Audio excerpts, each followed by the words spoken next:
Chapter 1 Rebirth and a Cheat Code. In the year 2035, in a small town on the coast of China, a young man suddenly opened his eyes and leaped out of bed. "I'm not dead." Staring at the calendar on the table, Mingying was stunned. 1 second he was fighting a bloody battle in the apocalypse, and the next he had been reborn 9 years in the past. This isn't a dream. Mingying was absolutely certain, because if the past 9 years were a nightmare, any one of those horrific scenes would be enough to instantly wake him. Looking at the familiar scene in his bedroom, Mingying felt a sinking feeling when he saw August 16th on the calendar. He thought to himself, the apocalypse started on August 20th. Only 5 days left. I need to act quickly and make thorough preparations. Suddenly, a roar came from the living room outside the bedroom. "You brat, what time is it? Get up and eat." Hearing this familiar yet somewhat distant voice, Mingying's eyes instantly welled up with tears. Mother, the mother who had passed away 8 years ago in his memory, the mother who had collapsed in his arms, her face covered in blood, yet still urging him to run away quickly, was now standing unharmed before him.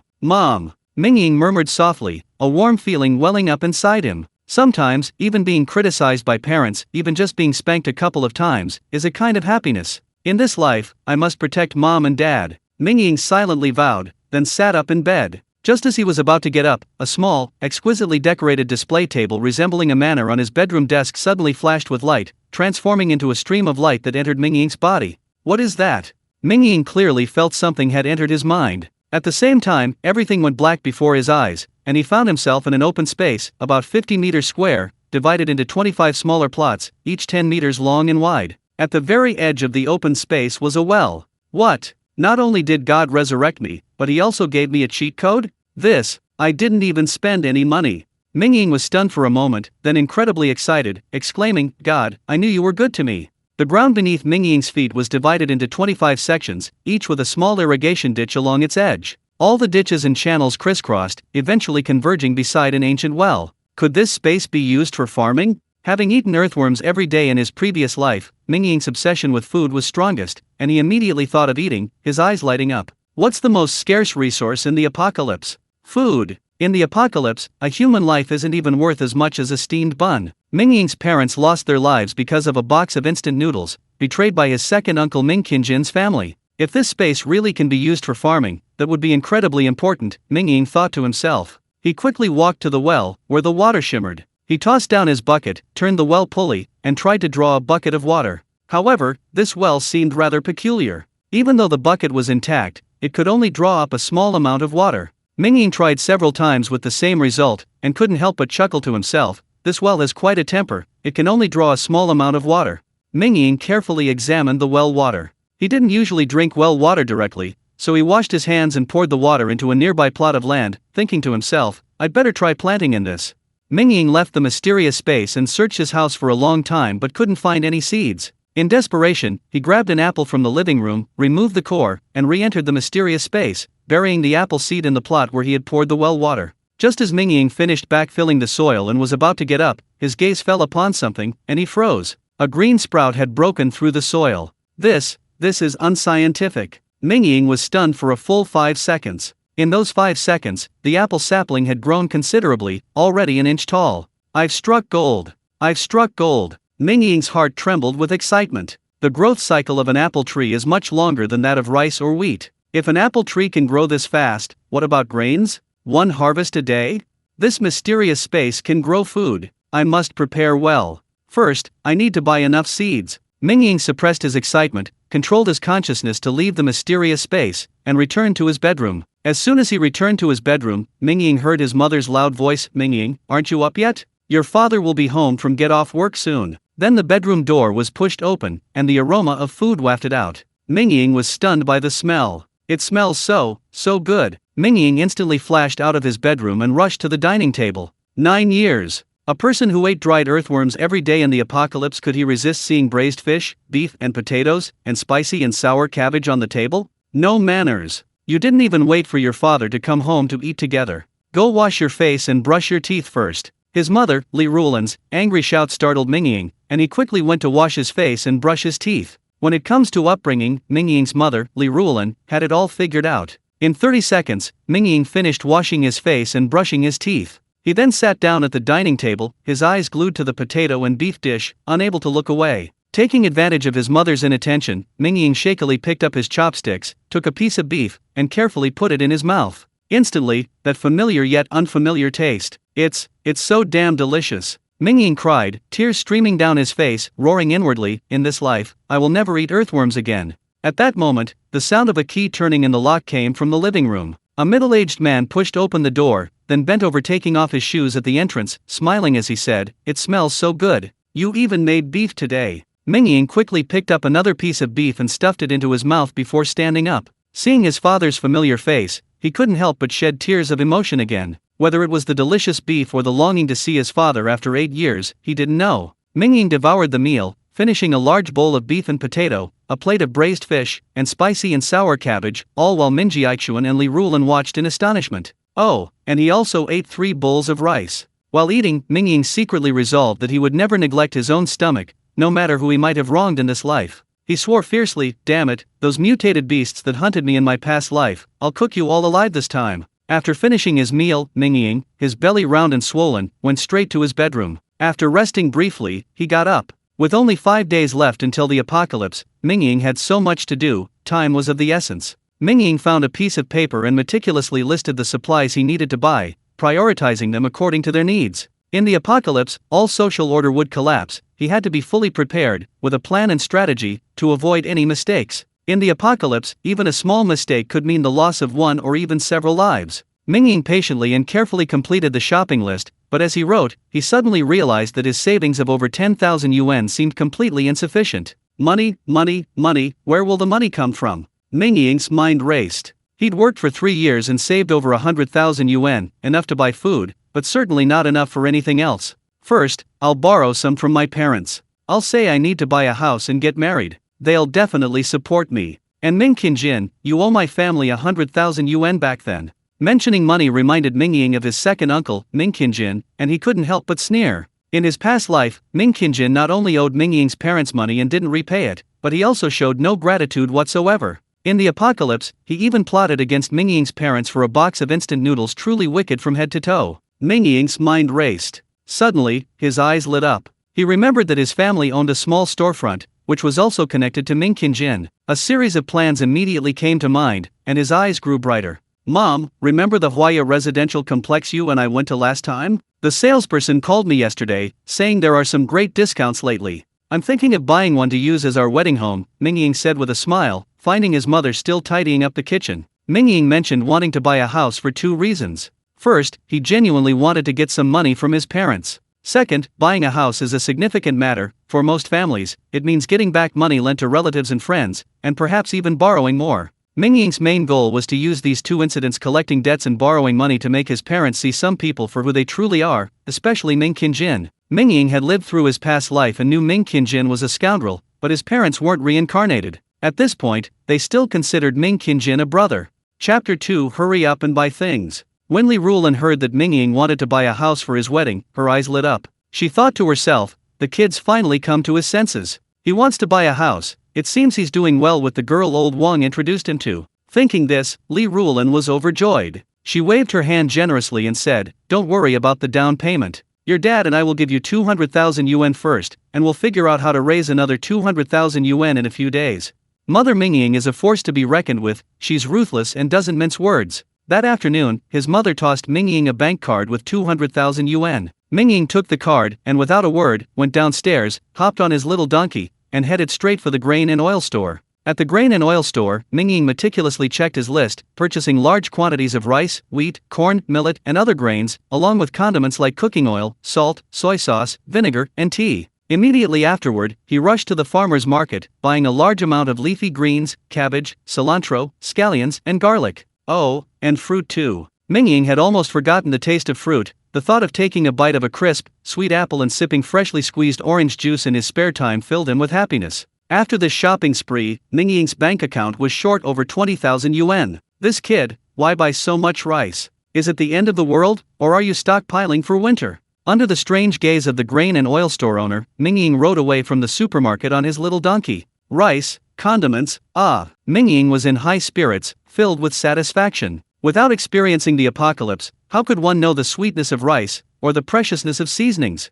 Mingying spent several hundred yuan to have the small business owners of grain and oil shops and farmers markets deliver supplies to his garage downstairs. He then locked everything in his secret space and rode around on a small tricycle, nearly suffering heatstroke from exhaustion. He had to drink 2 large bottles of ice-cold soda to survive. And meat. We absolutely can't do without that. Mingying's resentment towards the dried earthworms was overwhelming. In the apocalypse, meat was all from those incredibly powerful mutated beasts. In his previous life, humans were weak, they couldn't even eat mutated beasts, they were prey themselves. Under those circumstances, Mingying could only eat dried earthworms and maggots every day, a truly miserable existence. In this life, Mingying had made up his mind to be a simple and brutal glutton. Looking at the list of pigs, cattle, sheep, chickens, ducks, and fish, Mingying suddenly realized that all these items needed to be frozen. He muttered to himself, "Looks like I need to buy a refrigerator, no, a large freezer." With a freezer, electricity would be essential, so he'd need a generator. In this apocalyptic world, everyone was fleeing for their lives, and the government was overwhelmed. Where would they find the electricity to supply the people?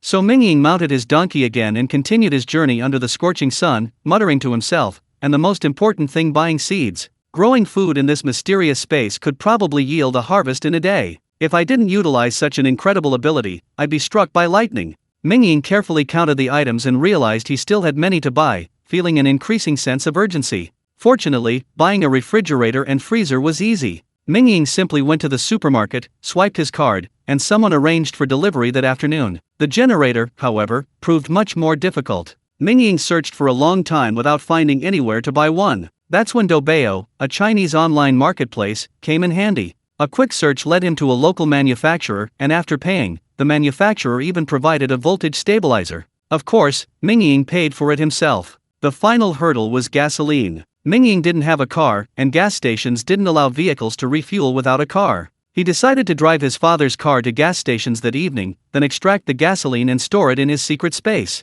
He figured he could get a few hundred kilograms of gasoline by visiting 10 or so gas stations. This would be a temporary solution. Once the apocalypse arrived, Mingying would naturally find a way to obtain gasoline. Unable to buy gasoline for the time being, Mingying did buy several super large containers and put them in his secret space, mainly for storing water and gasoline. Then, he immediately went to buy seeds. This was a crucial matter and couldn't be taken lightly. Mingying asked many people in the neighborhood, but couldn't find anyone who could buy seeds. City people don't farm. In 5 days, you'll see how terrible it is not farming, it can really kill you. Luckily, there was Baidu Maps. Mingying took out his phone and did a quick search, soon finding a seed station. It wasn't far, only about 7 kilometers away. Mingying immediately began his buying spree. It wasn't until evening that Mingying returned to his neighborhood. This time, he bought over 200 kilograms of seeds, including rice, wheat, buckwheat, leafy greens, cabbage, chili peppers, Sichuan peppercorns. Mingying bought every seed he could think of. Watching the money flow away like water, he felt incredibly satisfied. If he didn't use this money now, it would be worthless when the apocalypse came. The thought of eating fragrant rice and tasting fresh vegetables in the apocalypse, especially the spicy and sour cabbage and braised eggplant, topped with a spoonful of chili oil, made Mingying's mouth water. When Mingying returned home, looking disheveled, his parents had already prepared dinner. During dinner, Mingying was about to ask his father to lend him the car when a sudden idea struck him. He said, "Dad, I hurt my hand today. I'll go buy some bandages and medicine right away. Can you give me your medical insurance card?" Thus, Mingying got his hands on Ming Yuxuan's medical insurance card. After dinner, Mingying asked his father to borrow the car again, saying he needed to pick up a friend, subtly implying it was a female friend. His parents were overjoyed and readily lent him the car. With his father's medical insurance card and car keys in hand, Mingying slipped out, intending to go to the pharmacy to buy some medicine first. In the apocalypse, the entire social system was on the verge of collapse, and the world was in utter chaos. Medicine was even more valuable than food. Mingying checked his medical insurance card balance at the pharmacy. Surprisingly, it was still quite substantial, over 20,000 yuan. Mingying felt much relieved. His only regret was not having managed to trick his mother into giving him her medical insurance card as well. Yes, his own son, no doubt about it. Buy more blood pressure medication. My grandparents died shortly after their death in their previous life because there was no medicine available in the apocalypse. I must protect them in this life, Mingying thought to himself, remembering his grandparents who lived in the suburbs. Alcohol, anti-inflammatory drugs, detoxifying powder, blood pressure medication, bandages, plasters. Mingying raided 7 or 8 pharmacies. With the kind help of the pharmacy staff, he successfully swiped his medical insurance card clean and even spent over 20,000 yuan in cash on a large quantity of medicine. Only then did he drive to the gas station, satisfied, and finally drag his exhausted body home around 9 p.m. Today is truly exhausting, Mingying said, collapsing onto his bed as soon as he got home, not wanting to move an inch. However, seeing the generators, refrigerators, freezers, and 3 large barrels of gasoline standing in the mysterious space, Mingying was instantly filled with a sense of accomplishment. Looking at his bank account, he only had a little over 140,000 yuan left. The main expense was the generators and voltage stabilizers.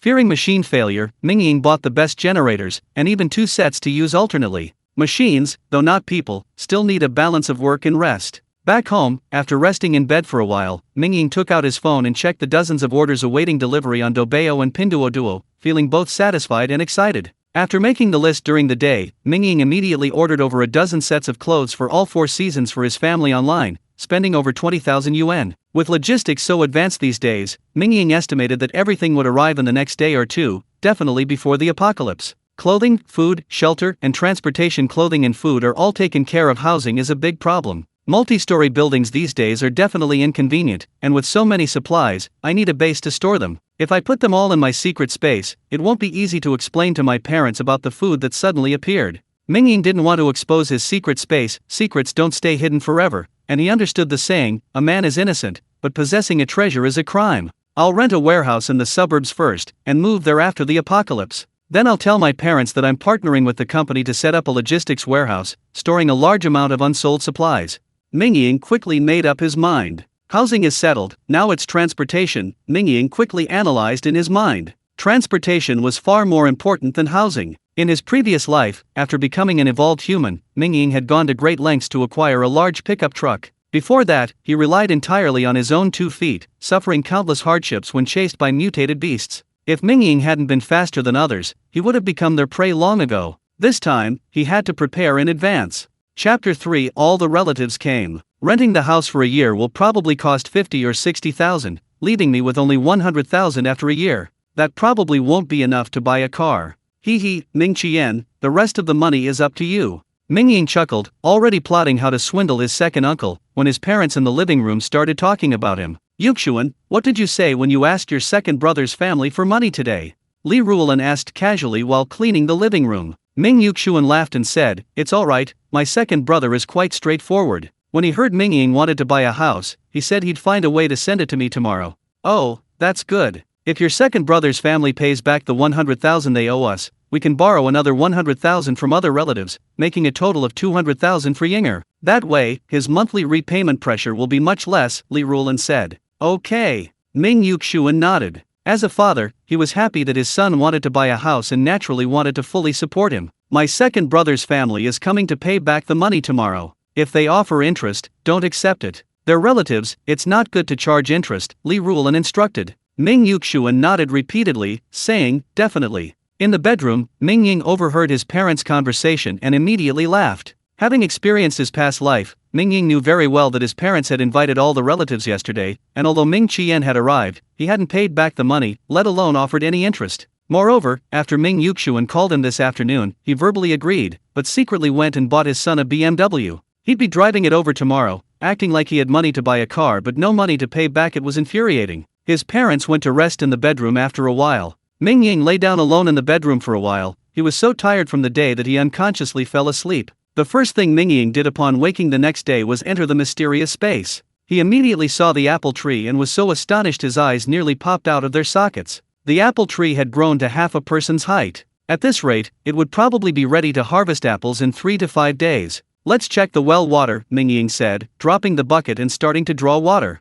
Just like last time, water leaked out as he drew, and by the time he finished, only a small half bucket remained. Just as I suspected, this well is quite principled, only allowing me to draw a small amount each day, Mingying said with a wry smile. I can't waste any more today. Let's see if this well water has any other uses. I'll try it first. Mingying returned to the real world, ran to the kitchen, grabbed a bowl of water, and with a thought, a stream of water appeared out of thin air in front of him, slowly flowing into the bowl. Mingying dipped his finger in the well water and carefully put it in his mouth. The well water tasted sweet and cool, surprisingly pleasant. At the same time, Mingying clearly felt a surge of heat rise from his abdomen, instantly spreading throughout his body.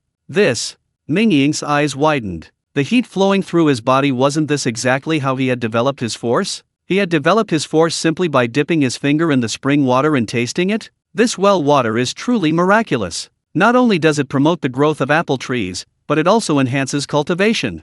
Mingying was overjoyed. However, the heat dissipated after flowing through Mingying's body, without being stored. I probably didn't drink enough. I'll drink half and try it, leaving the other half for farming.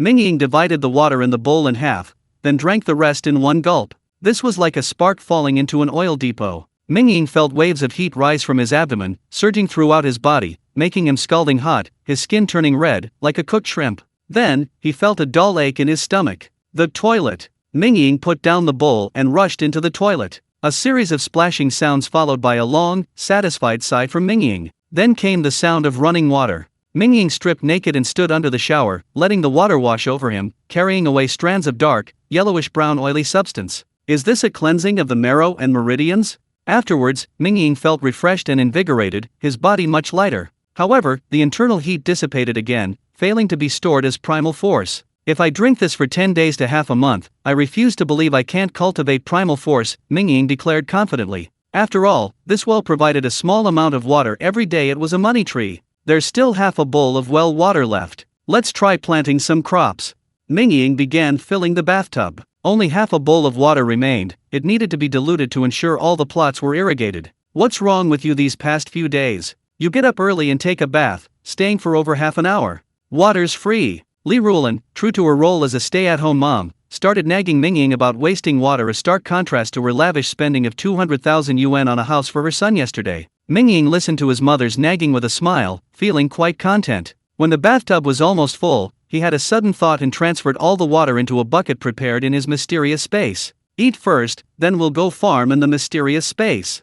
Mingying saw that his mother had already prepared breakfast on the table, so he sat down and began to eat heartily. Breakfast was plentiful: eggs, rice porridge, steamed buns, and a small dish of pickled vegetables. Mingying carefully peeled an egg, took a small bite, and felt the aroma of the egg burst in his mouth. His face was filled with a sense of utter satisfaction. He hadn't eaten an egg in 9 years. It's a pity that I can't keep animals in the mysterious space, otherwise I could catch a couple of chickens and raise them, then I'd have eggs to eat every day. Mingying thought to himself as he ate, feeling a little hopeful. Maybe one day the mysterious space would evolve and he could keep animals? After breakfast, Mingying returned to his bedroom and went straight into the mysterious space, ready to experiment with farming. Rice, wheat, green vegetables, and chili peppers. Let's plant these 4 first and see.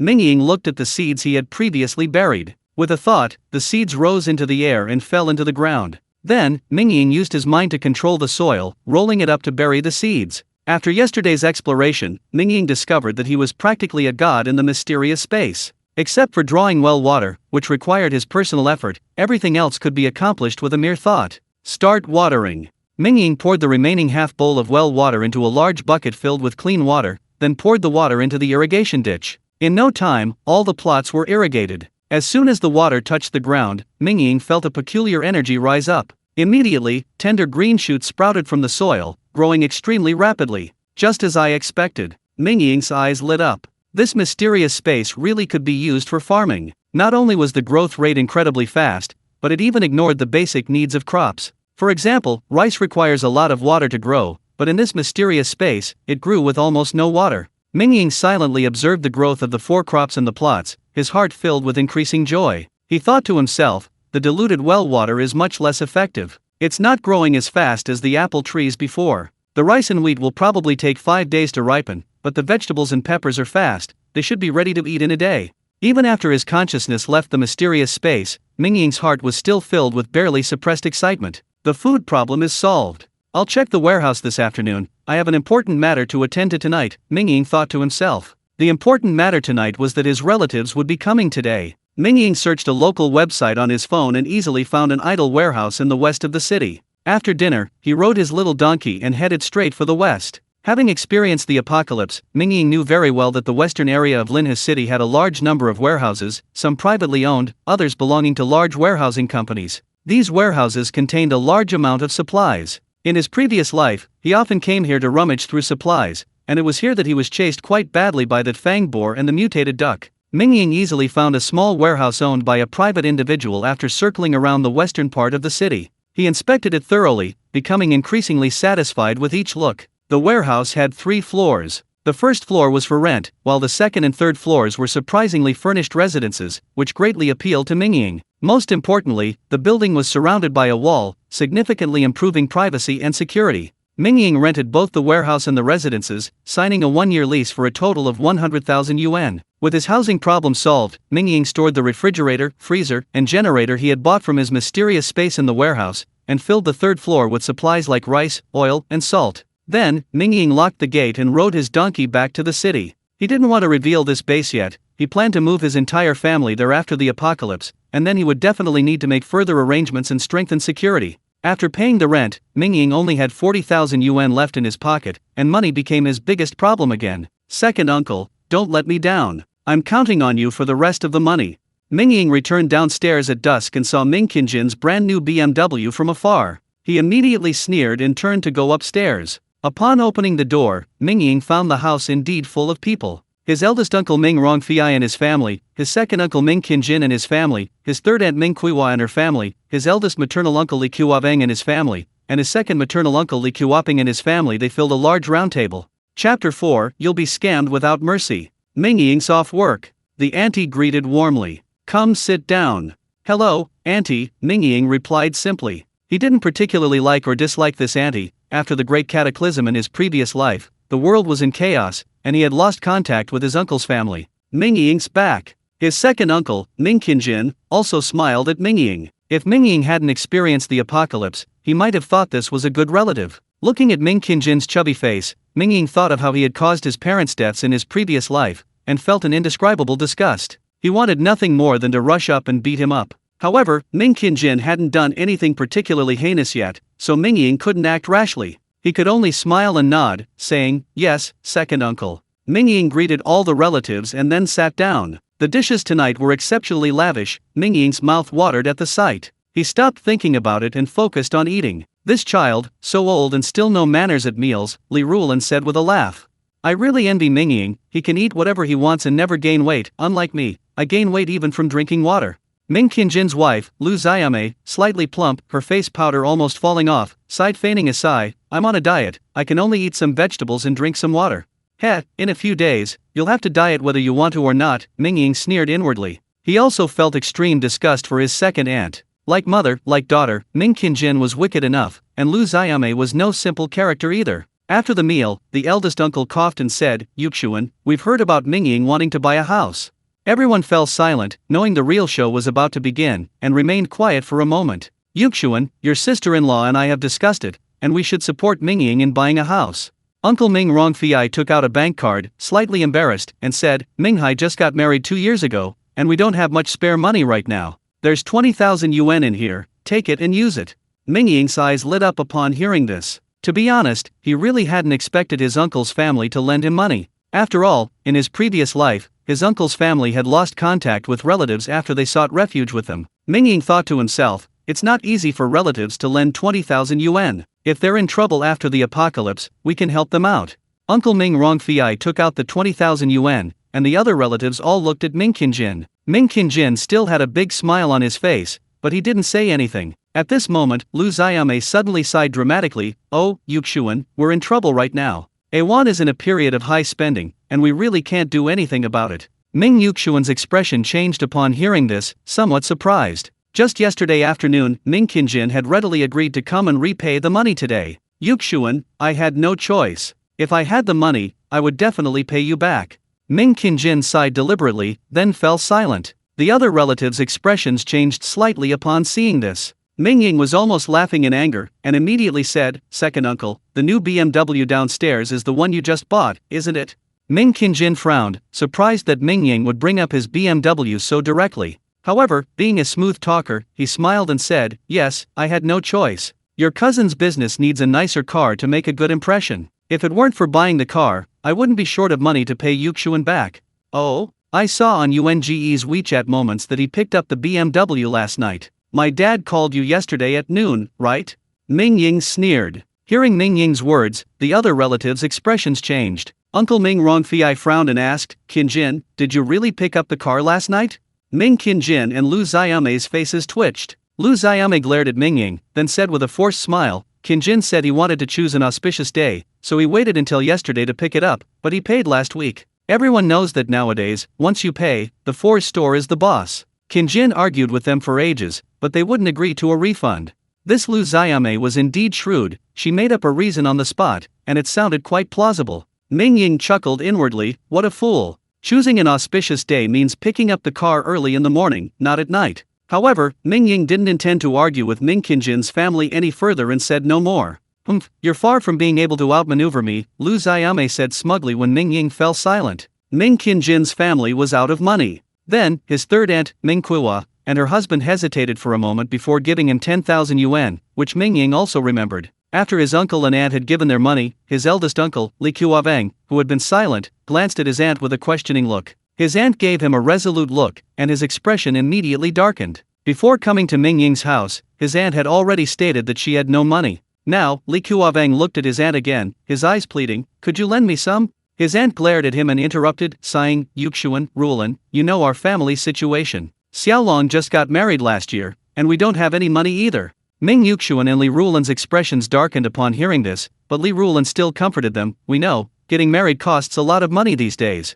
Li Kuavang, the eldest uncle, gave an awkward laugh.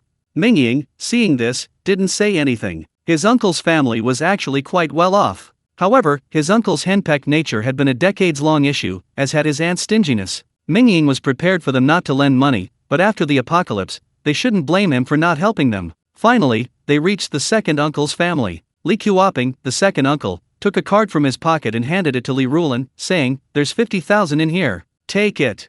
Brother, you. Li Rulan was taken aback, quickly saying, didn't I say you didn't need it? You'll need money for surgery this year. My back is a chronic problem. What surgery? The second uncle waved his hand. Don't listen to Ah Feng's nonsense. I know my own body. I don't need surgery.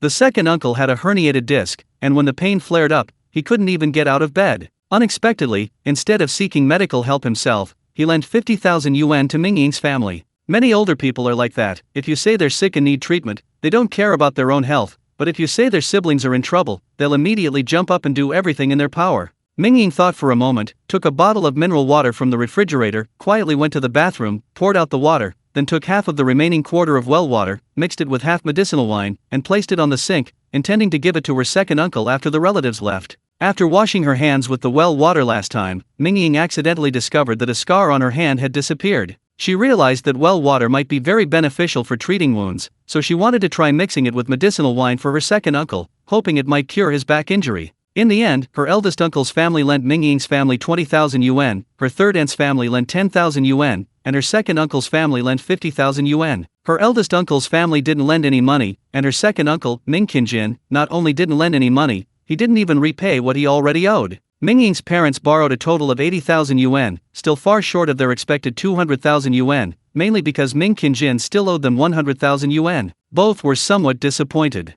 At this point, Mingying smiled slightly, glanced at Ming Qinjin, and thought to himself, watch me screw you over. Then Mingying revealed his long-planned scheme, Dad, how about we sell the storefront in the university town? Upon hearing this, all the relatives were shocked. Before Ming Yuxian could speak, his second uncle and eldest uncle both said in unison, Mingying, the storefront in the university town is going up in price every day, how can we sell it? Ming Yuxian and Li Rulan also shook their heads directly, saying, the storefront can't be sold. However, at this moment, Ming Qinjin's eyes lit up, and he said repeatedly, Mingying, what? You're planning to sell that house? If you want to sell, I'll buy it. The relatives looked at Ming Qinjin in surprise. Wasn't this guy just complaining about being poor and having no money? How come he suddenly had money as soon as the storefront was mentioned? Chapter 5, the shop sale is complete. Mingying chuckled, second uncle, didn't you say you were broke? Ming Qinjin knew perfectly well Mingying was mocking him, but his skin was incredibly thick. He remained unfazed and said, I am indeed broke, but isn't a UN working at a finance company? I'll borrow from someone, even if the interest is high. That way, it'll help you buy the house. Second brother, don't listen to Mingying's nonsense. I'm not selling that shop, Ming Yuxian said directly at this moment. Upon hearing this, Ming Qinjin frowned, then smiled and said, Yuxian, don't worry, I'll definitely buy it at market price. You'll even make a profit of over 10,000, and it'll solve our current funding gap. It's a win-win situation for everyone. At this point, Lu Xiaomei objected, shrilly, what do you mean, make over 10,000? That shop was our family's back then. Yuxian, you bought it at a low price, and now you want to sell it to your own brother at a high price? You want to make that money too? Aren't you afraid of being criticized? If you ask me, we're all relatives, just sell it at the original price. Lu Xiaomei mentioned buying Ming Qingjin's shop at a low price back then, and Ming Yuxuan was speechless, thinking to himself, how dare you bring that up? It turned out that 2 years ago, Ming Yuxuan had some spare cash and was persuaded by Ming Qingjin to look at shops. He spent 130,000 yuan on a small shop of 7 or 8 square meters, but unexpectedly, the developer ran away not long after, leaving the project unfinished and his investment gone. Ming Yuxuan later learned that he had actually bought Ming Qingjin's shop. However, Ming Qingjin somehow got wind of the developer's impending collapse and, desperate to find someone to take over, secretly colluded with the developer's sales staff to switch the sales agreement, selling the property to Ming Yuxuan through a direct name change. In the end, Ming Qingjin successfully escaped financial ruin, but left Ming Yuxuan in dire straits. However, things didn't go as planned. Last year, the government planned a university town in the area. As soon as the excavators arrived, Ming Yuxuan's shop instantly saw its value more than double, now conservatively estimated at 400,000 yuan. Ming Qingjin's family was dumbfounded.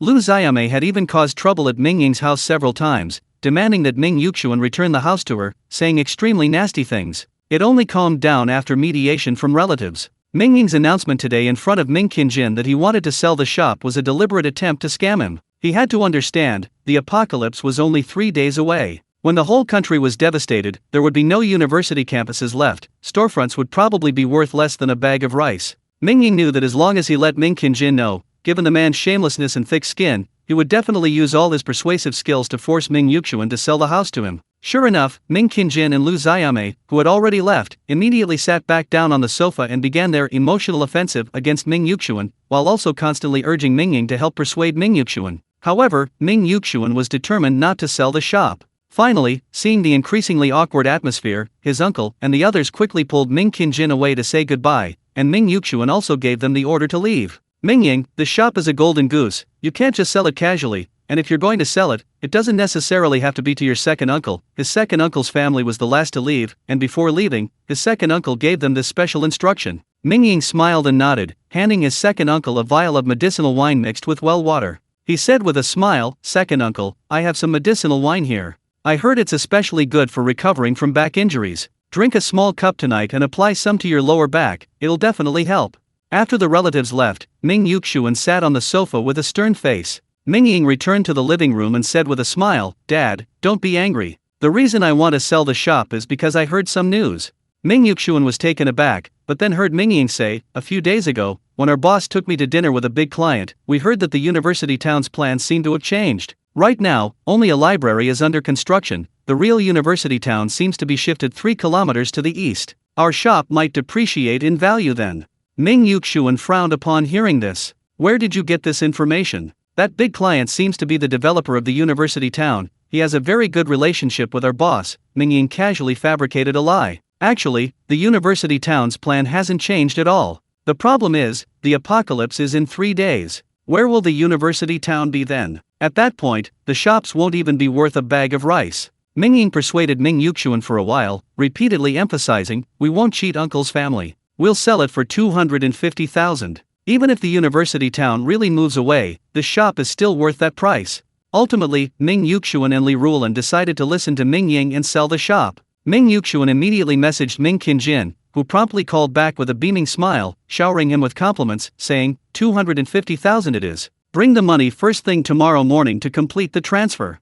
Upon waking the next morning, Mingying looked at the bright sunshine outside the window, cherishing this peaceful time even more, for only 3 days remained until the apocalypse. "Today I must complete all the most important tasks. In the last 2 days, I'll fill in any gaps and get plenty of rest to be in the best possible condition for the apocalypse," Mingying thought to himself. Mingying went to the living room and found his parents were not there, presumably called away by Ming Qingjin to handle the transfer. Mingying sent a message to his father, repeatedly reminding him, use an agent for the real estate transaction. The transfer can only proceed after the money is paid. When Ming Yuxuan received the text message, he and Ming Qingjin had already arrived at the property transfer location. Ming Qingjin was saying, "We're all relatives, why go through an agent? What's the point of wasting the agent's fee?" Ming Yuxuan finally understood Ming Qingjin. This guy had money to buy a BMW, money to buy a shop, but no money to pay off his debts. He was utterly heartless and shameless. He immediately shook his head and said, "Going through an agent is better, it'll save us both trouble."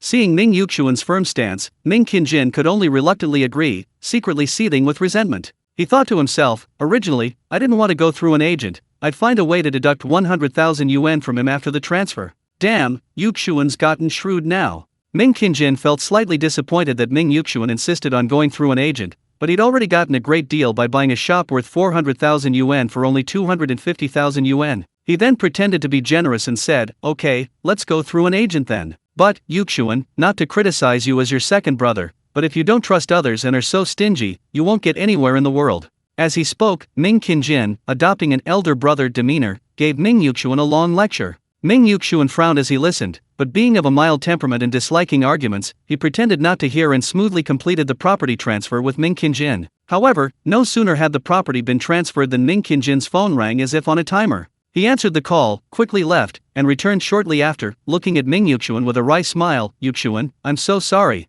Including the shop and the 100,000 I owe you, I should have given you 350,000. My friend just called and said the 100,000 won't arrive for 2 days. Ming Yuxuan was speechless upon hearing this. Looking at Ming Qingjin with an expression that said, I knew you'd do this, his face grew increasingly cold. He said, the transfer procedures are still in progress. I can still stop it now.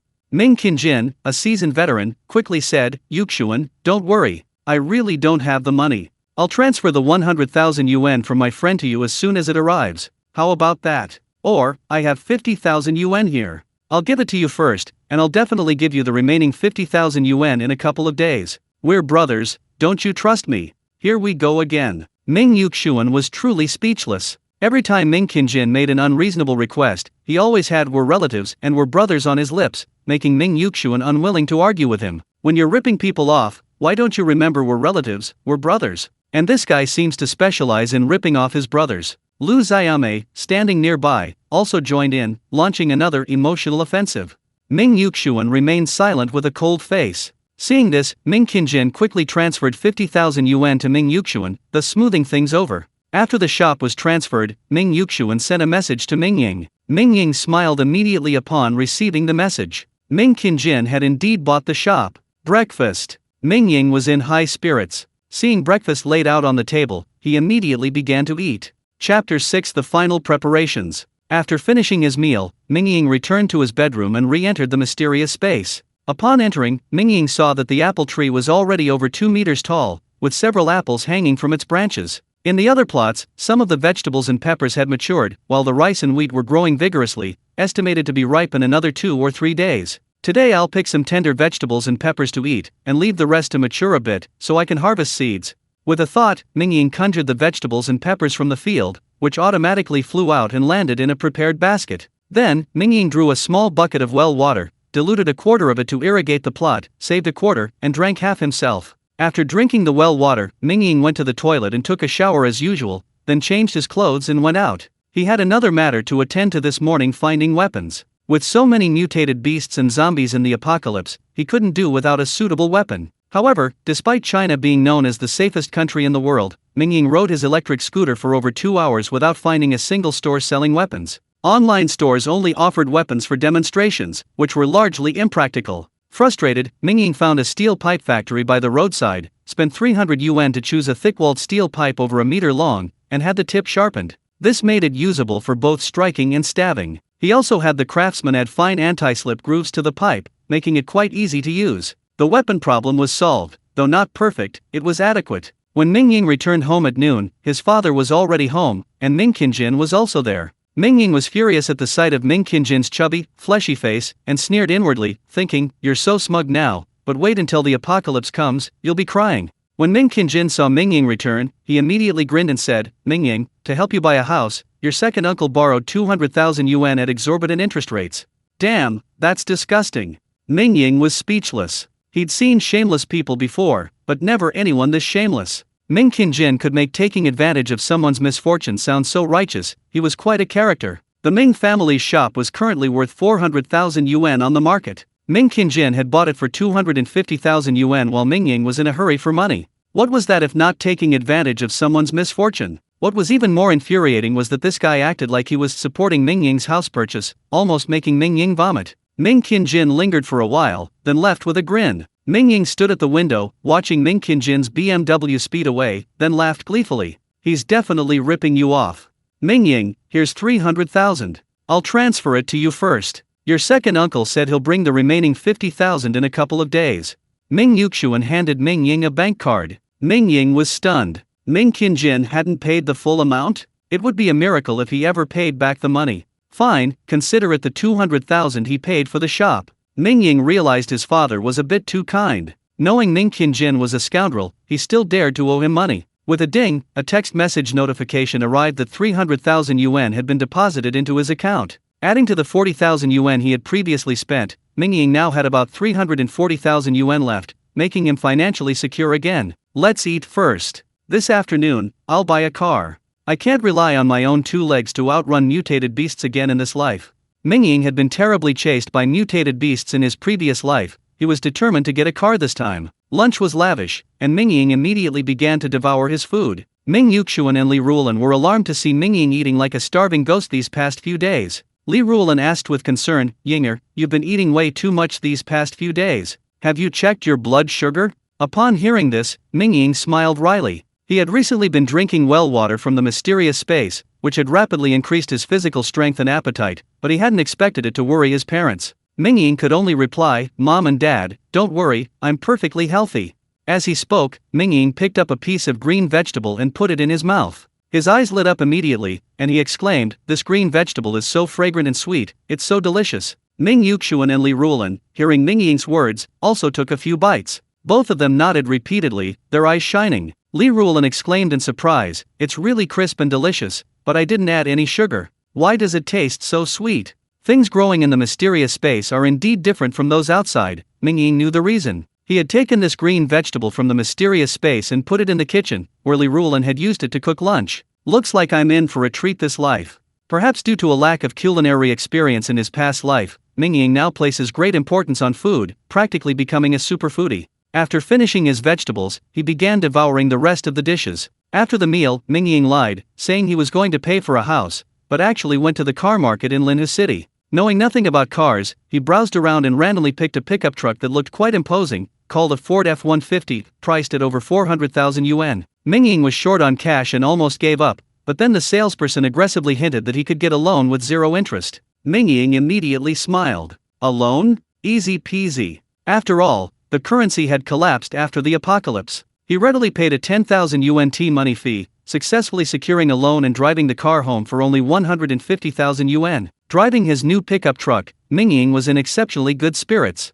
Now he had nearly 200,000 yuan left in his pocket, enough to do quite a few things. We bought the basic necessities for food, clothing, shelter, and transportation. Now, we need to consider our higher level needs.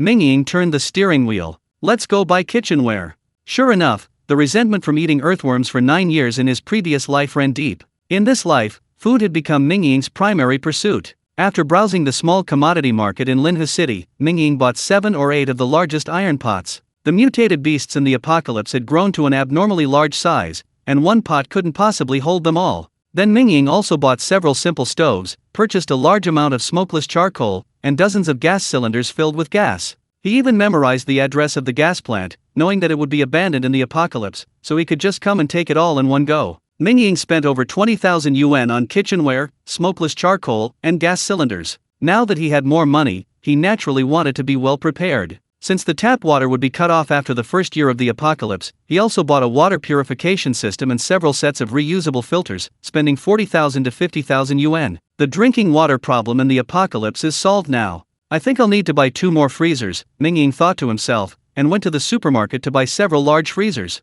After buying these things, Mingying had basically acquired all the necessities for survival in the apocalypse that he could think of. Even if there were still things he hadn't prepared, he would naturally find a way to get them when the apocalypse arrived. As for the 100,000 yuan he had left, Mingying planned to hold off on spending it for now, in case he forgot anything else. By this time, including the packages he had received over the past few days, Mingying had finally prepared all the supplies on his list. Starting tonight, Mingying would go all out to be in the best possible condition for the apocalypse that would arrive in 2 days. When Mingying returned home, he found his parents weren't there. A sudden thought struck him. Remembering his constant travels since his rebirth, he thought to himself, "I'll cook today, a surprise for them."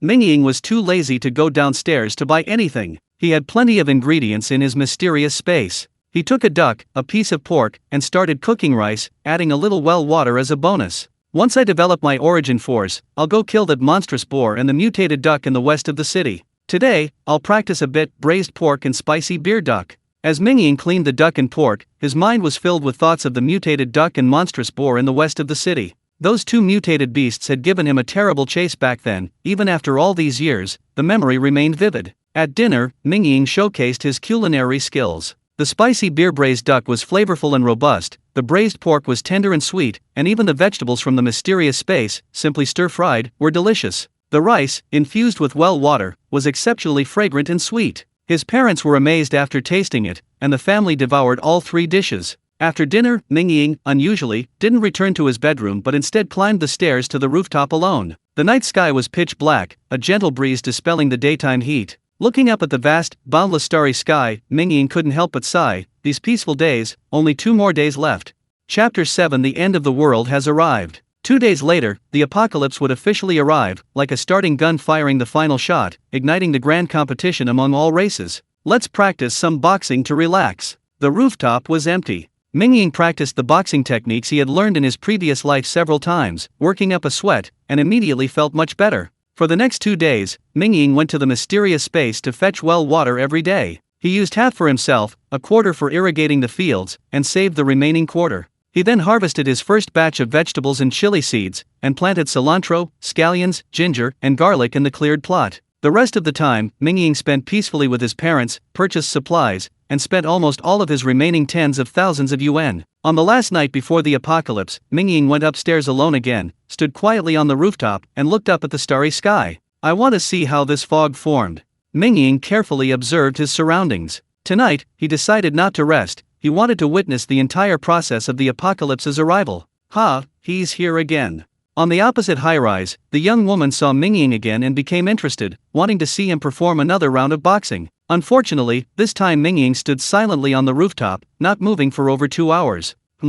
Here it comes. Mingying, who had been standing with his hands behind his back, suddenly felt a slight fluctuation in the surrounding air. He immediately became fully alert, his eyes fixed intently on the air around him. Slowly, wisps of white mist began to drift into the air, gradually increasing in quantity and density. In just over an hour, the mist enveloped the entire world, instantly reducing visibility to less than 100 meters. Mingying's eyes gleamed as he stared at his surroundings, sensing the increasingly dense fog. He thought to himself, this fog, as I breathe it in, creates a faint, almost imperceptible warmth within me. Could this fog have facilitated the evolution of humans into evolved beings, and even the evolution of wild beasts into mutated creatures? But how are zombies formed?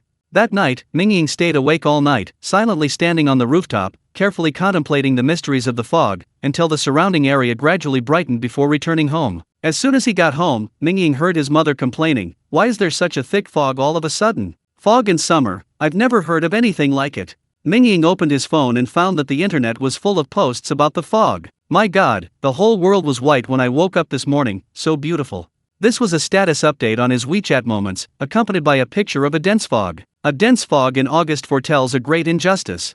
I, a reborn being, declare this fog a sign of the apocalypse. As a reborn being, I bring with me a wealth of future technology, enough to lead my great nation to the pinnacle of the world. Those interested, please contact me. Registration fee $800 per person. This was a post on a forum, immediately met with ridicule. A netizen quickly replied, "What a coincidence. I'm also a reborn being. Don't contact him, everyone. His power in the apocalypse is less than mine. Those interested, contact me. Let's build the strongest empire in the apocalypse together. Registration fee, only $500. I, a reborn being, registration fee, $200. Damn, trying to steal my business? I'll pay $50. Mingying, amused by the post on a certain forum, decided to play along and replied, "Anyone asking for a registration fee is a scammer. I'm the real reborn one. Everyone, quickly become my apprentice, I'll teach you martial arts to fight the zombies." To his surprise, Mingying's post immediately attracted numerous replies. "Damn, young man, you've been reading too many apocalyptic novels, practicing martial arts. Come quick, I've caught an honest guy. Haha, caught an honest guy alive. I believe you, because you didn't ask me for a registration fee."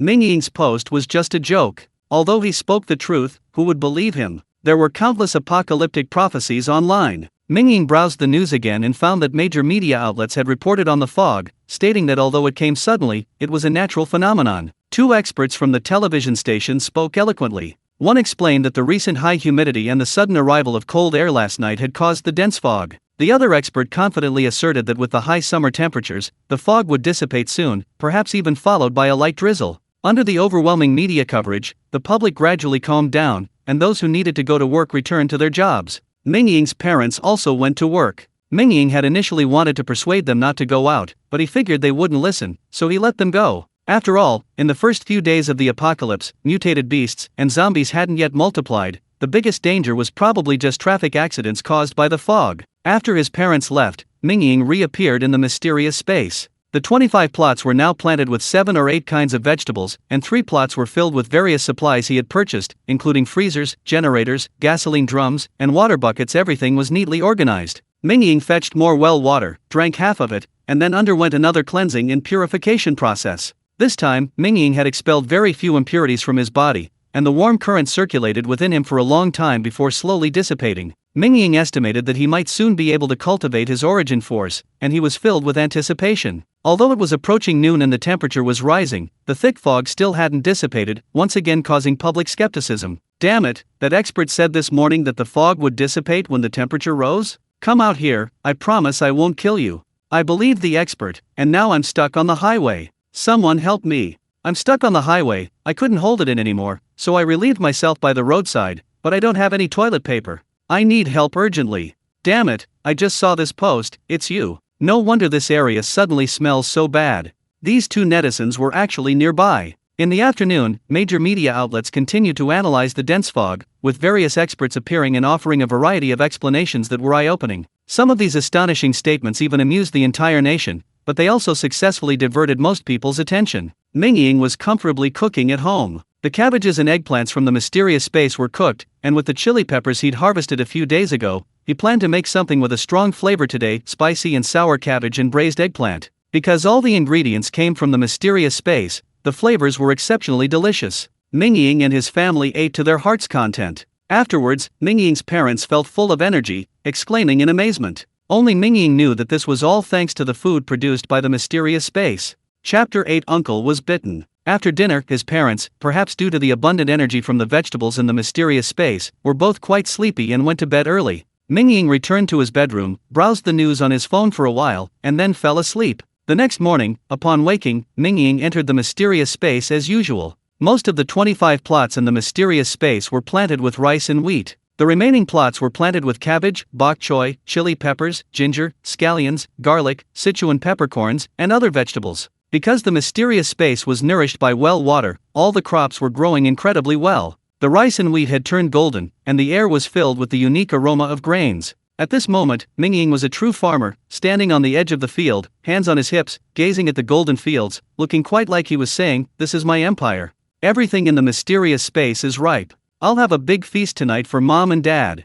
With a thought, Mingying conjured all the grains, vegetables, and apples, sending them flying into a prepared bag. The plot was empty. Mingying sowed the seeds again, then fetched well water to irrigate the land. He left the mysterious space with half the well water in his hands. After drinking the well water yesterday, my body had expelled most impurities. Maybe I'll cultivate my origin force today. Mingying felt a surge of anticipation. He ran to the bathroom and drank the well water in one gulp. Instantly, a warm current flowed through his body. Mingying's eyes grew brighter and brighter. He felt the heat circulating freely within him, showing no sign of dissipating. Suddenly, all the heat trembled violently and began to gather towards Mingying's abdomen. Finally, with a resounding boom, it coalesced into a small ball hovering over his abdomen. "It's done!" Mingying's eyes shone brightly. The heat in his abdomen gradually subsided, but the lingering sensation remained. "Finally, I've mastered the force. Becoming an evolver a year earlier than in my previous life, and with the well water's help, hee, you mutated beasts, you ate me in my past life, this time it's my turn to eat you."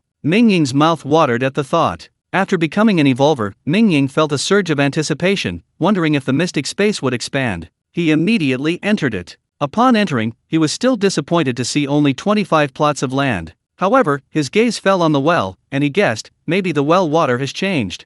Mingying quickly ran to the well, dropped in a bucket, and his eyes lit up. The bucket was half full again. Mingying thought, "I thought I'd finished the well water for today, but now there's half a bucket more."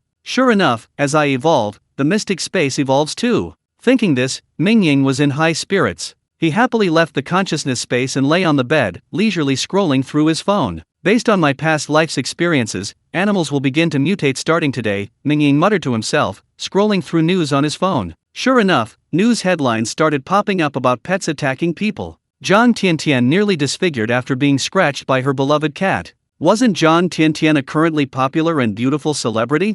Mingying remembered that this stunning beauty eventually turned into a zombie and was killed. Ms. Chuan, a well-known dog lover, was severely injured by dozens of stray dogs she adopted and is currently in critical condition. It is understood that Ms. Chuan has severed ties with her family for over 10 years due to her adoption of stray dogs. We hope that Ms. Chuan's family will see this news and come forward as soon as possible. Ms. Chuan needs your care. Hongshan Zoo is currently closed. The public is advised not to visit it in the near future. Dear citizens, hospitals are currently overcrowded. If you have pets at home and have been bitten, please do not panic. First, clean the wound at home with strong soapy water, then register the incident at your community center. Mingying looked at each news item, his heart heavy. Animals becoming ferocious was a sign of mutation. It wouldn't be long before mutated beasts were born, and a small number of humans would turn into zombies. At that time, the entire society would fall into panic, and the true apocalypse would arrive. Starting tomorrow, I'll tell Mom and Dad not to go to work. Anyway, with the fog so thick and logistics disrupted, Mom's company probably has nothing to do, Mingying thought to himself. He was quite content at home alone, taking ice cream from the fridge, one in each hand, and lounging comfortably on the sofa. Suddenly, his phone rang urgently. Mingying, quick, come downstairs. Your uncle was bitten by a dog. Your aunt just called, saying his virus has flared up and he's dying. Li Ruolan's voice was extremely anxious on the phone. Mingying jumped up from the sofa, utterly astonished. In his previous life, his uncle hadn't been bitten by a dog. Could it be that because of my rebirth, the course of history has changed?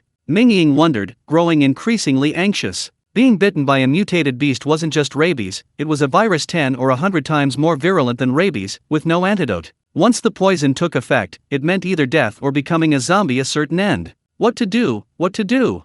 Mingying was anxious. Suddenly, her eyes lit up. She thought of the well water and thought, well, water is extraordinary, maybe it can cure the virus. I have to try, no matter what. Mingying quickly went downstairs. After only 20 or 30 seconds, she saw her parents' car pull up. The family braved the thick fog and headed towards her uncle's house. Her uncle's house was also in Linhu City. Although there was thick fog outside, Mingying's family arrived at her uncle's house quickly. As soon as they entered, Mingying heard a series of urgent, low growls and her aunt's weak cries. Ming Qinjin, Lu Xiaomei, and her aunt's relatives were also there, all with sorrowful expressions. Lu Xiaomei and her aunt were huddled together, crying their hearts out, a stark contrast to her usual cold and indifferent demeanor. Mingying felt an intense disgust for this woman. Lu Xiaomei was incredibly opportunistic, knowing her aunt's family held considerable power. She had always fawned over her uncle's family. Now that her uncle had fallen ill with the poison, Lu Xiaomei cried even more pitifully than if she herself had lost her husband. In contrast, Ming Qinjin's acting was far inferior. He remained silent amidst the crowd, his face devoid of any emotion. Mingying peered into the inner room and saw that her uncle was now bound with rope, but he was still struggling, his body contorting, his eyes bloodshot. Even though Mingying had experienced countless life and death situations in his past life, seeing his familiar relatives in such a state still caused him heartache. Li Ruolan beside him let out a cry of despair and collapsed beside Ming Yuxian. The hospital doesn't have the medicine? Even asking around didn't get you any? Ming Yuxian asked. His aunt's family had connections within the system and possessed considerable influence. They shouldn't have been unable to obtain the rabies vaccine. They got vaccinated after returning from the hospital, but it was too late. One of his aunt's relatives, seemingly a doctor, said with a sigh and a shake of his head. Aunt, I have a medicine here, you can try it, Mingying said. Upon hearing this, his aunt's eyes lit up immediately, as if she had grasped a lifeline, and she exclaimed, You have medicine? What medicine? Mingying sensed the hope and pleading in the old woman's eyes and felt uncertain. He could only say, A friend gave this to me, but I'm not sure if it can cure uncle. I can only try. Xiao Fang, this. The old woman's doctor relative hesitated, but ultimately said nothing. He was a doctor himself. No one understood the situation better than him. Ming Rongfei was already severely poisoned. Even with a vaccine, it would be too late. However, he couldn't bear to shatter the old woman's last hope, so he remained silent. Mingying quickly walked to uncle's side, and Ming Yuxian hurriedly followed, saying, Be careful. Mingying nodded. He could now see a row of clear teeth marks on uncle's right palm. Although they had been cleaned, they were still chilling. Dad and second uncle, you two hold down big uncle, and be careful not to get bitten, Mingying said quickly. Ming Yuxian immediately did as he was told. However, Ming Qingjin did not move an inch. Everyone was surprised to see that Ming Qingjin was so timid. Second aunt, hold uncle down, Mingying called out again with a sneer. Lu Xiaomei was startled. She was only pretending to cry, she wasn't genuinely concerned about her family. She immediately remained still. Mingying, I'll handle this myself, Ming Yuxian said. Mingying glanced at Ming Qingjin and Lu Xiaomei, gave a cold laugh, and then ignored them. He took out the prepared well water and poured some out to wash his uncle's right hand wound. Although the mutated beast virus wasn't rabies, it was similar. Those infected reacted extremely strongly to water, and uncle immediately screamed. Uncle, whether I can save you depends on luck. I hope the well water works, Mingying thought to himself. His right hand flashed out, pressing against uncle's throat. As he opened his mouth, he poured half a bottle of well water into it. Ah! Uncle howled, then went completely still. Nonsense! He's got rabies, how can he drink water? The aunt's doctor relative couldn't hold back any longer. She stepped forward and pulled Mingying away, about to scold him for his lack of medical knowledge, but suddenly froze. He saw that his uncle had calmed down, his chest rising and falling, and he had fallen into a deep sleep. It works! Mingying's eyes lit up at the sight. Well water can treat mutated beast bites. Chapter 9 You have to pay first. What? Everyone was stunned. Ming Rongfei, who had been struggling just a moment ago, was now peacefully asleep. The aunt's doctor relative carefully pried open the uncle's eyelids, only to find that the crimson color in his eyes had faded, returning to the clear black and white of a normal person's eyes. Xiaofang, Rongfei should be all right now, the doctor relative said, also letting out a sigh of relief. Everyone was overjoyed upon hearing this. Ming Qingjin and Lu Xiaomei exchanged a glance, and Lu Xiaomei dramatically jumped up, hugging the aunt and weeping with joy. The aunt genuinely wept with joy, looking at Mingying gratefully and repeatedly saying, "That's wonderful, wonderful." The doctor relative looked at Mingying, equally puzzled, and said, "This is truly a miracle. A rabies patient who had already developed symptoms has been cured. Mingying, who is your friend? Such a medicine, once made public, will be recorded in history." Mingying had no medicine whatsoever. The so-called medicine he gave his uncle was just well water. He made up an excuse, saying, "An old traditional Chinese medicine doctor gave it to me. I don't know much about it." Traditional Chinese medicine? Can you contact this doctor? The doctor relative pressed. Mingying shook his head directly, saying, "I've only met him once."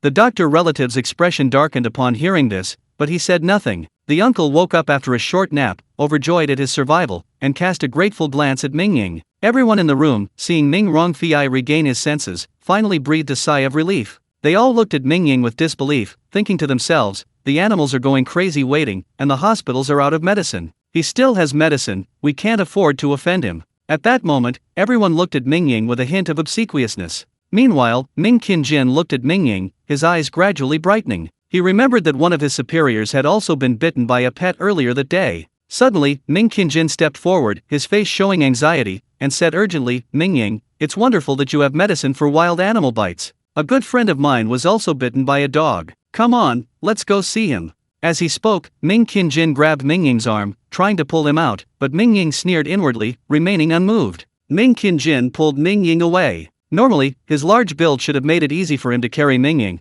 but now that Mingying had cultivated his force, he was far beyond what an ordinary person could manage. "What's wrong, Mingying?" Ming Qingjin was taken aback, but when he saw Mingying looking at him with a half-smile, he instantly understood and quickly glanced at Lu Xiaomei. Ming Qingjin and Lu Xiaomei had been married for many years and had an extremely good understanding. With just a glance from Ming Qingjin, Lu Xiaomei knew it was time to step in. She immediately said, "Mingying, your second uncle is a very sentimental person. You have to help him with this. Putting everything else aside, just to help you buy a house, your second uncle borrowed money at exorbitant interest rates. And the person who was bitten by the dog is the CEO of that financial company, he can't be hurt." When Lu Xiaomei said this, especially the sentence, "My second uncle borrowed money at exorbitant interest rates to buy you a house," everyone in the room looked at Mingying. Those who knew the reason were fine, but those who didn't genuinely thought Ming Qingjin was a loyal and righteous person, and didn't quite understand Mingying. Mingying was almost speechless and, no longer willing to feign politeness with Lu Xiaomei, directly turned hostile, saying, "Second aunt, you can't say that.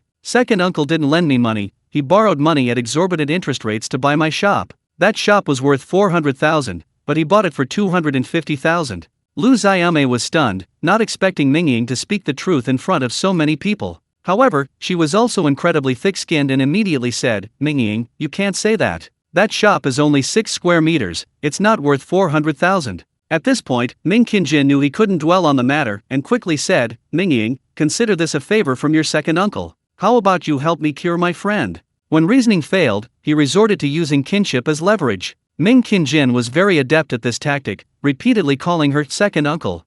Unfortunately, Mingying had long since lost all respect for his second uncle and said directly, "Second uncle, if you were bitten by a dog, I would definitely save you without hesitation. But, this is your friend." Upon hearing this, Ming Qinjin immediately understood Mingying's meaning. He had originally intended to use Mingying's medicine to extort money from his so-called friend, but upon hearing Mingying's words, he inwardly cursed Mingying's cunning, yet outwardly smiled and said, "Mingying, don't worry, my friend will definitely buy this medicine at market price." Mingying was furious upon hearing market price. A rabies vaccine only cost a few hundred yuan on the market, and Ming Qinjin wanted to buy well water at market price? His calculations were truly cunning. Mingying looked at Ming Qinjin as if he were an idiot, shook his head, and said, "This time, the animal bites aren't just simple rabies." Upon hearing this, the aunt's doctor relative's expression changed drastically, then turned to horror. If it wasn't rabies, then wouldn't everyone bitten be doomed? Mingying continued, "Second uncle, don't blame me. This medicine costs 50,000 yuan per dose. Contact your friend, if he wants it, I'll give him one. If not, forget it." Ming Qinjin frowned upon hearing this. Lu Xiaomei, standing nearby, immediately objected, shrilly, "Mingying, we're relatives. How dare you ask for so much money?" Mingying gave Lu Xiaomei a cold look and said, "Since you say we're relatives, how about this? I have the money now. How about I buy back the shop I sold you the day before yesterday for 250,000 yuan? I'll cover the interest for the next few days, okay?" Lu Xiaomei fell silent. Ming Qinjin quickly smiled, "Mingying, 50,000 it is. Hurry up and come with me, I'm worried my friend won't be able to hold on any longer." Mingying shook his head, saying, "I have one more condition. You bought my father's shop, but you're still short 50,000 yuan. You said you'd give it to my father the next day. 3 days have passed, have you raised the money yet?" Upon hearing Mingying's words, everyone, whether relatives from his aunt's side or his uncle's side, felt that Mingying was clearly about to turn against Ming Qinjin's family. At the same time, they secretly thought Ming Qinjin was a scoundrel, taking advantage of his own brother's misfortune. This. Li Rulan and Ming Yuxuan, being honest, wanted to persuade Mingying, but Mingying silenced them with a single look. Ming Qinjin was also taken aback, a flash of anger crossing his eyes, but he concealed it well, only laughing, "Ready, ready." Mingying laughed, "Then hurry up and transfer it. Contact your friend and see if he wants my medicine. If he does, transfer the 100,000 yuan to me as well." With that, Mingying found a place to sit in the living room, looking relaxed, while Ming Qinjin, with a serious expression, took his phone and left. Mingying, having now cultivated his force abilities, possessed incredibly sharp hearing. He vaguely heard Ming Qinjin on the phone saying things like rabies vaccine ineffective, miracle drug, and 150,000 yuan. Mingying inwardly cursed Ming Qinjin's greed, he'd only sold it for 50,000 yuan, and this guy was asking for 150,000. About 5 minutes later, Ming Qinjin rushed in, beaming. "Mingying, my friend agreed. Let's go to his house right away." Mingying stood still, looking at Ming Qinjin with a half-smile. "Second uncle," he said, "I won't go. I still have about half a bottle of medicine left. Transfer the money to me, and then you can deliver the medicine yourself." Mingying was terrified of Ming Qinjin. This guy was a sucker. If he drank the medicine and then said, "The money hasn't arrived yet, I'll deliver it in a few days," he'd be in trouble. In short, you have to pay first. Chapter 10. The world begins to fall into chaos. Ming Qinjin was taken aback. Lu Xiaomei immediately said, "No, we're not even sure if this medicine will work." Mingying waved his hand and said, "Then there's nothing I can do. If you don't believe in the medicine's effectiveness, you can transfer the money to my uncle first, and he can transfer it back to me after he recovers." Ming Qinjin hesitated for a moment. Lu Xiaomei glared at him, about to explode, but Ming Qinjin quickly grabbed her and said, "Okay, I'll transfer 100,000 to Rongfei first. Damn it, he clearly has money."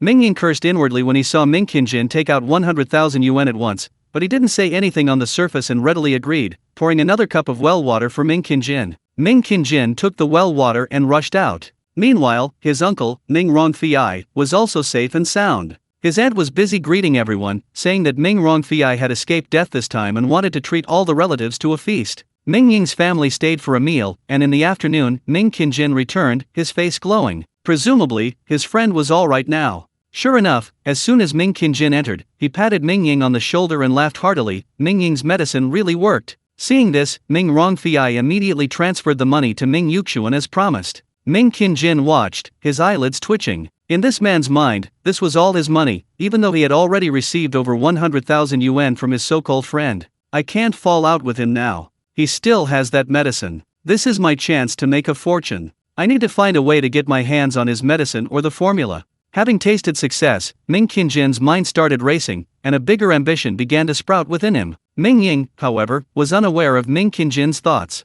After dinner, he went home with his parents. On the way, Ming Yuxuan suddenly said, Mingying, you can't keep your rabies treatment medicine out in the open anymore. People can be treacherous.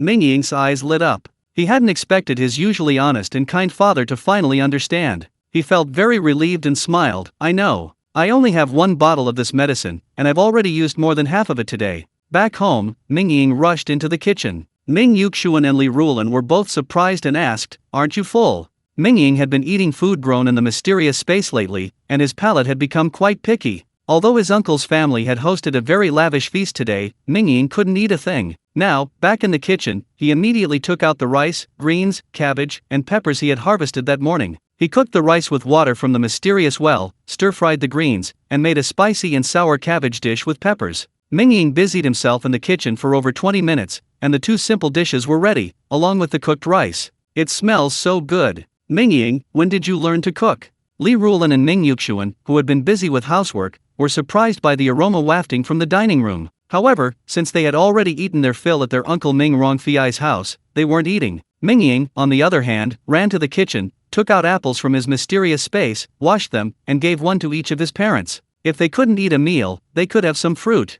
These were apples grown in his mysterious space. Li Rulan took the apple, took a small bite, and her eyes lit up immediately. This apple is so crisp and sweet, it's delicious, she exclaimed. Ming Yuxuan, hearing this, quickly took a bite as well, also praising its deliciousness. Mingying smiled and said, I asked a friend to buy this. If mom and dad like it, we can eat it every day. As he spoke, Mingying buried his head in his rice. Although there was only one stir-fried vegetable dish and one spicy and sour cabbage dish today, Mingying ate with great relish, especially the rice from the mysterious space, which was incredibly fragrant and sweet. He devoured 3 whole bowls, only stopping after letting out a satisfied burp. After finishing his meal, Mingying felt a warm sensation within him, and the energy swirling in his abdomen seemed to have filled up considerably. His eyes lit up, and he quickly asked his parents how they were feeling. Ming Yuxuan and Li Rulan, who had only eaten one apple, also felt exceptionally comfortable, as if a warm current was flowing through them. Some of the fatigue and strain accumulated over the days seemed to have improved significantly.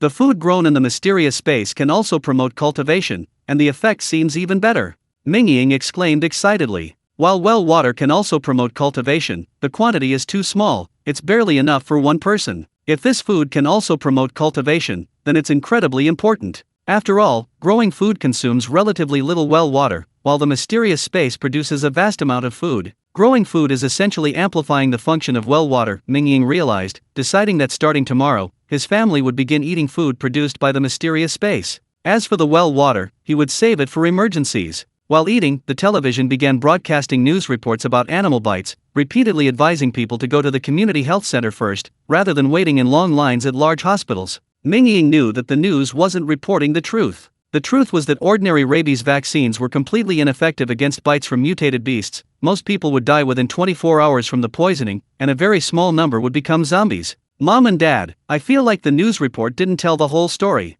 Uncle was bitten and received a rabies vaccine, but he still got sick. That means the rabies vaccine is ineffective after a bite, Mingying said. Ming Yuxuan and Li Rulan were both shocked. Impossible. How many people would have died? They exclaimed. The truth is probably far more serious than the news reports. Mom and Dad, please don't go to work for the next few days. I feel this incident is unusual, Mingying began to persuade his parents. We can't not go to work, Li Rulan shook her head and smiled. Just as she was about to say something more, screams erupted from downstairs. Mingying rushed to the window. Outside, a thick fog obscured the view, and he could only vaguely make out several figures seemingly chasing each other. Someone's gone mad. Help! Help! Someone shouted, followed by a blood-curdling scream. Mingying sighed. He hadn't expected that on the second day of the apocalypse, someone in his neighborhood would already be a zombie. The conflict downstairs quickly subsided, and the news spread like wildfire throughout the entire neighborhood. Being bitten by the mutated beast could be fatal, causing loss of consciousness and extreme aggression, much like a zombie in a horror movie. Panic instantly gripped the neighborhood, and online outcry finally reached its breaking point. My mom was bitten by our dog. Anyone who can save her? I'm willing to pay 100,000 yuan. Someone save me. I was scratched by a stray cat. I don't want to die. Meanwhile, mainstream media began proactively publishing news stories. Animal bites are ineffective against rabies vaccines. The virus will manifest within 24 hours. This is a new type of virus. After the virus takes effect, the patient either dies on the spot or loses consciousness and bites anyone they see. Please don't panic, citizens. Our experts are working hard to study this virus. Academician Li Ian's team has already published the complete genome sequence of the virus and named this new virus X. Academician Zhong Bei's team is working hard to develop a specific drug for the virus. Mingying's parents fell silent upon seeing these messages. Li Rulan, who had insisted on going to work, immediately took out her phone and called in sick to her workplace. Suddenly, a series of terrifying screams came from downstairs, accompanied by human screams. The whole world seemed to have descended into chaos that night. Chapter 11: The X Virus Unleashed. Meanwhile, Ming Qingjin and Lu Xiaomei returned home. Ming Qingjin lay on the sofa, smoking, and slowly said, "I didn't expect the virus that caused these animal bites to be a new type of virus, not rabies." Xiaomei, go to Yuxuan's house recently and find out how much of Mingying's medicine he still has, Ming Qingjin suddenly said. Lu Xiaomei's eyes lit up immediately. She instantly understood Ming Qingjin's meaning and smiled, saying, "Okay, I'll go in the next couple of days. Once we get our hands on this medicine, it'll be a huge fortune. We must get our hands on it." Ming Qingjin nodded, then smiled and said, "If they're easy to talk to them nicely. If they're uncooperative, have Awan find a few people to scare them. Too many people have been bitten this time. We must get our hands on this medicine. Then we can make a fortune." Thinking of this, Ming Qingjin seemed to already see a large amount of money waving at him, and he became excited, completely forgetting that the well water seemed to belong to Mingying, not to him, Ming Qingjin. On the evening of the second day of the apocalypse, animals had begun to mutate, and a very small number of humans, bitten, lost their minds shortly afterward, turning into zombies. Mingying stood by the window, silently watching the thick fog outside. He could still faintly hear human screams, and thought to himself, "Everything is just like in my past life." Mingying had well water in his hand, enough to help those bitten, but he didn't rush down to treat the few who had just suffered from the poison. This wasn't because Mingying was heartless or inhuman. The main reason was that he had far too little well water to save many people. With the apocalypse upon them, far too many people would die. Mingying couldn't save them all. "Mom and Dad, let's go to sleep. The world might be going to be chaotic, we need to be prepared." Mingying told his parents to go to their room. He then returned to his bedroom. Outside the window, the screams and shouts of humans could be faintly heard, followed soon by gunshots. Everyone understood the gravity of the situation at that moment, and online discussions exploded instantly. The authorities began to take the incident seriously, holding numerous meetings throughout the night. Panic quickly spread among the public, casting a shadow over the entire society. The next day, Mingying woke up to the sound of sirens everywhere, while loudspeakers repeatedly broadcast a recorded message. "Please stay home. If you are bitten by an animal, please report it to the police immediately. We will arrange treatment. Please contact your community immediately if you have pets." The authorities acted decisively, devising a comprehensive response plan overnight, which was forcefully implemented early the next morning. However, some of the official measures still provoked considerable public discontent. "My dog is perfectly normal. Why are you taking it away? This is trespassing and robbery." Someone posted complaints online, immediately drawing a malicious reply. "Indeed, this happens in the United States. You could just shoot these robbers dead." Of course, many netizens were more rational. One replied, "The animals are all crazy now. If you get bitten, it's death. The government is trying to save you, and you're still complaining and ungrateful. The poster should go to the hospital and see the terrible state of those bitten by animals. He'd probably be begging the government to take his pets away. Damn, it feels like the apocalypse has arrived. People lose their minds after being bitten by animals and bite anyone they see. Isn't that just like zombies?" Another post quickly went viral, hitting the top of the trending topics. "Someone, please save me. I'm at a pig farm in the west of the city. There are crazy pigs everywhere outside. My God, one black pig is taller than a person, and it even has tusks." Mingying's eyes narrowed when he saw this post. So this is a tusk boar. He didn't expect them to appear so quickly. "I need to improve my strength quickly. Starting today, use 70% well water for drinking, 20% for irrigation, and store 10%. Once we've almost finished the food at home, I'll take Mom and Dad to the warehouse.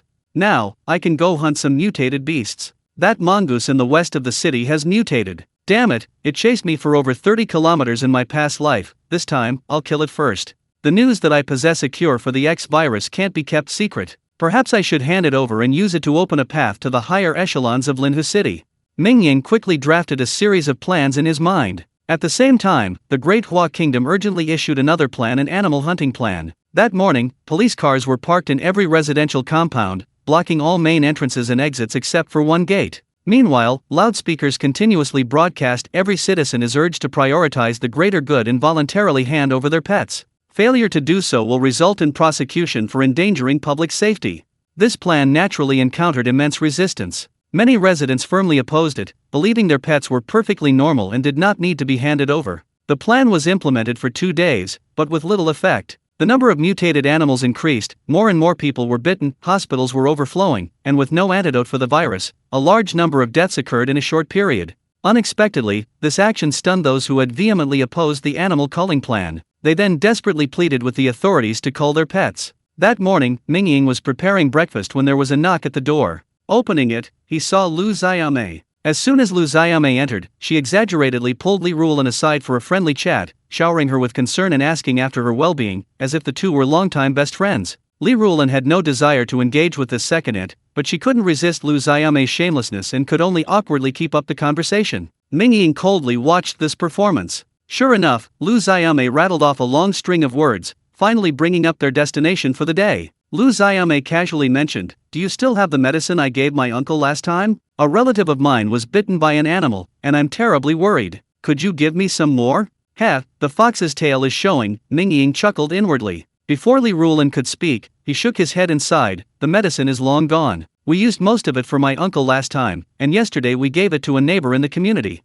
It's all gone." Lu Xiaomei didn't believe him and pressed, "Really, you don't have any left? You didn't keep any for yourselves, did you?" "I didn't need much, just enough to save my relative. Qinjin specifically said to buy it at 50,000 yuan per cup." "Second aunt, it's really gone," Li Rulan shook her head. Lu Xiaomei maintained her fake smile, saying, "Sister, this medicine costs 50,000 yuan a cup. If you still have any, you can easily make hundreds of thousands. This is a once-in-a-lifetime opportunity to get rich. Don't blame your relatives for not helping you make money." Mingying was speechless. "You want to help me make money? I have the medicine, what do you have? You're clearly trying to take advantage of me without working for me." "I'm sorry, second aunt, I really don't have any more medicine," Mingying refused directly. Lu Xiaomei's face turned cold upon hearing this. She muttered under her breath, "Heartless and ungrateful," and slammed the door shut as she left. Chapter 12: A turmoil in the queues. On the 5th day of the apocalypse, humanity began a massive hunt for animals, but it was too late. Most animals had mutated, fleeing outside after biting their owners, and some bitten people had become zombies. Gunfire and the roars of mutated beasts filled the streets, and panic permeated the air. At this moment, China announced a major decision to implement wartime measures. Large numbers of heavily armed soldiers were deployed to the streets, immediately killing any mutated animals they found. Simultaneously, numerous medical personnel were deployed, immediately administering rabies vaccines to anyone bitten by an animal and taking them away by ambulance. Ordinary citizens were prohibited from leaving their homes except for essential production and daily life. Supermarkets and other shopping venues implemented limits, with each person limited to purchasing no more than 50 yuan worth of goods per day. The wartime measures shocked the entire society,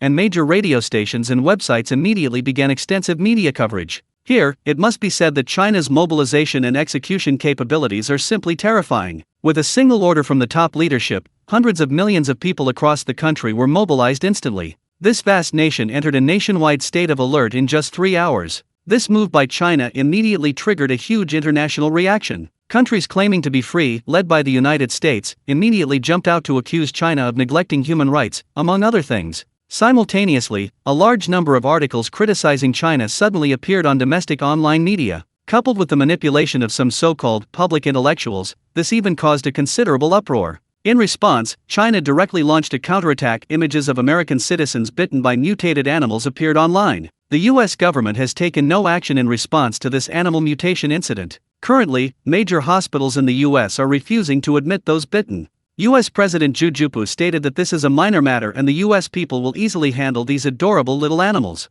In the town of Ryayang in the US, all residents have been infected with a mysterious virus. More than 12,000 residents have died, and another 1,040 have become mindless zombies. An official in the US Black Palace worked while bitten by a pet. He succumbed to the virus at the Black Palace, biting several people before being shot dead on the spot. Large-scale protests erupted in the US, with citizens accusing medical institutions of refusing to treat patients bitten by animals. In the city of Button in the US, rioters vandalized shops. Due to insufficient police force, no officers were dispatched. The shop owner was seriously injured by the rioters. This move by China immediately cleared up negative online opinions, mobilizing the entire population. I support my motherland. Long live my great China. Let the people of America breathe the air of freedom in God's presence. Salute to the soldiers who defend our homeland. They risk being bitten by mutated beasts to protect us. There is no such thing as a peaceful life, it's just that someone is bearing the burden for us. We can still stay at home watching movies and surfing the internet because someone is protecting us.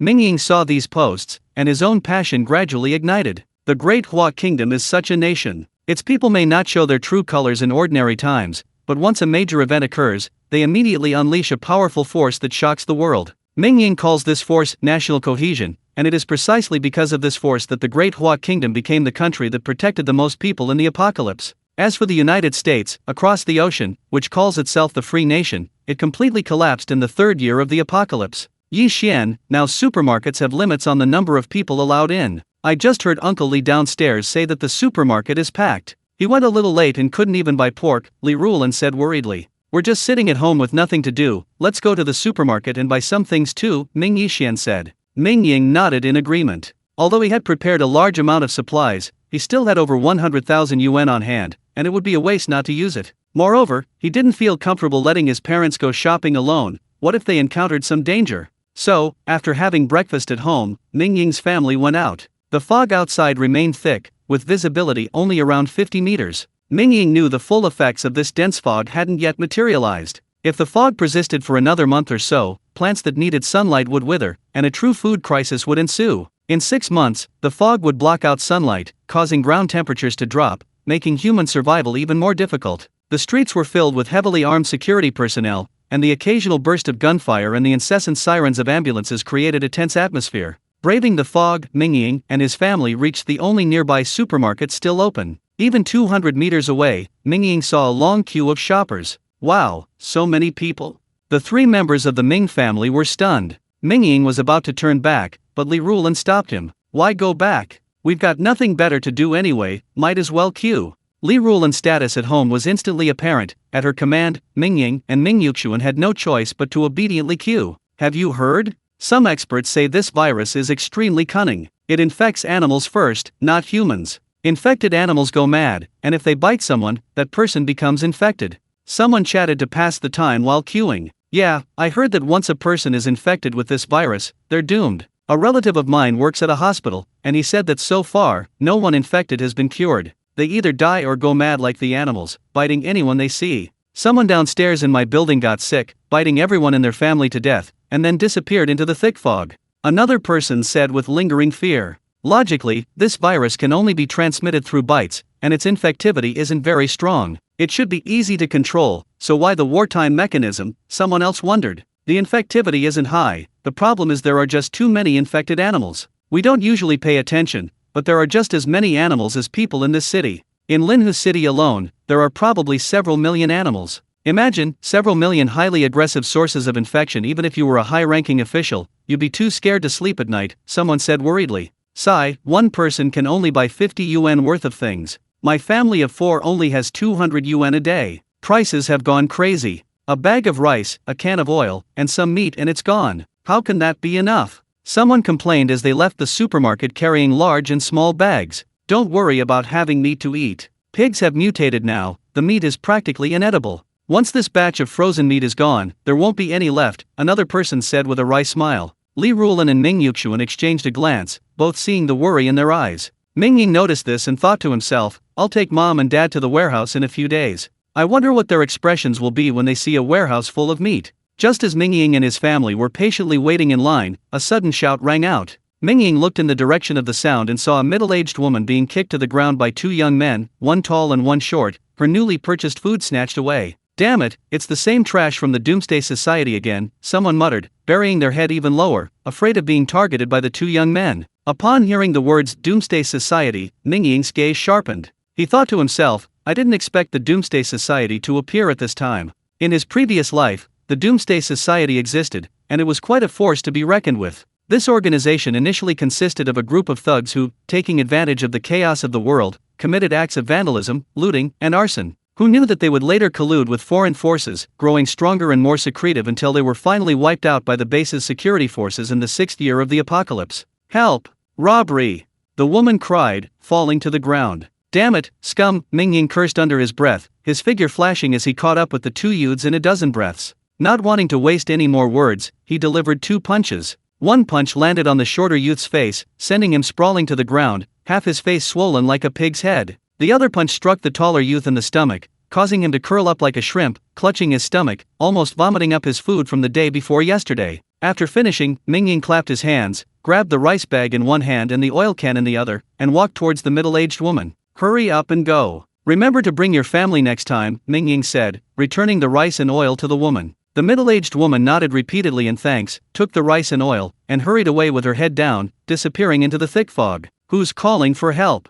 Just then, a rapid whistle blew, and 2 uniformed security personnel rushed over. Really? Mingying shook his head. There's a saying, isn't there? In movies, so-and-so is always the last to appear. Actually, Mingying had misunderstood the security team. From the middle-aged woman's cries to the arrival of the security personnel, less than a minute had passed. That was incredibly fast. If anyone's to blame, it's Mingying for ending the fight so quickly with just 2 powerful punches. Chapter 13: Leading men to force their way in. With the arrival of the security personnel, things became much easier. Everyone in line could testify to Mingying's act of bravery. Furthermore, given the current wartime measures, thugs were dealt with severely. 2 security personnel simply dragged the 2 youths away. As for Mingying, he was completely unharmed. One of the security personnel even patted him on the shoulder with a smile, as if to encourage him. Mingying, you hit someone from the Doomsday Society. Shouldn't we leave quickly? Li Ruolin whispered. Mingying shook his head. As an evolved being, how could he be afraid of a few thugs? He immediately said, Mom, don't be afraid, I'm here. As he spoke, Mingying pulled out a spicy beef jerky from his pocket and started eating. Since becoming an evolved being, Mingying's energy consumption had increased dramatically, which often led to him feeling hungry. Although beating up the 2 thugs hadn't been difficult, it had surprisingly made him feel a little hungry. Sigh, it's just like a car. A high-displacement car is awesome, but it consumes too much fuel. Looks like I need to start hunting mutated beasts sooner. The food energy in the mysterious space is high enough, but it's still not as good as meat. Mingying thought to himself as he stuffed beef jerky into his mouth. Mingying remembered that there was a cattle farm about 30 kilometers outside Linhu City. In his previous life, that place was full of mutated cattle, practically a forbidden zone for humans. Once my strength reaches the 2nd tier, I'll go check out the cattle farm. I can't finish the chili peppers from the mysterious space, so I'll make some beef jerky myself. Mingying finished the beef jerky, clapped his hands, but his mind was still on the cattle farm dozens of kilometers away. After queuing for about half an hour, Mingying's family finally entered the supermarket. They bought 150 yuan worth of groceries and went home. But as soon as they reached their apartment building, Mingying saw a huge crowd gathered at the stairwell. The leader was none other than Ming Qingjin and Lu Xiaomei. Beside them stood a tall, burly young man with a gold chain around his neck, Ming Qingjin's son, Ming Yuan, who was rumored to work for a small loan company. Ming Qingjin, seeing Mingying's family, immediately smiled broadly and said with a grin, Yuxuan, we've finally waited for you. Everyone's been waiting for Mingying's medicine to save his life. Ming Yuxuan frowned upon hearing this. He knew Ming Qingjin's intentions from Lu Xiaomei's visit last time, but he hadn't expected that Ming Qingjin would dare bring so many people to block their door after he had clearly stated that he had no medicine. Second brother, I already made it very clear to Xiaomei last time that the medicine is all used up, Ming Yuxuan said directly. The 20-odd people behind Ming Qingjin gasped upon hearing this. These people all had family members who had been bitten by animals, some hadn't yet shown symptoms, while others had already been controlled. Hearing Ming Yuxuan's words, they were filled with despair. Ming Qingjin, didn't you swear you had the medicine? Someone suddenly exclaimed. That's right, you didn't have the medicine but you still charged us. Give us back our 100,000 yuan. Yes, give us our money back. Ming Qingjin's expression changed slightly. Asking him to return the money was tantamount to asking for his life. He quickly tried to calm the crowd, pulling Ming Yuxuan away while whispering, Yuxuan, this is a golden opportunity to make money. These people's families have been bitten by animals. If you can save them, name your price.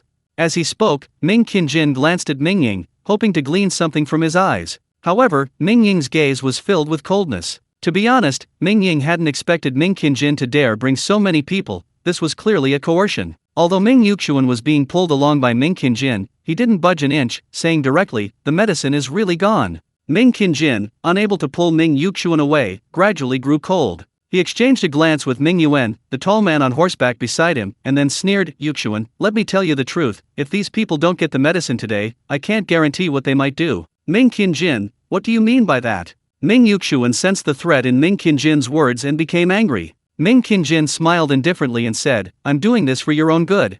As soon as he finished speaking, Ming Yuan shouted, "Third uncle, stop pretending. The animals have all mutated now, you must have some left for yourself, how could you possibly have used it all? I think we should all search your house, maybe we can find it." Upon hearing this, the 20-odd people behind Ming Qingjin were somewhat tempted, and several even turned and went upstairs. At the same time, Ming Yuan suddenly stepped forward, grabbed Ming Yuxian's shoulder, and laughed, "Third uncle, why don't you come upstairs with us and take a look?" Ming Yuan was tall and fat, and quite strong. He gripped Ming Yuxian's shoulder and secretly tightened his grip, causing Ming Yuxian to groan in pain. "Damn it, what the hell?" Mingying was furious. He stepped forward and grabbed Min Jiayuan's arm. A crack was heard, and Min Jiayuan's right arm broke, accompanied by a pig-like scream. For Mingying, an evolved being, breaking an ordinary person's hand was a piece of cake. In excruciating pain, Ming Yuan collapsed to the ground, howling in agony. Seeing her precious son suffer, Lu Xiaomei screamed and lunged at Mingying like a mad woman, scratching and biting him. Mingying easily dodged to the side, but Lu Xiaomei lunged too fiercely and couldn't stop in time. She crashed into a tree behind Mingying with a thud, instantly feeling dizzy and bleeding from her forehead. She screamed again, "Murder! Help! Mingying has murdered someone!" Ming Qingjin, caught off guard by the sudden injury to his son and wife, was enraged. He immediately wanted to punch Ming Yuxian, but a glance revealed Mingying smiling at him and dramatically clenching his fist. He immediately chickened out and instead yelled, "Mingying, how dare you hit someone?" Just then, a sharp flute blast rang out, and two figures burst out of the thick fog. The leader shouted, "Don't move. Hands on your heads, crouch down." As she spoke, a gunshot rang out. Everyone jumped in surprise and immediately crouched down, covering their heads. Mingying didn't crouch down, but turned to look at the newcomer. His eyes lit up, and he exclaimed, "Goddess of dragon flame." Mingying knew the newcomer all too well. In his previous life, she was a renowned figure, one of only 3 high-level evolved humans in the Dongchuan base, her strength so formidable that even Mingying in his past life felt a pang of envy at her mere sight. Wow, so this was the profession of goddess of dragon flame before the apocalypse, Mingying thought to himself. Crouch down, hands behind your head. Zhang Yun, seeing Mingying staring at her with a lecherous look, frowned and pointed her gun at him, shouting sharply. Mingying, now with the gun locked on, quickly crouched down with a wry smile, hands behind his head. "Comrade, you have to arrest them. That Mingying injured my wife and children." Ming Qingjin yelled loudly upon seeing the security team arrive. "Ouch, looks like you haven't learned your lesson yet." Mingying turned to look at Ming Qingjin, flashing a friendly smile that immediately made Ming Qingjin shudder. "Behave yourselves, take them all back to the station." Zhang Yun, seeing Mingying still smiling, instantly formed a troublemaker impression on him, kicked Mingying in the backside, and shouted sternly, "Damn, this woman is really fierce."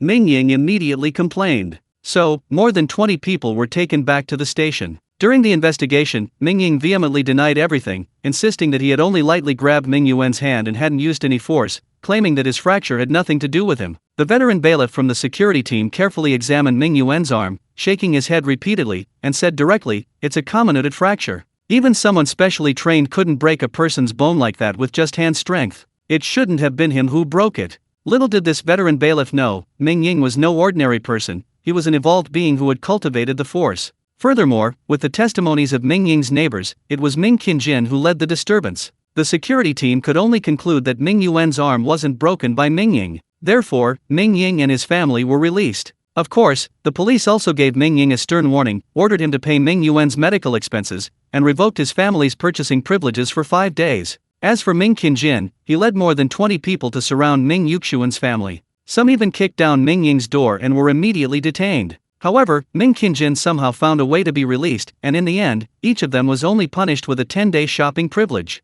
Mingying readily paid 30,000 yuan in medical expenses, and then his family left the security team. At the security team's entrance, Mingying deliberately glanced at Ming Qingjin's family and even made a pinch gesture with his hand, which immediately frightened Ming Yuan into screaming. Chapter 14: Clearing Out Mutant Beasts. Back home, Ming Yuxian and Li Rulin carried some fruit and thanked their neighbors upstairs and downstairs. Then, both of them returned home with somber expressions, looking rather dejected. The reason was simple: the whole family had been banned from purchasing supplies for 5 days. Now that information was networked, even entering a supermarket required scanning an ID card, making it difficult to sneak in unnecessarily. Mingying thought for a moment and said, "Mom and Dad, don't worry about food and drink. I partnered with a friend to set up a logistics warehouse, but we lost money. However, the things in the warehouse are still there, and my friend didn't want them, so he gave them to me. Why don't we move there today? I've been renting that warehouse for several years."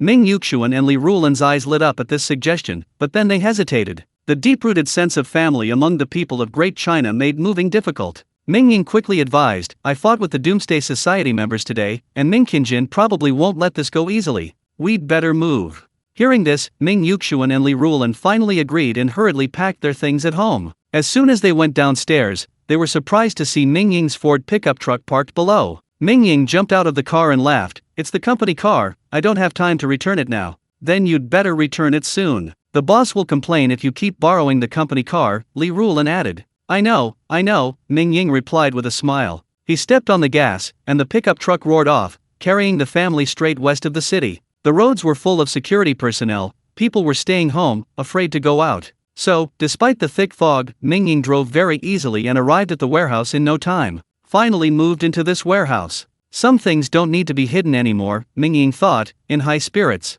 Upon entering the warehouse, Ming Yuxuan and Li Rulan were stunned. On the first floor, 3 large freezers were neatly arranged, filled with various kinds of meat, and 4 double-door refrigerators were stocked with fresh vegetables and fruits. In a corner of the warehouse, 2 towering generators stood brand new. This warehouse was practically a shelter built for the apocalypse. Mingying hadn't told his parents that he'd also bought a water purifier and hidden it in his secret space, to use later when the tap water became murky. What surprised Ming Yuxuan and Li Rulan even more was that the second and third floors of the warehouse were actually furnished residential buildings. Mingying had specially hired someone to clean them, making them almost brand new, which delighted the two of them. "Mom and Dad, we've just moved today, let's make a few dishes," Mingying said with a smile, taking beef, pork, chicken, and eggplant and cabbage that had grown in his mysterious space from the warehouse. "Mom and Dad, you two rest today, I'll cook." Mingying rolled up his sleeves and ran into the kitchen. He started by making chicken soup. High-end ingredients often only need the simplest cooking methods. Mingying prepared a clear chicken soup, adding water to a clay pot, chicken pieces, just a little ginger and cooking wine, and finally, secretly adding a little well water, and then started cooking. While the chicken soup was simmering, Mingying also stir-fried the beef and cabbage, adding the millet peppers from his mysterious space. The dish was incredibly fragrant and spicy, making your mouth water just from the smell. There was also pork. Mingying couldn't stop thinking about the mutated boar to the west, and whenever he had a spare moment, he'd get some pork to try his hand at cooking. Today, he made a simple braised pork, which turned out translucent, chewy, and tender. Mingying secretly took a bite and was increasingly satisfied with his culinary skills. Finally, there was eggplant. Mingying had grown quite a few garlic cloves in his mysterious space, and they already had bulbs. He steamed the eggplant, then sautéed the minced garlic in oil until fragrant, added some chili peppers and oyster sauce, and finally generously piled it over the eggplant. He sprinkled on some chopped scallions from his mysterious space, and a plate of fragrant steamed eggplant with garlic was ready. After bustling around for an hour or so, when Mingying finally brought the rice to the table, Ming Yuxuan and Li Rulan's eyes lit up at the aroma. They exclaimed, "Mingying, who taught you to cook? It smells so good." Li Rulan picked up a piece of braised pork and put it in her mouth, while Ming Yuxuan took a sip of the chicken soup. Their eyes immediately lit up. The chicken soup, in particular, with the addition of water from the mysterious well, was not only incredibly nourishing but also exceptionally delicious. "My goodness, I've never had such delicious chicken soup before," Ming Yuxuan exclaimed in surprise, downing a large bowl in one go. The Ming family enjoyed the meal immensely, their earlier gloom completely dispelled. Ming Yuxuan even opened a bottle of fine wine, his face flushed with drink. Seeing his parents' happiness, Mingying cherished these warm and peaceful moments even more. Should I take care of Ming Qingjin tonight under cover of darkness? This thought suddenly popped into Mingying's mind. He was getting annoyed by Ming Qingjin's constant harassment. With Mingying's current strength and the combat experience he had accumulated in his previous life, taking advantage of the darkness and thick fog to silently eliminate Ming Qingjin's family wouldn't be a big problem. Mingying pondered for a while, but ultimately decided to let Ming Qingjin go. This wasn't out of sentimentality, but because Mingying felt that Ming Qingjin posed no threat to him in this life. Moreover, if history continued as it should, Ming Qingjin would likely be killed by mutated beasts in the second year of the apocalypse. Never mind, time to sleep. Mingying turned and went back to his room, soon falling asleep. The next morning, upon waking, the gunfire outside was noticeably more intense. Mingying knew that the security forces had begun their operation, conducting a large-scale extermination of mutated beasts throughout the city. Having lived 2 lives, Mingying knew very well that this large-scale purge had thoroughly enraged the mutated beasts of Linhu City, and had also given birth to Linhu City's first mutated beast with simple intelligence, the fang boar. This beast had thick hide and caused considerable casualties to the security team. Let's go out and see what happens. Let's find a way to kill this fang boar and slow down the evolution of the mutated beasts in Linhu City a little. After having breakfast at home, Mingying told his parents not to go out, and then he went out himself. Before leaving, Mingying took out the weapon he had prepared earlier from his mysterious space, a thick-walled steel pipe over a meter long. In addition, Mingying had also prepared some arm-length steel bars, one end of which was sharpened to an extremely sharp point for throwing. There was no one outside today. The authorities had issued a notice in advance that all residents were prohibited from leaving their homes, and supermarkets were also closed. The security team was conducting a citywide extermination of mutated beasts, and in such dense fog, allowing people to freely roam would easily lead to collateral damage. Mingying hadn't walked far down the street carrying his steel pipe when he encountered the security team. Surprisingly, the dragon flame goddess Zhongyun was also there. Upon seeing Mingying, the middle-aged man leading the security team immediately shouted, "Don't you know we're not allowed to go out today? Get back here." Mingying shrugged and said, "I was really hungry, so I came out to find something to eat, but the fog was too thick, and I got lost." The captain frowned upon hearing this. He didn't want to waste time getting involved, but he couldn't let Mingying wander around aimlessly. He could only shout, "Stay with us. Don't get lost." Mingying was overjoyed and ran over with his steel pipe. "Hey, you've got a weapon, huh?" One of the security guards laughed when he saw Mingying carrying a steel pipe. He patted his pistol and chuckled, "You'll only get what you need with this. Save that pipe for dancing, don't get impulsive later." The mention of pole dancing made the other guards burst into laughter. "What are you laughing at? Quiet down," Zhongyun frowned and snapped. Zhongyun seemed to hold a high position in the team. Her words silenced the other guards who had grumbled a few times. Zhongyun glanced at Mingying and said coldly, "If there's any danger later, just follow us. Don't stay more than 5 meters away from me." "Got it," Mingying smiled slightly and readily agreed. Mao, Captain Zhang seems quite concerned about this kid. She even said something extra. "When has our Ice Queen ever spoken more than a word to anyone else?" A younger guard whispered. "Hey, now that you mention it, it's actually true. There's definitely something fishy going on." Another person chuckled. "Damn it, please, stop talking. If Captain Zhang hears us, we'll have to do extra training again." One team member's heart sank as he heard his companion's constant chatter. The squad advanced, encountering several waves of mutated beast attacks along the way, but thanks to their superior firearms, they easily killed dozens of them. The team members were all relaxed, still bragging to each other. However, Mingying grew increasingly cautious, gripping his steel pipe even tighter, because Mingying knew that this team had entered the territory of that monstrous boar. Chapter 15. I Am Steel Bar Hero. According to his memories from his past life, Mingying's security team had already entered the territory of the monstrous boar. However, the security guards were still laughing and joking, treating this raid like a vacation. Mingying couldn't stand it anymore and whispered a warning, "A little west of here, there seems to be a pig processing plant with lots of pigs. Could there be mutated beasts there?" Upon hearing this, the security team captain frowned, while the other members were unconcerned. One of them, Mao, even patted his chest pistol and laughed, "With this, no matter how many pigs come, they'll all die." "Yuan Mao, shut up.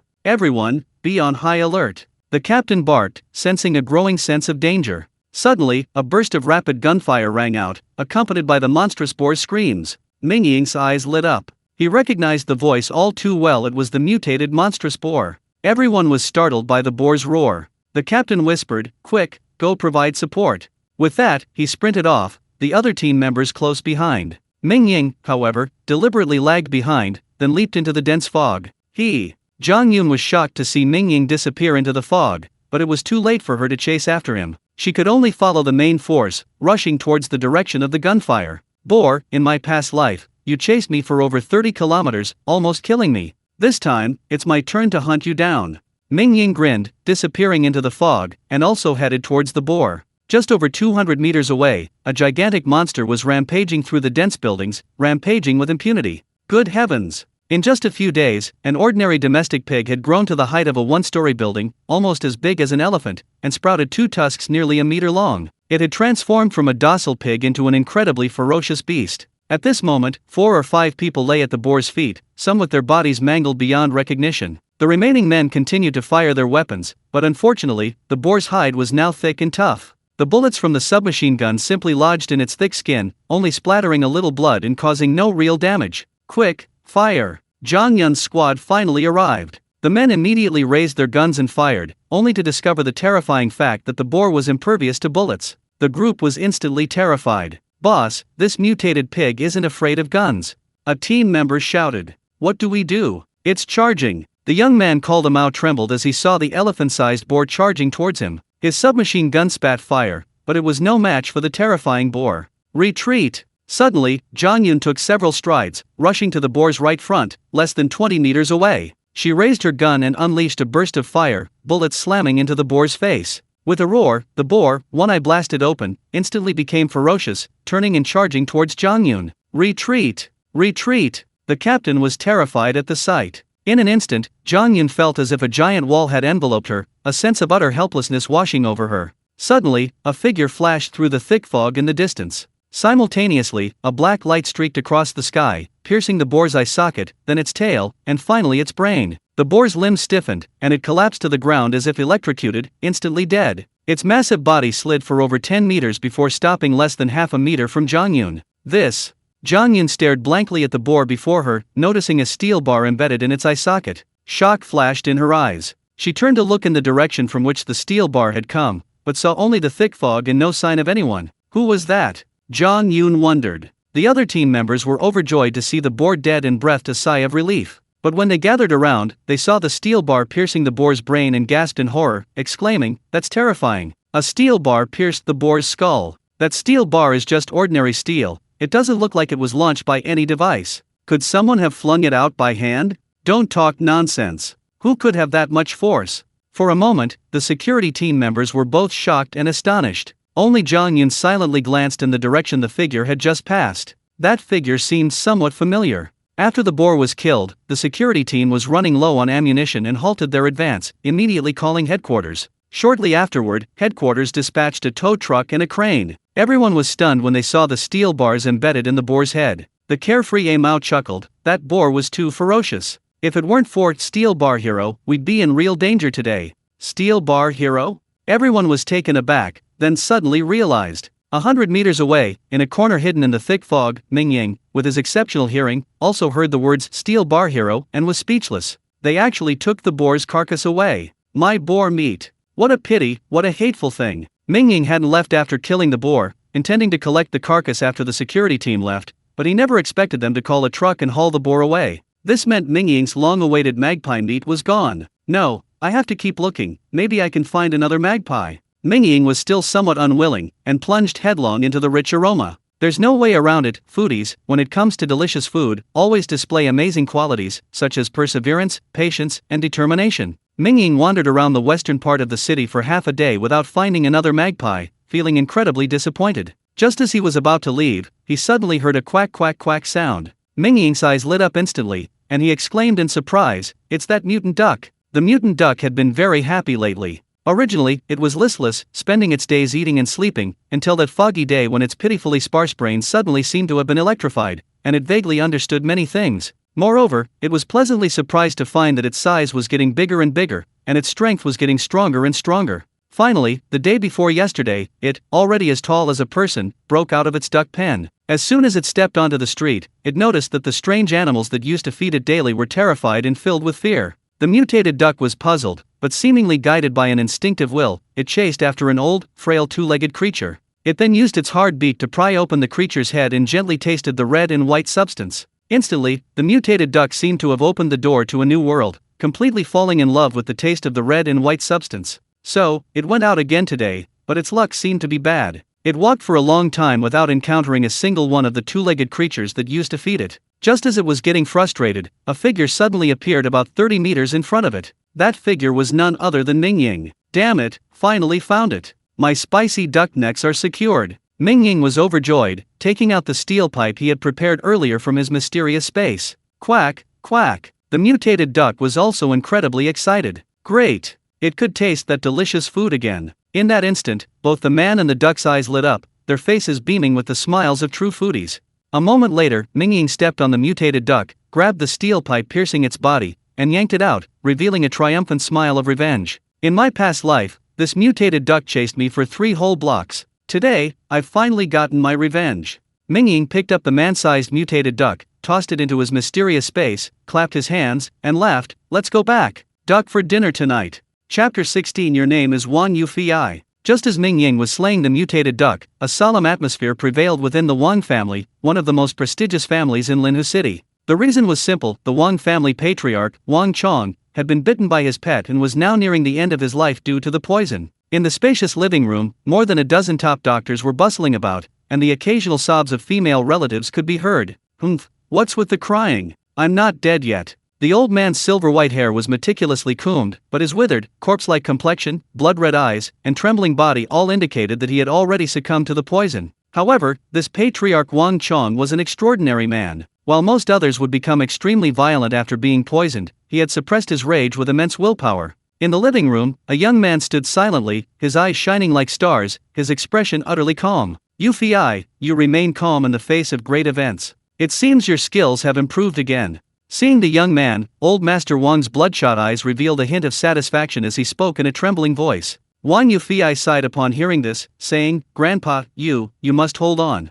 The old man smiled, his voice trembling. I can't. I want to kill and eat anyone I see. If I lose control later, don't hesitate, kill me on the spot. You'll be alright, Wang Yufei said softly, glancing at the doctor beside him, signaling for him to administer a sedative to old Master Wang. Suddenly, a figure rushed into the hall, excitedly exclaiming, Young master, there's news. Someone in Lingya residential area was bitten by an animal and suffered from the poison, but they were eventually cured. Upon hearing this, a chilling glint flashed in Wang Yufei's eyes, and a flicker of emotion finally appeared on his usually calm face. Looking at Mingying, he had already hummed a little tune as he walked to his front door, then retrieved the mutated duck from his mysterious space and dragged it back to the warehouse. Didn't get the boar, so I'll try a mutated duck first. Mingying pushed open the iron gate. Li Rulan happened to be on the second-floor corridor and immediately saw the mutated duck, which was taller than her, being dragged by Mingying. She screamed in fright. Mingying, this. Ming Yuxuan rushed out, also instantly stunned. Mingying grinned, tossed the mutated duck into the yard, and said with a smile, Extra treat today, spicy duck. Where did you get this? Ming Yuxuan asked. I found it on the road. The security team was clearing out mutated beasts today, they probably killed it. Mingying laughed. Is this edible? Didn't they say it had a virus? Li Rulan asked worriedly. It's fine. Mingying laughed. He knew best whether mutated beasts were edible. The mutated beasts carry the X virus, but this virus is extremely fragile, it dies quickly after the host dies, making the mutated beast's flesh perfectly edible. This differs from the zombie virus, which originated from the mutated beast's X virus but mutated within humans, becoming a different virus altogether. Mingying retrieved the large iron pot and simple stove he had previously purchased from the warehouse and began boiling water. This mutated duck was taller than a person, with stiff, long feathers. Mingying scalded it twice with boiling water to pluck them all off. Today, we'll start with spicy duck necks. Mingying swiftly chopped off a duck neck thicker than a human arm, then chopped the rest of the mutated duck into pieces and tossed them into the freezer. Mingying's culinary principle was simplicity. When it came to food, as long as it tasted good, there was no need for fuss. He simply blanched the duck necks in water, then heated oil in a wok, adding star anise, cinnamon, Sichuan peppercorns, chili peppers, and ginger from his mysterious space to sauté until fragrant. He added water and brought it to a boil, then added soy sauce and sugar. He then tossed the duck necks into the pot, added a little cooking wine, covered it, and started cooking. Soon, the aroma filled the air. Mingying added salt, chicken bouillon, and other seasonings, then covered the pot again and simmered. The meat of this mutated duck was incredibly nutritious, and its flavor far surpassed that of ordinary poultry. Mingying's mouth watered at the aroma wafting from the pot. Since Mingying was cooking the spicy duck necks in the yard, the fragrance, mingled with the thick fog, traveled far and wide. Those hiding at home were instantly tempted, only regretting the official curfew and forced to silently endure their cravings. It smells so good. Who's cooking these amazing duck necks? Someone couldn't resist any longer and posted it on their WeChat moments. I really want to go to the supermarket to buy duck necks. Someone roared from inside their home. Where's the almighty Meituan delivery service? I want to order duck necks. At this moment, Ming Yuxuan and Li Rulan were also drawn by the aroma. Mingying patted his chest, assuring them it wasn't poisonous. Ming Yuxuan then scooped a fist-sized duck neck from the pot, took a small bite, and then his eyes widened instantly. Ignoring the heat, he grabbed it and started eating it in large bites. Seeing Ming Yuxuan devour the food, Mingying couldn't resist either. He peeked at a piece from the pot, grabbed it, and started gnawing on it. Sure enough, the mutated duck's neck was thicker than a normal person's arm, and the meat was plump and chewy. Mingying took a bite, his mouth filled with meat, and the rich aroma of chili and Sichuan peppercorns tantalized his taste buds. Mingying ate 5 or 6 fist-sized duck necks, his mouth and hands covered in oil, when suddenly Ming Yuxuan's phone rang. Seeing it was his uncle, Ming Rongfei, calling, Ming Yuxuan quickly wiped his hands and answered the phone. As soon as he answered the phone, Ming Rongfei hurriedly said, Yuxuan, you're not home? I'm right outside your door, I've been knocking for ages and no one's answered. Are you all right? I'm fine, we moved, we forgot to tell our relatives, Ming Yuxuan laughed, then asked, why did you suddenly think of calling me? Well, do you still have the medicine that saved me last time? His uncle stammered. Ming Yuxuan frowned upon hearing this, paused for a moment, and then replied, we're out of medicine. After you used it last time, we gave some to the neighbor, and it's all gone. However, beside Ming Rongfei on the other end of the line, Wang Yufei's eyes suddenly lit up, and he said urgently, yes, he definitely has it. Locate him, locate him. Several technicians nodded repeatedly, rapidly typing on the keyboards of their various portable instruments. Beside Wang Yufei, Ming Qinjin smirked, Mr. Wang, I told you there was medicine. Wang Yufei glanced at Ming Qinjin with disgust, tossed him a check, and said, here's 500,000. You can go now. Ming Qinjin's eyes lit up. He took the check, bowed and scraped, and quickly left, thinking to himself, that kid Yuxuan really does have more medicine. I have to find a way to get my hands on it. Meanwhile, back at Ming Yuxuan, after hanging up the phone, he felt something was off and voiced his suspicions. Rulin, Mingying, something felt off. Your uncle's tone was off. Mingying nodded, but then smiled. So what if something was off? The other party wouldn't be able to trace it back to him by phone. Not long after, a screeching sound of brakes came from outside the courtyard. Mingying, who was gnawing on a duck neck, was startled and said speechlessly, someone actually managed to find me by following a phone call. However, Mingying eventually smiled. He knew that someone who could find him based solely on a phone's location was someone of considerable power in Linhu City. This kind of person was the perfect stepping stone for him to release the medicine to treat the X virus. After all, resources were limited, and Mingying needed to leverage the influence of these powerful figures to acquire them, rather than providing them free to ordinary people. Yi Xian, are you in there? Ming Rongfei's voice rang out from outside the door. Mingying sighed and got up to open the door. But as soon as the door opened, seeing the young man beside Ming Rongfei, Mingying froze, exclaiming, a fei. Wang Yufei was also taken aback when Mingying called him a fei. Only his close childhood friends called him a fei. This young man in front of him shouldn't recognize him. That's right, a fei doesn't recognize me yet. Mingying noticed the surprise in Wang Yufei's eyes and then realized. You're Mingying? Wang Yufei asked. I heard from your second uncle that you have medicine that can treat mutated beast bites? Second uncle? Ming Qinjin? Mingying frowned. Wang Yufei was a seasoned businessman. Seeing Mingying's frown and knowing his character from his brief encounter with Ming Qinjin, he instantly guessed that Mingying probably disliked the second uncle intensely. He smiled and said, I gave him some money and sent him away. I've come here today only to ask you for medicine. As long as you can save my family, whatever you want, as long as I have it, I'll give it to you. Having said that, Wang Yufei stared intently at Mingying, his eyes filled with sincere pleading. Mingying smiled and nodded immediately, okay. Wang Yufei's eyes lit up at this, and he said quickly, all right, come with me right away. Mingying nodded, turned, and went upstairs. A moment later, she returned with a water bottle, saying, we can go now. Wang Yufei nodded repeatedly and gestured for her to leave. Mom and Dad, Uncle, you stay here. I'll be back tonight, Mingying told her parents before getting into Wang Yufei's car. With a roar of the engine, Wang Yufei's car sped out of the alley and headed towards the Wang family home. In the car, Wang Yufei glanced at Mingying in the back seat through the rearview mirror. He saw Mingying resting with his eyes closed, his face calm. Wang Yufei thought to himself, this man has such composure, he's probably not a charlatan. It seems my grandfather can be saved. Thinking this, Wang Yufei couldn't hide his excitement and said, Mingying, I'm very grateful that you're willing to come with me to the Wang family. Whether or not you can cure my grandfather, I'll be very grateful. Whatever your request, just say it. As long as it's within my ability, I will definitely fulfill it. Mingying had originally planned to ask for a huge sum of money, but he hadn't expected that Wellwater's first client would be Wang Yufei. He smiled and said, I have no requests. There's only one reason I agreed to save your grandfather. Oh, Wang Yufei asked, puzzled. But then he heard Mingying laugh and say, because your name is Wang Yufei, that's the reason. Chapter 17, The Rescue Takes a Turn. Wang Yufei was taken aback, asking doubtfully, have we met before? Mingying shook his head, smiling mysteriously, we'll meet in the future. You're quite an interesting person." Wang Yufei rarely smiled. Wang Yufei's driving skills were excellent. Although the roads were blocked by thick fog, the car maintained a high speed and smooth ride. Suddenly, Mingying's gaze caught a glimpse of a figure flashing past on the roadside, the figure staggering slightly. In that flash, Mingying's eyes lit up, for he clearly saw the person take 2 consecutive strides, using a footwork technique he had practiced in his previous life, the returning sea fist. This fist technique was created by a martial artist in his previous life. Mingying had met this martial artist while on the run and learned the technique, but now he had encountered him again, and this person seemed to be in some trouble. "Stop the car!" Mingying suddenly shouted. Wang Yufei was startled and quickly signaled the driver to stop. With a screeching of brakes, before the car had even come to a complete stop, Mingying flung open the door, his figure flashing as he leaped out and disappeared into the thick fog in a few bounds.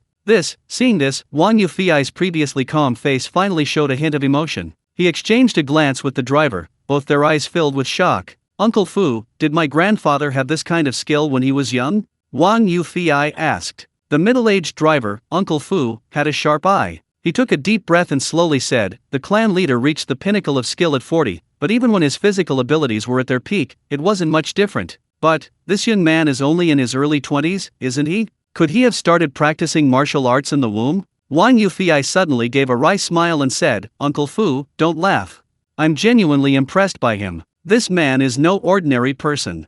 Uncle Fu nodded. With that, Wang Yufei immediately pushed open the car door and quickly chased after him. His running speed was also quite fast. Meanwhile, Mingying was unaware of the immense shock his casual display of skill had caused Wang Yufei. Mingying moved with lightning speed, his hearing heightened to its peak, quickly pinpointing the source of the sound. In a dozen breaths, he caught up with the figure, only to be stunned. This figure wasn't the middle-aged male martial artist from his previous life, but a tall, slender young woman. Is she that senior's disciple, or daughter? Mingying guessed, noticing the tall woman wearing a white tracksuit, one hand clutching her right arm, blood trickling between her fingers. At her feet lay a massive mutated dog, its neck broken. "Mingying, what's this?" Wang Yufei caught up as well, seeing the mutated dog on the ground and the woman's injured right arm, his expression immediately hardening. Breaking the neck of a mutated beast with bare hands, this was no ordinary woman's feat. "Who taught you your martial arts?"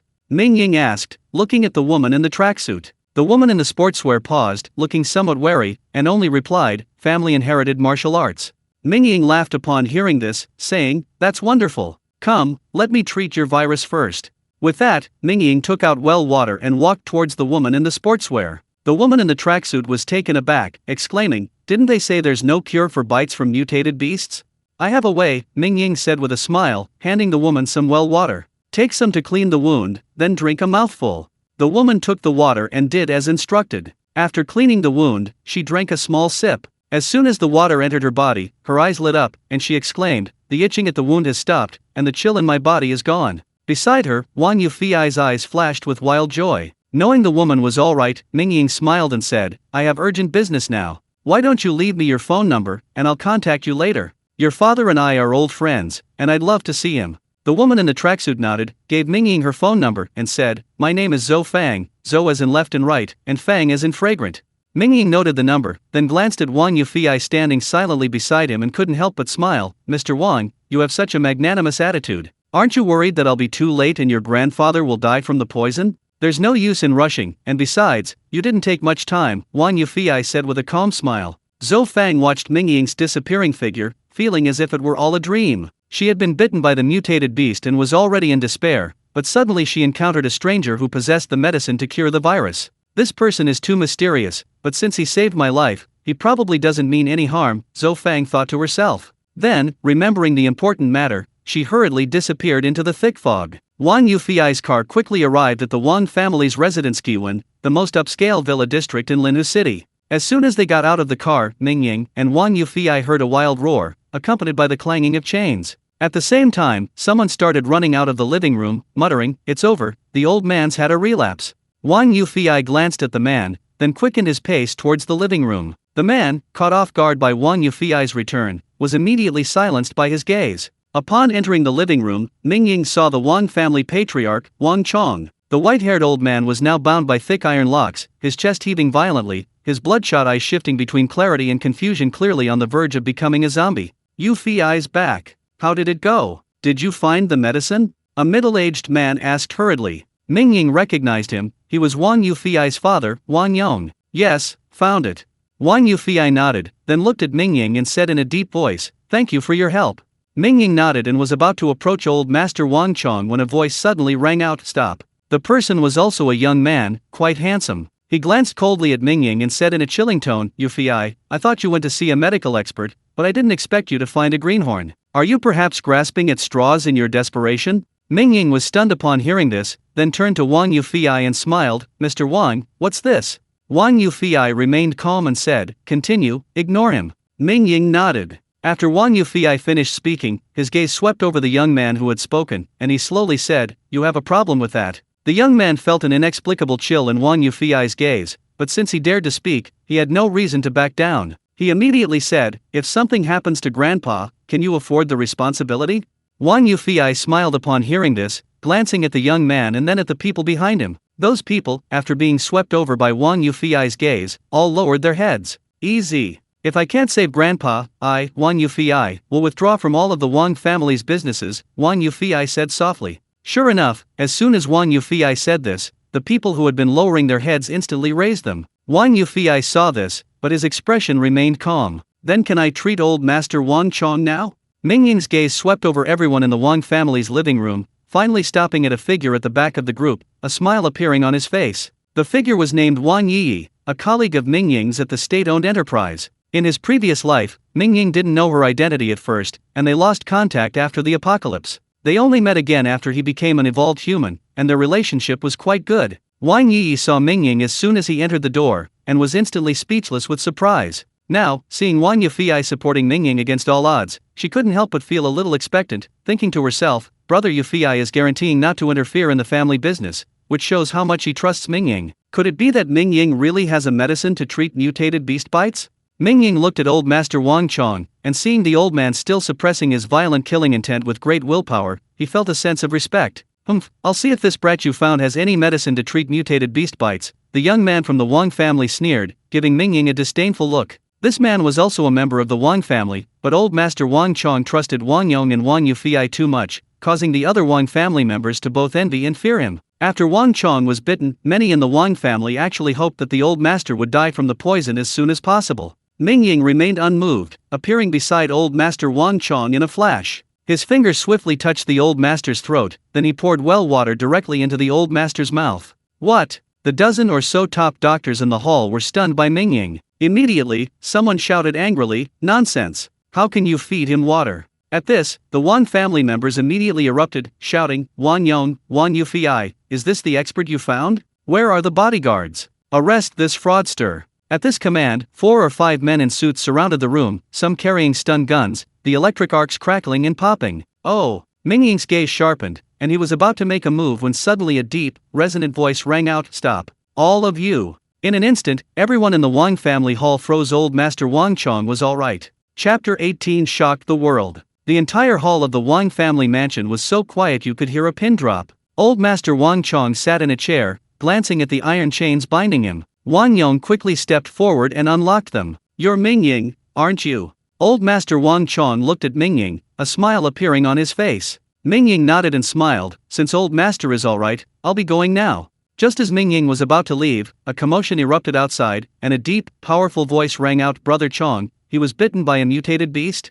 A second or two later, Mingying saw a middle-aged man in military uniform, his face grave, stride in. "You Dong Chuan." Mingying's eyes lit up upon seeing the newcomer. He had intended to use the well water to establish a connection with the upper echelons of Linhua City, but he hadn't expected that just after curing old Master Wang Chong, a high-ranking official from Linhua City would appear, and a high-ranking one at that. Yu Dongchuan. That was the ruler of the entire Dongchuan base in his previous life, the highest authority in Linhua City. Even now, Yu Dongchuan is still one of the top-ranking figures in Linhua City.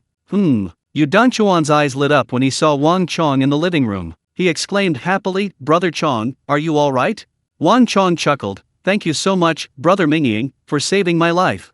Beside them, a bespectacled doctor quickly said, "This is simply a miracle." Old Chong was already suffering from the virus, but this young man recovered instantly after just 1 cup of the medicine. "Oh!" Yu Dongchuan's eyes lit up upon hearing this, and he immediately turned to look at Mingying, scrutinizing him for a full 2 seconds. Mingying was very familiar with this future number 1 in Linhua City. Sensing Yu Dongchuan's gaze, he remained calm and simply stood quietly. What a fine young man, Yu Dongchuan thought to himself, and directly said, I don't know your name yet, but you have a medicine that can treat mutated beast bites. I hope you can give it to us.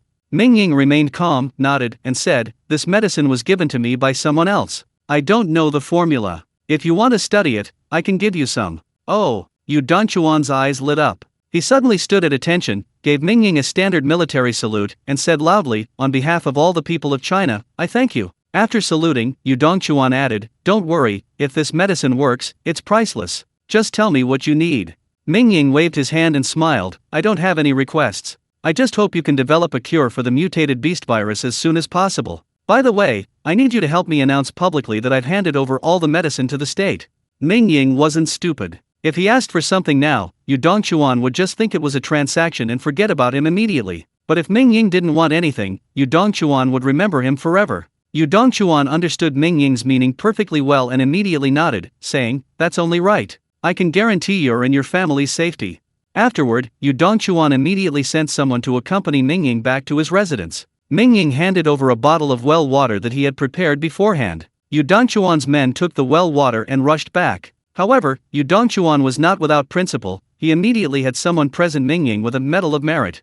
Mingying knew about this medal of merit. It was part of a massive plan to be implemented in Linhu City in the near future, abolishing currency and exchanging merit for survival supplies. Only those who made significant contributions to humanity would receive this medal. Holders would enjoy many privileges, such as access to high-quality food without labor, and permanent residency in safe zones, among others. In his previous life, it was said that only a few dozen of these medals existed in the entire Dongchuan base, all awarded to those who made the greatest contributions to humanity. Yu Dongchuan's early presentation of the Medal of Merit to Mingying was undeniably thoughtful. Mingying also received a certificate from Yu Dongchuan. Although the content was merely a commendation, the underlying meaning was clear to everyone. The potion had been taken by the authorities, and Mingying was now under their protection. Anyone who wanted to harm him should think twice. Mingying had achieved his initial goal. After watching Yu Dongchuan's men leave, he sighed inwardly, thinking, I'm still too weak. If Mingying had enough power or strength, he wouldn't have needed to hand over the well water, nor would he have needed to seek Yu Dongchuan as a backer. Next, I need to quickly improve my strength, ideally building my own power base. Besides, the number of mutated beasts in the western part of the city is increasing, making it unsuitable for my parents to live here long-term. Mingying was already contemplating his future. However, building a power base is no simple matter. It requires a significant amount of resources, which is still a long way off for Mingying at his current level. For a moment, Mingying felt as if he were back in the days immediately following his rebirth, struggling to gather supplies. After Yu Dongchuan left, Mingying's phone suddenly rang. He glanced down and saw it was an unfamiliar number, but the message piqued his interest. Mingying, this is Wang Yufei. Thank you for saving my grandfather. There are many mutated beasts in the western part of the city. It's not suitable for long-term residence. I have an apartment in Baiyuan residential area. You can come and live there. The property deed has already been transferred to your name. Although Baiyuan residential area is in the suburbs and not a high-end community, I hope you won't refuse this small token of my appreciation. Upon seeing the text message, Mingying couldn't help but smile. Wang Yufei was still the same as in his previous life, always calculating ahead and leaving no room for error. No wonder he held such a high position in the Wang family. Baiyuan residential area wasn't exactly a high-end complex now, but its location was very high. Later, it became a safe zone for the entire Linhu city, causing property values to jump more than tenfold. Wang Yufei must have known some inside information, which was why he chose to give him this villa. Meanwhile, after receiving the well water from Mingying, Yu Dongchuan immediately tested it, giving it to an official bitten by a mutated beast. The official recovered on the spot. Witnessing the potion's effects firsthand, even the extremely shrewd Yu Dongchuan was momentarily speechless. 2 minutes later, Yu Dongchuan, dressed in military uniform, appeared in the office of the current highest-ranking official in Linhu City. 10 minutes later, the 7 top officials of Linhu City gathered in a secluded room. A middle-aged man seated in the center announced the matter clearly. I urgently summoned you all for this meeting because of something very important. We've found a cure for the mutated beast virus. What? Even the usually composed officials, unfazed by the collapse of Mount Tai, paled. That evening, the news reported a team of scientists has developed a cure for the mutated beast virus. The research team is currently overcoming the technical hurdles of mass production, and we believe it will be available for mass production soon. This news sent shockwaves through China, plunging everyone into immense joy, and even the world was abuzz. Conversely, the leaders of the free country across the ocean remained collectively silent. Impossible. China is always cunning. They've most likely deliberately released false information, a blond middle-aged man said, shaking his head. Even scientists from the United States haven't been able to develop an effective drug. China's technological level is far inferior to ours. I don't believe they can develop one first. Whether it's true or not, let the spies try it out first. After the high-level meeting in the United States, the blonde, fat man, Zhu Zupu, immediately posted a message on Twitter, claiming scientists in the United States have also developed an effective drug. The people don't need to worry, the party can continue tonight. Mingying saw this news at home and laughed. The United States was really putting on a brave face. In his previous life, this free country had a mortality rate as high as 80%, and the country collapsed in its third year, without ever developing a drug. Truly a free country, even on the verge of death, they still want to have a party. Mingying chuckled, tossed his phone aside, ran downstairs to the yard, and brought out a grill from the warehouse. Today, we common folk are in a good mood, we'll have barbecue and beer tonight. Mingying took out a large piece of the mutated duck meat, sliced it, and marinated it. Then he grabbed some lamb and pork, prepared eggplant and garlic, and called his parents out. The family gathered around the grill and began a lavish barbecue. The rich aroma practically filled the entire western part of the city, immediately igniting the anger of the residents. Who's so outrageous, barbecuing like this? Someone posted on social media. Tragic. The whole city is under lockdown today. I've run out of vegetables at home. I've been eating white rice and pickled vegetables all day. Someone, please, have mercy on me. I'm craving it. Someone roared at home. Unfortunately, Mingying couldn't hear these resentful voices. He was currently sprinkling cumin powder onto the mutated duck meat. The marbled duck sizzled and dripped with oil, the aroma making Mingying's mouth water. If we grilled some pork belly, that would be truly delicious, Mingying thought, still longing for the hog. After working for over half an hour, Mingying finally finished his barbecue project. He spent the whole evening drinking beer with his father, and only at midnight did he help a tipsy Sichuan upstairs to sleep. Mingying quickly fell asleep, knowing that once he handed over the potion, the entire city of Linhu, the whole of China, and even the world would be shocked. He had also achieved his goal through this potion. He had obtained a promise from Yu Dongchuan, the future controller of the Dongchuan base. Chapter 19, Steel Bar Hero Again. The first thing Mingying did upon waking the next day was to take out his phone and dial Zhou Fang's number. He was very concerned about the martial artist who had taught him his boxing techniques in his previous life. This person's boxing skills were exceptional, it was impossible for him to have been unknown in his previous life. The only explanation was that this person had died at the beginning of the apocalypse. Just like Zhou Fang, although he could break the neck of a mutated dog with his bare hands, he had also been bitten by a mutated dog. If he hadn't met Mingying, he would certainly have died. However, he couldn't get through to Zhou Fang's number. Mingying tried several times, but to no avail. I'll try again this afternoon. I'll go drink some well water first. Mingying tossed aside his phone, then with a thought, entered his mysterious space. Now Mingying could draw a whole bucket of well water every day, and he had become quite wealthy. After watering all 25 plots of land, Mingying drank 2 large bowls of well water, the heat surging within him for over an hour before gradually subsiding. The most urgent task is to quickly accelerate my body's evolution and see if the mysterious space can upgrade again. Mingying harbored a faint hope, would the mysterious space evolve again during his next evolution? Perhaps the well water usage would increase, or the space's land area would expand, or the space could store living creatures. Well water is very effective for refining primal force, but it's not very effective for improving physical strength. Based on my experience from my previous life, the flesh of mutated beasts contains a large amount of heterogeneous protein, which can significantly increase physical strength. Therefore, I need to hunt mutated beasts in large numbers. The mission of this warehouse in the west of the city is complete. Today, I'll move with my parents to the villa Wang Yufei gave us and turn it into our long-term residence. Mingying stayed in his bedroom, quickly formulating plans in his mind. Suddenly, his mother's phone rang in the living room. Mingying's heart skipped a beat, and some things from his previous life instantly became clear. The call was from his second uncle, who said the medicinal wine Mingying had given him last time was extremely effective. His back pain had disappeared after just one application. He also said he wanted to send some food to Mingying's family. Mingying knew that in his past life, his second uncle had been killed by a mutated beast on the way to deliver food to Mingying's family. Mingying rushed out of the bedroom, grabbed the phone from his mother, and said, "Second uncle, the animals outside are all crazy lately, you absolutely mustn't go out. We have enough food here." Seeing Mingying's resolute reply, his second uncle didn't insist anymore, simply saying, "We still have plenty of food here. If you run out, just give us a call, and I'll send some over." Hearing his second uncle's familiar voice, Mingying secretly made up his mind, after we move to the villa area, I'll find a way to get another house so my grandparents can live here. Soon, Linha City would be undertaking a major operation as citywide relocation, with everyone concentrated near the Baiyuan residential area, and the security team stationed on the outermost perimeter to fight off the mutated beasts. By then, the price of houses in Baiyuan community will skyrocket. Therefore, it's still important to prepare early. Although I have my own place to live, I still need to prepare for my grandparents. Mingying had no worries about money. He had food, well, water that could cure the X virus, so why would he have trouble getting a house? Mingying, a notice came out today. From now on, Linha City will implement a food rationing system, Li Rulan said to Ming Yuxian while doing housework after hanging up the phone. Mingying nodded. With that, houses and money were useless. Thinking of Ming Qingjin, he said, Mom and Dad, now that houses and money are useless, Ming Qingjin might ask us to return the house. Don't agree. Ming Yuxian and Li Rulan both nodded. Ming Yuxian laughed. Even if he wanted to return it, we wouldn't have the money to give him. Besides, money is worthless now. If he wants to return it, we'll have to find a way to get some money for him.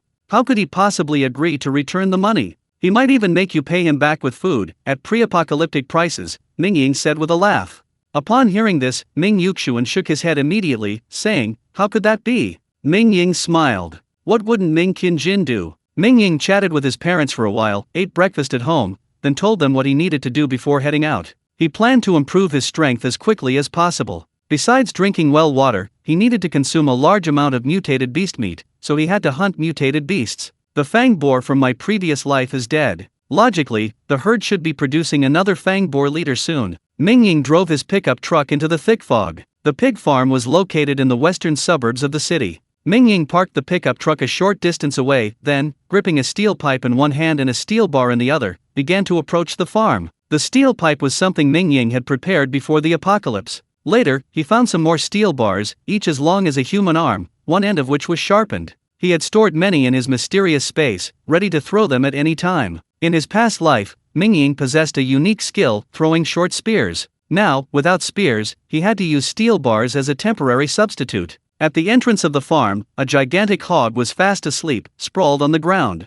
It was in a good mood lately. Its older brother, who had always bullied it, hadn't returned in a long time, and recently, for some reason, its size had increased rapidly, far surpassing its brothers and sisters. Naturally, it had become the new boss of the area, leading its pack of henchmen to roam freely, feasting on delicious two-legged prey, living a carefree life. Right now, it was leisurely lying at the farm entrance when suddenly its eyes lit up. It spotted a delicious two-legged prey. In the hog's new boss's memory, such two-legged prey would only panic and run away upon seeing it, allowing the hog to easily catch up and feast. But, this two-legged prey seemed different today. When it saw him, its eyes gleamed, and it kept wiping its mouth, seemingly, wiping away drool. The new boar leader instantly flew into a rage. With a roar, it leaped to its feet, ready to teach this two-legged prey a lesson and devour it in its wildest, most brutal way. But just as the new boar leader was about to pounce, the two-legged prey struck first, howling and charging towards him. A flash of black light, and an arm-length steel bar pierced the boar's body. The new boar leader immediately saw a figure rush towards him, stabbing him with the same pipe. The new boar leader felt something constantly flowing out of his body, his strength rapidly waning. Finally, his eyelids grew heavier and heavier until everything went black, and he lay still. Mingying clapped his hands, pulled the steel pipe out of the boar's body, and then, with a thought, stored the boar in his mysterious space. Meanwhile, 2 kilometers away, a security team was rushing to the scene. Leading them was Zhang Yun, and beside him was the young man known as a Mao. Boss, that was the roar of a mutated boar. Should we go over? A Mao asked with a smile. Zhang Yun's expression was grave, seemingly hesitant. But the next second, a burst of urgent barking came, and she immediately said, let's go see. At that moment, Mingying had just put the boar into his spatial storage when he suddenly turned around and saw 7 or 8 mutated dogs surrounding him. Heh, an extra treat. Mingying smiled immediately. Dog meat soup was a delicacy. With a flick of his wrist, Mingying retrieved 4 or 5 steel bars from his mysterious spatial storage. Then, in a flash, the 4 steel bars pierced through 4 mutated beasts. Mingying, steel pipes in hand, charged directly into the pack of mutated dogs, and in an instant, the remaining 3 mutated dogs all collapsed to the ground. Oh woo-woo, oh woo-woo, oh woo-woo. The 4 mutated dogs pierced by the steel bars howled in agony, then charged into the thick fog without looking back. Don't run! Give me back my steel bars!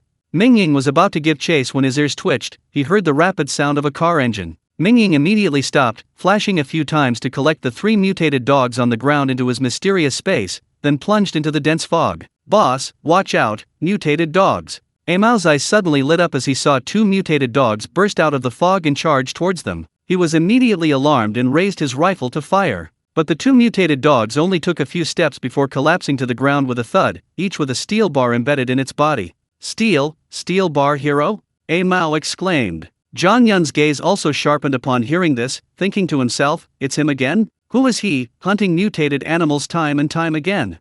Chapter 20. The first day of moving. Mingying was driving his pickup truck back home. He had already retrieved the three mutated dogs from his mysterious space and tossed them into the back of the truck. Just as he reached the vicinity of his home, Mingying suddenly heard a commotion. He could vaguely hear Ming Yuxuan's angry shouts and Li Rulan's screams. Someone's here! Mingying exclaimed in alarm. He slammed on the gas, and the pickup truck accelerated, speeding through the thick fog. Damn it, who dares to hurt mom and dad? I'll kill you all! A murderous intent surged within Mingying. With a screeching of brakes, Mingying leaped out of the pickup truck and saw a group of young men happily carrying things out of the house. A large truck was parked in front of the house. Ming Yuxuan and Li Rulan were being held down on the ground by the men, covered in mud, with blood streaming from Ming Yuxuan's forehead. Ming Yuxuan, I didn't expect you old codger to have so many good things hidden away. Don't worry, since we in the Apocalypse Society have taken your stuff, we'll definitely protect your safety. Didn't you see there aren't any mutated animals around here? That's all thanks to us in the Apocalypse Society.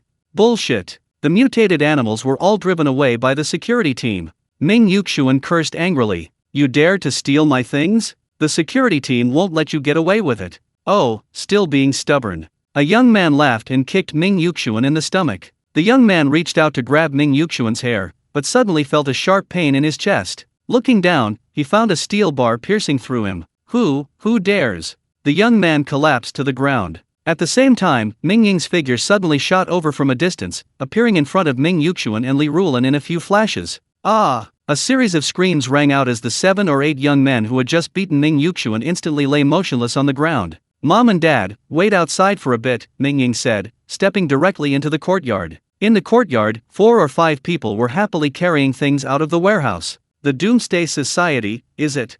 Mingying's gaze was cold and sharp. A few seconds later, several corpses lay on the ground, and then Mingying stored the steel pipe into his mysterious space. Just as Mingying easily killed all the members of the Doomsday Society, in a corner not far from the warehouse, Ming Yuan, his right hand bandaged and his left hand still smoking, sneered repeatedly, Mingying, you dare to hurt my hand? This time, if I don't beat you half to death, I'm not Ming. This time, by joining the Doomsday Society, I told the boss that I had a cure for the X virus. If they verify it successfully, my status in the Doomsday Society will definitely rise dramatically. Then I can have anything I want. Ming Yuan leaned against the wall, feeling incredibly satisfied. He felt that the world was made for a ruthless hero like him, and he couldn't help but yearn for the future. Mingying, you killed all of them? Ming Yuxuan and Li Rulan were stunned. Ming Yuxuan's forehead had stopped bleeding, but he still looked somewhat disheveled. Mingying, why don't you call the police and turn yourself in?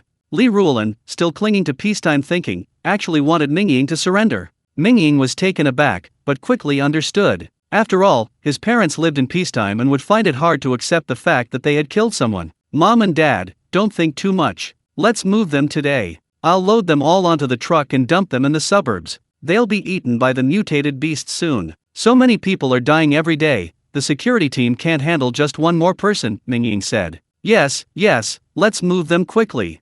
Mingying, being a man, quickly changed his mind and whispered, silly woman, times have changed. Didn't you see these people robbing in broad daylight? If Mingying hadn't come back in time, we would both be in danger today. Don't think about it anymore, let's help, or the neighbors will come over soon, and we'll be in trouble. Mingying was quite pleased to hear his father's words. His father's perspective meant he could handle even more difficult situations in the future with composure. About 10 minutes later, Mingying drove his truck towards the suburbs, dumping over a dozen corpses there. He then went home to pick up his parents and drove straight to the Baiyuan residential complex in the north of Linhu City. Shortly afterward, Mingying, Ming Yuxuan, and Li Rulan arrived at the entrance of the Baiyuan complex. Several security guards were stationed there, indicating that some residents had already moved into the high-rise apartments. After confirming their identities, the security guard stared blankly as Mingying's truck drove into the complex. Brother Hui, you saw that? A young security guard asked, swallowing hard. Of course I saw it, everyone saw it, a truckload of mutated dog corpses.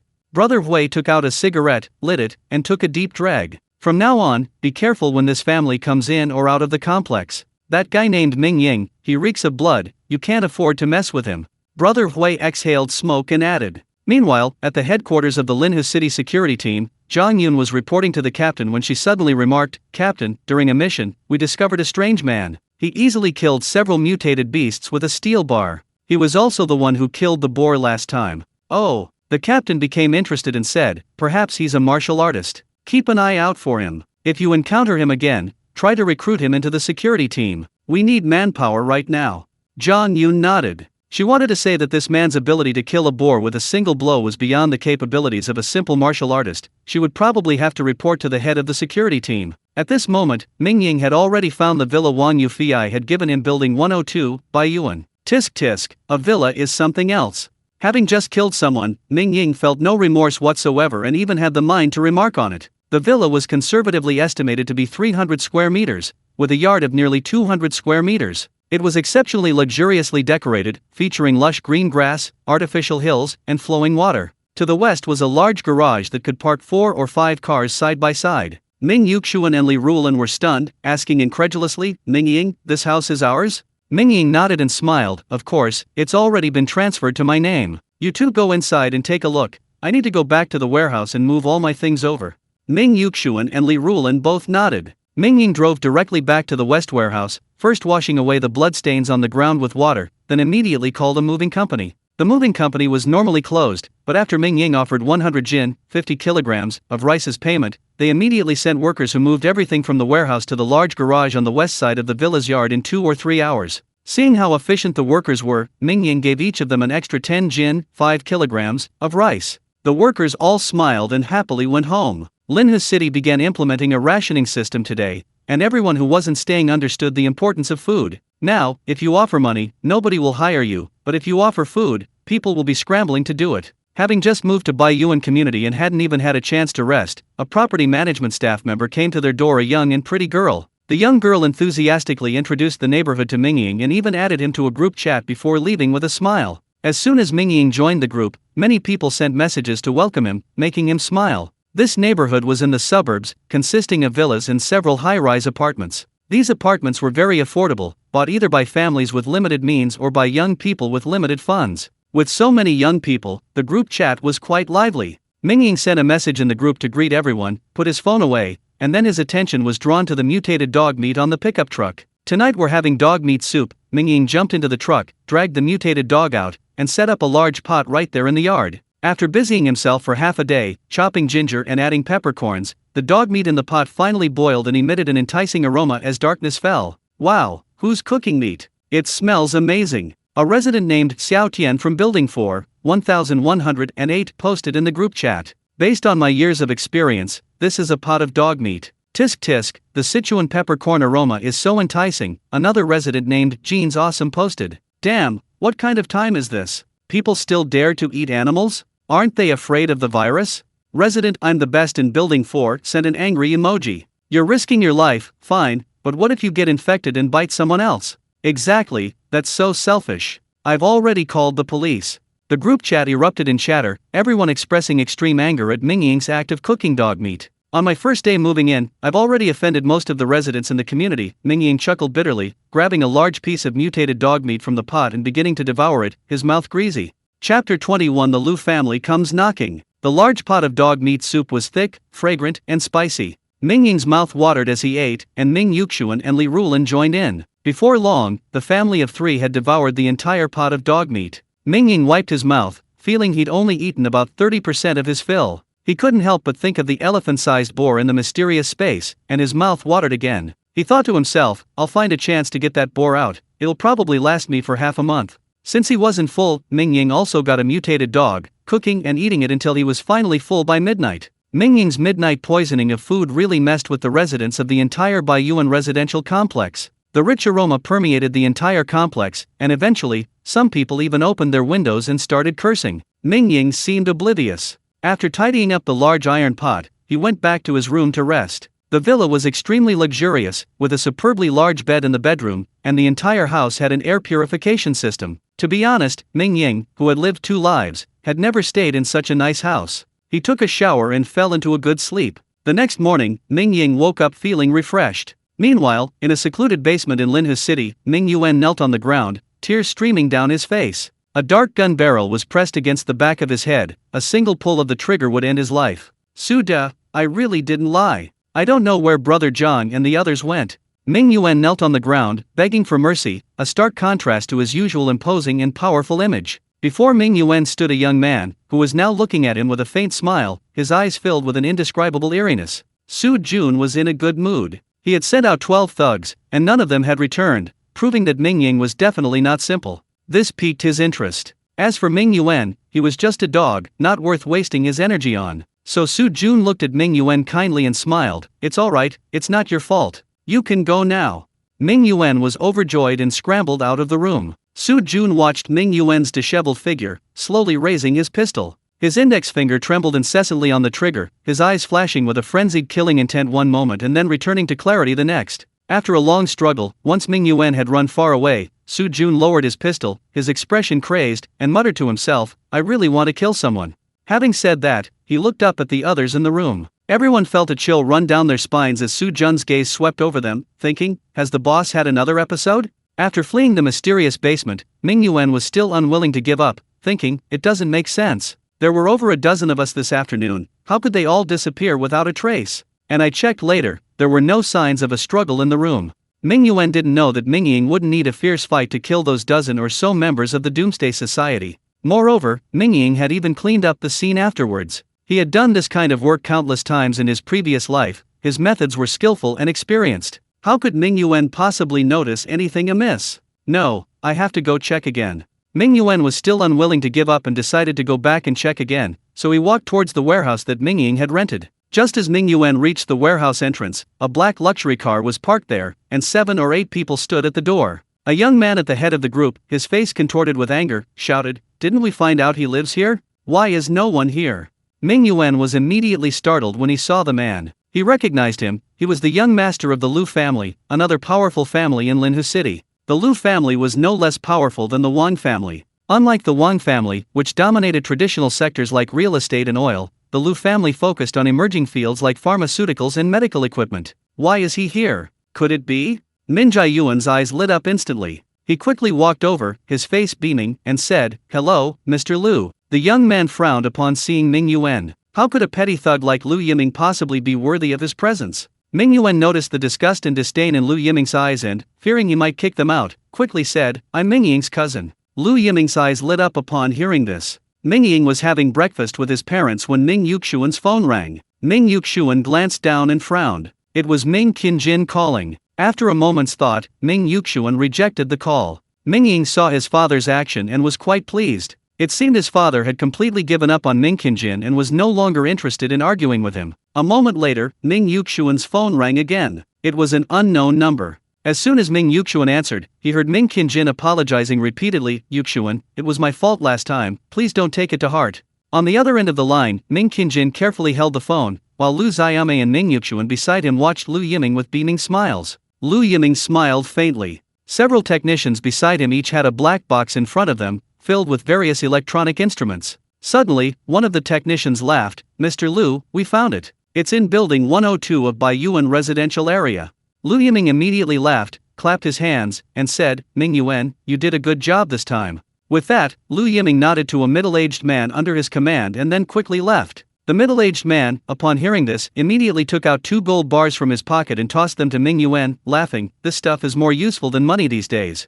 Mingying accepted the gold bars, his eyes lighting up. With wartime measures in place and currency abolished, the value of gold had increased significantly. He thought to himself, young Master Lu is indeed straightforward. Ming Qinjin, however, had a sudden change of heart. He thought, Ming Yuxuan sold me that shop, and now I've lost everything. Why not use young Master Liu's influence to intimidate Ming Yuxuan and take the opportunity to return the shop to him, making him pay with medicine? Immediately, Ming Qinjin stepped forward, bowing repeatedly to the middle-aged man who looked like a steward, and said, would you like me to go with you? My nephew is stubborn, perhaps I can persuade him. Oh. The middle-aged man thought for a moment, about to report this to Lu Yiming, when Lu Yiming, who was walking in front, said directly, then take them. Ming Qinjin's eyes lit up immediately. Meanwhile, Mingying, having just drunk well water, was tending to his fields in the mysterious space, taking the opportunity to inventory his remaining food supplies, feeling increasingly satisfied. 7 days had passed since the apocalypse began. 2 harvests of rice and wheat had been completed in the mysterious space, and vegetables like bok choy, cabbage, eggplant, scallions, ginger, and garlic were being harvested almost daily. Mingying made a simple list. Rice, over 2,300 kilograms. Wheat, over 1,400 kilograms. Vegetables like bok choy, cabbage, and eggplant don't keep well, so Mingying hadn't planted many, but still harvested over 100 kilograms. This was definitely more than enough for Mingying's family of 3, and he couldn't disclose it to others at this stage. Next, I'll focus on high-quality produce, reduce the scale of planting, and increase the concentration of the well water for irrigation, Mingying thought to himself. The first batch of apples produced in the mysterious space was extremely energy-rich, but the quality of subsequent harvests deteriorated significantly. Mingying knew that the first batch was irrigated with pure well water, while the later batches were irrigated with diluted well water. And this hog. A thought struck Mingying, and he immediately began butchering the hog. A large amount of blood was collected in a bucket. Mingying planned to make pig's blood. Then, pieces of hog meat were separated: trotters, ribs, head meat, intestines, internal organs, and so on. Why didn't I think of slaughtering animals in this mysterious space before? Mingying chuckled wryly. He had just been boiling water in the yard to pluck the mutated ducks, ruining his boss's plans. After slaughtering the hog, Mingying went to the garage, closed the garage door, and then put all the hog meat in the freezer to freeze. Suddenly, a screeching sound of brakes came from outside. Mingying frowned. His hearing was exceptional, and he immediately recognized Ming Qingjin's voice. Chapter 22: The Method of Testing. Lu Yiming stepped out of the car, looked at Mingying's new villa, and immediately smiled. Beside him, Ming Qingjin was stunned when he saw the villa, a hint of envy flashing in his eyes. He thought to himself, later, I'll use Lu Yiming's influence to force Ming Yuxian to take this villa for himself. At this moment, Mingying also came out of the garage. He immediately saw Lu Yiming and Ming Qingjin, and his eyes narrowed. Having experienced things from his past life, Mingying naturally recognized Lu Yiming. He also knew that Lu Yiming had later joined the Doomsday Society and was eventually exposed and executed by the Dongchuan base. Mingying naturally had no liking for Lu Yiming, but he disliked Ming Qingjin the most. He immediately said coldly, Ming Qingjin, I didn't expect you to find my way here. Ming Qingjin immediately fell silent. Hearing Mingying's words, Lu Yiming realized that Ming Qingjin and Mingying seemed to be at odds, and immediately gave Ming Qingjin a cold look. The middle-aged man, who resembled a butler, immediately changed his expression and gave a signal to his 2 bodyguards. The 2 men quickly grabbed Ming Qingjin and moved him away. Ming Qingjin was stunned and was about to explain when his mouth was covered, rendering him speechless. Lu Yiming looked at Mingying and said with a smile, Mingying, hello, my name is Lu Yiming. Mingying nodded. The Lu family still wielded considerable power, so it wasn't appropriate to directly turn hostile. However, he knew Lu Yiming's intentions, thinking to himself, I wanted to use a well to catch a fish, but I caught a worthless one first. Mingying then feigned politeness, smiling and saying, Mr. Lu, I know why you're here. It's just a pity you're too late. I've already handed over all the medicine. Mr. Yu Dongchuan was present at the time. Lu Yiming's smile remained unchanged as he said, Mingying, don't misunderstand. My Lu family is in the pharmaceutical industry, and our research capabilities are among the best in the country. If we can develop the medicine sooner, it will be a great benefit to humanity. I only need a small amount of the medicine for research today, just 100 milliliters. Moreover, I won't treat you unfairly, Lu Yiming added with a smile. The middle-aged man then laboriously dragged out a black box. As soon as the box was opened, a burst of golden light shone through. It was a box full of gold bars. If it were the Mingying of his past life, he would have agreed without hesitation. But the Mingying of this life wouldn't be swayed by a mere amount of gold. However, he still had to maintain appearances. Mingying feigned surprise, then shook his head with a wry smile, saying, Mr. Lu, I really have no more medicine. You can search my house if you don't believe me. Lu Yiming saw Mingying's expression and was immediately disappointed. He snorted coldly and turned to get into his car. Mingying watched Lu Yiming leave, then went back to the villa and dragged out a large iron pot and stove 2 at once. He couldn't help it, the Mingying of today had a huge appetite. 1 pot of meat wasn't enough for him, and his parents' appetites had also increased recently, so 2 pots were necessary. He wouldn't be eating dog meat today, it was too strong a food, and for a single young man like Mingying, too much of it would be a hassle. Today, he'd be having braised pork belly, braised mutton.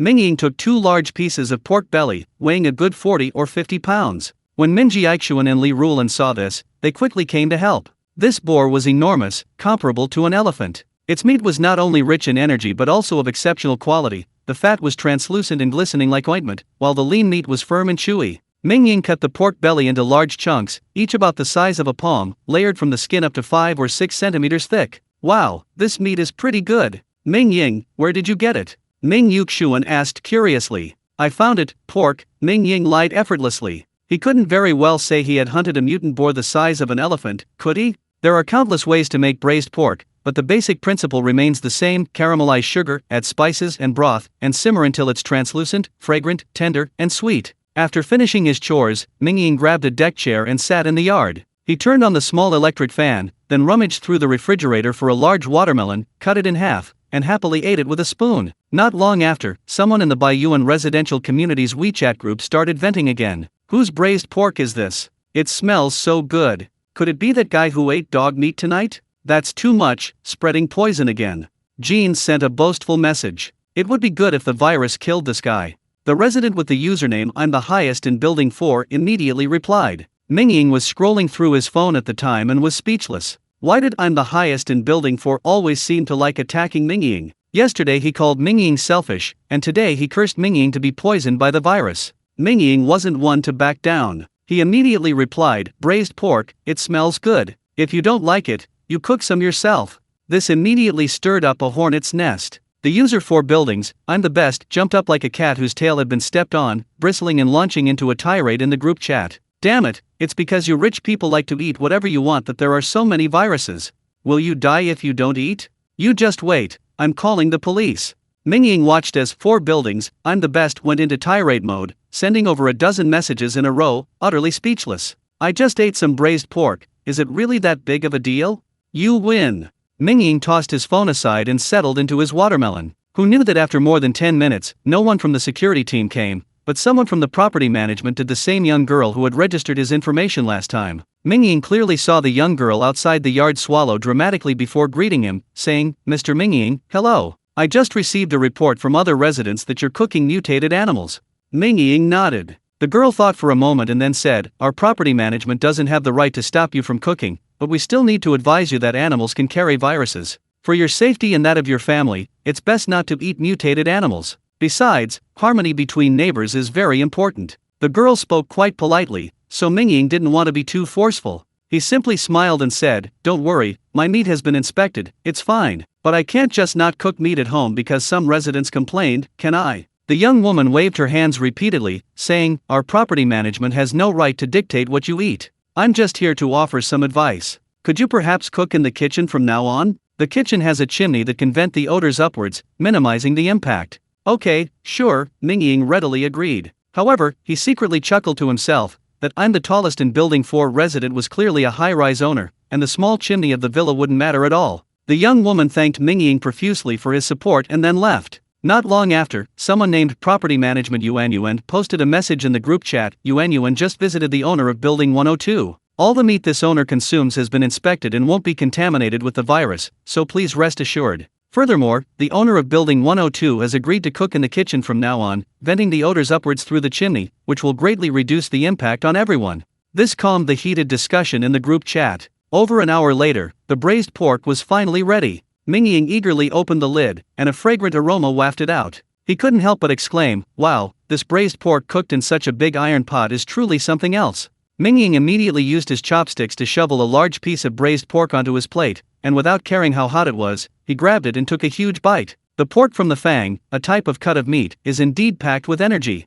Mingying ate with gusto, his mouth dripping with oil, feeling that this fang pork was completely different from the ordinary pork he had eaten before. Devour it all. Mingying's eyes gleamed. Just as Mingying was engrossed in devouring the fang pork, Lu Yiming was coldly watching Mingying. Behind Mingying, Ming Yuan and Lu Xiaomei didn't dare to utter a sound. "You've got some nerve, daring to play me?" Lu Yiming said in a deep voice. Mingying was nearly scared to death. He hurriedly said, "President Lu, we didn't know Mingying had handed over all the medicine." Lu Yiming coldly looked at Mingying and his family, then suddenly revealed a cruel smile. He said, "I have a way to find out if Mingying actually handed over all the medicine." Mingying's eyes lit up, and he said, "Okay, then please try it quickly." Lu Yiming glanced at the bodyguards beside him. 7 or 8 bodyguards immediately stood behind Mingying, Ming Yuan, and Lu Xiaomei. "President Lu, what is this?" Mingying's face changed drastically, and he forced a smile that looked more like a grimace. He quickly asked, "This method might require your son to suffer a bit," Lu Yiming said with a smile. Then a technician opened a box and took out a syringe from the evaporating cold air. Inside was a pale red liquid. What is this? Ming Qianjin was stunned, then realized that this thing was very likely the X virus. Lu Yiming's so-called method of testing whether Mingying had secretly kept any medicine was actually to inject Ming Yuan with the X virus. Chapter 23 Spatial Re-Evolution. In that instant, Ming Qianjin was stunned. Although he was greedy and had no bottom line, he genuinely loved his son. President Lu, spare me, spare me. Ming Qianjin knelt on the ground with a thud, begging for mercy. At this point, Ming Yuan and Lu Xiaomei were also stunned. Ming Yuan collapsed to the ground, his pants soaked. Useless. Lu Yiming glanced at Ming Yuan with disgust, signaling the researchers to quickly inject him with the virus. Ming Yuan was nearly scared to death, but in this life-or-death moment, a thought suddenly struck him. He cried out, President Lu, my family has a terrible relationship with Mingying. If I get infected with the virus, he'll be overjoyed and definitely won't save me. Ming Qianjin's eyes lit up upon hearing this, and he quickly added, yes, President Lu, you saw it when I went to Mingying's house. Mingying's face turned cold when he saw me. Lu Yiming frowned upon hearing this. Ming Qianjin paused, a cold glint in his eyes, and gritted his teeth, saying, Mingying is very close to his second uncle's family. If his second uncle is infected with the virus, even if he gives away all the medicine, he'll still want it back to save his second uncle. Oh, Lu Yiming smiled upon hearing this. To be honest, he was quite surprised. The Ming family was truly ruthless and unscrupulous when it came to harming people. He actually thought more highly of Ming Qianjin and asked, you know Mingying's second uncle's family? Ming Qianjin hesitated for a moment, then nodded emphatically. Looking at Mingying, he had just finished eating braised pork in the villa's courtyard, letting out a satisfied burp. He felt all the primal energy within him concentrate in his abdomen, and then waves of heat surged throughout his body. Is I about to evolve? Mingying's eyes lit up, recalling the scene of his evolution in his previous life. Sure enough, the heat within his body circulated continuously. After about 10 minutes, it finally gave a sudden jolt, as if countless barriers had been broken through, forming a cycle within his body. A second-tier evolver. After consuming well water for over 10 days and feasting on fang meat today, Mingying has finally evolved again, reaching the second tier. I need to hurry and enter the mysterious space, Mingying said eagerly. Upon entering the mysterious space, Mingying sensed a new life force within it. A thought struck him, could it really store living things here? I'll find an animal to test it out. Mingying left the mysterious space and impatiently drove into the dense fog. I'll find a mutated duck. Mingying headed straight for the breeding farm in the west of the city. After parking the car, he grabbed a steel pipe and walked into the fog. After more than 5 minutes, he hadn't found a single mutated duck, but suddenly Mingying heard a series of clucking sounds. It's a chicken! Mingying's eyes lit up, and he quickly rushed towards the sound. A moment later, feathers flew everywhere, and then Mingying stomped a hen, half a person's height, to the ground.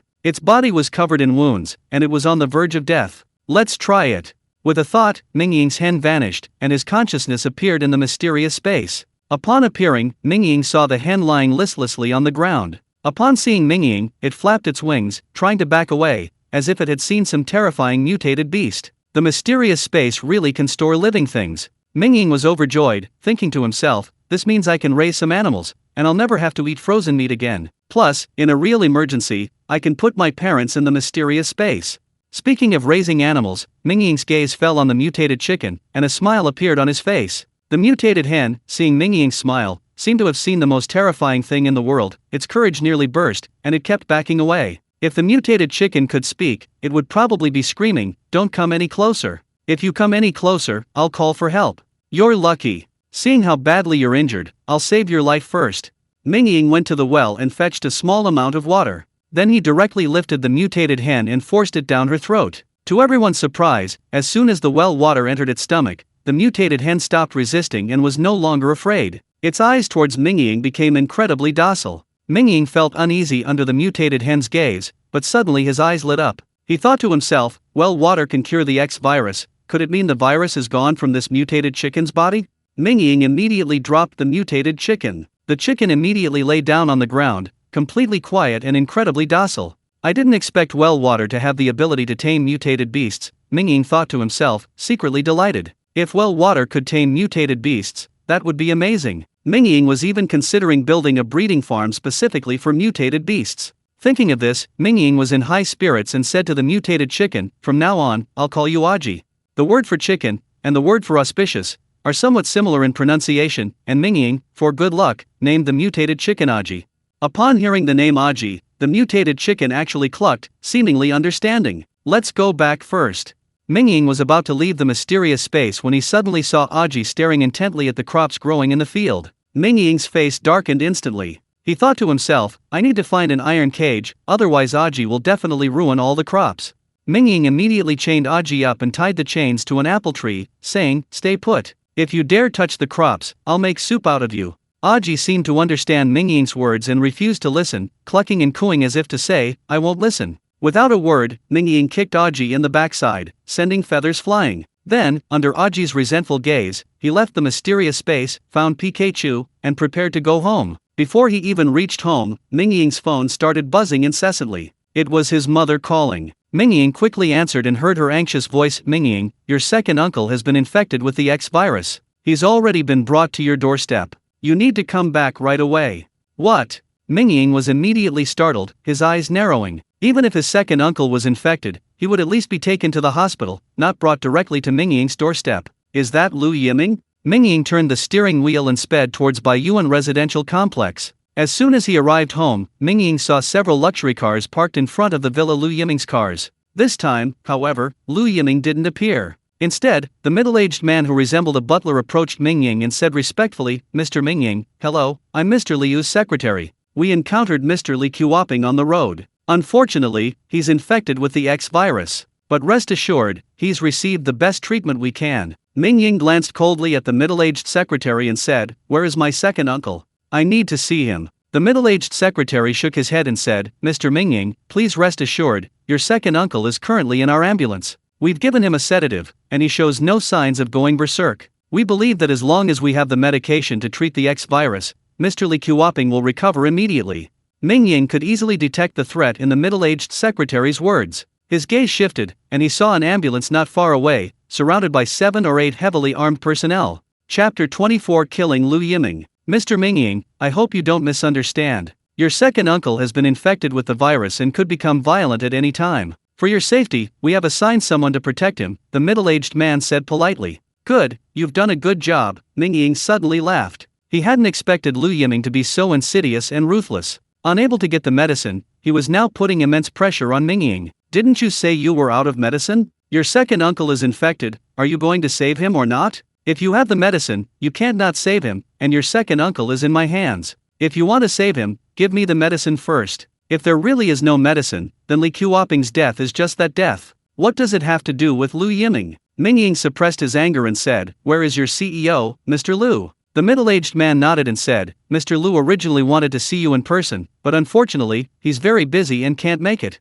Speak, tell me your conditions, Mingying said calmly, but in his mind, Lu Yiming had already been added to his death list. In his past life, Mingying had survived 9 years in the apocalypse and even become a powerful evolved being. How could he possibly be a kind person? According to the medical staff, treating Mr. Li Qiuoping may require 2 doses of the medicine, the middle-aged man said with a smile at the entrance of Mingying's villa. Seeing Mingying's apparent willingness to compromise, he felt confident of victory. Alright, Mingying waved his hand and said, I'll call you Dongchuan and have him send over 2 doses of the medicine. The middle-aged man smiled and shook his head, saying, we don't use other people's medicine. After all, we are a professional medical team and need to be responsible for our patients. Also, I need to remind Mr. Mingying that if he uses someone else's medicine, the patient might die immediately. Is that so? Mingying laughed angrily, knowing that Lu Yiming was still afraid of Yu Dongchuan, which was why he said this, implying that he shouldn't alarm Yu Dongchuan. Mingying didn't want to play along with the middle-aged man anymore. These kinds of people, having spent too much time in large companies, always portrayed themselves as gentle and refined and part of high society, but in reality, their methods were extremely dirty and they were incredibly hypocritical. Mingying said directly, release my second uncle, and I'll give you the medicine. If you don't agree, you'll get nothing. And if anything happens to my second uncle, I will inform you Dongchuan. I can't do anything to you, but I believe he can. Mingying's words went straight to the heart of the matter. Lu Yiming didn't dare offend Yu Dongchuan, and all he wanted was the medicine. No one cared about the lives of small fry like Mingying and Li Qiuoping. As for whether Lu Yiming was afraid of Mingying's retaliation, would a dragon in the sky fear an ant on the ground? They were from completely different worlds. At least, that's what Lu Yiming thought. The middle-aged man, upon hearing this, indeed fell silent, took out his phone, and walked away, seemingly to make a call to Lu Yiming. A moment later, Mingying stood side by side with his second uncle, who had regained consciousness, watching the middle-aged man's car and the ambulance disappear into the thick fog. His eyes were filled with barely concealed murderous intent. Suddenly, a screeching sound of brakes rang out. Before the car had even come to a complete stop, Wang Yufei darted out, relieved to see Mingying and Li Qiuoping unharmed. "Mingying," he asked, "are you all right?" Mingying smiled upon seeing Wang Yufei, thinking to himself, "A Fei's still a Fei, hasn't changed." It turned out that when Mingying saw Lu Yiming's convoy, he had secretly texted Wang Yufei for help. Of course, Mingying had only been trying, never expecting Wang Yufei to actually come. "I gave Lu Yiming some medicine," Mingying said. Wang Yufei was visibly taken aback, then smiled wryly, that Lu Yiming is still the same as before, ruthless and unscrupulous. Mingying laughed, saying, "My medicine isn't so easy to get." Wang Yufei, unaware of the situation, assumed Mingying had suffered a great loss and was just venting his anger. He didn't take it to heart, offered a few words of comfort, and then left. Shortly after, in the official building of Linhe City, Yu Dongchuan also received a call from Wang Yufei. After hearing what had happened, Wang Yufei remained silent, his eyes flickering twice, before hanging up. "Second uncle, why don't you stay here for a few days? I'll go pick up grandpa and grandma, aunt and cousin right away. There's enough room here anyway," Mingying said to his second uncle. Ming Yuxuan and Li Rulan nodded repeatedly. They had witnessed Mingying's confrontation with a group of people outside. Li Qiuoping, having narrowly escaped death, was somewhat frightened. Coupled with Li Rulan and Ming Yuxuan's constant persuasion, he didn't refuse. Mingying then drove away from Baiyuan residential area, heading towards the suburbs to pick them up. In the evening, Mingying finally brought grandpa and grandma, aunt and cousin to Baiyuan residential area. That evening, Mingying's family and his second uncle's family gathered around the table for a reunion dinner. After dinner, Ming Yuxuan and Li Rulan arranged for his maternal grandparents to rest, while Mingying returned to his bedroom alone and changed into a black tracksuit. The night was dark and the fog thick, perfect time for murder. Mingying leaped out of the window, silently vaulting over the 2-meter-high fence of the courtyard, disappearing into the thick fog. Armed security teams were everywhere along the way, but Mingying's perception was now astonishing. Combined with the cover of darkness and fog, he traveled 7 or 8 kilometers without being detected. Half an hour later, Mingying stood in a shadowy corner outside the Giwan residential area, calmed his breathing slightly, and then retrieved a series of steel needles from his mysterious spatial storage. In his previous life, Mingying had roamed freely using his short spear skills. His previous use of steel bars against the boar was a testament to this. The steel needles form the basis of the short spear. While perhaps insufficient against mutated beasts, they are more than enough for killing. Lu Yiming should live in the second villa on the left in Giwan residential area, Mingying thought, quickly making his way based on his memories from his past life. In his previous life, Lu Yiming was no nobody.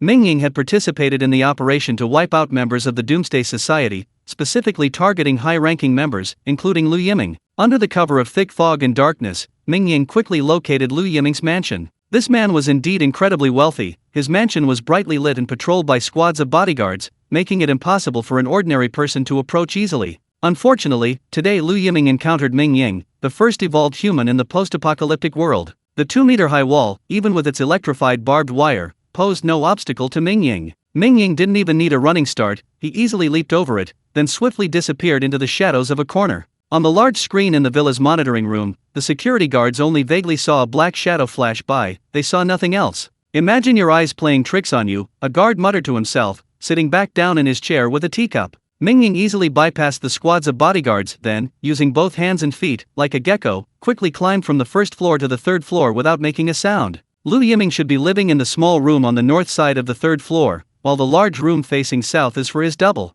Mingying quickly flipped from the roof to the north side, then lightly jumped onto the balcony. Through the gap in the curtains, he easily saw the scene inside. Lu Yiming's bedroom was clean and tidy. He was currently wearing loose pajamas, sitting upright at an antique desk, drinking tea, and holding an old-fashioned book. Mingying was somewhat surprised that the cold and domineering Lu Yiming of the day was sitting quietly reading at night. In his previous life, when he went to arrest Lu Yiming, the kid was having a group sex party. It's probably his post-apocalyptic experience that unleashed his inner desires.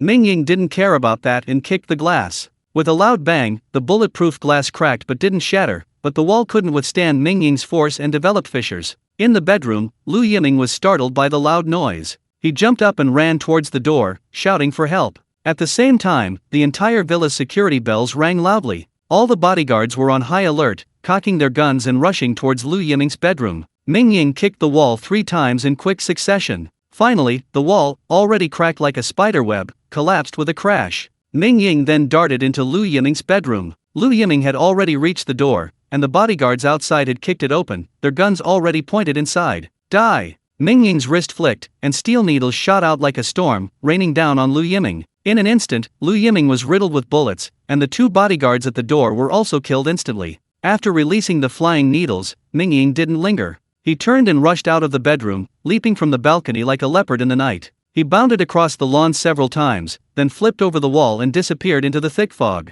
Lu Yiming was dead, and dead in his own stronghold, surrounded by dozens of heavily armed bodyguards. Yet, he was still dead. That very night, the news spread like wildfire throughout Linhu City. The security team arrived at the scene within 2 minutes, led by none other than Zhang Yun, the dragon flame goddess from her previous life. Chapter 25 Revising After recognizing shortcomings. The security team members were stunned by the scene of chaos in the room, especially by the spiderweb-like shattered bulletproof glass. Captain Zhang, the killer, broke in through the window. And he didn't use an explosive device, he just kicked the joint between the glass and the wall, one of the team members said, pointing to the footprints on the bulletproof glass, equally incredulous. How could a human be so strong? Zhang Yun instantly thought of the steel bar man, thinking, there can't be many people with that kind of strength. Could it be him? Thinking this, Zhang Yun frowned slightly. If it was the steel bar man, what was she to do? Although you saved me, if you killed Lu Yiming, I will do everything in my power to apprehend you and apply for a reduced sentence for you, Zhang Yun thought to herself.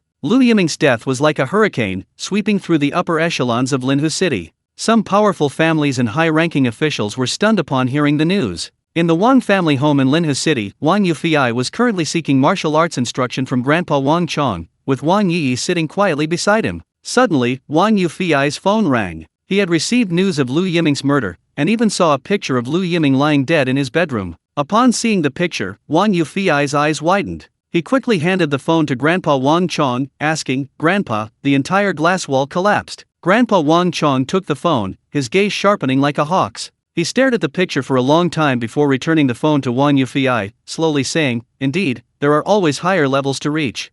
Beside him, Wang Yi was completely bewildered, but when she saw the scene on the phone screen, she couldn't help but gasp. Wang Yufei, despite his years of self-cultivation, found it somewhat unbelievable that his grandfather would use the phrase, "there are always higher levels to reach," to describe someone. It's important to understand that old Master Wang Chong is no ordinary person. While he might only be considered moderately successful in the business world, in the martial arts world, he's an absolute pinnacle figure. Wang Yufei immediately thought of Mingying, recalling the skill he displayed when he flashed out of the car, and remembering Mingying's words from earlier that day, "My medicine isn't so easy to get."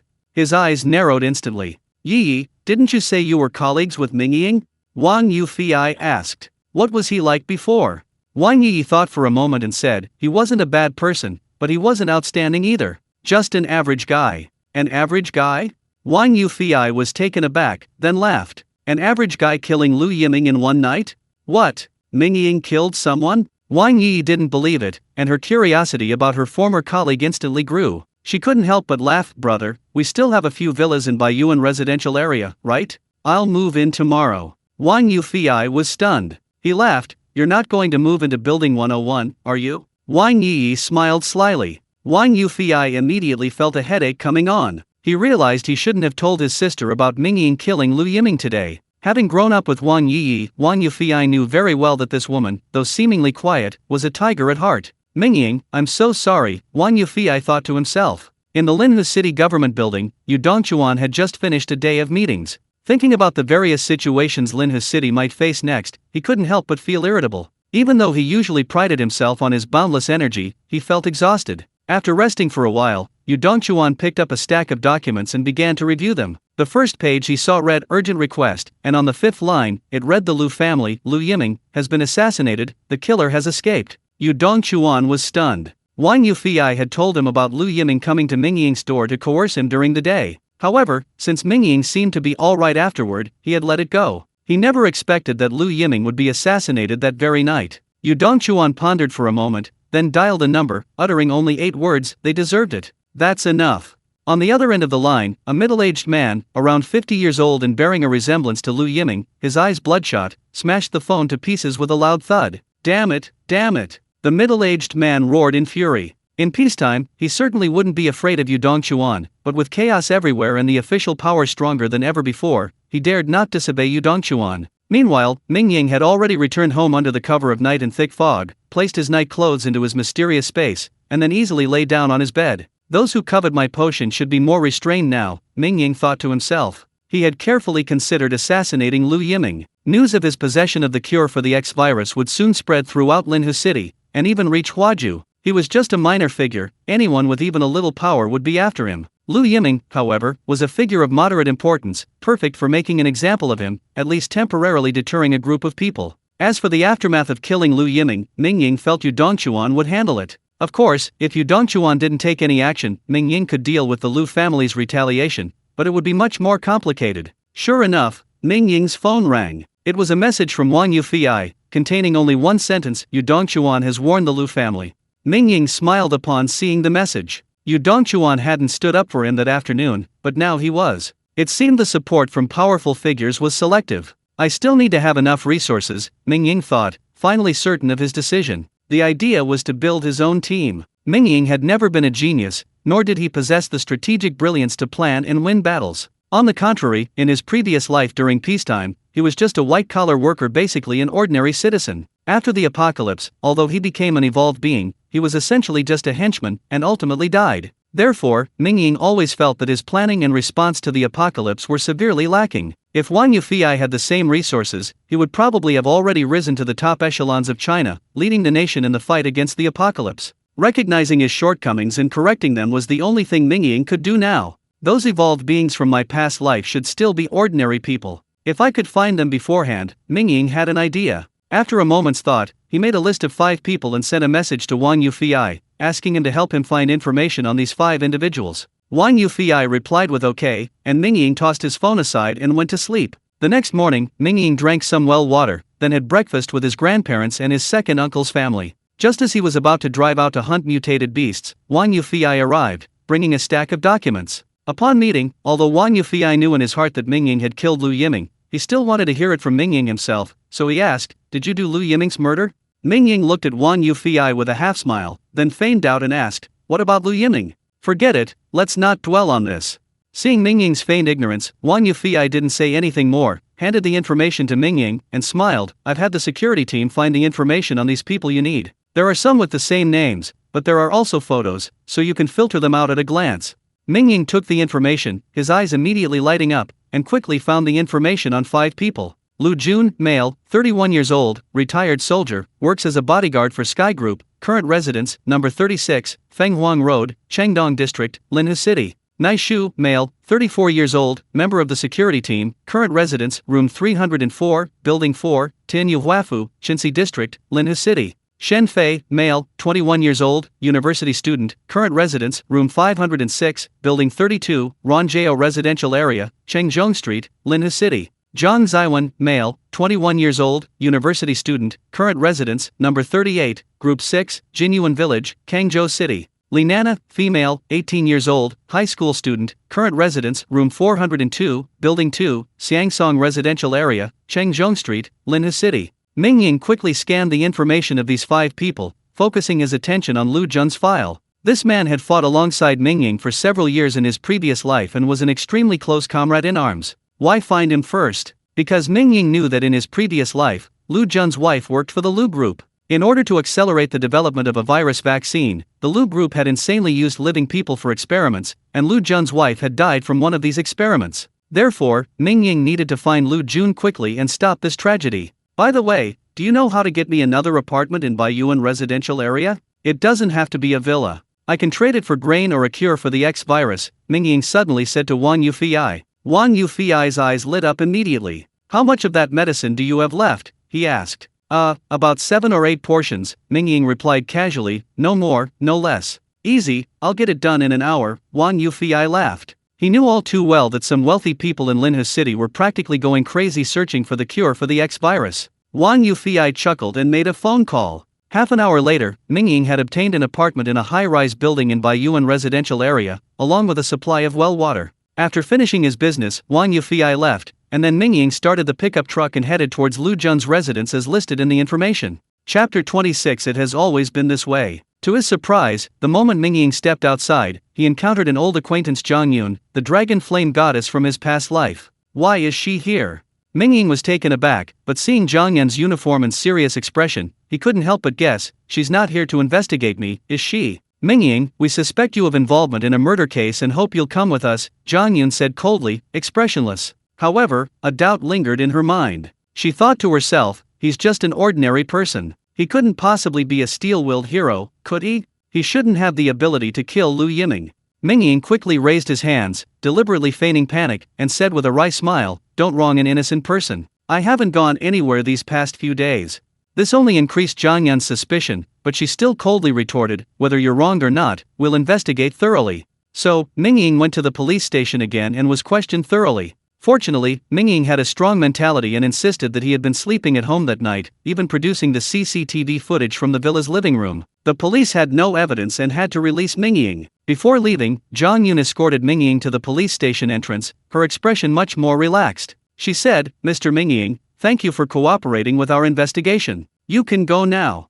Mingying nodded quickly and was about to turn around when a sharp shout rang out. Mingying felt a gust of wind behind him and almost instinctively wanted to turn around and retaliate, but he stopped himself. He saw Zhang Yun maintaining her kicking stance, her slender foot silently stopping about 30 to 40 centimeters from the back of Mingying's head. Her long, alluring legs perfectly outlined her figure. You're doing this." Mingying pretended to turn around casually, then feigned surprise, dodging to the side and exclaiming, "Captain Zhang, what's this?" As he spoke, Mingying's gaze followed Zhang Yun's feet to her calves, thighs, and buttocks, finally settling on her body. He couldn't help but think, so beautiful. Zhang Yun, of course, saw through Mingying's gaze. His face immediately turned cold, and he snapped, "Aren't you leaving?" "Okay, I'm leaving right now."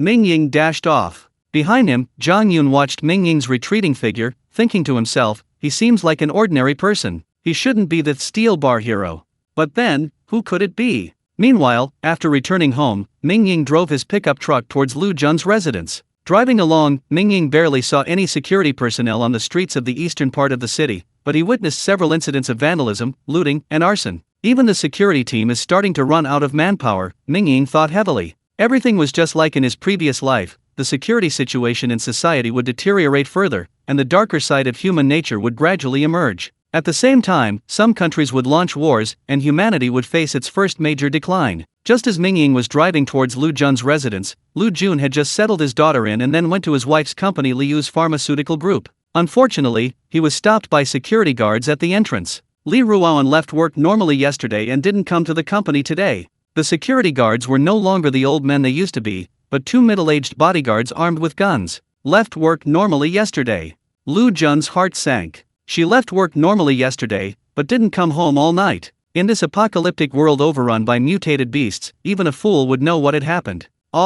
She. Lu Jun felt as if a heavy stone was pressing on his chest. His mind flashed back to the laughter and joy he shared with his wife, every little detail. Even this tough man's eyes welled up with tears, and he squatted down at the company entrance, weeping bitterly. After crying for a while, Lu Jun slowly stood up. He couldn't believe his wife was gone. He had to go look for her. But just as he turned around, through the thick fog, his gaze suddenly pierced through the mist, catching a glimpse of a group of people flashing by in the distance before disappearing into the fog. But one figure in red stood out vividly in Lu Jun's eyes. His wife. She was wearing a red dress to work yesterday. Ruoan. Lu Jun cried out. A cry for help immediately came from the thick fog, then fell silent. That cry for help was like a spark that instantly ignited Lu Jun's entire life. Ruoan isn't dead.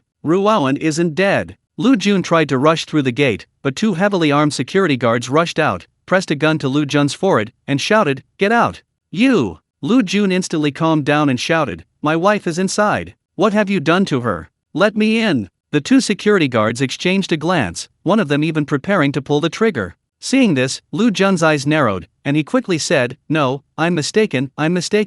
Get out!" The guard shouted. Lu Jun quickly backed away, but his expression gradually became serious. Mingying's car had been parked downstairs at Lu Jun's building for quite a while. He went upstairs and knocked on the door, but there was no response for a long time, so Mingying decided to wait a little longer. After waiting for over half an hour, Mingying glanced around and saw a figure emerge from the thick fog. He smiled and said, "They're here." Lu Jun, seeing Mingying approaching with a smile, immediately became wary. He had just had a gun pointed at his head, and his nerves were on edge. "Lu Jun," Mingying greeted him. Lu Jun cautiously took a step back, his hands hanging slightly at his sides, his legs slightly bent, but he remained in a ready-to-strike posture. Mingying observed Lu Jun's posture and felt increasingly satisfied. He thought to himself, "Jun's skills haven't declined. Who are you? Do we know each other?" Lu Jun asked coldly. Mingying smiled and shook his head, repeating what he had said to Wang Yufei when they first met, "We'll get to know each other later."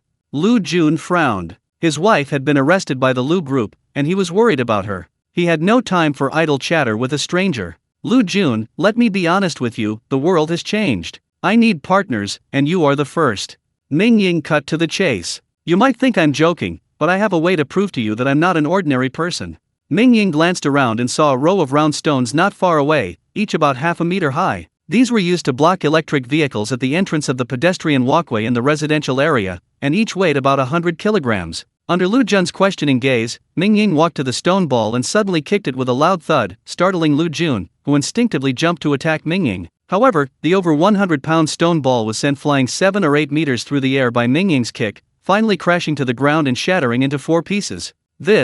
Lu Jun was dumbfounded. Kicking a stone ball weighing over 100 pounds away, could a human have that kind of strength? Lu Jun's eyes instantly lit up. He needed to save his wife. With this man's help, even breaking into the Lu group might be possible. Now you believe me? Mingying clapped his hands, looking at Lu Jun. Lu Jun didn't speak, still wondering whether he should ask Mingying for help to save his wife. Seeing Lu Jun's hesitant expression, Mingying immediately said, Lu Jun, just say what's on your mind. Lu Jun's eyes lit up, and he recounted what had happened at the Lu group that morning, strongly suspecting that the Lu group was hiding something. Mingying, of course, knew what Liu's pharmaceutical was planning. Lu Yiming had just taken the potion from Mingying, and his next step was undoubtedly to analyze its ingredients and develop a generic version. In peacetime, wasn't Liu's pharmaceutical built its fortune on generic drugs? However, the zombie virus was different from the mutant beast X virus, it only worked on humans. Therefore, during the experiments, the Lu group had used humans for live experiments. Liu's pharmaceutical is probably planning to conduct live experiments on the virus, Mingying said. Upon hearing this, Lu Jun was immediately alarmed and became anxious. Mingying thought for a moment, took out his phone, hesitated for a second, and dialed the number Yu Dongchuan had previously left for him. Only Yu Dongchuan could do this, Wang Yufei probably couldn't. Hello, came the voice of Yu Dongchuan's secretary. Mingying was taken aback when he heard it wasn't Yu Dongchuan answering the phone. He then explained the situation to the secretary, asking him to rescue Lu Jun's wife from the Lu group, and gave him her name. Lu Jun stared blankly at Mingying on the phone, feeling that this person seemed like a conman. However, reason told him that the Lu group wouldn't cooperate with Mingying in deceiving him, and he had nothing worth the Lu group deceiving him about. On the other end of the line, the secretary politely hung up and quickly knocked on Yu Dongchuan's office door. 2 minutes later, the secretary called back, telling Mingying to go directly to the entrance of Liu's pharmaceutical to pick up the person. Mingying nodded upon hearing this, a sigh escaping his lips. This world was truly dark, perhaps it had always been this dark, and the apocalypse had simply brought it to the forefront. Did Yu Dongchuan know about the Lu group? As a core member of the power structure in Linhu City, if he were unaware of such a heinous event happening right under his nose, he'd probably be fired. Then, did the other high-ranking officials in Linhu City know? But, did anyone step in to stop it? Mingying suddenly realized that only ordinary people like Lu Jun were unaware of these things. Let's go pick her up at Liu's pharmaceutical. Keep today's events to yourself, understand? Mingying seemed somewhat disheartened, giving Lu Jun one last glance, a rare seriousness appearing in his eyes. Lu Jun's heart skipped a beat, startled by the imposing aura in Mingying's eyes. However, thinking of his wife's safety, he was still extremely excited and quickly nodded in agreement. I'll go upstairs to take care of the child. Now that everything was resolved, Lu Jun went upstairs to bring his daughter down, preparing to go pick up Li Ruoan together. Think about what I just said. Mingying repeated himself as they drove. Lu Jun nodded upon hearing this, but didn't immediately agree to Mingying's request. Chapter 27 Hero Saves the Beauty. The deal to recruit Lu Jun into the team fell through, but Mingying was still in a good mood. He didn't know Lu Jun in this life. He couldn't very well have Lu Jun intimidated by his domineering aura and call him Big Brother the moment he appeared. He needed to make an impression first, exchange contact information, and there would be plenty of opportunities later. He wasn't worried about not being able to handle things. Mingying increasingly felt he was becoming more cunning, starting to resemble Wang Yufei. The pickup truck was really useful in the apocalypse. In the foggy weather, Mingying wasn't in a hurry, so he drove leisurely. As he drove, Mingying suddenly heard a scream, and at the same time, a thud came from the side of the road, like the sound of a heavy object falling. Mingying turned his head and saw a person lying on the roadside, blood slowly flowing from beneath them. Aze! A woman's piercing cry rang out. Mingying looked up and saw a woman about to jump from a fourth-floor window, presumably intending to commit suicide, but a strong, powerful hand pulled her back. This was followed by the woman's even more desperate wails, accompanied by the cries of a child. Has the security situation deteriorated this much? Mingying shook his head and stopped his pickup truck. He was about to intervene. Killing someone in broad daylight, even a petty thug wouldn't stoop to this level. After all, the apocalypse had only lasted a little over 10 days, the full extent of human evil hadn't yet been unleashed. The only possibility was the Apocalypse Society. Mingying still deeply hated this organization that colluded with other countries. Mingying looked up at the fourth-floor window, lightly leaped up, grabbed the bottom of the second-floor balcony, and began climbing towards the third floor. A few scrambles later, he was on the fourth floor. Before even reaching the fourth floor, Mingying heard a woman's desperate cries. Through the bay window, he saw the woman being forced onto a sofa by a tall, burly man. Her clothes were torn to shreds, revealing glimpses of her pale skin beneath. "Please, let me go," the woman pleaded incessantly. "Ha ha, boss, this chick's pretty, isn't she? You'd better introduce us to the Doomsday Society this time," said the burly man. Behind him were two other young men, their eyes burning with lust as they stared at the woman on the sofa. "So it really is the Doomsday Society, damn it." Mingying's gaze swept across the entire house, his eyes flashing with murderous intent. Besides, he saw two corpses lying haphazardly on the living room and dining room floors, blood everywhere, and a little girl huddled trembling in a corner. "Die!" Mingying leaped into the living room, flicking his wrist, and 3 steel needles shot out. The 3 henchmen of the Doomsday Society only saw a figure flash past the window. One of them had his right hand already on his pistol at his waist, but then felt a sharp pain between his brows, and all 3 of them collapsed to the ground simultaneously. The woman, who had already given up hope, was stunned by the sudden death of the 3 murderers. She was momentarily stunned, then jumped up frantically, hugged the trembling little girl in the corner, and burst into tears. Sigh, Mingying sighed. There would be many more like this in the future. Mingying didn't know if saving this mother and daughter today was the right thing to do, perhaps death was a relief for them. Mingying sighed again, turned, and leaped out of the window. Using the second-floor balcony for leverage, she landed steadily on the street. Just as Mingying was about to get into the car, he suddenly saw a dark figure flash past a fourth-floor window. Suicide? No way! Mingying was startled. His inner strength erupted with a powerful boom, and he took a step forward, catching the figure in his arms. "She's quite heavy." Mingying felt a crushing weight, making it difficult to lift his hands, and his bones were cracking, but he gritted his teeth and endured it. This woman had jumped with a little girl in her arms, something Mingying hadn't expected. He could only say, "I've saved you, so live on." The woman, having just experienced death, was stunned for a moment. Hearing Mingying's words, she burst into tears again. This crying immediately alarmed Mingying. The woman's clothes were torn, and the body of her loved one lay beside the roadside. What would happen if others saw this? "Don't cry, it's not good if others see," Mingying quickly urged. "Mommy, mommy." The little girl in the woman's arms, who had been terrified, suddenly realized what was happening and burst into tears. The sight of the mother and daughter weeping in the street stunned Mingying. He nervously glanced around, and seeing no one else was watching, he gritted his teeth, said nothing, and simply dragged the mother and daughter into the driver's seat. He then took off his coat and covered the woman with it, and drove off quickly in the truck. The woman let Mingying drag her into the driver's seat. After crying for a while, she stopped and just sat there, lost in thought. When Mingying got home, his parents were tidying up the yard. Apparently, the 2 elderly people, having nothing better to do, had cultivated a small vegetable garden in the yard. His maternal grandparents and second uncle had gone to look at the new house in Ming Yuxuan's car. When Mingying returned, he opened the car door and looked at the woman in the passenger seat, momentarily speechless. Ming Yuxuan and Li Rulan also arrived, and seeing the woman, they were also stunned. They exchanged a glance, then looked at Mingying with a puzzled expression. "Don't look at me, I rescued her halfway. Her whole family was killed by the Apocalypse Society," Mingying quickly explained. But as soon as Mingying mentioned family, the woman burst into tears again, crying like a madwoman. Li Rulan and Ming Yuxuan understood now. They too had been bullied by the Apocalypse Society. Ming Yuxuan angrily exclaimed, "That Apocalypse Society, they deserve to die." "Good girl, please don't cry," Li Rulan comforted her, but suddenly noticed a little girl in the woman's arms.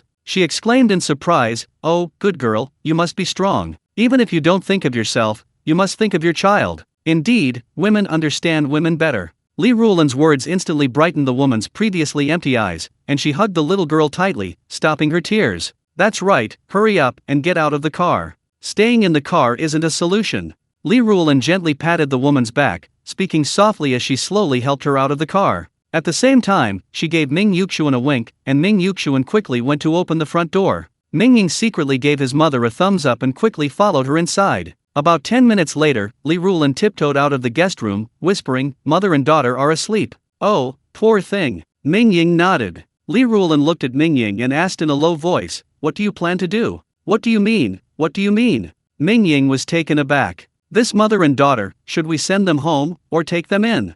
Li Rulan rolled her eyes at Mingying. You're the one who rescued them, and you don't know what to do? Mingying really didn't know what to do. He wasn't good at handling these kinds of things, so he just scratched his head and remained silent. At this moment, Li Rulan's status in the family instantly became apparent. She waved her hand and said directly, let her stay for now. If we let these orphans and widows leave now, and they face retaliation from the Apocalypse Society, they probably won't survive. Mingying and Ming Yuxuan both nodded quickly. In the afternoon, Mingying went to Rong Saru's house, had her deceased relatives cremated, and brought the ashes back. When he returned home, the woman and the little girl were awake. Li Rulan brought them 2 bowls of rice and a bowl of braised pork. After finishing their meal, the woman finally spoke. She borrowed a dress from Li Rulan, freshened up a bit, and washed the dust off her face, revealing her naturally fair and delicate features. Li Rulan was stunned. Mingying, upon seeing the woman, was also taken aback and almost blurted out, Rong Saru. The woman was also startled. Mingying quickly explained, I used to work for a state-owned enterprise. Earlier this year, when we were collaborating with Tianhai Group, I was there listening to your introduction of your company. Mingying hadn't expected that his casual act of rescue would result in saving a high-ranking executive from a major company, and one with a very high reputation at that. Chapter 28 Two New Neighbors. Rong Saru remained silent for a long time, then looked at Mingying and softly said, could you take me back to see my loved one last time and to properly settle their remains? Mingying knew she wanted to go back to see her loved one last time and to properly arrange for their remains. I already brought back your loved one's remains this afternoon, Mingying said, returning to the car and carrying the 3 urns to Rong Saru. Upon seeing her loved one's ashes, Rong Saru immediately covered her face and wept bitterly again. Mingying and Li Rulan slowly withdrew, not wanting to disturb her. Rong Saru cried for over an hour. Li Rulan, somewhat worried, approached and gently patted Rong Saru's back, comforting her, Saru, don't cry. You have to look forward. While Li Rulan was still comforting Rong Saru, Mingying, feeling bored, practiced a round of Gahai Quan, a style of Chinese martial arts, in the yard. As evening approached, seeing Li Rulan still comforting Rong Saru, Mingying went into the kitchen and began preparing dinner. Mingying was now a complete glutton. Aside from cultivation, his mind was consumed entirely by eating and meat. The day before yesterday, he had a large pot of mutated dog meat soup. Yesterday, he had braised fang-shaped pork, and today, Mingying planned to make pig's trotter soup. New corn had even grown in his mysterious space. With these two combined, Mingying's mouth was watering uncontrollably. The fang-shaped pork trotters were enormous, each one thicker than an average person's waist. Mingying cut the trotters into pieces and busied himself in the kitchen. Just as he set up the pot, he looked up and saw Rong Saru standing in the kitchen doorway, her eyes red. From now on, I'll do the cooking, Rong Saru said softly. Mingying was taken aback, then shook his head and said, I'll do it myself. He was joking, of course. Rong Saru was a high-ranking company executive, with fair, delicate fingers. She could probably cook too. He didn't want to poison the whole family. Rong Saru grew anxious and exclaimed, my cooking skills are excellent. Let me try. Oh, Mingying was somewhat puzzled. Rong Saru had already entered the kitchen, and when she saw the pig's trotter, which was larger than the cutting board, she was stunned and stammered, is this an elephant's hoof? Mingying hesitated, unsure how to explain to Rong Saru. Rong Saru immediately shut up and busied herself in the kitchen, while Mingying stood idly by. You should go out first, the smoke is quite heavy here, Rong Saru said, pushing Mingying out. More than an hour later, a large pot of pig's trotter and corn soup was finally ready. Rong Saru also prepared 2 side dishes, braised eggplant and stir-fried green peppers with eggs. Except for the eggs, everything else was from the mysterious space. The aroma immediately filled the air as soon as it was placed on the table. Everyone was amazed and praised Rong Saru's excellent cooking skills. After finishing cooking, Rong Saru took Xiao Susu back to the bedroom. Mingying's family was taken aback. Li Rulan immediately got up and pulled Rong Saru and her daughter back, saying, from now on, let's eat together. We're just ordinary people, we don't need that formality. Rong Saru lowered her head even further. Just then, the doorbell rang. Mingying had just stood up when he saw a familiar figure standing at the door and exclaimed, Wang Yi? What's she doing here? Mingying, aren't you welcoming our new neighbor? Wang Yi stood outside the yard, smiling at Mingying, carrying some fruit. Welcome, welcome, Mingying quickly opened the door. I also have an apartment here, building 101. My family said there were too many mutated beasts outside, so I moved here, Wang Yi said with a smile. Suddenly, her delicate nose twitched, and she exclaimed, it smells so good. Mingying, you're really not being fair, having a feast at home. Mingying was dumbfounded. In his previous life, he and Wang Yi were colleagues, and he had always thought of her as a gentle and quiet girl. It wasn't until he became an evolved human and interacted more with Wang Yufei that he truly understood Wang Yi's true nature. To put it simply, she was a little devil. Why did this little devil come knocking on my door and live next door? Mingying was speechless. As soon as Wang Yi entered Mingying's house, she spotted Sichuan and Li Rulan and greeted them sweetly, "Hello, uncle and aunt." However, when her gaze fell on Rong Saru, she visibly froze, especially upon seeing Xiao Susu. She remained completely still for a full 10 seconds before regaining her composure and awkwardly smiling, saying, "Sister-in-law is so beautiful." "Mingying, you're not being fair, you've been married for so many years and haven't even introduced your wife to your colleagues." Rong Saru blushed slightly upon hearing this and quickly stood up, leading Xiao Susu towards the bedroom. Mingying, realizing the misunderstanding, quickly said, "Yi, this isn't my wife. This is a relative of mine, something happened at home." Wang Yi's eyes lit up immediately. Li Rulan and Sichuan quickly gestured for Wang Yi to sit down. As soon as she sat down, Wang Yi's stomach rumbled, and she swallowed hard, staring at the food on the table. "Alright, you probably haven't eaten yet, let's eat together." "Mom, go call Saru out, she hasn't eaten yet," Mingying said with a smile. Wang Yi was a little embarrassed and said repeatedly, "Thank you, uncle and aunt." Wang Yi was quite quiet in front of Sichuan and Li Rulan, thanking them several times before slowly starting to eat. After finishing the meal, Rong Saru insisted on clearing the dishes, and Wang Yi followed her to the kitchen, saying she would help. After dinner, Li Rulan took Xiao Susu to her room to rest. Mingying stood in the living room, watching the two beauties bustling around in the kitchen, momentarily stunned. Just as Mingying was lost in thought, his phone suddenly rang. He looked and saw it was Zhou Fang calling. "Great, she finally called." Mingying quickly answered the phone, saying first, "Hello, is this Zhou Fang?" Zhou Fang's voice was weak as she said, "Yes, my phone was off until now, and I only just turned it on again, then I saw your missed call. I'm sorry." It's alright. Can I see you? I have something very important to tell you." Mingying thought for a moment, deciding to see Zhou Fang anyway, to clarify things about her father, at least so she could be on her guard. Zhou Fang hesitated for a moment, then said weakly, "I'm not feeling well, it's not convenient for me to go out."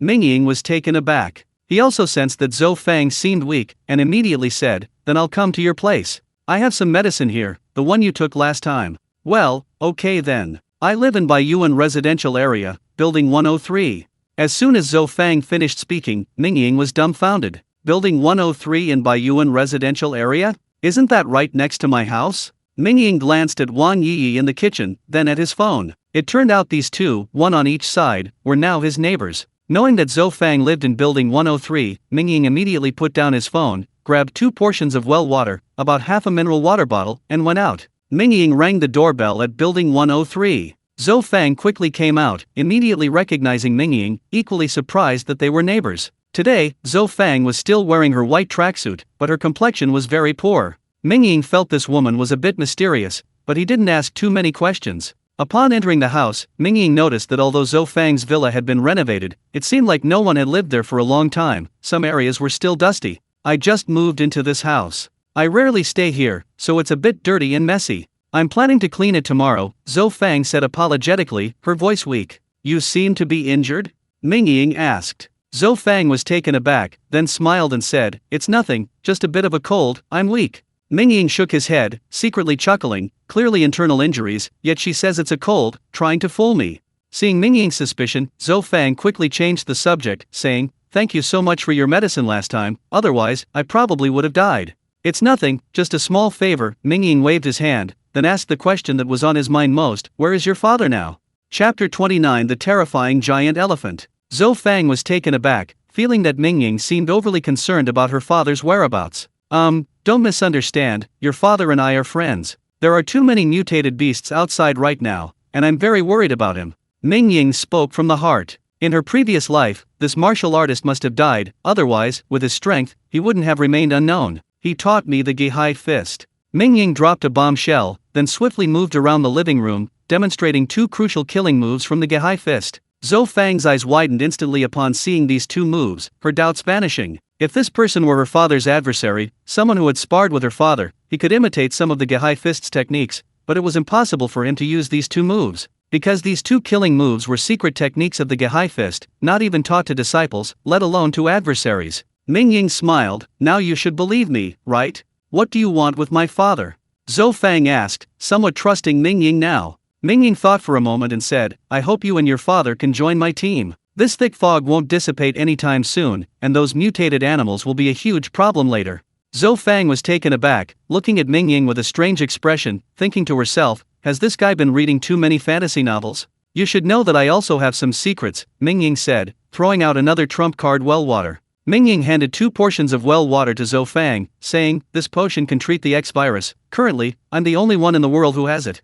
Zhou Fang's eyes lit up as she looked at the well water in Mingying's hand. Mingying added fuel to the fire, saying, moreover, the potion is very beneficial for healing injuries. I can see you're injured. Zhou Fang's expression finally changed. She was indeed injured, and seriously so. If an ordinary person suffered such an injury, they would definitely go to the hospital for surgery immediately. However, she came from a martial arts family, and sometimes had to do things that couldn't be done in the open, so she didn't dare go to the hospital when injured and had her own private doctor. Unfortunately, the private doctor she had been in contact with hadn't replied yet. If Mingying didn't come, Zhou Fang was already prepared to risk going to the hospital for treatment. If you trust me, you can take it now, Mingying said with a smile. Zhou Fang thought for a moment, then took the well water and drank a mouthful. As soon as the well water entered her stomach, Zhou Fang felt a surge of warmth within her body. The slight pain in her abdomen disappeared, and as the warmth dissipated, her previous weakness vanished completely. It's really healed, Zhou Fang exclaimed in disbelief.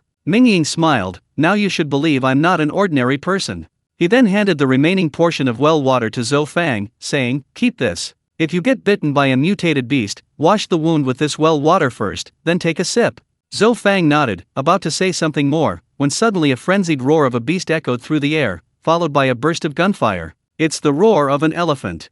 Mingying was startled when he heard the roar, and remembered something from his previous life. That time, a terrifying elephant charged into the city, like a dragon charging into a sheepfold. It caused immense damage and left a terrifying shadow over everyone in Linhu City. Imagine, if an ordinary domestic pig can mutate to the size of an elephant, what if an elephant mutated? I'll go check it out.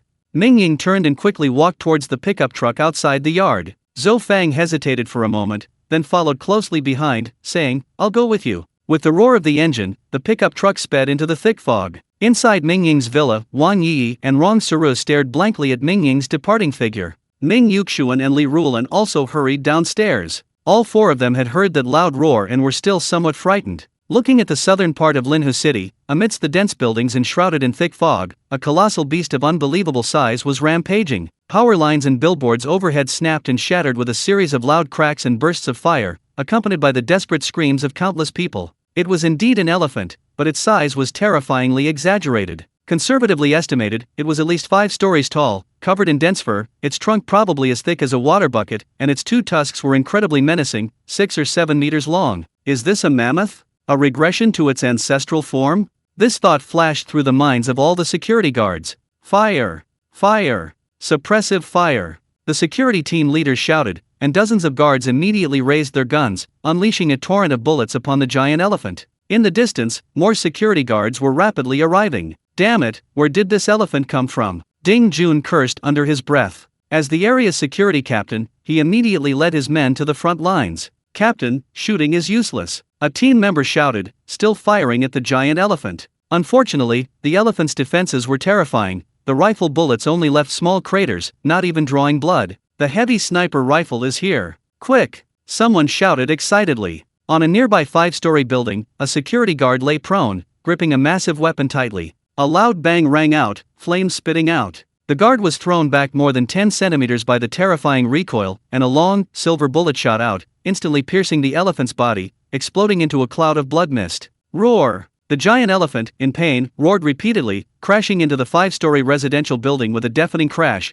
shattering the walls and sending countless residents wailing in despair. It's useless, even the heavy sniper rifle is useless. The security guard shouldered his heavy sniper rifle, preparing to retreat quickly, when suddenly everything went black. A 7 or 8 meter long elephant trunk descended from the sky, and with a thud, the security guard was instantly reduced to a bloody pulp, smashing the floorboards of that floor of the building. Reporting to headquarters, requesting backup, requesting backup. Heavy sniper rifles are ineffective, requesting fire support. Ding Jun repeatedly pleaded for help over the walkie-talkie. In just a short while, his squad had already lost more than half its men. Hold on. Squadron Zhang Yun is en route to your unit, carrying rocket launchers. Squadron Li Hua is also rushing there.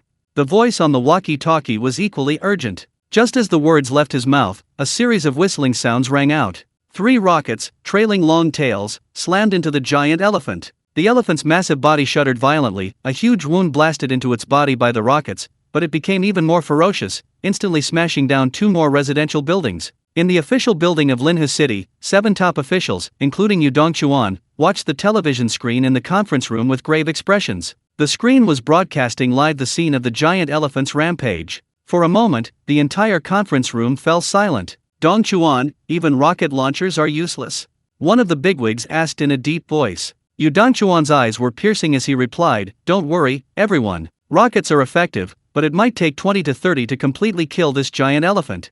Suddenly, another bigwig said, "Rockets can certainly take care of this giant elephant, but what if there are even more powerful mutated beasts in the future?"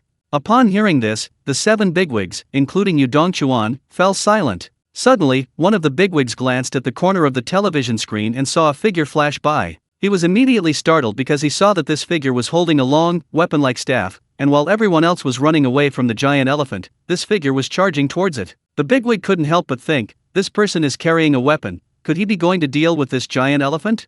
Chapter 30 Fame completely spreads. The figure was none other than Mingying. The pickup truck was parked not far away. Zhou Fang was still sitting in the driver's seat, staring dumbfounded as Mingying charged out with a steel pipe, his mind reeling. Zhou Fang had seen that giant elephant just now, even heavy sniper rifle bullets couldn't kill it. How could he, a mere mortal, be going to kill a giant elephant? Is he crazy? Zhou Fang wondered. Captain John, the rocket launcher is unusable. One rocket missed, destroyed a building, and injured many civilians, a security guard said anxiously. Zhang Yun shook his head firmly upon hearing this and shouted, "Keep using it. It will take at least 30 rockets to kill this giant elephant. We can't stop. Without the rocket launcher, the giant elephant won't kill anyone?" "Yes, sir." The security guard straightened up, resolutely accepting the mission, and shouted, "Rocket launcher ready. Rocket launcher ready." Immediately, 3 more rockets roared out. "Still using rocket launchers?" Mingying saw 3 rockets whizzing away and immediately raised an eyebrow. Using rocket launchers in such a densely populated urban area was a recipe for disaster. One mistake could cost dozens of lives. And they'd already made a mistake once. "Zhang Yun, stop using the rocket launchers. I have a way." Mingying shouted as he flashed past Zhang Yun from a short distance away. Zhang Yun was startled and turned to look, only to see a dark figure disappear into the thick fog. She paused, then her eyes lit up, and she exclaimed, "Is that Steel Bar Hero?" For some reason, when Zhang Yun saw that figure's back, he unconditionally chose to trust him and immediately gave the order, "Rocket launchers, cease." In the Linhu City government building, a group of high-ranking officials were all staring intently at the television screen, their expressions serious. Suddenly, the rocket launcher attack stopped. One of the officials frowned and asked urgently, "Why did the rocket launcher attack stop? Even if there are serious friendly fire incidents, we must take down this behemoth. Dongchuan, tell me, who is commanding the battle? Resume the attack immediately." The highest-ranking officer in the middle was breathing rapidly, almost slamming his fist on the table. This behemoth was killing people every second. Yu Dongchuan was also anxious. How could he be so soft-hearted at this time? Just as he was about to speak, a figure flashed onto the television screen. Yu Dongchuan's eyes narrowed upon seeing this person, and he exclaimed in surprise, "It's him." The other officials also saw the figure, and all 7 of them were stunned. What was this person going to do? Mingying took a deep breath, his inner energy surging like a mighty river, his speed increasing rapidly. He gripped the steel pipe, took a sudden step, and, using his waist to generate force, hurled the pipe. The short spear was Mingying's most proficient attack from his previous life. The steel pipe instantly sliced through the air, precisely piercing the upper right side of the giant elephant's body. There, a nearly meter-deep wound had been blasted by the rocket launcher, the tough outer skin had been breached, and the pipe easily penetrated 40 or 50 centimeters. The giant elephant roared in agony, growing even more ferocious. Mingying didn't slow down. He quickly retrieved the steel bars from his belt and then fired them at the giant elephant with a series of whoosh sounds, embedding them firmly in its body. At this very moment, in the conference room of the official building, the 7 highest-ranking officials of Linhu City held their breath, their eyes fixed on the television screen. "I heard from the security team last time that there was a Steel Bar Hero who killed a boar without using firearms. Is that him?" A middle-aged man with a spiky physique exclaimed in surprise. "Using the same weapon, it must be the same person. But this giant elephant isn't a boar. How could one person possibly kill it?" Another official shook his head and said, "It's Mingying. He's the Steel Bar Hero." This thought popped into Yu Dongchuan's mind. Meanwhile, Mingying had already approached the giant elephant. Having experienced countless battles in his past life, his blood was boiling. He roared, "Die! Mingying leaped several times, dodging a blow from the elephant's trunk. He pretended to bend down and reach into the rubble, but actually retrieved an iron rod from a mysterious space. Then, Mingying leaped up, grabbed a short spear from the elephant's body, and scrambled onto its back. Without a second thought, Mingying grabbed the iron rod, spun around, and with all his might, slammed it down on one end of the steel pipe. The force of the impact drove the pipe several tens of centimeters deeper. The giant elephant roared in agony, but its massive size prevented it from shaking off Mingying. Mingying repeated the tactic, grabbing the iron rod and striking it again. This time, the entire steel pipe was embedded in the elephant's body. At the same time, a gush of hot blood shot out from the thumb-thick inner wall of the steel pipe, spraying dozens of meters away.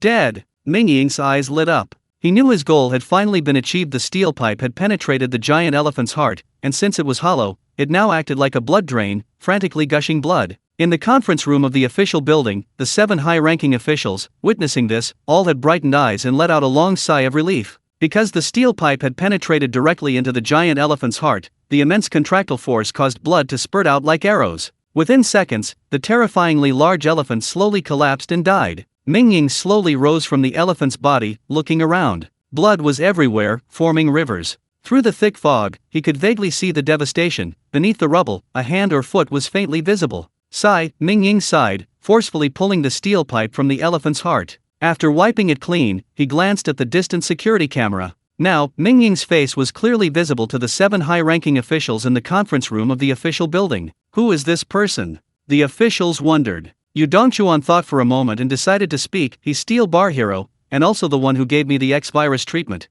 What? The officials were shocked. Dongchuan, such a talent, you should have told us sooner.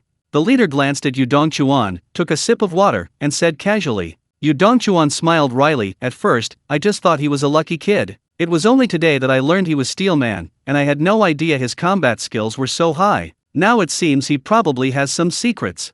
The analysis of the potion is also stalled, isn't it? Should we invite him over and clarify some things? One of the bigwigs suddenly spoke, his face expressionless. However, the other bigwigs laughed upon hearing this. This bigwig was known for his toughness. If he invited them, they would likely come whether they wanted to or not. Upon hearing this, Yu Dongchuan immediately thought of the picture of Lu Yiming's death and quickly shook his head, saying, this person's combat skills are so high, it's best not to force him. I'll go and make contact with him first.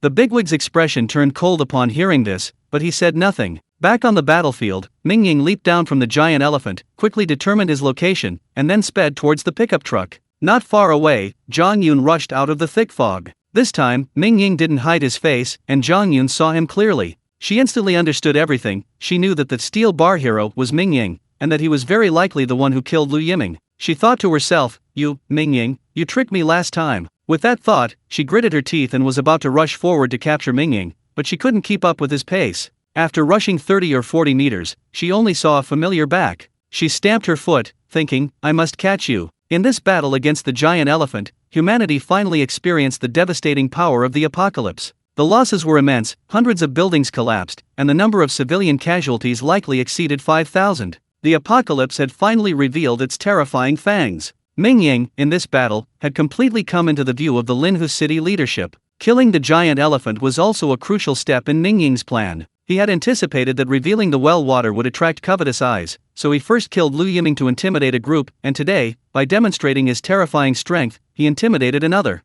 Of course, Mingying also knew that humanity at this time still blindly believed in the power of firearms, and many would likely dismiss his intimidation, perhaps even plotting against him. But Mingying didn't care. What he cared about was Yu Dongchuan's attitude. This man was a martial artist himself, and after becoming an evolved being, his strength would increase dramatically, eventually making him the supreme ruler of Linhu City. As for the others, they would all be dealt with by Yu Dongchuan, so Mingying didn't care about their opinions, he only cared about Yu Dongchuan's attitude. Mingying estimated that Yu Dongchuan would contact him soon, and then he would have the opportunity to instill some ideas in him. For example, that China absolutely should not participate in international wars, and that the entire nation must begin martial arts training ahead of schedule, and so on. Chapter 31 I uphold justice. Sitting in the passenger seat, Zhou Fang could clearly smell the strong stench of blood on Mingying. Recalling his battle with the giant elephant, her mind was reeling, unable to process what she had just witnessed. Is he human? Zhou Fang glanced at Mingying furtively, only one thought in her mind.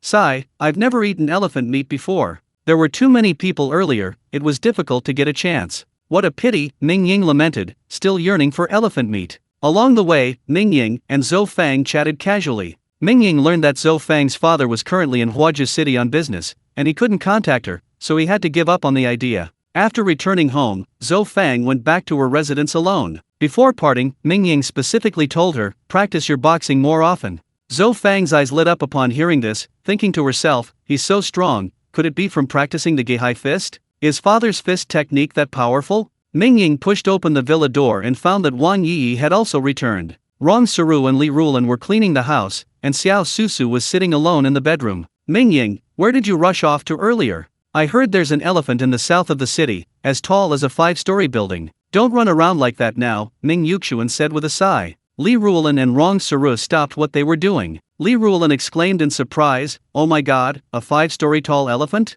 What's wrong with this world? Hey, who's that? Jumping onto an elephant?"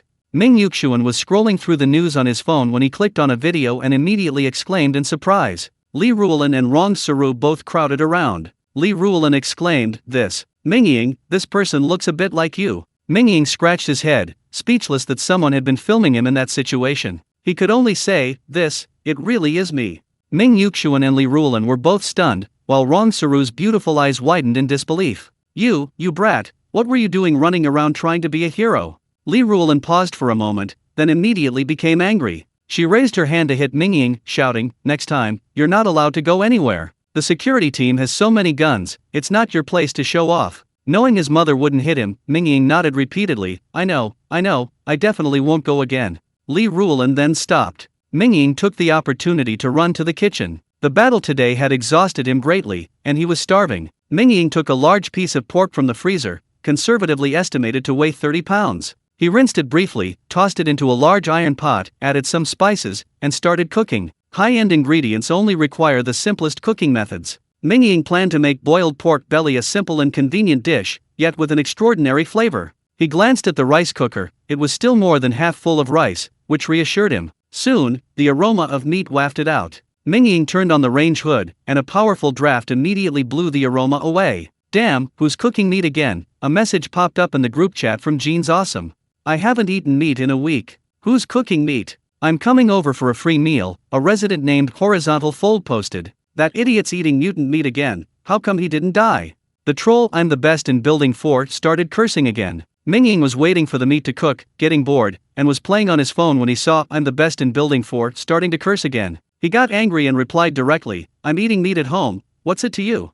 Mingying's reply only made things worse. I'm the best in building 4 immediately went ballistic and started trolling again. The funniest thing was that this guy directly tagged the property management in the group chat, saying, "Someone's eating meat, the smell is too strong, disturbing his life, is the property management going to do anything about it?" Mingying was speechless. "My cooking meat smells so good, it bothers you, so I can't cook meat anymore? What kind of logic is that?" Mingying remembered before the apocalypse, there was a young couple who got married, and after the wife became pregnant, the husband went door to door asking everyone in the neighborhood to ban pets, saying it would affect the pregnant woman. It even made the news. This guy's a giant baby, Mingying thought to himself, too lazy to argue with this I'm the best in building 4 guy. You can't win an argument with someone like that because his words make no sense, yet he thinks he's completely right. I'm the best in building 4 continued his tirade in the group chat for a while, starting with Mingying, then switching to the property management when they ignored him, getting more and more agitated. This guy kept cursing until the meat in Mingying's pot was fully cooked, and he was still sending messages in the group chat.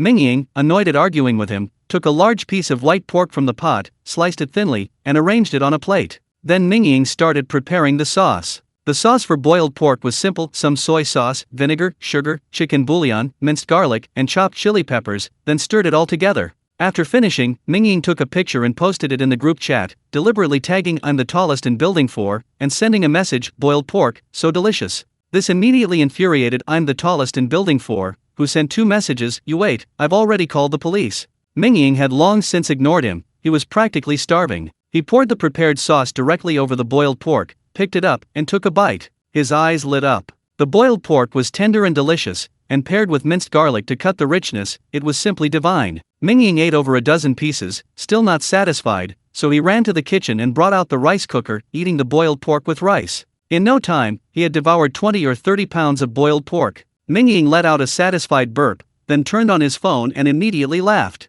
It turns out that I'm the tallest in building 4 really did call the police, but the security team was already swamped with work and didn't have time to deal with trivial matters like what meat someone was eating. They simply replied that the security team didn't handle such things. But I'm the tallest in building 4 wasn't having it and kept calling the police. Finally, the security team did come, but instead of giving Mingying any trouble, they took him away for disrupting normal office order. He was given a good scolding at the station and ordered to publicly apologize in the group chat. They even posted a video of him reading his apology in the group chat, which amused all the residents. After dinner, Mingying rested for a bit and then drove off. The mysterious space could sustain animals, and the well water could even tame mutated beasts. This function couldn't be wasted. Therefore, Mingying planned to find some mutated beasts he could raise, such as mutated chickens or ducks. Just as Mingying drove off, in a luxury mansion in Giwan, the most upscale residential area in Linha City, Lu Qin, the head of the Lu family, stood cautiously beside the sofa, his body slightly bowed, appearing extremely humble. On the sofa sat a man of about 50 years old, currently lost in thought, saying nothing.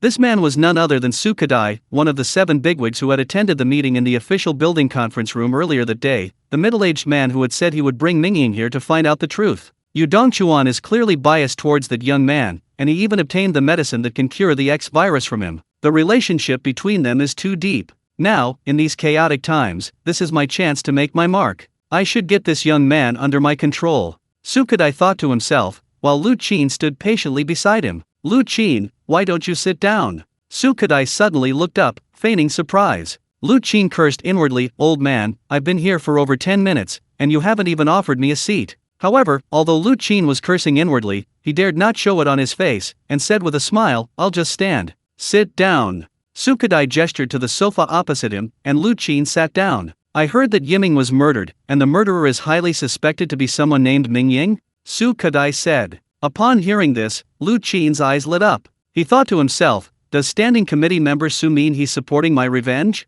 Thinking this, Lu Qin felt a surge of excitement and quickly said, it's that person. It's just a pity that standing committee member Dongchuan intervened, bringing my Lu family's life to a halt. Oh. Su Kadai pondered for a moment, then said, Dongchuan's actions were inappropriate. Murder in a home is a serious crime. Letting the murderer go unpunished would have a terrible impact, damaging our official credibility. Lu Qin immediately stood up and nodded emphatically, saying, thank you, standing committee member, for upholding justice for my son.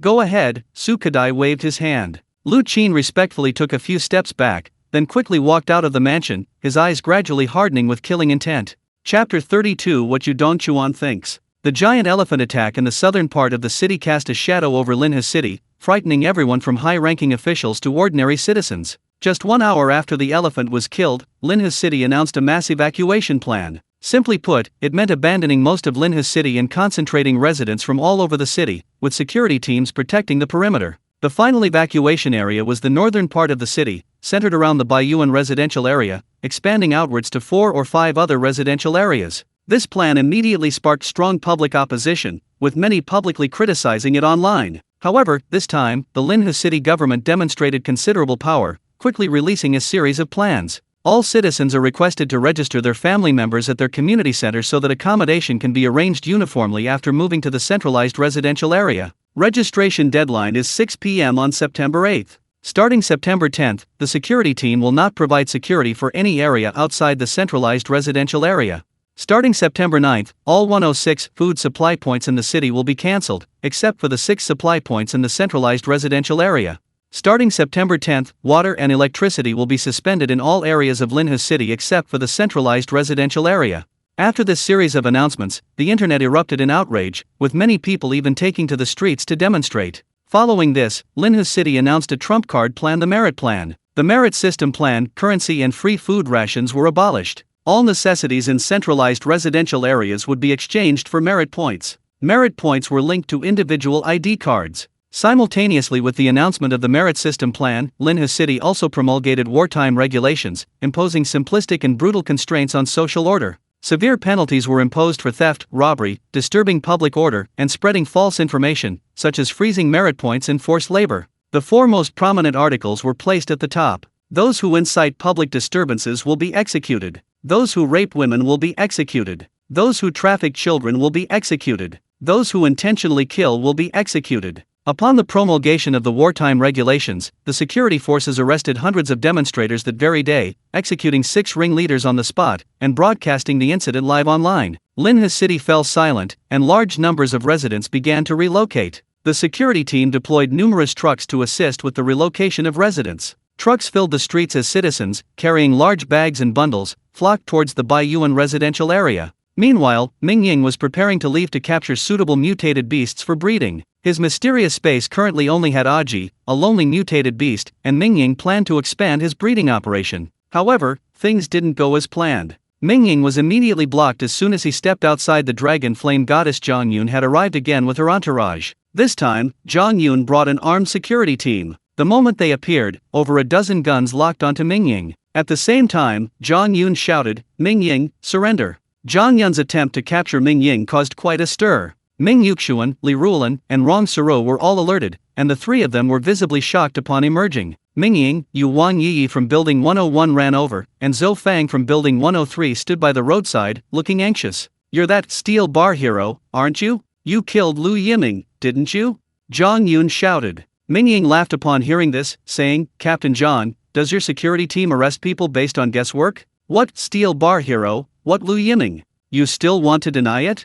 Zhang Yun shouted sharply. "Captain Zhang, let's put it this way, I admit I'm very strong, I admit I'm skilled with a short spear, and I admit I killed the giant elephant last time, but you can't just say I'm strong and that I'm some kind of steel bar hero, can you? Still trying to deny it? Did you use a steel bar as a short spear when you killed the giant elephant last time?"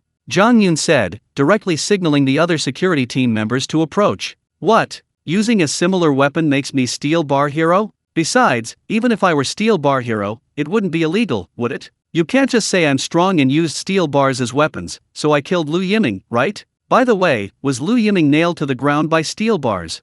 Mingying was fearless, his mental fortitude was off the charts. Zhang Yun frowned slightly. Her intuition told her that Mingying was steel bar hero, and that he had killed Lu Yiming. However, they were now caught in a common trap. In law enforcement investigations all the signs pointed to one person, but there was no evidence. Generally, in such situations, the police would immediately take the most suspicious person into custody. Therefore, Zhang Yun said directly, "You are the most suspicious right now. Please come with us."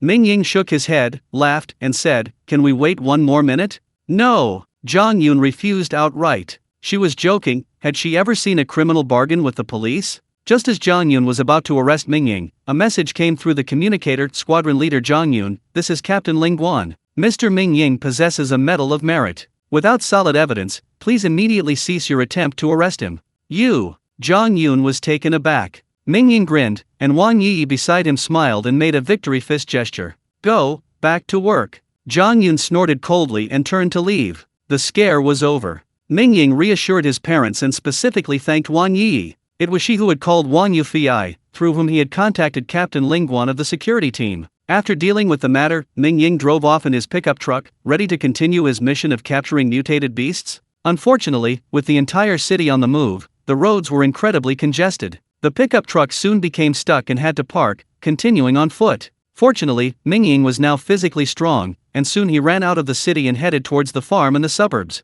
"Just catch a few mutated chickens and a cow, and I'll have eggs and milk every morning. Life will be wonderful."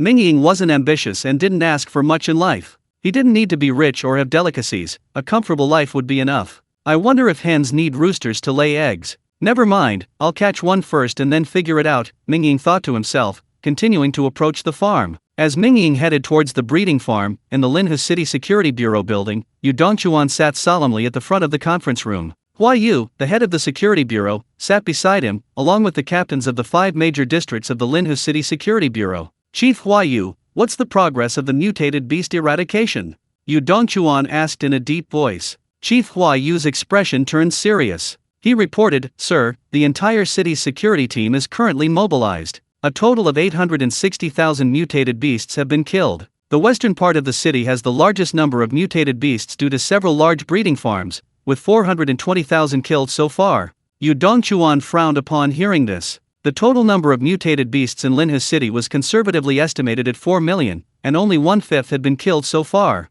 Moreover, everyone knew very well that the mutated beasts were getting stronger, and harder to kill. "How are the casualties among the team members?" Yu Dongchuan asked. Upon hearing this, Captain Yu's gaze sharpened, and he slowly said, "The losses are significant. We've lost over 1,600 men, nearly 20% of our combat personnel." He paused, then couldn't help but interject, "Sir, many members were only bitten, which were initially minor injuries, but after contracting the X virus, they are beyond saving and will have to be euthanized. I'm worried that if this continues, morale will decline." Yu Dongchuan nodded and said, "I understand the situation. Huaju has already sent its best experts, and we've obtained the antidote for the X virus. I believe we'll be able to crack it soon. Next, Linhe City will implement the merit program, and we've allocated 200,000 personnel to the security force," Yu Dongchuan said. Hua Yu's eyes lit up immediately. He stood up abruptly, gave Yu Dongchuan a crisp military salute, and said solemnly, "Mission accomplished." Yu Dongchuan waved his hand,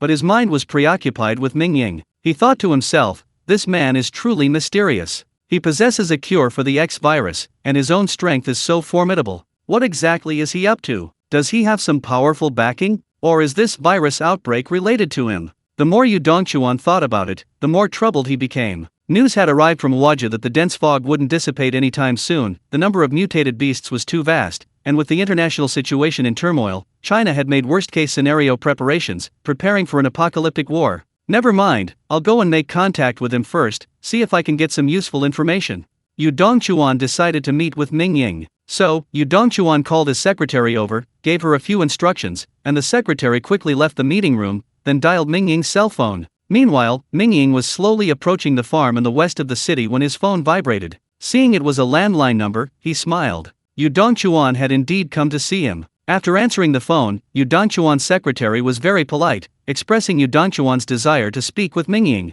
Mingying readily agreed, and the two arranged a time. After hanging up, Mingying had traveled about a kilometer when he suddenly heard voices. Just as he was about to turn away, he was spotted by the security team. The security team, seeing Mingying's figure appear and disappear in the thick fog, mistook him for a zombie and quickly locked onto him with over a dozen guns. Mingying's eye twitched, and he hurriedly raised his hand, saying, "Don't shoot. I'm a normal person, not a zombie. The security team is on a mission here. All bystanders, please leave immediately."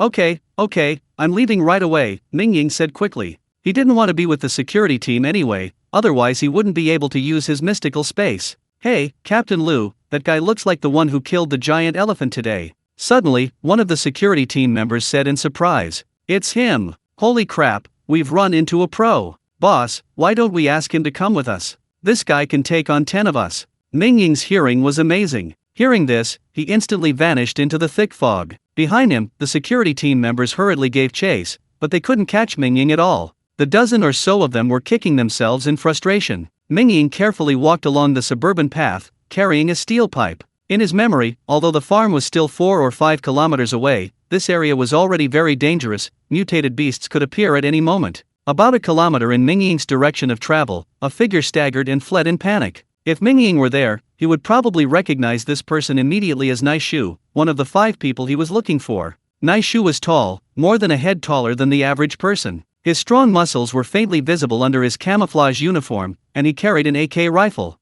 However, Naishu was now in a terrible state. His camouflage uniform was torn in several places, and there were bloodstains under his clothes. One particularly conspicuous mark on his neck suggested he had almost been strangled. Chapter 33: The Eagle and the Willow. "This is terrifying. The captain and the others are probably all dead," Naishu thought, trembling. Just 5 minutes ago, their team was clearing out mutated beasts nearby when suddenly, chains appeared out of nowhere, binding 2 team members and dragging them into the thick fog. At the same time, a series of whistling sounds filled their ears. Naishu felt a gust of wind, and then his neck was caught in a rope, dragged into the fog. Simultaneously, whips suddenly appeared all around, lashing him relentlessly. Fortunately, Naishu reacted quickly, drawing his dagger and cutting the rope. He then rolled and ran, escaping. The other team members were likely in grave danger. Upon escaping, Naishu discovered that the rope binding his neck was actually a section of tree vine. A chill ran down his spine. He thought, even the trees have mutated. At this moment, Naishu only wanted to quickly return to the security team, report the situation of this mysterious mutated tree,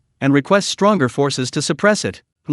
Footsteps, very hurried. Is it a zombie? Mingying's ears suddenly twitched. Hearing Naishu's rapid footsteps, his gaze sharpened, and he retrieved a steel bar from his mysterious space. "They're here." Mingying was on high alert, shouting, "Who is it? At the same time, his arm was already fully charged. If the person didn't respond, he would thrust the steel bar straight at them. Who are you? Naishu was also startled by Mingying. He pointed his rifle at Mingying, then suddenly realized that someone who could speak couldn't be a zombie. He quickly lowered the muzzle and said, "I'm from the security team." Mingying recognized the person and was momentarily stunned, then thought to himself, "I've run into Big Tree. What a coincidence. You're not from the security team? Don't be ridiculous. Get out of here, there are a lot of mutated beasts." Naishu, seeing that Mingying wasn't a member of the security team and was still holding the steel bar, was speechless and quickly shouted. Mingying chuckled and said, "Look who I am." Naishu, puzzled, looked closely at Mingying and recognized him as the mysterious expert who had slain the giant elephant. His eyes lit up, and he exclaimed, "It's you." Naishu's gaze suddenly sharpened, and he exclaimed, "Great! There's a mutated tree here, incredibly terrifying. Are you here to deal with it?" Mingying's heart skipped a beat. He recalled the terrifying willow tree from his past life, and a chill ran down his spine. He thought inwardly that willow tree's original origin was in the west of the city. The willow tree was an extremely rare plant-mutated beast. Its reputation in his past life was immense. Even after Mingying's rebirth, the willow tree was still alive and well, and had even sent an avatar to Huaji to negotiate with the human elite. It was a nightmare for humanity. It's here? It's only recently mutated, so its abilities shouldn't be very strong yet. Maybe it can. Mingying's eyes narrowed. Seeing Mingying's expression, Naishu felt a surge of excitement. "Naishu, you go back. I'll go see them," Mingying said. Naishu shook his head, his voice low, and said, "I'll go with you. I've already sent a message to headquarters. My teammates are there, I need to go back and see them." Looking at Naishu's tall figure, Mingying couldn't help but smile, thinking to himself, Big Tree is as reliable as ever. "Alright, then you can follow me and show me the way," Mingying said. Naishu showed gratitude upon hearing this, thinking to himself, I didn't expect this super expert to be so approachable. "I'll lead the way." Naishu quickly walked in front of Mingying. Mingying secretly took out his belt from his mysterious space, attached 5 steel bars to it, and then followed Naishu. "Naishu, where did you encounter that mutated tree?" Mingying asked. "Just over a kilometer ahead, all 16 of our teams mobilized today, divided into 4 groups, intending to surround the farm from 4 directions and clear the area in one fell swoop," Naishu said. "But just as our team swam across a small bridge, we suddenly heard a series of whistling sounds, and then vines came flying through the air, wrapping around our necks. I was lucky, I managed to cut the vines with my dagger and escape." "Oh," Mingying thought to himself, these willow vines are seemingly limitless, but they have a distance limit. Naishu was able to escape because he just happened to run out of the willow tree's attack range. Mingying recalled the terror of that willow tree from his previous life, and his heart still trembled slightly. Back then, the willow tree had fully grown, its diameter alone reaching a terrifying 10 kilometers, and its height tens of kilometers, its vines as hard as iron, enough to cover an area of hundreds of kilometers in radius. Moreover, this tree possesses the ability to create clones. In a previous life, humanity attacked it with nuclear weapons, which indeed destroyed the willow tree's main body. However, within just a few months, 99 willow trees appeared outside the base, each hundreds of meters in diameter and thousands of meters tall, destroying a full fifth of the human base. Ultimately, 11 clones escaped. Since then, humanity has been completely helpless against this willow tree. Hopefully, it has just mutated, so I can destroy it, Mingying prayed inwardly. While Naishu was introducing the willow tree to Mingying, at the security team headquarters, a meeting between Yudongchuan, Huayu, and others was nearing its end. Suddenly, a security team member quickly approached Huayu, leaned down, and whispered something to him. Huayu's expression visibly turned serious. Yudongchuan, seeing this, twitched his brow and took a sip of water. "Standing committee member, we just received news that a plant-mutated beast has appeared in the western area of the city. A small team has been almost completely wiped out," Captain Huayu said gravely. "A plant-mutated beast?" Yudongchuan was taken aback. "Chief Hua, what do you plan to do?" he asked. "A plant-mutated beast? Unheard of. And it almost wiped out a squad in a single engagement. Its strength is conservatively estimated to be even greater than a giant elephant. We can't be careless. I suggest sending 3 squadrons to encircle and annihilate it, along with rocket launchers and incendiary grenades," Huayu said decisively. Yudongchuan nodded and said, "Then let's arrange it that way. I'll also send you a main battle tank."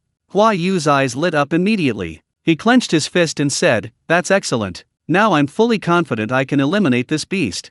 Yudongchuan nodded, but suddenly thought of Mingying. As they spoke, the large screen in the conference room suddenly lit up, displaying images of the western part of the city. Originally, there were 16 squads operating in the western part of the city. Later, 3 more companies were added, bringing the total number of squads in the western part of the city to about 50, with a total of 500 security personnel. Mingying and Naishu were approaching the spot where their team had encountered the willow tree. Naishu's expression grew increasingly tense. He whispered, "Mingying, we're almost there. Be extremely careful. That tree's attacks are incredibly unpredictable under the cover of the thick fog." Mingying nodded and said, "Stay about 10 meters behind me. If there's any danger, don't worry about me, just run." Naishu immediately replied, "I'll go with you." Mingying shook his head and said, "You can't help me right now. If you want to help me, you need to improve your strength quickly." With that, Mingying quickened his pace. Suddenly, his gaze sharpened, and he hissed, "Watch out, we're at the bridge." The primal force within Mingying surged rapidly, his entire being reaching its peak. The instant he stepped onto the small bridge, he clearly heard a rustling sound. The sound is coming from the south. It's south of the river. Mingying gripped the steel pipe tightly, his pace quickening. Suddenly, Mingying, walking on the bridge, noticed a clear drag mark on the ground, with a rifle and a short knife scattered around. Get the knife, Mingying thought, the steel pipe won't cut the branches easily. He accelerated, his figure flashing as he ran towards the short knife. Just then, the previously light rustling sound turned into a series of whistling sounds. They're coming! Mingying clearly saw vines rapidly approaching him, like writhing snakes. A fight has broken out. Naishu, standing at the bridgehead, watched Mingying's figure flash, bend down to pick up the short knife, and then see branches lashing out from the air. He was instantly filled with tension, his heart pounding in his chest. Chapter 34 An Unintentional Success. Mingying moved swiftly, shouting to Naishu, "Don't move, I'll handle it." Then, Mingying increased his speed even further, rushing towards the other side of the bridge. Simultaneously, he used his hearing to pinpoint the location of the willow tree, vaguely sensing it was on the riverbank on the other side. At that moment, willow branches lashed out from the air, the sound of them slicing through the air incessant. Mingying was secretly delighted. He sensed that the willow tree's current attack methods were only whipping and binding, and its branches hadn't yet evolved to the point where they could pierce a human body. "You're dead this time." Mingying's short sword danced wildly, transforming into a curtain of blades. Willow branches fell one after another, quickly covering the ground beneath his feet. Naishu was utterly stunned by this sight, involuntarily swallowing hard. Just then, a buzzing sound came from afar, and a dozen drones flew in from a distance, clearly capturing images of Naishu at the bridgehead. In the security team's meeting room, Yu Dongchuan and the others saw Naishu at the bridgehead, but not Mingying on the other side. He's the security team member who sent the message back. Why you reported to Yu Dongchuan? Ask him what's going on, Yu Dongchuan said. At the same time, a drone tilted to the lower right, flying towards Naishu, while Huayu's voice came through the loudspeaker. "This is Huayu, what's the situation on your end?" Naishu jumped, pointing to the other side of the bridge, and said, "Mingying and Lu Shu are fighting." Upon hearing this, Yu Dongchuan's eyes lit up, and Huayu jumped to his feet. Yu Dongchuan said in a deep voice, "Drone, move over there and get a clear shot." Meanwhile, Mingying had already reached the bridgehead and could clearly see the willow tree not far away, a willow tree that had grown to 40 or 50 meters tall, with the trunk alone reaching 3 or 4 meters in diameter. Mingying saw that beneath the willow tree's massive canopy, branches were twisting and writhing as if alive. Even more horrifying, dozens of corpses hung from the canopy, each entangled in branches, their bodies desiccated, as if their flesh and blood had been sucked away. At that moment, the drone flew over. Yu Dongchuan, Huayu, and the others in the conference room also witnessed this horrific scene. A chilling sense of powerlessness washed over them. "Damn it, the tree's alive. This world's gone mad," a captain muttered, echoing the collective sentiment of the others. Suddenly, several loud explosions rang out. The conference room screen went blank. Everyone was startled, then realized the drone had been shot down by the willow tree. "Kill this beast." Yu Dongchuan rarely showed killing intent and said in a deep voice, "Where are the 3 squadrons? Increase the firepower of the incendiary bombs, burn it to death." At this moment, Mingying had already closed to within 20 or 30 meters of the willow tree trunk. The willow tree also sensed Mingying's power, and all its branches danced wildly, converging one by one to form large branches as thick as a person's arm, like giant pythons, crashing down towards Mingying. "Break them!" Mingying wielded his short sword wildly, cutting off branch after branch. Then he turned around, pulled a steel bar from his waist, and swung it out with a whoosh. With a loud thud, the steel bar pierced the tree trunk precisely, sending bark flying as it became almost entirely embedded. Then, without pausing, Mingying swiftly hurled several more steel bars, each firmly embedded in the willow's trunk, splattering bursts of dark green sap. So much sap, this willow tree definitely has some animalistic characteristics, Mingying thought to himself. After 5 steel bars had driven into the willow's branches, Mingying clearly felt the surrounding branches' onslaught slow down. Taking advantage of this, he leaped several times, closing in on the willow again. Get closer and burn it to death with gasoline.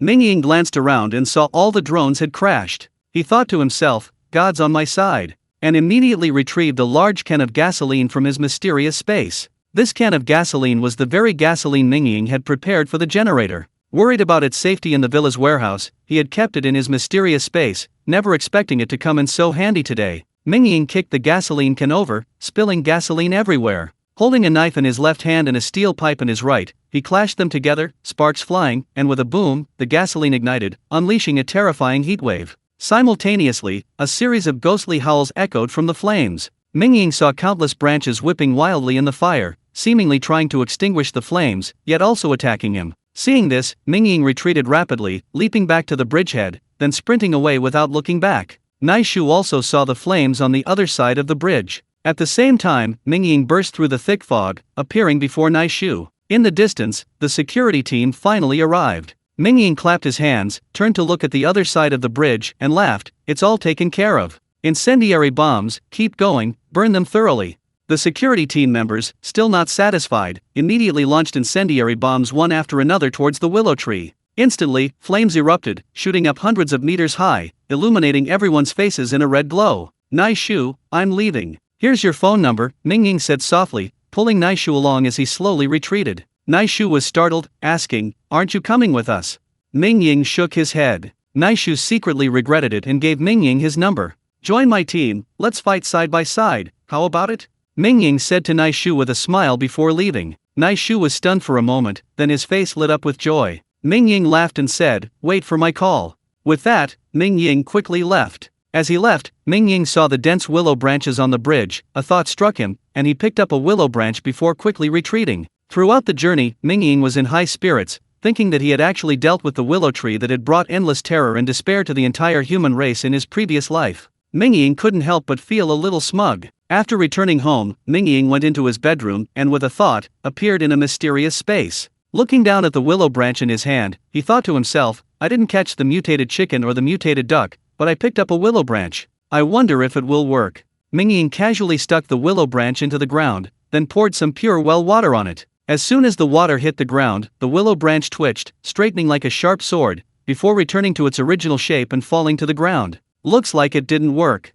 Mingying looked at the willow branch lying on the ground like a dead snake, feeling somewhat disappointed. Not far away, the mutated chicken Aji saw Mingying arrive and immediately started clucking ingratiatingly. Seeing Aji, Mingying felt slightly happier. Smiling, he walked over to Aji and, finding that Aji had been quite well behaved since he left, he had a thought and handed Aji a bag of rice. Aji's eyes lit up at the sight of the rice, and he immediately buried his head in it, devouring it greedily. This glutton, Mingying chuckled, then left the mysterious space. In the western suburbs, by the river where the willow tree stood, a fire had burned for over 5 hours, flames reaching hundreds of meters high. After the fire was extinguished, the entire willow tree was reduced to ashes, even the trunk was burned away. At the same time, the surrounding area for hundreds of meters was scorched black, barren of everything. However, after the security team dispersed, a crack suddenly appeared in the soil along the riverbank, more than a kilometer from the epicenter of the fire. A dark tree root cautiously emerged, then burrowed back into the soil, rapidly moving away into the distance.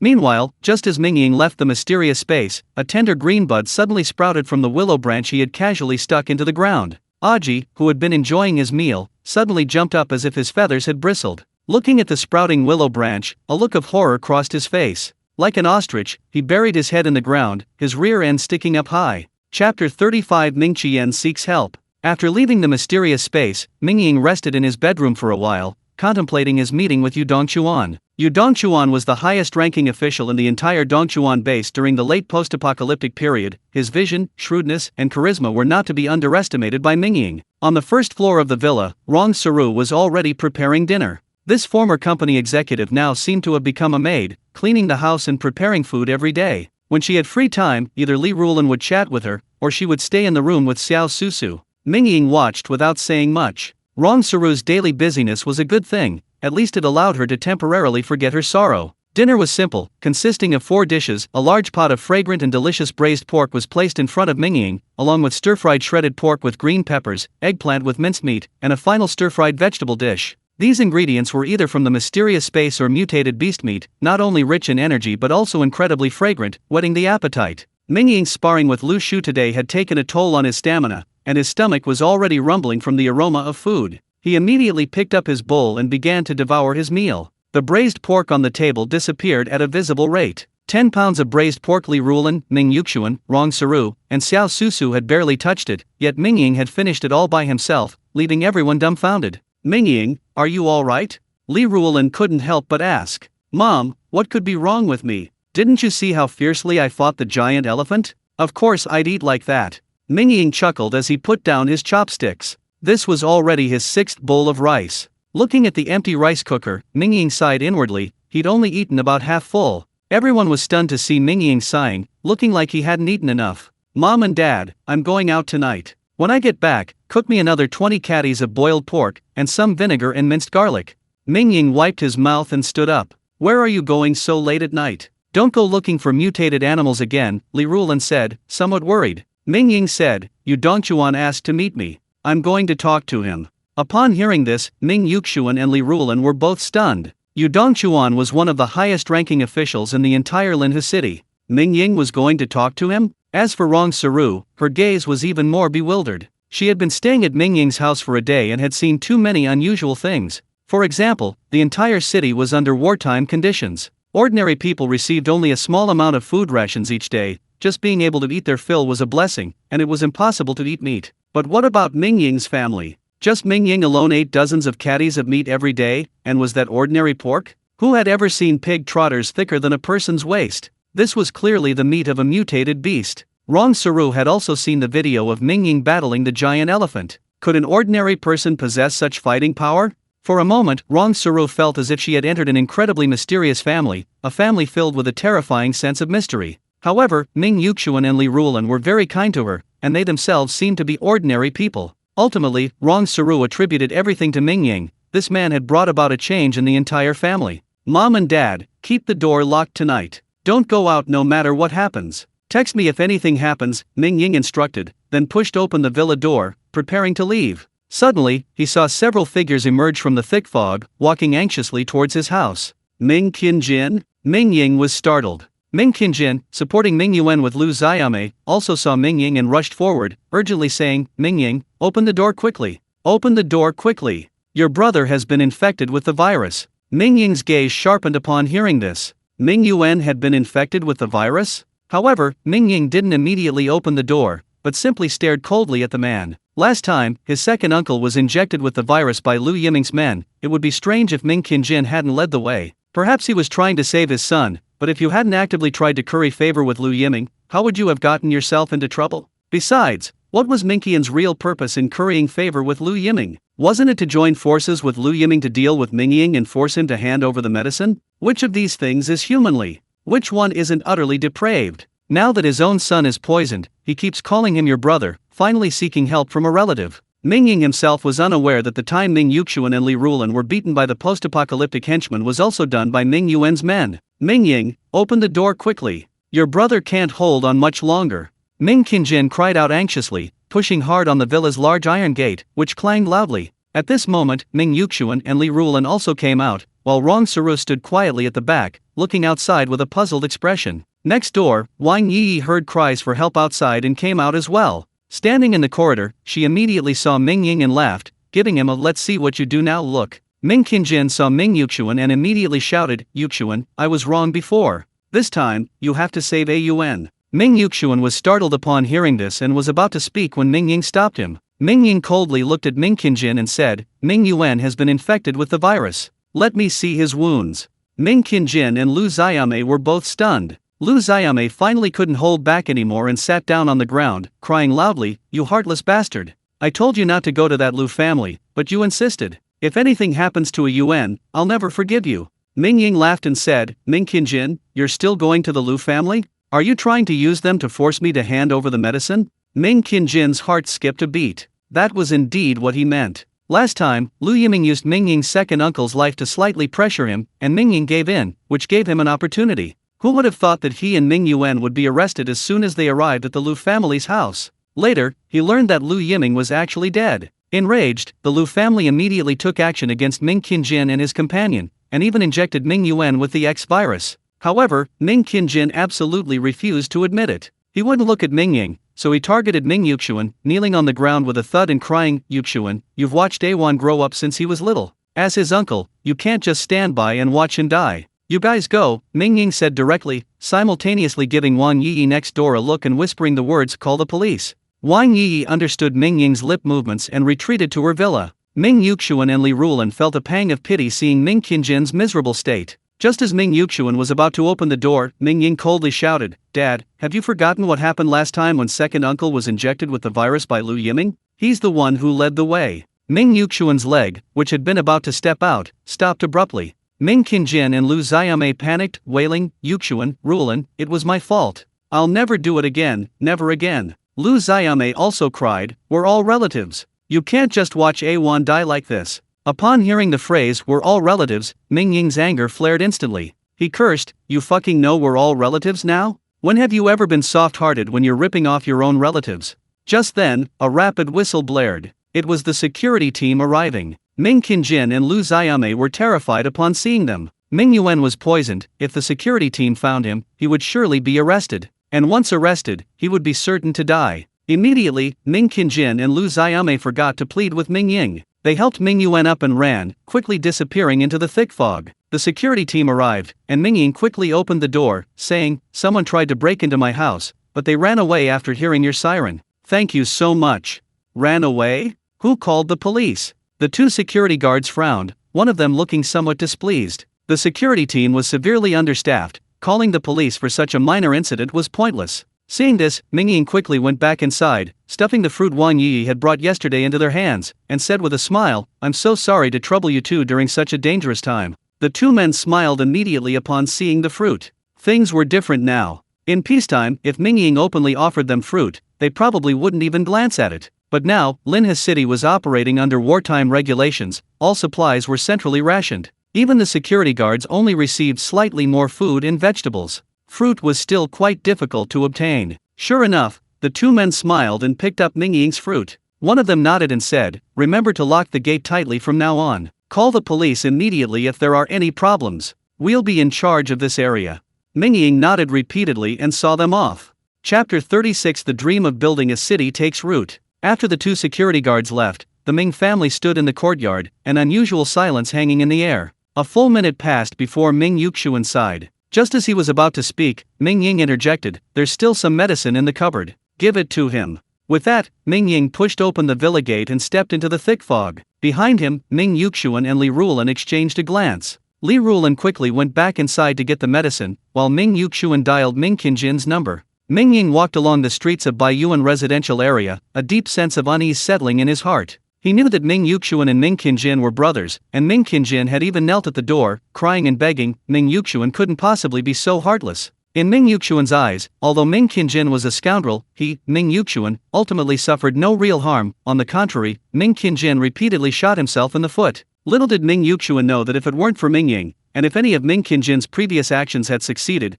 Ming Yuxuan's fate would have been utterly miserable. Forget it, Mingying's a leopard can't change its spots. He'll get himself killed eventually. Mingying stopped thinking about it. Well, water was incredibly important to others, but for Mingying, it was something he produced daily and wasn't worth much. Now, Baiyuan residential area had become the core safe zone of Linha City, bustling with people. Several surrounding residential areas were housing the entire population of Linha City, causing traffic jams and the constant blare of security guard sirens. Mingying felt more relaxed not driving, walking quickly through the thick fog. Although his battle with Lu Shu today wasn't particularly dangerous, if Mingying had used all his strength, almost completely depleting his internal energy. He took a bottle of well water and drank as he walked. When he was halfway through, he suddenly felt a surge of energy within him, its circulation speed increasing significantly, and it seemed to condense into a small liquid sphere within his body. This feeling was all too familiar to Mingying. It was clearly the third stage of evolution. Another advancement? Mingying was secretly delighted. He quickly found an empty house by the roadside and entered the mysterious space. Upon entering, Mingying discovered that the mysterious space had expanded considerably, reaching 100 meters in both length and width,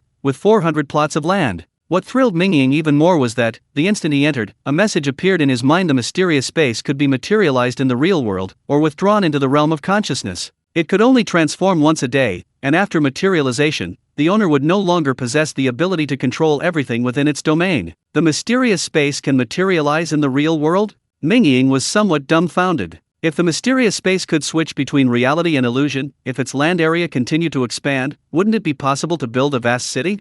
Thinking this, Mingying suddenly calmed down. This evolution of the mysterious space had given him far too much information. He needed to digest it properly. If I can build a city, how will I maintain relations with the Dongchuan base? Building a city requires a massive amount of resources. Where will I get them? How will I manage and operate the city after it's built? Mingying pondered many ideas, some too far-fetched, others unrealistic. He chuckled to himself as he thought, what's the rush? The mysterious space is only 100 meters long and wide. Building a city on it is a long shot. Mingying collected his thoughts, left the empty house, and headed towards the meeting place with Yu Dongchuan. With the implementation of the Linhu City relocation plan, the official building had also moved to a commercial building nearby Yuan. Mingying arrived after a 10-minute walk. At the building entrance, armed security teams were everywhere, making the building impregnable. Mingying was stopped before he even reached the door. Important official property. Unauthorized personnel are strictly prohibited from approaching, Li Fei shouted.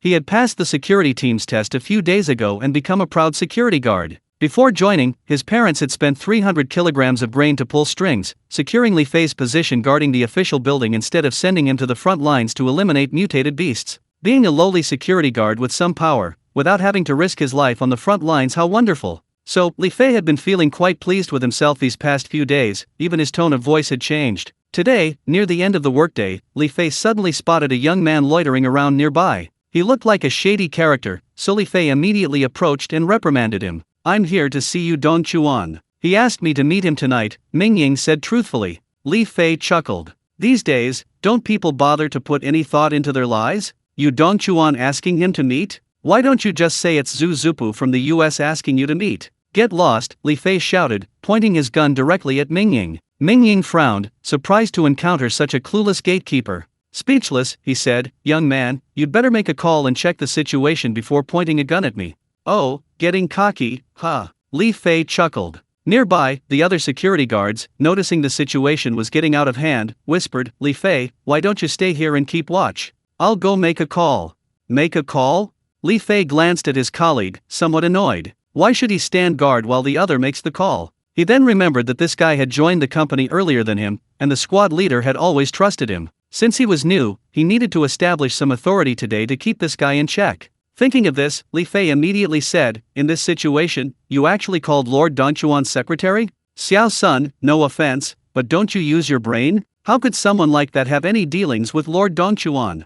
Upon hearing this, Xiao Sun frowned, feeling that Li Fei seemed to have gone a bit too far today. He thought to himself, could this kid have bribed the squad leader? Why is he so arrogant today? Thinking this, Xiao Sun stopped in his tracks. Mingying, on the other hand, watched Li Fei with a faint smile, as if watching a monkey performance. Seeing Mingying's expression, Li Fei immediately felt his authority challenged. He quickly stepped forward and kicked Mingying, cursing, are you deaf? Li Fei was just an ordinary person, how could he possibly kick Mingying? Mingying slightly shifted his body, Li Fei's kick missed, and then Mingying subtly kicked with his toe, causing Li Fei's knee to buckle and he to kneel on the ground. Li Fei's face flushed red instantly. He pointed his rifle directly at Mingying and shouted, you dare kick me? Believe me, I'll shoot you right now. At the entrance of the official building, a security guard pointing a gun at someone immediately attracted attention, especially under the current wartime conditions, where every move of the officials was being watched. Several reporters were nearby, and flashes went off as more than 10 reporters snapped photos.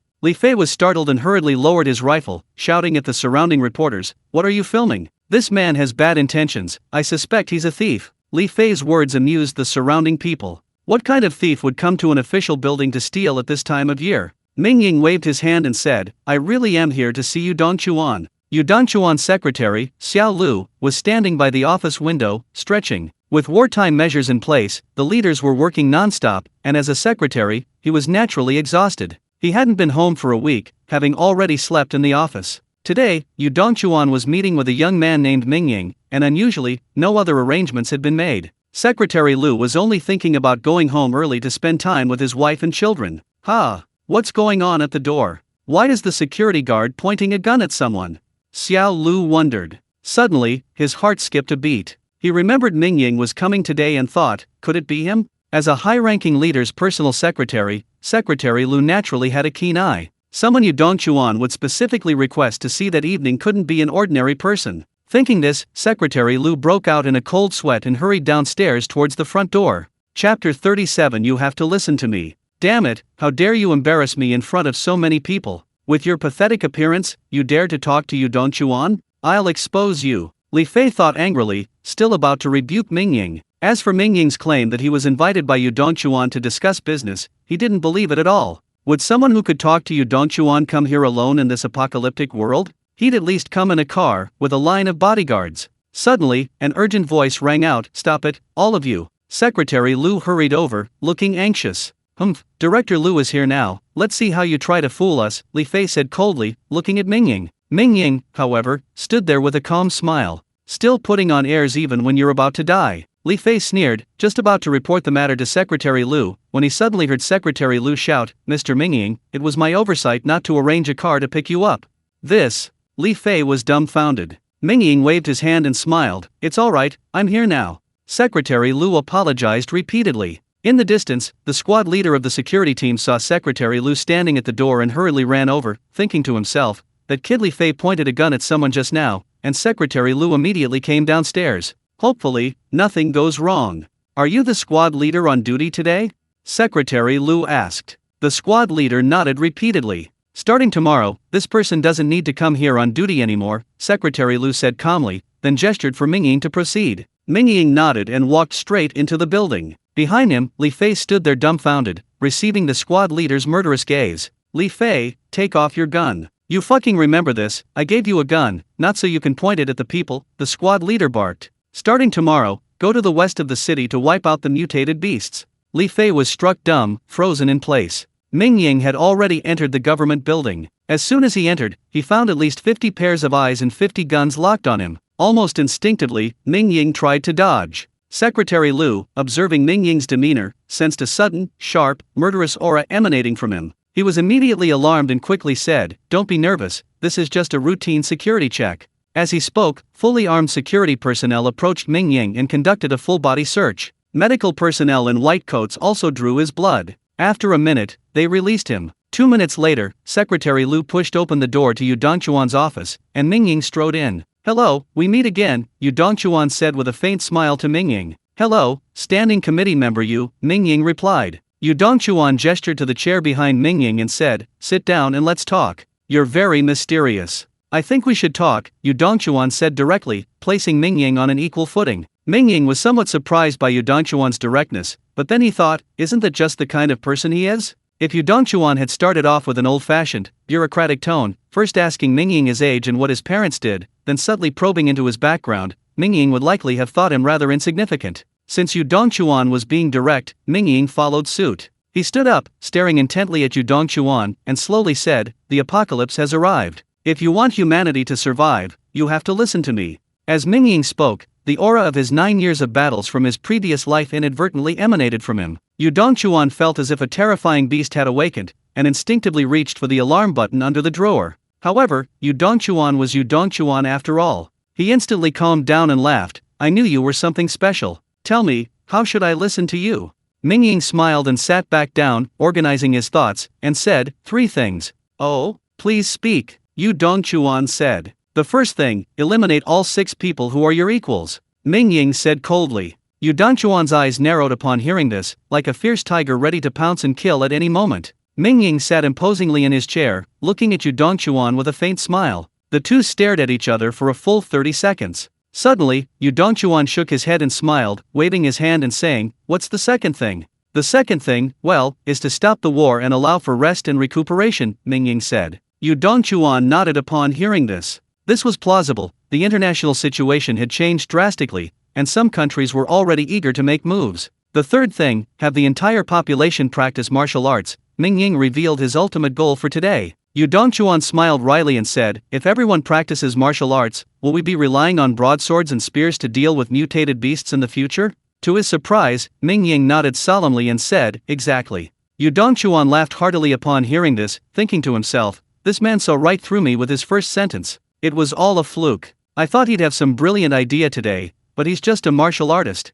Are you thinking I'm too simplistic, that I'm too superstitious about individual strength?" Mingying said calmly, unperturbed by Yuan's laughter. Seeing Mingying's nonchalant demeanor, Yu Dongchuan became interested and said, "You've killed the giant elephant and the mutated willow tree these past 2 days. Your personal combat skills are indeed unparalleled, but I think you might not have a clear understanding of the power of human weapons."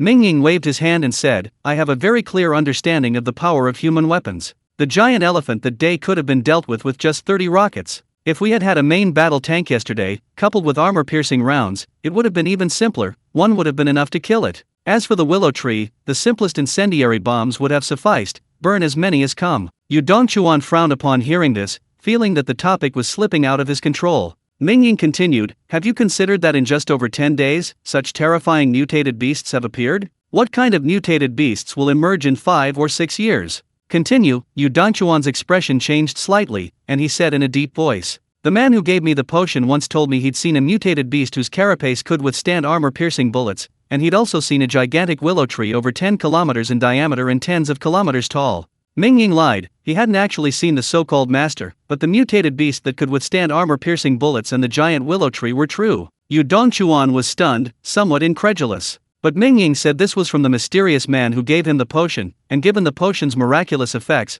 the mysterious man's words were hard to disbelieve. Standing committee member Dongchuan should be a martial artist himself, Mingying said. "You should be able to feel your recent rapid progress in cultivation, reaching many levels you never dared to imagine before. Isn't that right?" Yu Dongchuan frowned. He dared to meet Mingying alone because he felt Mingying had no reason to harm him, and also because he was very confident in his own strength. Unexpectedly, Mingying came today without resorting to violence, only saying a few things, but each one hit the nail on the head regarding Yu Dongchuan's thoughts. For the first time in so many years, Yu Dongchuan felt so out of control. He couldn't help but develop a strong interest in Mingying, and chuckled, "Truly, heroes emerge from among the young." Mingying waved his hand and smiled, "That's all I can say and do. You should have made your decisions on the 3 matters I just mentioned." With that, Mingying prepared to leave. Just then, someone knocked on Yu Dongchuan's door. Secretary Lu, looking somewhat uneasy, quickly walked to Yu Dongchuan's side and whispered a few words. Secretary Lu spoke very softly, even from a meter away, it might be difficult to hear. However, Mingying, being a third-tier evolved being, possessed extraordinary hearing and clearly heard. Sukadai sent men to take Mingying's parents away. They're currently in the police station. Upon hearing this, Mingying immediately stood up. Yu Dongchuan felt a flash of killing intent within Mingying, and the temperature in the entire room seemed to drop 10 degrees. After Secretary Lu left quickly, Yu Dongchuan said with a wry smile, "I didn't expect old Su to be so impulsive." "Mingying, sit down first. I'll call old Su. I've already arranged for someone to pick up your parents. My word to the security team is still effective." Mingying sat down upon hearing this. Then Yu Dongchuan called Sukadai, and after some perfunctory negotiation, Sukadai finally agreed to release Mingyuxuan and Li Rulan. Mingying remained silent, waiting in Yu Dongchuan's office for about 15 minutes before Secretary Lu led Mingyuxuan and Li Rulan into the office. Seeing that his parents were unharmed, Mingying was relieved and smiled, saying, "Thank you so much, Lord Dongchuan, for releasing my parents. To express my gratitude, I'll give you 2 more generous gifts, how about that?" Yu Dongchuan smiled upon hearing this, and was about to speak when Mingying said, "The first generous gift is a kilogram of medicine to treat the X virus." Yu Dongchuan's gaze sharpened upon hearing this, and his hand, which was holding the teacup, trembled slightly. Then, Mingying laughed and said, "The second gift is the first of the 3 things I just mentioned. I'll help you get rid of one of them first." With that, Mingying strode forward, leading her parents out. Behind them, Yu Dongchuan's eyes flashed with murderous intent, then returned to normal, finally settling on watching the Ming family's figures disappear around the corner of the building. Yu Dongchuan picked up his teacup, took a sip, his gaze intense, and chuckled, "You're right, I really have to listen to you. I hope your blade is hard and sharp enough, so it doesn't break easily." Chapter 38: Killing a Big Boss. After leaving the new official building, Mingying escorted his parents home. He was in high spirits, surprised that Yu Dongchuan's ambitions had already begun to sprout. His offer to give Yu Dongchuan 2 gift packages, especially the second, the assassination attempt on Sukadai, was a bold test. If Yu Dongchuan had no ambition, he would have immediately stopped Mingying from assassinating Sukadai, and might even have arrested him. The result was obvious. Only 17 days after the apocalypse began, Yu Dongchuan had already developed the ambition to become the most powerful person in Linhu City. He hesitated only for a moment before readily accepting Mingying's offer of the assassination attempt on Sukadai. Back at the villa, Mingying had barely opened the door when he heard Wang Yi's voice from inside, "Don't worry, I told you everything would be alright." The living room was brightly lit. Wang Yi was nestled on the sofa, ice cream in her hand, looking relaxed and content. Zhou Fang was also there, still dressed in a white tracksuit. Rong Saru, however, was sitting on the sofa holding little Susu, her face showing some anxiety. Little Susu was already asleep in her arms. "You're back."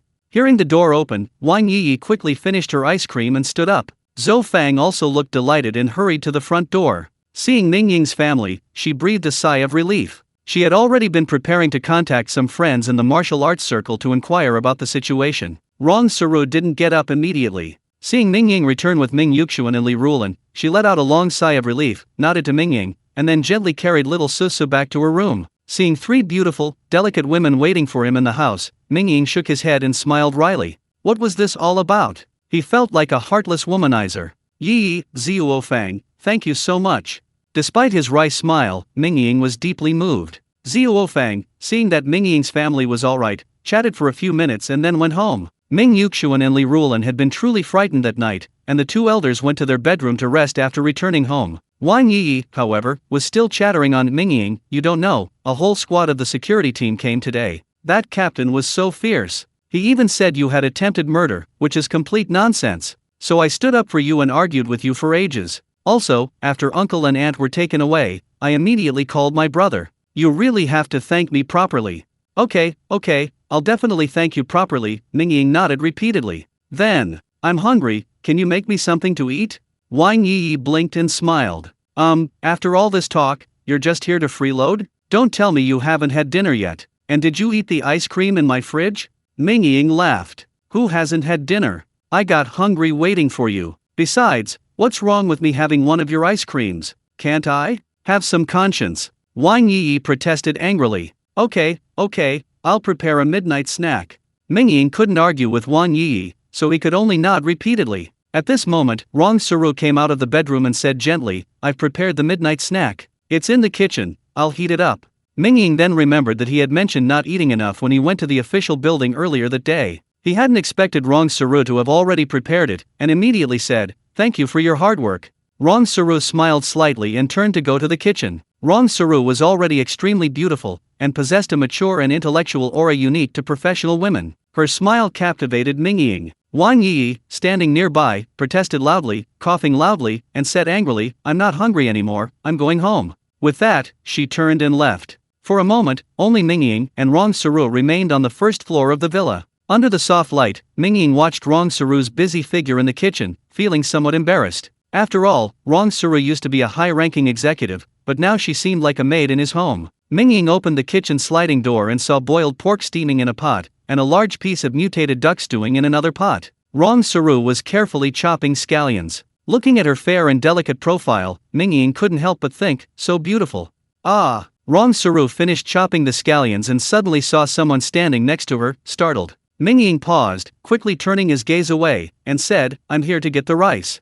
He hurriedly grabbed a rice scoop and scooped rice from the rice cooker. Rong Saru was genuinely startled, especially by Mingying's intense gaze. Her face flushed crimson. In her haste, she served Mingying the boiled pork and duck soup to the table, then quickly returned to her bedroom and locked the door. Mingying cursed his own stupidity, picked up his rice bowl, and began to eat heartily. Rong Saru's cooking skills were far superior to Mingying's. Take the same boiled pork, for example. Mingying's version was only average, largely due to the naturally delicious ingredients. Rong Saru's, however, was different. The pork slices were evenly cut, and the sauce was incredibly flavorful. Mingying ate so much he didn't want to put his chopsticks down, quickly devouring the entire dish, even drinking the duck soup clean. After the meal, Rong Saru opened her bedroom door, changed into a loose-sleeved shirt, cleared the table of dishes, and went to the kitchen to wash them. Mingying, feeling a little embarrassed, quickly said, Sister Saru, just leave it in the kitchen, I'll wash it right away. No need, I'll do this, Rong Saru insisted. Under Mingying's insistence, Rong Saru had no choice but to return to her bedroom to rest.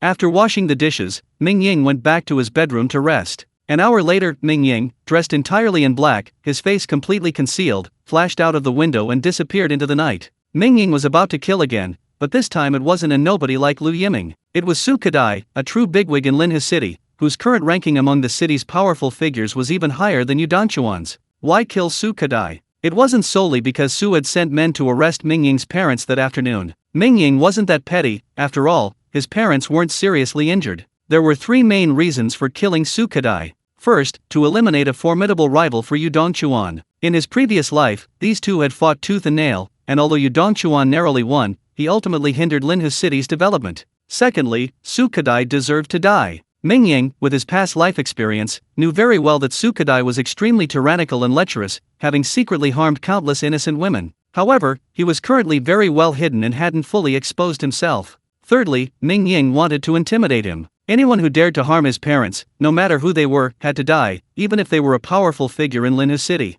Killing Lu Yiming wasn't enough, he would kill the even more influential Sukadai. Meanwhile, in a secret room in Sukadai's villa, a woman was lying on a huge bed, making love with Sukadai. Suddenly, a burst of gunfire erupted outside. Sukadai frowned, but remained calm. He grabbed a nightgown from the clothes rack beside him and put it on, then swiftly retrieved a pistol from a hidden compartment in the wall. Not long after, the gunfire stopped. Sukadai, worthy of his reputation as a powerful figure, remained composed, found a corner to hide in, and pointed his pistol at the door of the secret room. Suddenly, with a loud bang, the steel door of the secret chamber flew open, leaving a clear footprint in the center, and a figure appeared outside. Die! Sukadai's eyes narrowed, and he fired several shots at the man, a sinister smile spreading across his face. However, the next second, the previously composed Sukadai panicked. The man's figure flashed, dodging most of the bullets, then his hands swung in the air before he stepped into the secret chamber. The newcomer was Mingying. Mingying was dressed in black, his face completely obscured. He opened his palm, and 2 bronze-yellow bullets fell from it. Catch a bullet with your bare hands? Sukadai's eyes widened, but his expression immediately turned serious. He stood up, looked calmly at Mingying, and said, I know you are Mingying. I think we have some misunderstandings. I was wrong this afternoon, and I apologize.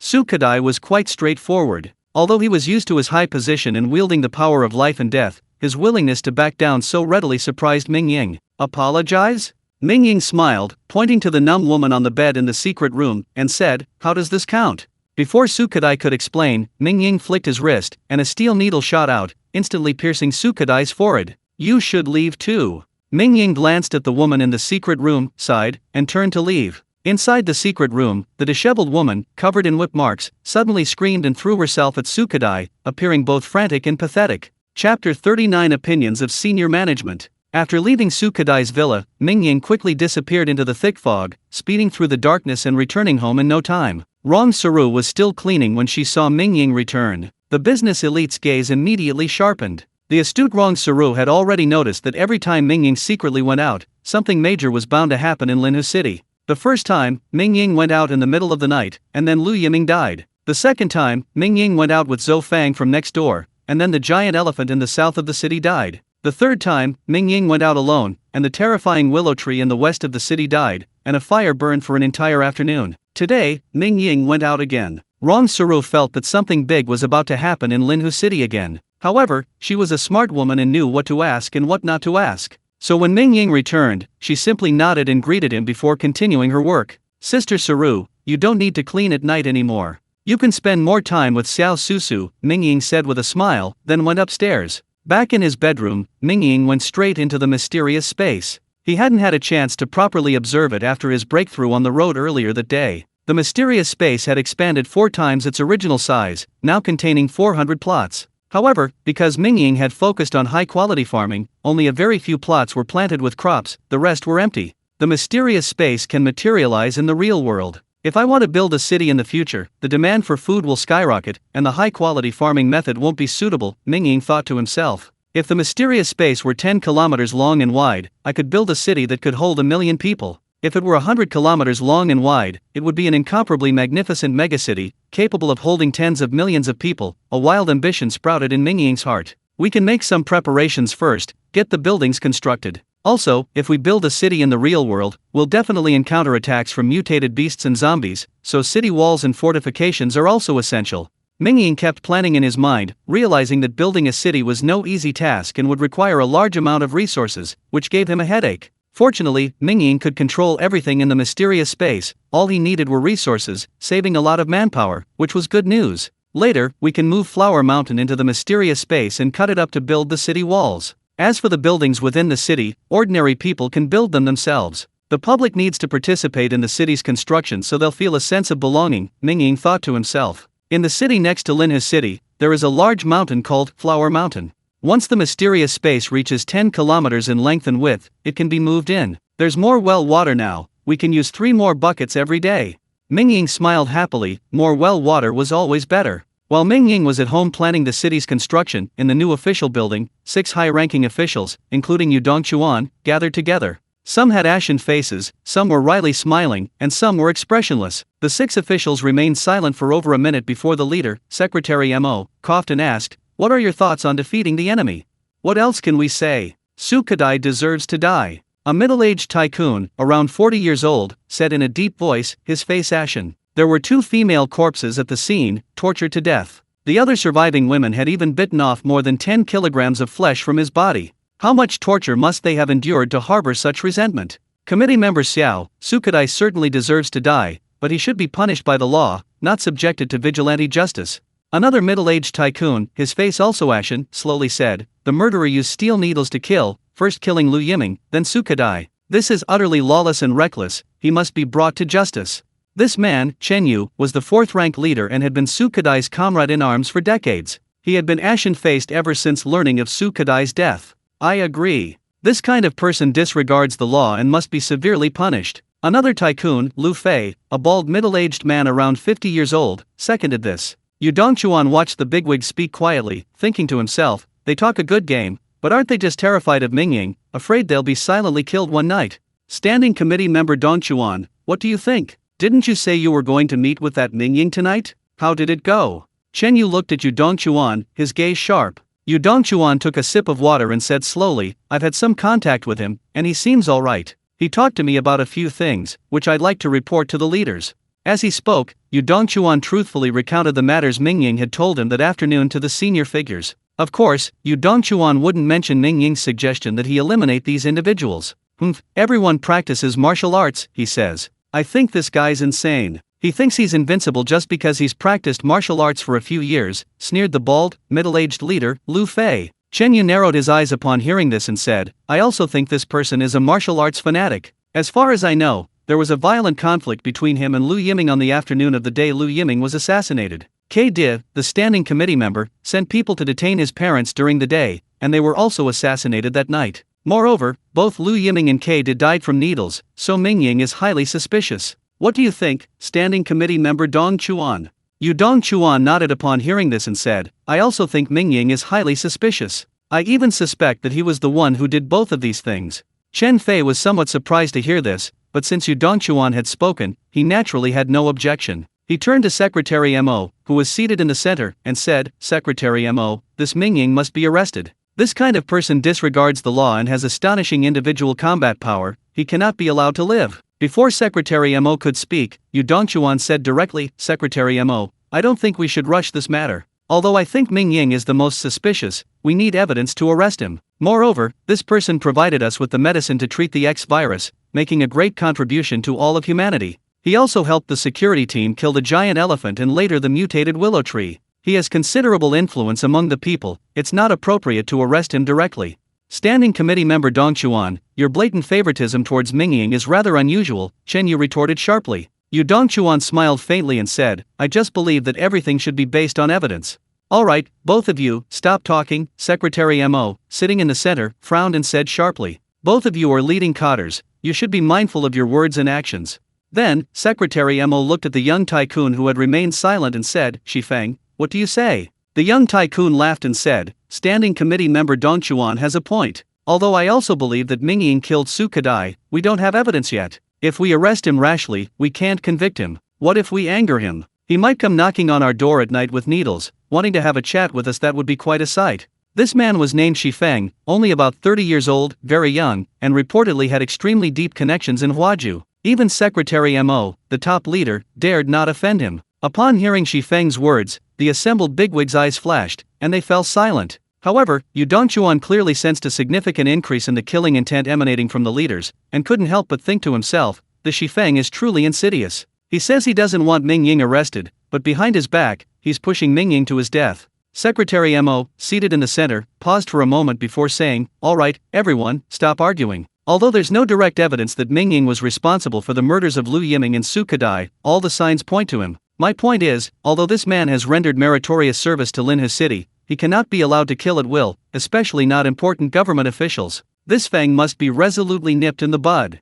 Upon hearing this, Chen Yu immediately laughed. Feng also smiled slightly and looked at Yu Dongchuan. Yu Dongchuan shook his head and said, I obey the overall situation, but I reserve my opinion. I will prepare a report on this matter and submit it to Huaju. The capture of Mingying will be handled by Chief Captain Hua Yu. With that, Yu Dongchuan stood up and walked towards the conference room door. Secretary Mo watched Yu Dongchuan's departing figure, his brow furrowing slightly before he smiled and said, then the meeting is adjourned.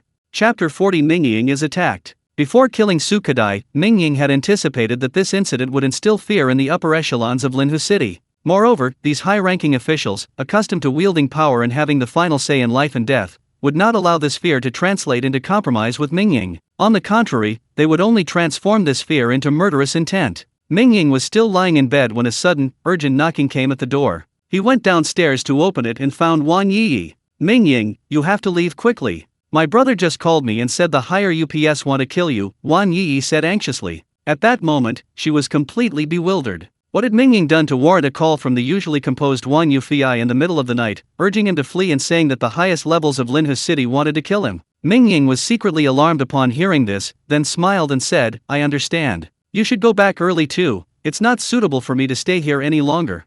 After Wang Yi left, Mingying's smiling face slowly narrowed. Mingying knew all these high-ranking officials were ruthless characters, none of them kind. However, Mingying hadn't expected them to act so decisively. Wang Yufei hurriedly called Wang Yi, fearing the high-ranking officials had already made their move, and the arresting team might already be on their way. Yu Dongchuan, I'll remember this favor, Mingying thought to himself. Wang Yufei knew the news, so it was obvious that Yu Dongchuan had secretly leaked it. Mingying quickly searched the villa, storing all the supplies and the pickup truck into his mysterious space. Then he went upstairs, and while his parents were asleep, he stored himself in the bed inside. He then went downstairs to wake Rong Saru, only to find the bedroom door locked from the inside. At this moment, Mingying heard a series of rapid footsteps and the roar of an engine outside. Too late. Mingying burst through the door. Rong Saru, already awake from the knocking, screamed in terror as Mingying burst in, her heart filled with despair. So, he's that kind of person too. This world is too filthy.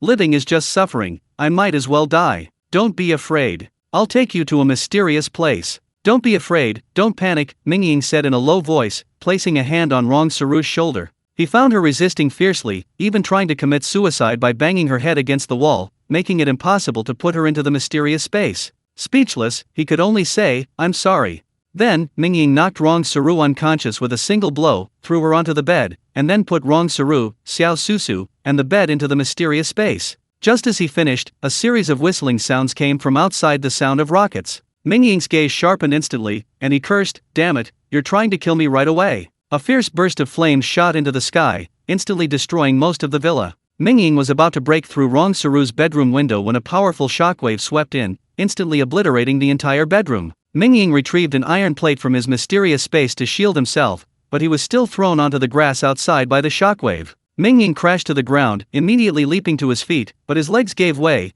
and he felt excruciating pain in his internal organs, blood flowing from his mouth. His internal and external injuries were severe. Mingying quickly drew a large gulp of well water, which made him feel somewhat better. Directly in front of the villa, figures flickered. Dozens of security guards quickly took their positions, surrounding the entire villa. The leader was none other than Zhang Yun. Just moments before, Zhang Yun had learned of Sukadai's death and rushed to the scene, discovering that Sukadai had also died from steel needles. She immediately focused her suspicions on Mingying as the culprit. Assassinating a high-ranking official was a heinous crime. Without hesitation, she prepared to arrest Mingying. However, an urgent mission from the higher UPS of Linhu City arrived simultaneously. A terrifying mutated beast had appeared in the Baiyuan residential area. Zhang Yun's squadron, along with Su Ji's and Zhang Qian's squadrons, were tasked with a joint operation to besiege Building 102 of the Baiyuan residential area. But why isn't it an arrest warrant, but a kill order for the mutated beasts?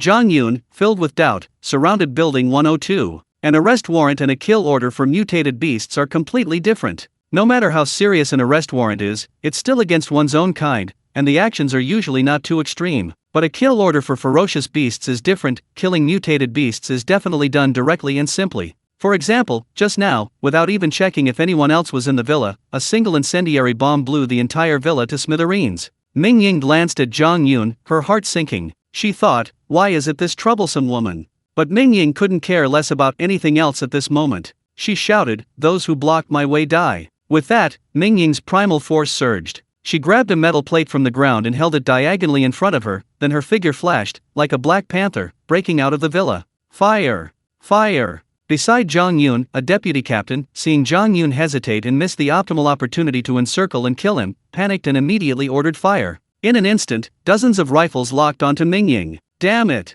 Mingying felt the shadow of death loom over him. Without time to think, he channeled all his energy into his legs, increasing his speed even further. In a flash, he disappeared through the dense bullet-strewn area, reaching the villa's outer perimeter. I've been hit. Mingying felt bullets hit his lower back and shoulder. The pain was brief, then subsided. He immediately knew he was in trouble. The lack of pain meant the injury was more severe. I have to get out of here, or I'll bleed to death. Mingying charged into the group of security guards, kicking and punching them until they were scattered. Then, he transformed into a black shadow and disappeared into the thick fog. Quick, after him. Zhang Yun only hesitated for a moment before reacting. Seeing Mingying escape, she inexplicably breathed a sigh of relief and immediately shouted, leading the charge into the thick fog. However, Mingying had already broken through the encirclement. Once inside the fog, it was like a dragon entering the sea. The security team members had no chance of catching up. Zhang Yun's squadron followed the bloodstains for 5 or 6 kilometers, then the trail suddenly stopped.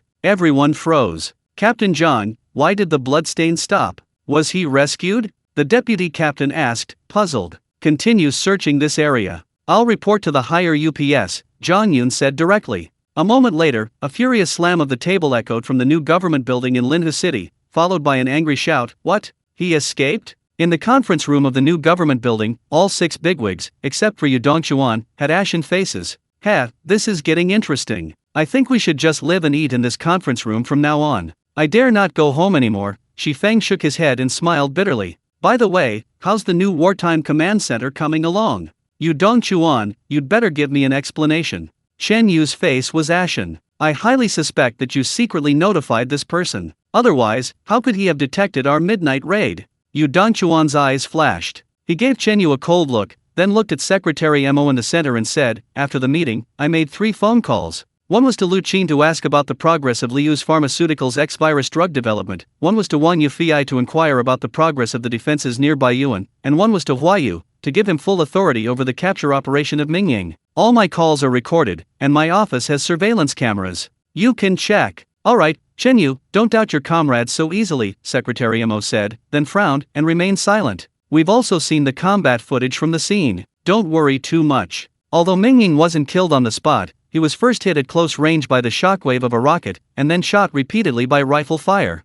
It would be incredible if he survived, said Lu Fei, the middle-aged bald boss, seemingly trying to reassure himself. The other boss's eyes lit up upon hearing this. Chen Yu immediately said, Secretary Mo, I suggest that from now on, all doctors in major hospitals, as well as private doctors, should be monitored. Anyone who dares to take on private work should be arrested. Secretary Mo nodded immediately and said, Standing Committee Member Chen's suggestion was excellent. Also, have Huayu continue to send people to conduct a citywide manhunt. We must find him alive or dead. After the meeting, Yu Dongchuan returned to his office, feeling slightly heavy-hearted. What Lu Fei said was indeed true. Mingying had been hit at close range by a rocket and shot multiple times. Such injuries, let alone a human, would likely kill even those terrifying mutated beasts. Sigh, I was too late in reminding him. It seems my plan will have to be postponed for a while longer, Yu Dongchuan sighed. Because the ambush failed, the operation to capture Mingying shifted from cover to overt. Within half an hour, the Linhua city leadership issued a citywide arrest warrant for Mingying. In the Baiyuan residential area, Zhang Yun frowned, many questions swirling in her mind. Even if Mingying had truly killed Su Kadai, it should have been an arrest warrant, not a warrant for the mutated beast attack, much less a rocket-propelled grenade. After all, Zhang Yun knew there were several other innocent people in Mingying's villa. Like Zhang Yun, Naishu was also puzzled. When he saw Mingying's portrait on the wanted poster, he was completely stunned, repeatedly asking himself, how could he be a traitor to the human race?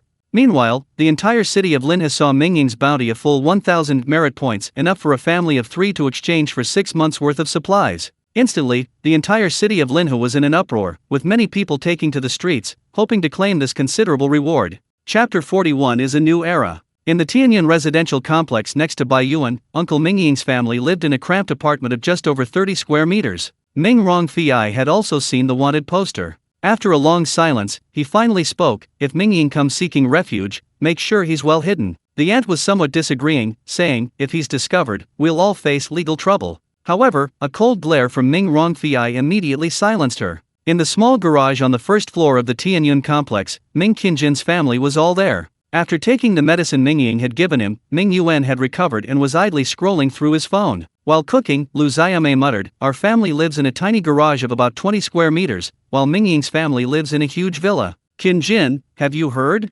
Mingying even got his second uncle's family a large apartment in Baiyuan community. Sigh, you're such a useless uncle." Ming Qingjin frowned upon hearing this but remained silent. Ming Yuan, who was playing on his phone, suddenly shouted, "What? Mingying is wanted citywide? A reward of 1,000 merit points." Upon hearing 1,000 merit points, both Ming Qingjin and Lu Xiaomei's eyes lit up. Lu Xiaomei exclaimed, 1,000 merit points. That's enough to buy a 3-bedroom apartment in Tianyun community. Ming Qingjin's eyes flickered for a moment, but he finally stood up abruptly and said to Ming Yuan, "Take your phone, let's go out and see if we can contact Mingying's family." Ming Yuan and Lu Xiaomei immediately laughed, instantly forgetting about Mingying's life-saving grace. Rewind to 20 minutes before the bounty was issued. Mingying fled, encountering many citizens relocating overnight, and was escorted by numerous security teams. "I need to find a way to escape quickly, the news should spread soon." Mingying guessed that the higher UPS would launch a citywide manhunt for him. Once the news spread, he would have nowhere to run. Jump into the river. Mingying had already reached a bridge, then gritted his teeth and jumped off. Not long after, all the security personnel in Linhe City received the message of full-scale manhunt for the human traitor, Mingying. "Quickly, chase that guy. Headquarters wants him." The security team member who had just encountered Mingying shouted. "Quick!" He jumped into the river. "Chase after him. You guys go into the river first, I'll go find a patrol boat." In an instant, all the security personnel in Linhe City were mobilized. Sirens wailed everywhere. Unaware of the situation, the public huddled in their homes, trembling with fear. Linhe City was once again gripped by tension.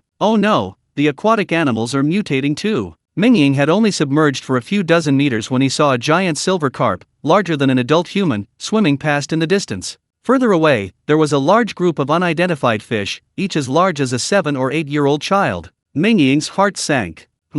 It didn't attack me. That's right, fish have very low intelligence. Although they've grown larger, they don't yet exhibit the same aggressiveness towards humans as land animals.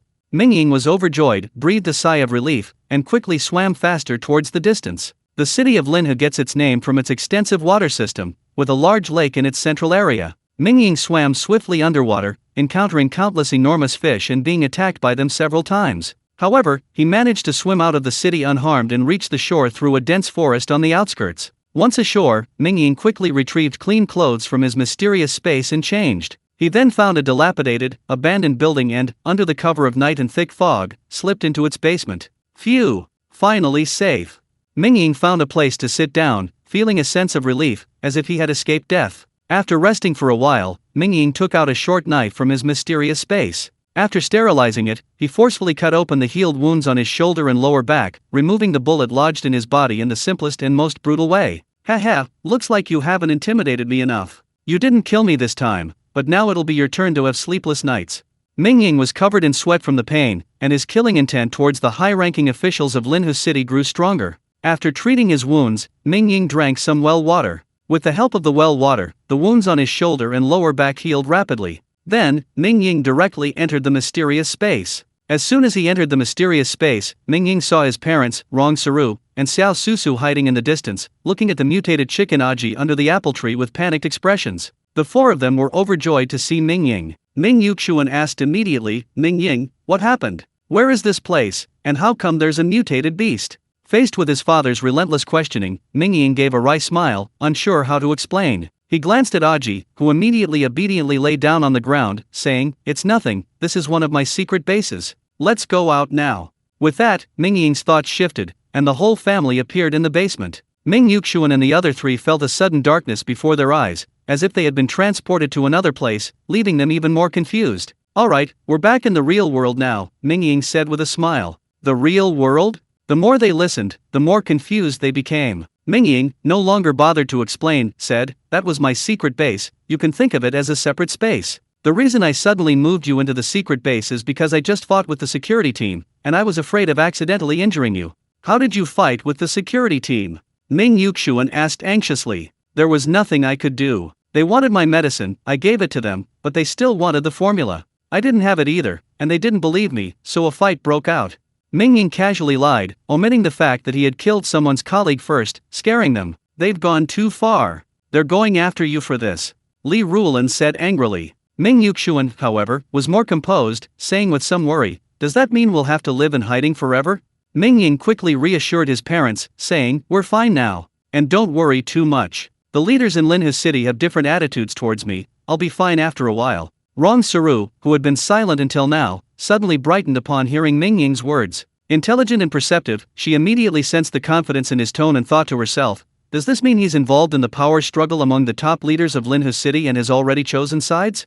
Thinking this, Rong Saru couldn't help but feel worried. Participating in high-level power struggles is extremely dangerous, choosing the wrong side can lead to utter ruin. This is far more perilous than the power struggles within large corporations. For a moment, this intelligent and beautiful woman was at a loss, feeling as if she had been passively drawn into a huge vortex, with no one to rely on. She instinctively hugged Xiao Susu tighter. Should I cut ties with him? This thought popped into Rong Saru's mind. Once it arose, it seemed to take root and lingered. Just as Mingying and her family appeared in the basement, Secretary Mo, the highest-ranking official in Linhu City, and standing committee member Shifeng had already gotten into their limousine and, escorted by armed personnel, sped off towards Huaju. Cousin, are we just leaving like this? Is it a hasty retreat? Shifeng said with a smile, reclining in the back seat of the car. No one expected that the two highest-ranking officials in Linhu City would be relatives. Beside him, Secretary Mo's gaze was complex. He gave a wry smile. To be honest, when I decided to get in the car and leave, I actually felt a sense of relief. It felt like I was fleeing in disarray. The pressure that Mingying exerted on me was immense. Shifeng, hearing this, asked doubtfully, cousin, you've weathered many storms. Is this Mingying really that formidable? Secretary Mo shook his head and smiled. We're from completely different worlds. If it were a power struggle in officialdom, I wouldn't be afraid, no matter how dangerous. But this guy is unreasonable, he'll try to eliminate you physically. Aren't you afraid? I'm scared too. Sigh, I wouldn't have dared to even think about this before. Cousin, do you think that Mingying is even human? They even used rockets, and they couldn't kill him, Shifeng sighed. I've seen some top martial artists in Huaju, and they weren't this strong. Those people all bowed low when they saw us. That was before. This time, we were wrong. We didn't fully assess Mingying's strength, and we were still clinging to the idea that firearms are invincible. Secretary Mo sighed and continued, I have a feeling that we're going to return to an era where martial artists rule. Wouldn't that be like going back to the feudal era? Shifeng shook his head and laughed. Impossible. History doesn't go backwards. Not the feudal era, but a brand new era. Secretary Mo looked out at the thick night sky, his expression worried. Chapter 42 Your chance has come. Yu Dongchuan had just finished a set of boxing techniques, feeling a surge of heat within his body. A look of delight crossed his face as he thought to himself, Mingying was right after all. His potion not only treats the X virus but also enhances cultivation. Just then, a knock came at the door. Secretary Lu entered, his face grave. Standing committee member, he said. Secretary Mo and standing committee member Shifeng left Linhu City overnight and went to Huaju. What? Yu Dongchuan was taken aback, somewhat surprised. Based on his understanding of Secretary Mo, the man appeared ordinary and unremarkable, but in reality, he was extremely shrewd and a born politician. Logically, even if the attack on Mingying had failed, there was no need for him to flee to Huaju overnight. Secretary Lu continued, it's a notification from Huaju. Oh, I see. You can go now. Yu Dongchuan waved for Secretary Lu to leave, then went to the washroom alone. The next morning, Yu Dongchuan appeared in the conference room. At this point, only 4 of the top officials in Linhu City remained: Chenyu, Xiao Hua, Lu Fei, and Yu Dongchuan. According to seniority, Chenyu now held the reins of power in Linhu City. Chenyu spoke first, saying, Secretary Mo received an urgent notice from Huaju last night and has already rushed there overnight. Yu Dongchuan, seeing Chenyu's somewhat smug expression, chuckled inwardly, but showed no sign of it on his face. Instead, he nodded seriously and said, these are turbulent times, Secretary Mo must have important matters to attend to. Xiao Hua and Lu Fei both nodded. Lu Fei exchanged a glance with Chenyu, then smiled and said, we'll have to trouble Secretary Chen during Secretary Mo's absence. Xiao Hua frowned slightly upon hearing this. Although Secretary Mo had gone to Huaju, no official notice had yet been issued regarding who would be in charge. What was Lu Fei's intention? He glanced at Yu Dongchuan. But Yu Dongchuan nodded seriously, saying solemnly, in these special times, I also agree that Secretary Chen should take charge. Yu Dongchuan thought to himself, let him run wild for a couple of days, I'll have plenty of ways to deal with him later. I agree too, Xiao Hua quickly agreed. Chen Yu smiled upon seeing this and said, I need the three of you to support me during this period. Let's work together to protect the safety of the millions of people in Linhu City. Of course, Yu Dongchuan, Lu Fei, and Xiao Hua all nodded solemnly. After the meeting, Yu Dongchuan and Secretary Lu stood in the elevator of the official building. Yu Dongchuan looked relaxed, thinking to himself, things went even more smoothly than I imagined. Now only Chen Yu and Lu Fei remain, utterly vulnerable. The only thing I need to be wary of is the Huaji direction. With a ding, the elevator arrived at the floor where Yu Dongchuan's office was located. He strode confidently out of the elevator. Secretary Lu followed behind, feeling that her leader now seemed full of confidence and drive, as if he had returned to his youth. In the basement of an unfinished building in the suburbs of Linhu City, 3 tents were neatly arranged. At the entrance of each tent was a large pot, steaming and bubbling, simmering braised pork with an enticing aroma. Mingying squatted at the tent entrance, watching Rong Saru add salt to the pot with wide eyes, swallowing exaggeratedly. Rong Saru smiled at Mingying's starving look and said, Mingying, it'll be cooked soon, but braised pork needs to simmer a little longer to taste good. Sister Saru, give me a piece first, I'm starving, Mingying pleaded. Rong Saru smiled and nodded, serving Mingying a large piece of fang pork. Mingying stared wide-eyed at the bowl Rong Saru brought him. He was truly starving. Today, he had first been bombed by a rocket, then risked his life to break out of the security team's encirclement, and then swam underwater for over 10 kilometers. His physical exertion was terrifyingly immense. Sister Saru, cook another 20 pounds of meat. Mingying grabbed the fang pork, ignoring the scalding heat, and took a huge bite, not forgetting to ask Rong Saru to cook another pot. His words were barely audible. Okay, Rong Saru smiled, a strange feeling stirring within her. Sometimes she found Mingying incredibly mysterious and decisive, other times she felt he was just a big boy. After finishing his meal, Mingying felt his strength returning and began to ponder the day's events. He couldn't help but think, it seems killing just Sukadai isn't enough. Mingying thought of Secretary Mo, the current top official in Linhu City, but he didn't feel that Secretary Mo was an irredeemable villain. In fact, he had a fairly good reputation among the people. Mingying was unaware that Secretary Mo had gone to Huaju, something that hadn't happened in his previous life. Forget it, I won't kill him. Mingying abandoned the idea and immediately focused his attention on Chen Yu. This man was no good. In his previous life, Yu Dongchuan had found evidence of Chen Yu's abuse and murder of women, which was why he had taken him down. In this life, Mingying planned to act directly, without needing Yu Dongchuan to go through the trouble of finding evidence. Furthermore, Mingying knew that communication between Huaju and Linhu City would be severed in 5 days, remaining suspended for a year. It was during this year that Yu Dongchuan eliminated several other competitors in Linhu City, seizing the top spot. By the time communication was restored, Yu Dongchuan had already become too powerful, and Huaju could only acquiesce to this fact, acknowledging Yu Dongchuan's position. After dinner, Mingying drank well water and then practiced boxing in the basement for the entire day. In the evening, Rong Saru prepared dinner early. After dinner, Mingying explained the situation to his parents and Rong Saru, telling them to relax and not resist, and then transferred them all into the mysterious space. Mingying himself changed into night clothes, slipped out of the unfinished building, ran 7 or 8 kilometers, and then retrieved his phone from the mysterious space. The phone was isolated within the mysterious space. Upon being retrieved, it immediately received several text messages. Ming Qin Jin's call? Looks like my second uncle is still incorrigible, Mingying thought with a cold laugh. The instant Mingying took out his phone, the technicians in the Linhu City Public Security Bureau's technical room snapped to attention, exclaiming, Signal! Signal! He's in the South City District. Quick, report to the chief. Moments later, the news reached Yu Dongchuan's office. At that moment, Yu Dongchuan's phone rang. It was Mingying calling. Yu Dongchuan was startled when he saw the caller ID, realizing Mingying had been careless. The security team's technicians were currently monitoring Mingying's phone signal for location tracking. Standing Committee Member Dongchuan, this is Mingying. I've received your gift package, Mingying said, deliberately feigning hostility, unsure if Yu Dongchuan's call was being recorded. Hearing the accusation in Mingying's tone, Yu Dongchuan relaxed and said, Mingying, there's a misunderstanding. Currently, in Linhu City, only Secretary Chen Yu, Xiao Hua, Lu Fei, and I might have a change in attitude towards you.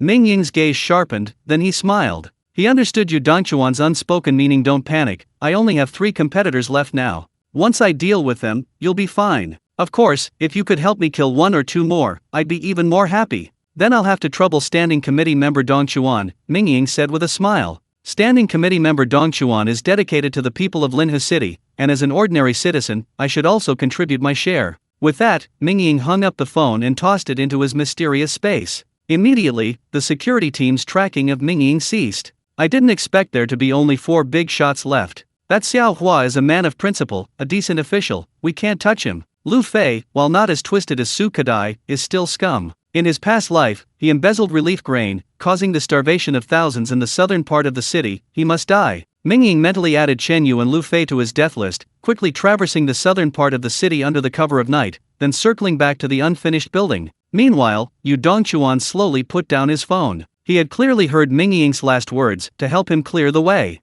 Thinking of this, even the shrewd Yu Dongchuan couldn't help but feel a surge of excitement mixed with trepidation. Could Mingying succeed? The bigwigs were terrified and were all staying in the official buildings, refusing to go out. There were over 1,000 security guards outside. Could Mingying really break in alone? And even if he did, could he successfully find the other bigwigs? Yu Dongchuan spent 4 days pondering this question. On the 5th day, while resting in his office, Secretary Lu knocked urgently on the door. Standing committee member, our communication with Huaju has been lost, Secretary Lu said urgently. The technicians have been trying to repair it for a long time, but without success. Yu Dongchuan was stunned. Just then, his phone rang. It was a message from Mingying, containing only 5 words, "Your chance has come." Just as the message arrived, a burst of gunfire erupted outside. Yu Dongchuan was immediately startled, his eyes widening in horror. He exclaimed, "He just broke in like that." Chapter 43. His nature remains evil. Yu Dongchuan rushed to the window. Through the thick fog, he saw a figure wielding 2 strangely shaped shields, hurtling towards him at an unbelievable speed. With overwhelming force, the figure broke through the dense barrage of fire,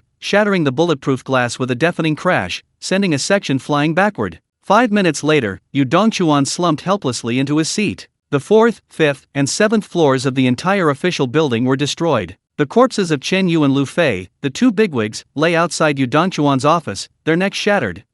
He's gotten stronger again. Standing at the office door, looking at the devastation in the corridor, Yu Dongchuan felt his heart pounding. His killing intent towards Mingying surged to its peak. But this killing intent quickly vanished, replaced by a bitter smile on Yu Dongchuan's face. Fortunately, he meant me no harm. Yu Dongchuan felt a strange sense of relief. He had subconsciously compromised with Mingying. That's how true big shots are. Trying to have an equal dialogue with them is incredibly difficult, extremely difficult. Talking to them about benevolence and friendship is useless. Talking about interests might have some effect, but you might end up being devoured by them. Only by demonstrating strength, only by making them take you seriously, even fear you, will it work. And Mingying finally achieved that. His strength wasn't wealth or power, but genuine personal combat prowess, so strong that it chilled these big shots to the bone. From then on, Mingying could finally make his mark in Linha City, no longer worrying about being controlled at every turn, or being coveted by others. After killing Chen Yu and Lu Fei, Mingying broke through the government building's firepower blockade and returned to the basement of the unfinished building. This time, Mingying was also injured, and seriously so. He was shot 4 times and injured by a grenade. An ordinary person would have died on the spot. Mingying, enduring excruciating pain, removed the bullet from his body, then drank half a bottle of well water in one gulp. He lay on the ground for over 10 minutes before recovering, finally freeing his parents, Rong Saru, and Xiao Susu. Mingying, what happened? Why is there so much blood on the ground? Everyone was shocked to see the blood Mingying had drawn while removing the bullet. It's nothing, I just killed a mutated beast, Mingying casually lied, then smiled. Wait here for 2 days, and we can go back. Go back? Go back where? Everyone was stunned. Back to Baiyuan residential area, Mingying smiled. The authorities won't pursue me anymore, not ever again. Really? Li Ruolin couldn't believe it, and Rong Saru beside her also looked skeptical. What's wrong? You don't believe me? Mingying was speechless. Am I that unreliable? We believe you, but how did you do it? Everyone was on the same page. Mingying thought for a moment and said, it seems several high-ranking officials in Linha City have died, and now Yu Dongchuan is in power. He has a good impression of me and won't pursue the matter further. What? Several leaders of Linha City have died? Everyone was shocked. Rong Saru stared intently at Mingying, her thoughts unreadable. Ming Yuxuan and Li Ruolin, even more worried, said, could it be that a mutated beast stormed the government building? Mingying was speechless. He took out his phone from his mysterious space and received several text messages from Yu Dongchuan. The first 2 were missed call notifications, and the last one was a message from Yu Dongchuan saying, the arrest warrant for you has been withdrawn. I've arranged a new villa for you in Baiyuan Community, Building 104. Mingying smiled upon seeing the message and said to his parents, let's go back to Baiyuan Community. With that, Mingying took out a pickup truck from his mysterious space and drove his family towards Baiyuan Community. After returning to Baiyuan Community, Mingying first went to Building 102. Everyone was horrified by the sight of the ruins before them. How could our home be gone? Li Ruolan said in a trembling voice. Those bastards, they really went all out. Mingying recalled the scene from that night, still shaken, and couldn't help but curse. If Chen Yu and Lu Fei were still alive and heard Mingying's words, they'd probably be furious. You brat, you single-handedly stormed into the government building, under the cover of hundreds of guns, destroyed 3 floors, snapped our necks with a crack, and then drove off. Aren't you ruthless? Just as Mingying parked his car, a joyful voice suddenly came from behind Mingying. Wang Yi was standing at the door of her villa. Seeing Mingying, her face lit up with happiness, and she quickly walked over. Zhou Fang also appeared at her door, and both women hurried over. Wang Yi, lively and energetic, jumped up, grabbed Mingying's arm, and exclaimed, "Even a rocket couldn't kill you." Mingying's face darkened upon hearing this. "You really want me dead?" he said. Wang Yi chuckled, then pulled Mingying aside, whispering, "My brother said someone stormed into the government building, utterly destroying 3 floors, and then crushed Chen Yu and Lu Fei to death. Was it you? How could that be? Am I that kind of lawless madman?" Mingying vehemently denied it, but secretly thought, even Wang Yufei and Wang Yi aren't sure it was me. Looks like Yu Dongchuan is covering up the news.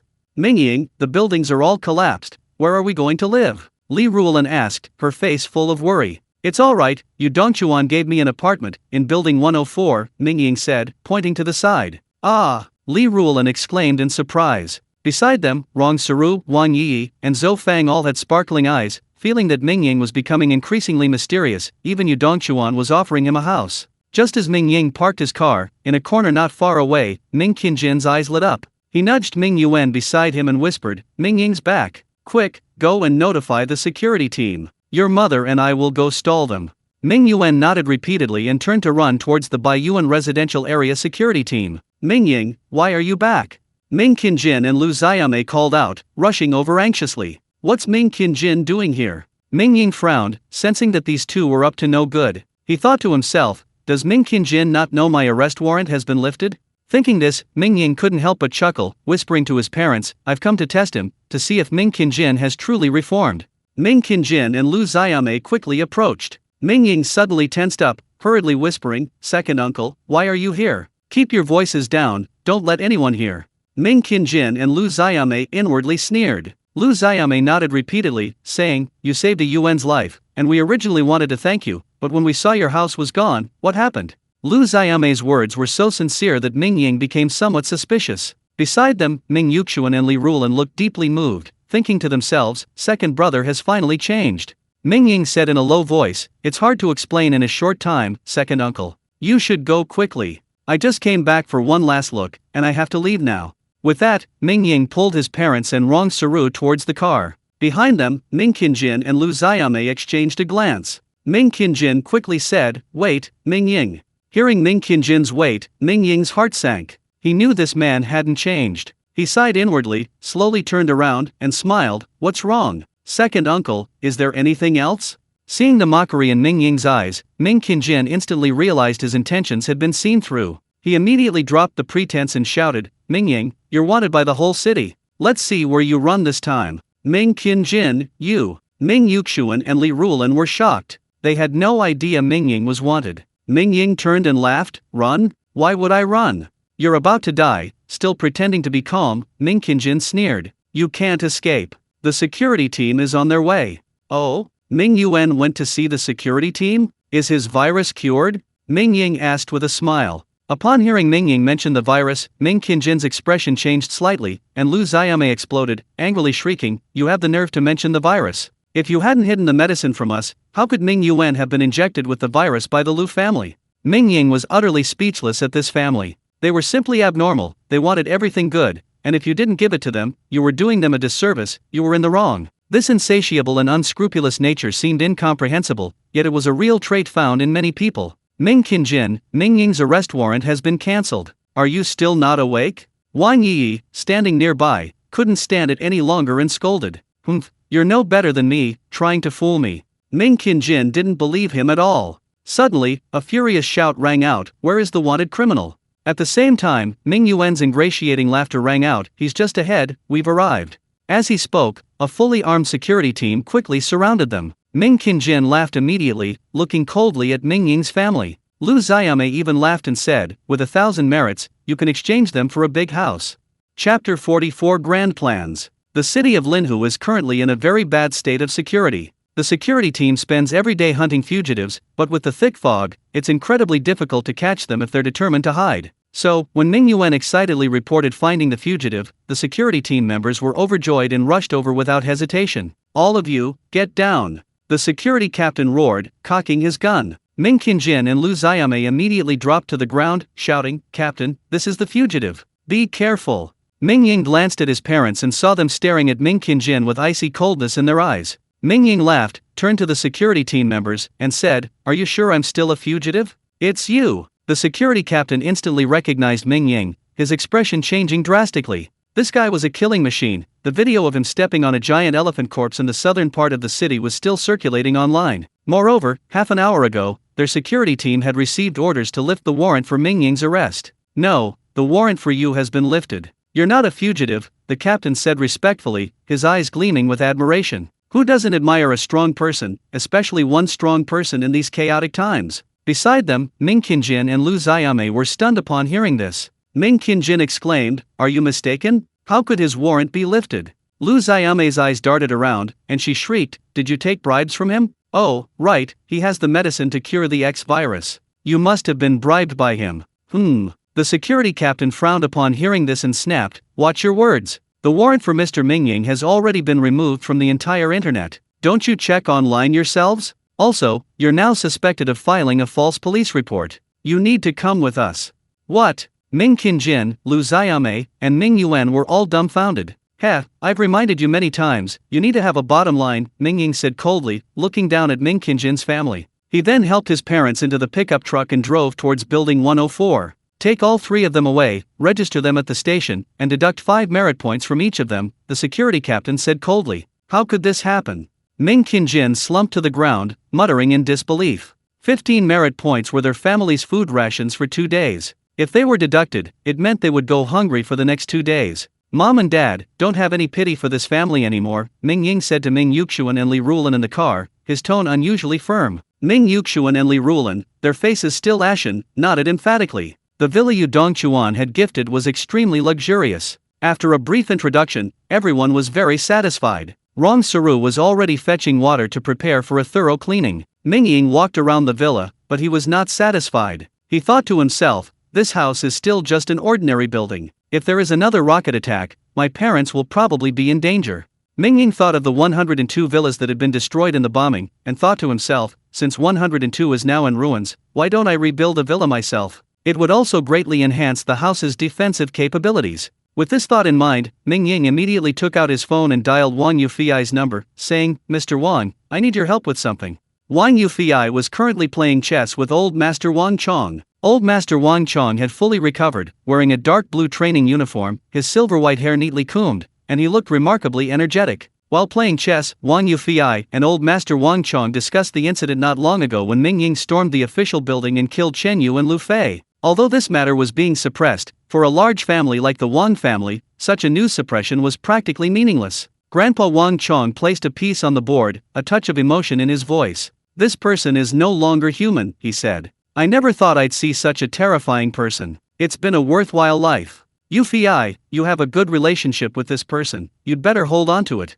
Wang Yufi remained calm and collected, about to place his piece, when his phone rang. He glanced down and saw it was Mingying calling. He immediately smiled and said, "Grandpa, see? I have a good relationship with him, don't I?" As he spoke, Wang Yufi got up and answered the phone. Mingying's voice came through, "Brother Wang, could you help me find a construction team? My house was bombed, and I'm planning to rebuild it." Wang Yufi laughed and said, "Sure, no problem. The construction team can start tomorrow. I want it built to rocket-resistant standards," Mingying said. "What?" Wang Yufi was taken aback, then burst into laughter, knowing Mingying was genuinely frightened this time. He couldn't help but chuckle, "So you can be scared too? Fine, we'll rebuild it to rocket-resistant standards. But let me warn you, this house won't look very nice." "It's alright," Mingying said, then thought for a moment and added, "I don't have much to offer in return. How about this, I'll exchange some information with you." Oh, Wang Yufi's interest was piqued. To be honest, he wasn't very familiar with Mingying in this life. The reason he had helped Mingying so many times was partly because Mingying had saved Old Master Wang Chong's life, a debt he truly needed to repay. However, Wang Yufi was primarily interested in gaining benefits from Mingying. For a large family like the Wang family, profit was always paramount. Mingying slowly said, "You should know that my strength far surpasses human limits."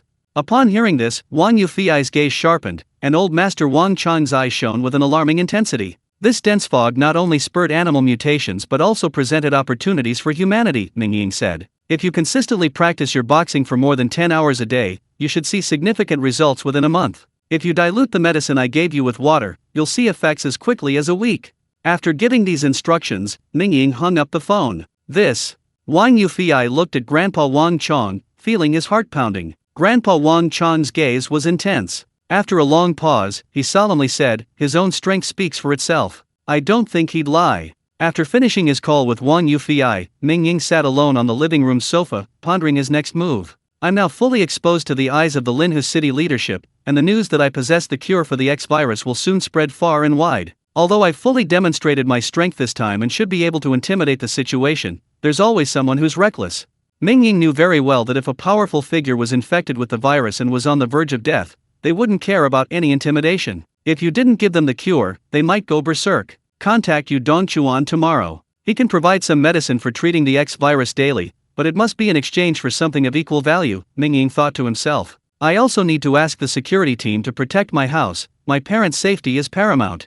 If we're going to build a city, the first thing we need is a wall, and the wall can't be too weak. It needs to be at least strong enough to withstand mutated beasts like the great willow tree." Mingying pondered, feeling the burden on his shoulders growing heavier. In his previous life, the great willow tree had launched a frenzied siege. 99 tree demons, hundreds of meters in diameter and thousands of meters tall, attacked, destroying a fifth of the entire Huaja base. The wall needs to be 5,000 meters high, and ideally 800 meters wide, Mingying began to envision, suddenly feeling like he was going a bit mad. A 5,000-meter high wall is comparable to a mountain. An ordinary person standing at its base would probably be smaller than an ant. Such a wall is simply a product of a bygone era for humanity. Once the mysterious space evolves once more, we can implement the city building plan. For now, let's focus on preparing supplies and hopefully complete it before the fog clears, Mingying thought to himself, then began planning how to build his team. Once the city is built, Mingying will definitely be the city lord. The entire giant city will need a military team to protect it, and a management team to operate it. A military team can't be rushed. Without testing, there's no loyalty.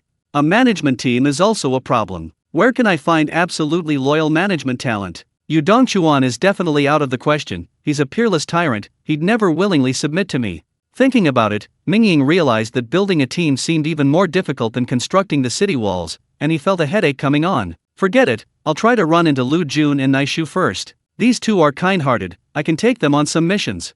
Mingying stayed in his bedroom for a long time, but in those few hours, a grand, unprecedented plan gradually took shape. Phew! After finishing his last thought, Mingying felt dizzy and let out a long sigh. Just then, the aroma of food wafted from downstairs. "Let's eat." Mingying stretched. Chapter 45. Big shots arrive. Looking towards Mingying's house, more than 10 cars were already parked outside. A wall of bodyguards in black quickly secured the area, and then 7 or 8 middle-aged men emerged from the vehicles. Mingying's family was enjoying their meal when suddenly a series of screeching brakes came from outside, followed by the doorbell ringing. "Mr. Mingying, is Mr. Mingying home?" The man outside asked anxiously before Mingying could even open the door. Mingying frowned, opened the door, and the man's face immediately lit up with joy. He said urgently, "Mr. Mingying, hello. I am Zhang Tianhua, chairman of Tianhua Industrial. I've heard you have a cure for the X virus, so I've come to trouble you today. My wife has been infected with the X virus, you must save her." "Mr. Mingying, I am Qin Tai, chairman of Tai Mao Property.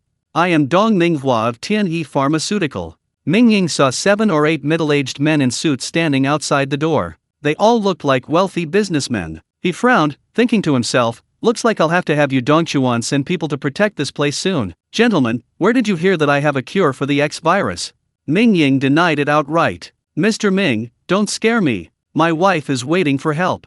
Zhang Tianhua of Tianhua Industrial said anxiously. "Mr. Ming, rest assured, as long as you can save my father, I'll pay any price. This is the deposit." A young man stepped forward, waving his hand. A bodyguard beside him opened a portable safe, revealing a row of gold pieces. The other wealthy people, seeing so much gold, suddenly changed their expressions, secretly cursing this idiot for price gouging. The young man surveyed the crowd with an arrogant air, finally fixing his gaze on Mingying. A confident smile spread across his face as he said smugly, "Mr. Ming, you absolutely must help me with this.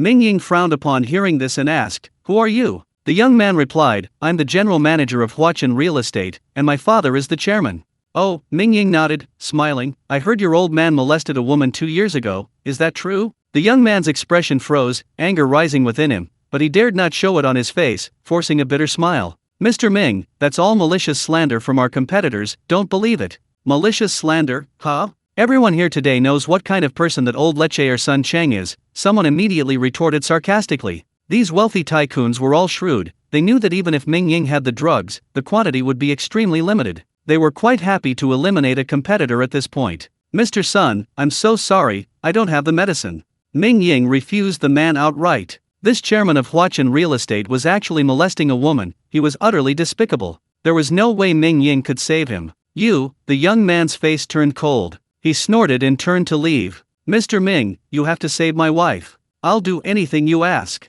The owner of Tiancheng Industrial was frantic, bowing so low he was almost kneeling. Mingying looked at the man and suddenly remembered that he seemed to have heard of him in his past life. 1/10 of the Dongchuan base was built by Tianhua Industry. Zhang Tiancheng had built his empire from scratch. Although ruthless, he doted on his wife, who had struggled alongside him to build the business. "I could secretly give this man some medicine," Mingying thought to himself, "but as for the others, friends, I really don't have any medicine. I gave all my medicine to you Dongchuan. You should go find him." Mingying refused directly. Everyone was alarmed. Yu Dongchuan was a high-ranking official, someone none of the wealthy people present could connect with. Just as everyone was disappointed, the roar of engines filled the air, and 3 fully armed armored vehicles emerged from the thick fog and stopped a short distance away. Accompanied by the sound of synchronized footsteps, hundreds of heavily armed security guards formed a human wall, tightly surrounding the area. "All bystanders, step back," a security captain shouted, herding dozens of bodyguards at the entrance of Mingying and a dozen or so wealthy people who had arrived to the roadside. "What important figure has arrived? So domineering. Could it be you Dongchuan?" Someone whispered. The armored vehicle doors opened, and an elderly man with white hair stepped out, followed closely by 6 researchers in white coats. "Who is this?" The group of wealthy people who had been herded to the roadside were stunned. Mingying was also taken aback, but then recognized the newcomer. He exclaimed in surprise, "It's Academician M.O. Mr. Ming, hello." The white-haired elder quickly approached Mingying, his expression somewhat excited. He said, "I am M.O. Zonghua from the Academy of Sciences. I've come today to seek your guidance."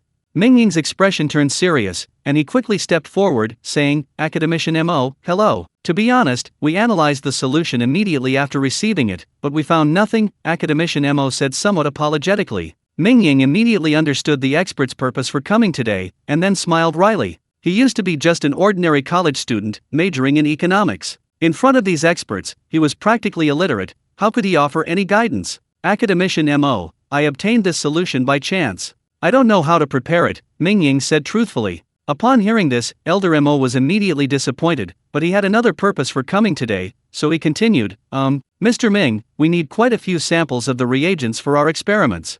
As he spoke, Elder M.O. blushed slightly. His status was so high that even in Huaju, high-ranking officials would address him respectfully as Elder M.O. It was truly embarrassing to ask a young man for research materials. Mingying, of course, knew what Elder M.O. was thinking and immediately said, "Please rest assured, Elder M.O. Although I don't have many reagents here, I will provide whatever is needed for your research, no matter how much I have." The group of wealthy people nearby immediately brightened up, thinking to themselves, Mingying just said we didn't have any reagents. The moment Academician M.O. arrives, he changes his tune. So pragmatic. Elder Mo's eyes also shone brightly. With enough reagent samples, their analytical research would definitely proceed much faster. Excellent. Behind Elder M.O., the researchers were all incredibly excited. Elder M.O. also showed excitement, but then he thought that he and even the research institute didn't seem to have anything to exchange with Mingying. The institute's funds were provided by the state, and they didn't have any money themselves. Besides, money wasn't worth much these days. Looking at the group of wealthy people around him, all exuding an air of extravagance, Elder M.O. felt a little guilty.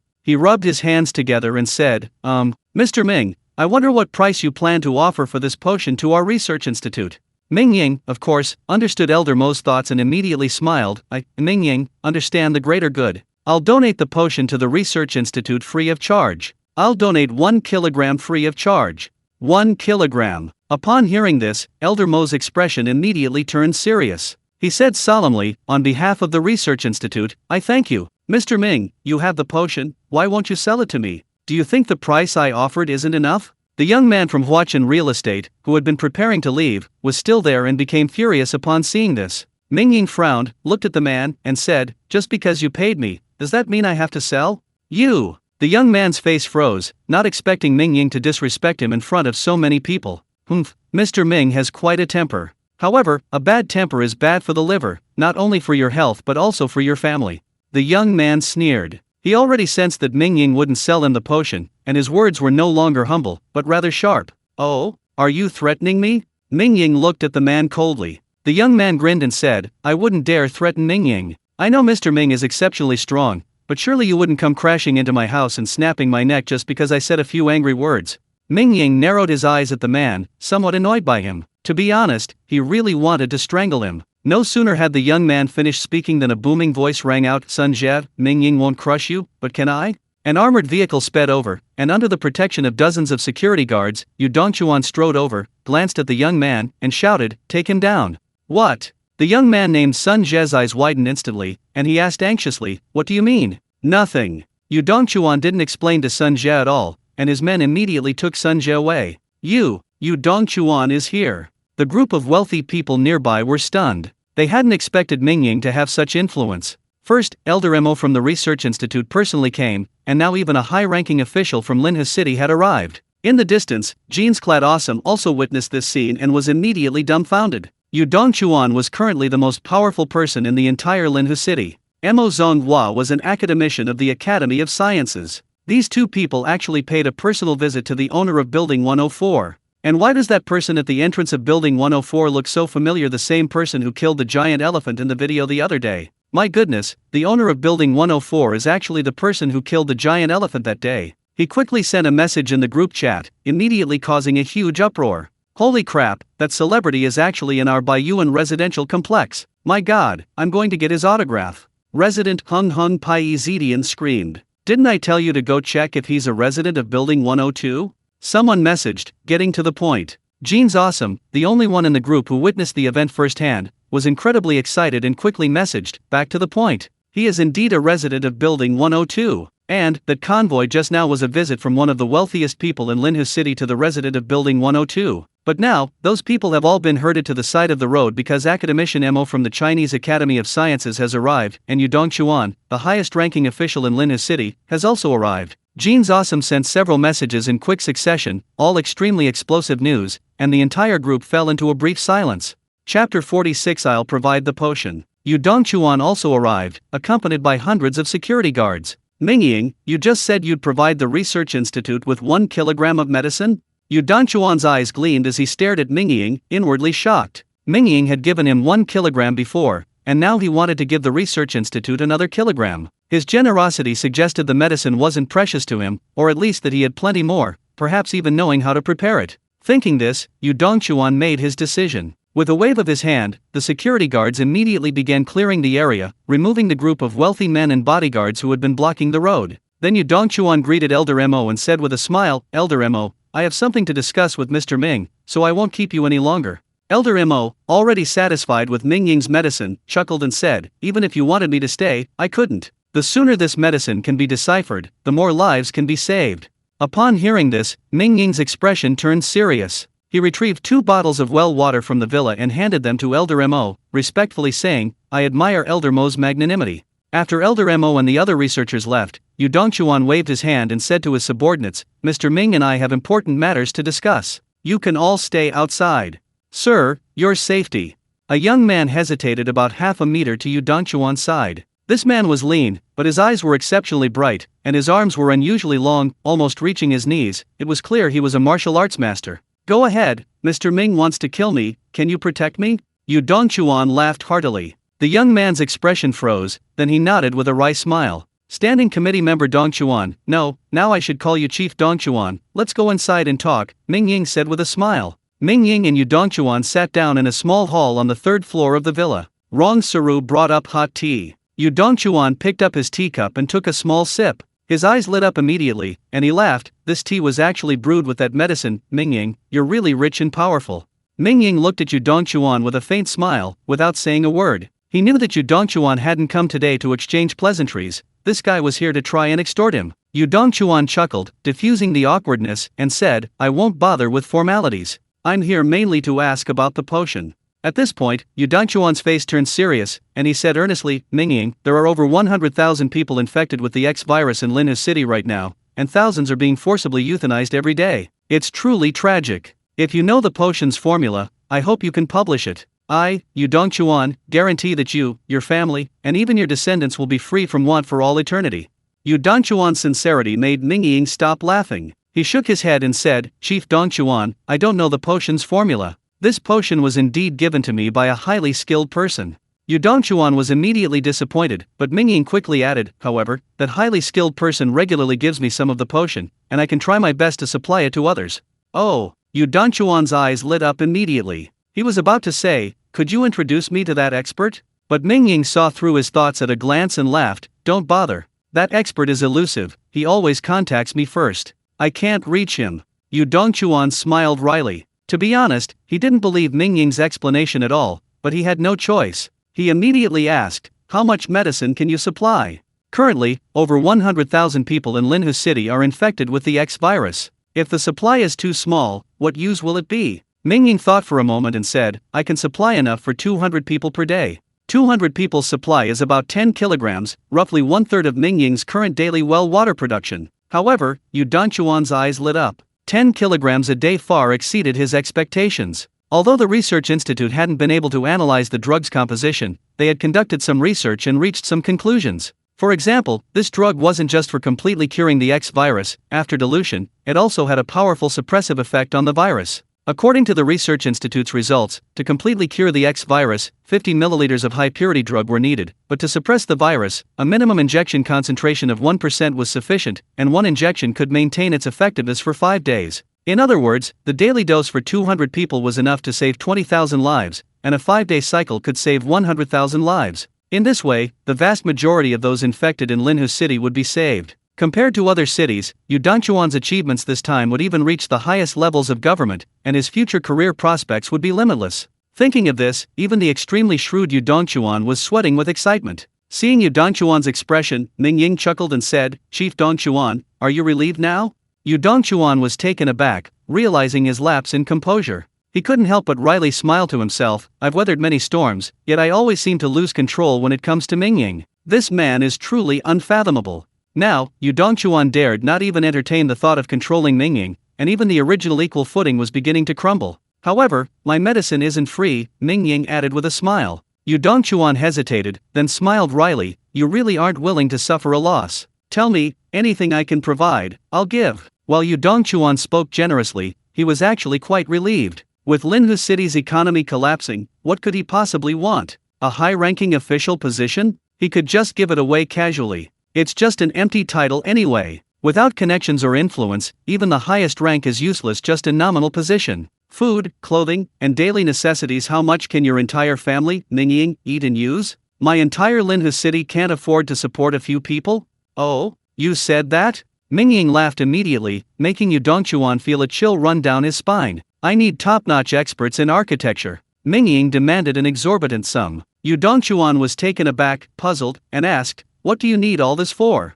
Mingying, of course, wouldn't tell him that he planned to kick Yu Dongchuan to the curb, then build a city and become its lord. So, he made up an excuse, smiling as he said, you blew up my old villa, so I'm planning to build a military fortress, at least strong enough to withstand firearms. Mingying deliberately mentioned firearms, and Yu Dongchuan immediately smiled wryly, thinking Mingying was still holding a grudge. He quickly said, sure, tomorrow I'll find experts in architecture and weaponry to design a base specifically for you. It won't just be firearms resistant, it'll be nuclear resistant. Mingying smiled upon hearing this. Actually, he really wanted to ask Yu Dongchuan for large quantities of steel, cement, and other supplies, but Mingying knew that Yu Dongchuan was a very cunning and suspicious person, and most afraid of someone seizing power. If Mingying were to mention wanting steel and cement, Yu Dongchuan might guess his intention to build a city, and might even gamble everything, secretly plotting to kill him. By the way, Mingying, I've been taking the potion you gave me these past 2 days, and I do feel a significant improvement in my physical strength. Is your strength due to this potion? Yu Dongchuan revealed his second reason for coming today. Chapter 47. I've set my mind on you. Mingying nodded and said, yes, actually, even without the potions, as long as you persist in physical training, the results won't be too bad. By the way, what about the nationwide martial arts training I mentioned to you last time? What are your thoughts? Speaking of this, Yu Dongchuan's expression turned serious. He said, I was just about to talk to you about this. After you told me about it the other day, I had the departments work on a plan. Now the plan is ready. We plan to divide martial arts training into 9 levels based on the existing merit system, with each level receiving a fixed amount of merit points daily. This will make it much easier to promote. Oh, Mingying's eyes lit up upon hearing this, and he couldn't help but smile. That's good. You guys are very thoughtful. Mingying secretly admired the government's strong execution capabilities, which far surpassed his own as an ordinary citizen's considerations. Yu Dongchuan continued, according to the plan, I intend to invite some martial artists from Linha City to compile a set of boxing techniques suitable for the general public and promote it. The date is set for tomorrow, and I hope you'll come and take a look. Mingying waved his hands repeatedly, joking. He was so busy, how could he have time to attend any martial arts tournament? He immediately said, I won't get involved. You guys do your thing. I have more important things to do. How can that be? In terms of martial arts skill, you're arguably the strongest in the world right now. If you don't go, I'm worried those so-called masters will come out and scam money again, Yu Dongchuan quickly advised Mingying. Mingying laughed upon hearing this. Indeed, the martial arts world is a mixed bag. There are genuine masters, and naturally, there are also some swindlers and fraudsters. Some self-proclaimed masters were charlatans, skilled in infamous techniques like receiving, neutralizing, and releasing, or the sparrow cannot fly, even capable of injuring people from a distance far superior to Mingying. Alright, what time tomorrow? I'll go take a look, Mingying agreed. Yu Dongchuan was overjoyed. The two chatted for a while longer, then Yu Dongchuan left satisfied with 10 kilograms of medicine. The next morning, Linhu City announced a major news story.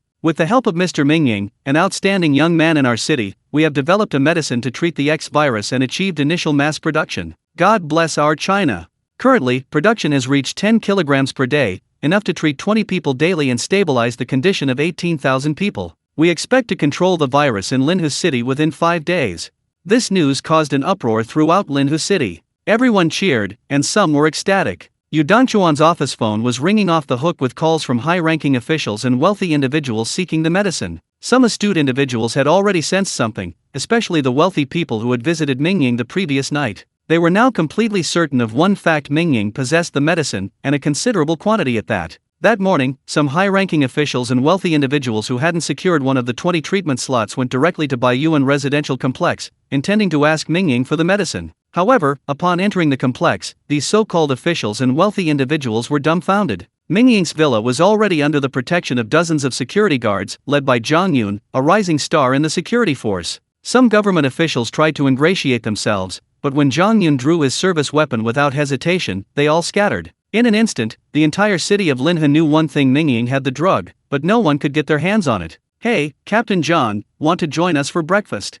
Mingying stood in the yard, gnawing on a duck leg bigger than a pig's trotter, and greeted Zhang Yun with a smile. Zhang Yun, expressionless, coldly replied, no need. Mingying, having been rebuffed, put down the duck leg and started eating noodles. Mingying's way of eating noodles was peculiar. He used a huge bowl, conservatively estimated to contain 20 pounds of noodles. Tisk tisk, these noodles are really good, Mingying said, eating with great relish. The flour for the noodles came from the mysterious space, so the taste was naturally excellent. Rong Saru, being thoughtful, had even specially chopped up some pork to make the topping, especially adding the millet chili peppers from the mysterious space. Pouring it over the noodles made it fragrant, spicy, and incredibly satisfying. Mingying practically buried his head in the bowl, making slurping noises that made the security guards outside the villa hungry. Outside the villa, Zhang Yun saw Mingying squatting in the yard eating a huge bowl of noodles and immediately felt utterly disdainful, thinking to himself, what a glutton.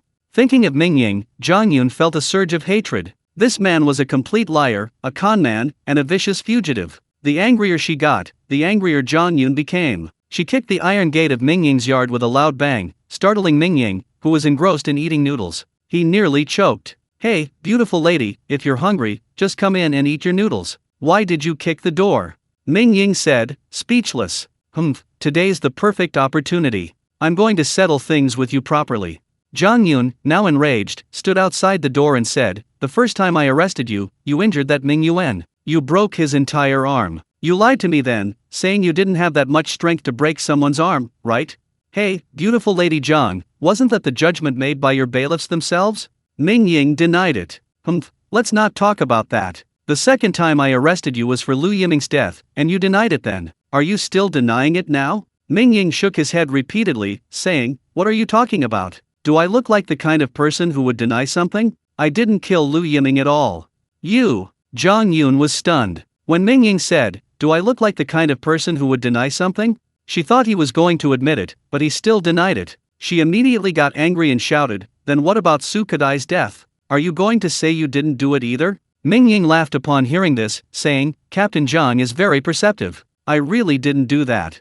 Then the person who stormed into the government building the day before yesterday wasn't you either." Zhang Yun laughed angrily, her proud chest heaving violently, almost bursting out of her uniform, making the young security guards next to her stare wide-eyed. Mingying slurped down the last noodle in the bowl, then drank the broth in one gulp. He patted his stomach and laughed. "I'm not lying, it's me." "I thought you were going to deny it again," Zhang Yun said coldly. "Do you know that what you did is a violation of the law? If everyone acted like you, our society would be finished." Mingying put down the bowl, his expression unusually serious. He countered, "Then let me ask you, that night you bombarded my residence with incendiary bombs without a word. Didn't that violate the law?" "You!" Zhang Yun was taken aback. "Alright, beautiful John, don't dwell on the past. I have to go to the official building today. As my personal bodyguard, you'd better get ready and come with me," Mingying said with a smile. "I'm not going." Zhang Yun refused outright. "That's not up to you. It's an order from the Dongchuan chief," Mingying said directly. "Just kidding," Mingying thought. These days, Mingying can't withstand heavy artillery barrage. If Yu Dongchuan gets murderous and unleashes an artillery barrage, I'm done for. Although the possibility is extremely small, I can't risk my life on luck. Having experienced things in my past life, Mingying knew very well that Zhang Yun had a powerful background. Even if Yu Dongchuan had 10 times the courage, he wouldn't dare kill Zhang Yun. So last night, Mingying proposed that Zhang Yun become the captain of his family's guards, especially his personal bodyguard. Humph! Zhang Yun snorted coldly, taking it as an agreement. Mingying immediately laughed, took the basin back inside, grabbed another large duck leg, and continued gnawing on it. There was no way around it. Mingying's appetite was getting increasingly terrifying these days, and he was hungry all the time. "Once I finish my work this morning, I'll go hunting mutated beasts in the wild. I'm a third-tier evolved being now. The meat of first-tier mutated beasts has too little energy, it's never enough to fill me up."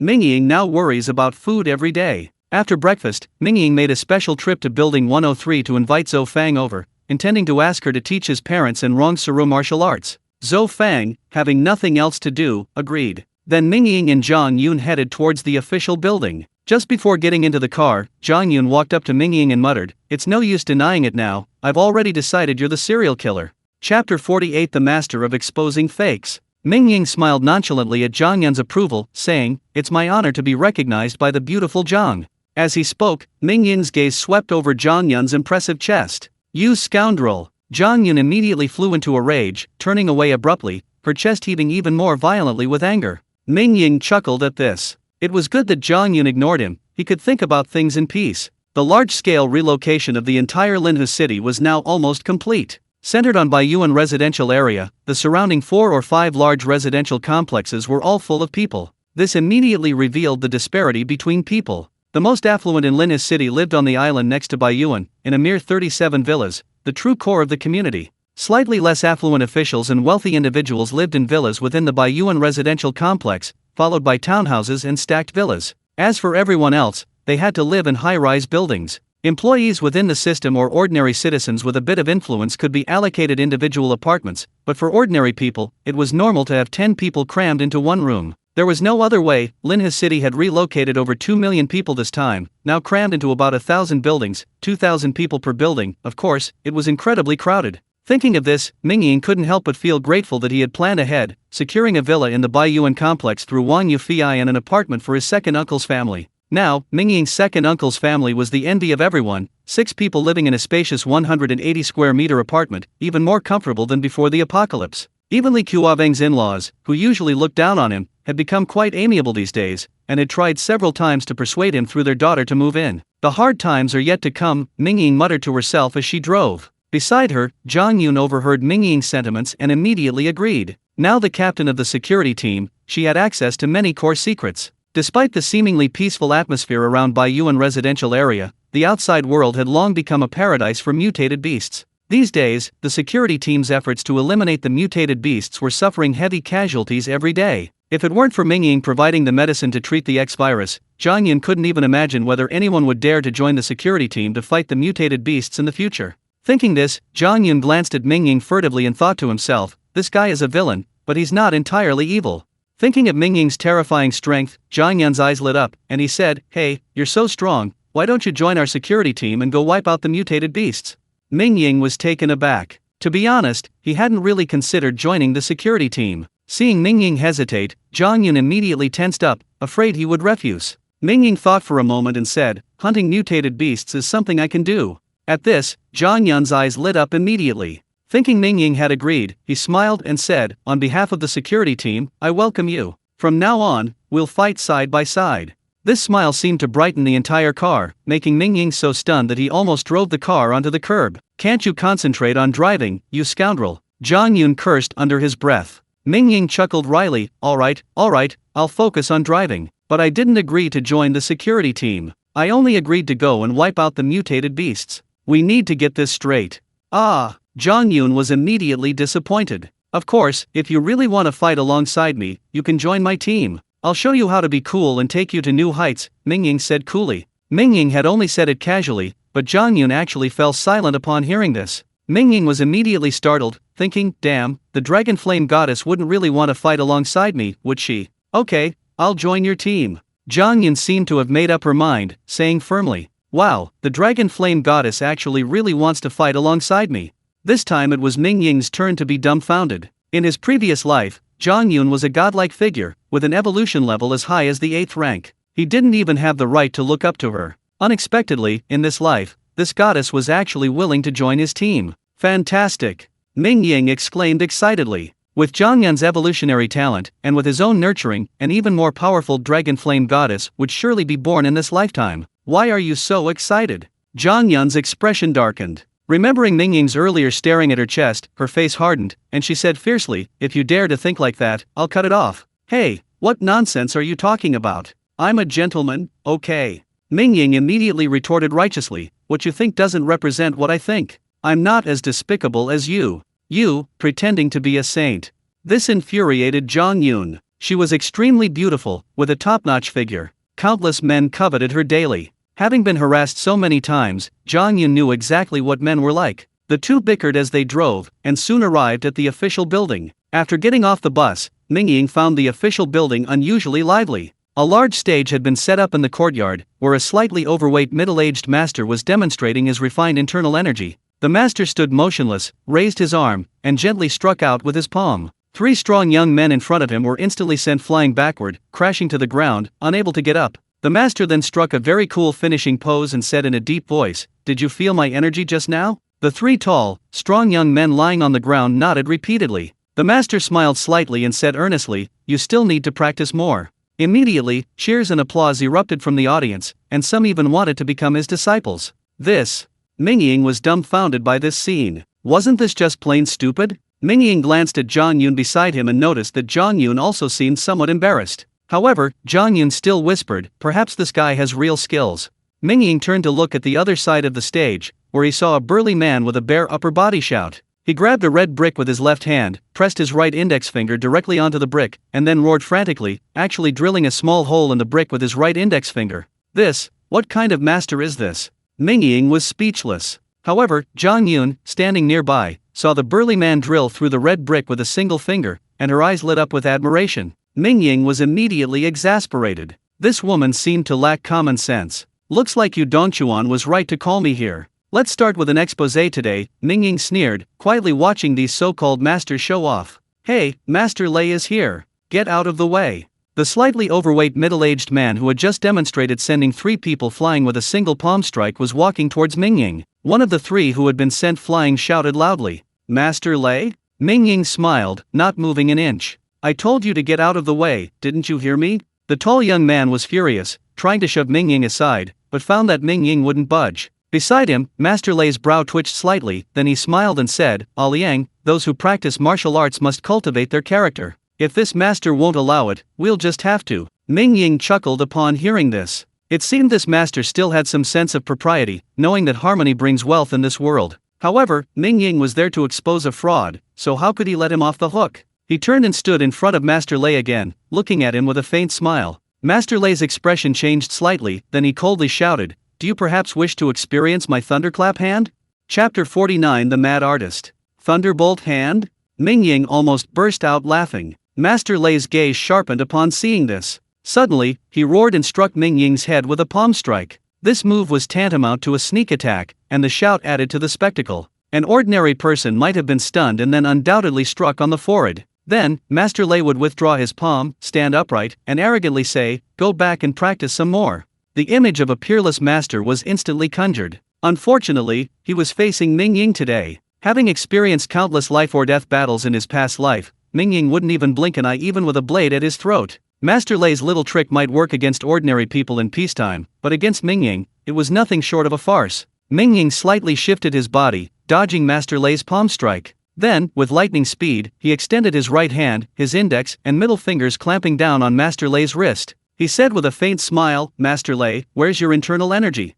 Master Lei, his wrist pinched between Mingying's two fingers, felt as if it were about to break. He knew he'd bitten off more than he could chew and quickly said, "Master, we martial artists are compassionate. Why resort to violence?" Master Lei's shout had been quite loud, drawing the attention of everyone in the square, and the area instantly became lively. Many reporters pointed their cameras at him. Some even started live streaming on their phones. This was something to admire about Yudong Chuan. Although the government was facing difficulties, he had still managed to maintain a network covering a large portion of Linhu City and had experts develop entertainment functions suitable for the local area network. For example, live streaming and mobile games. After all, mutated beasts are everywhere these days, and most people are stuck at home. Without some entertainment, they'd probably cause trouble. "Look, they're fighting over there. Isn't that Master Lei in white? I saw his live stream a few days ago. He took down 3 strong men with one palm strike. His kung fu is amazing. That young man is definitely going to suffer."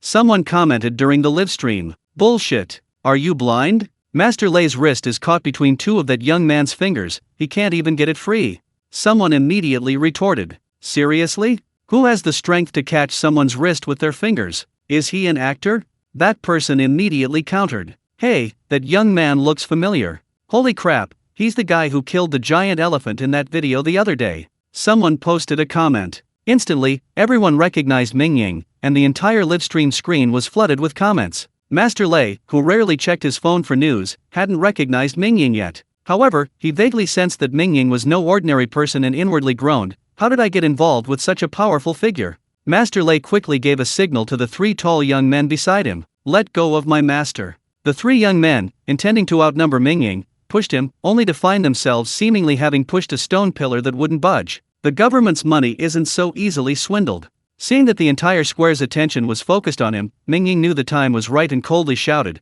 "Don't say I didn't give you a chance. If you don't have real skills, leave now. Otherwise, it'll be inconvenient to leave with missing limbs."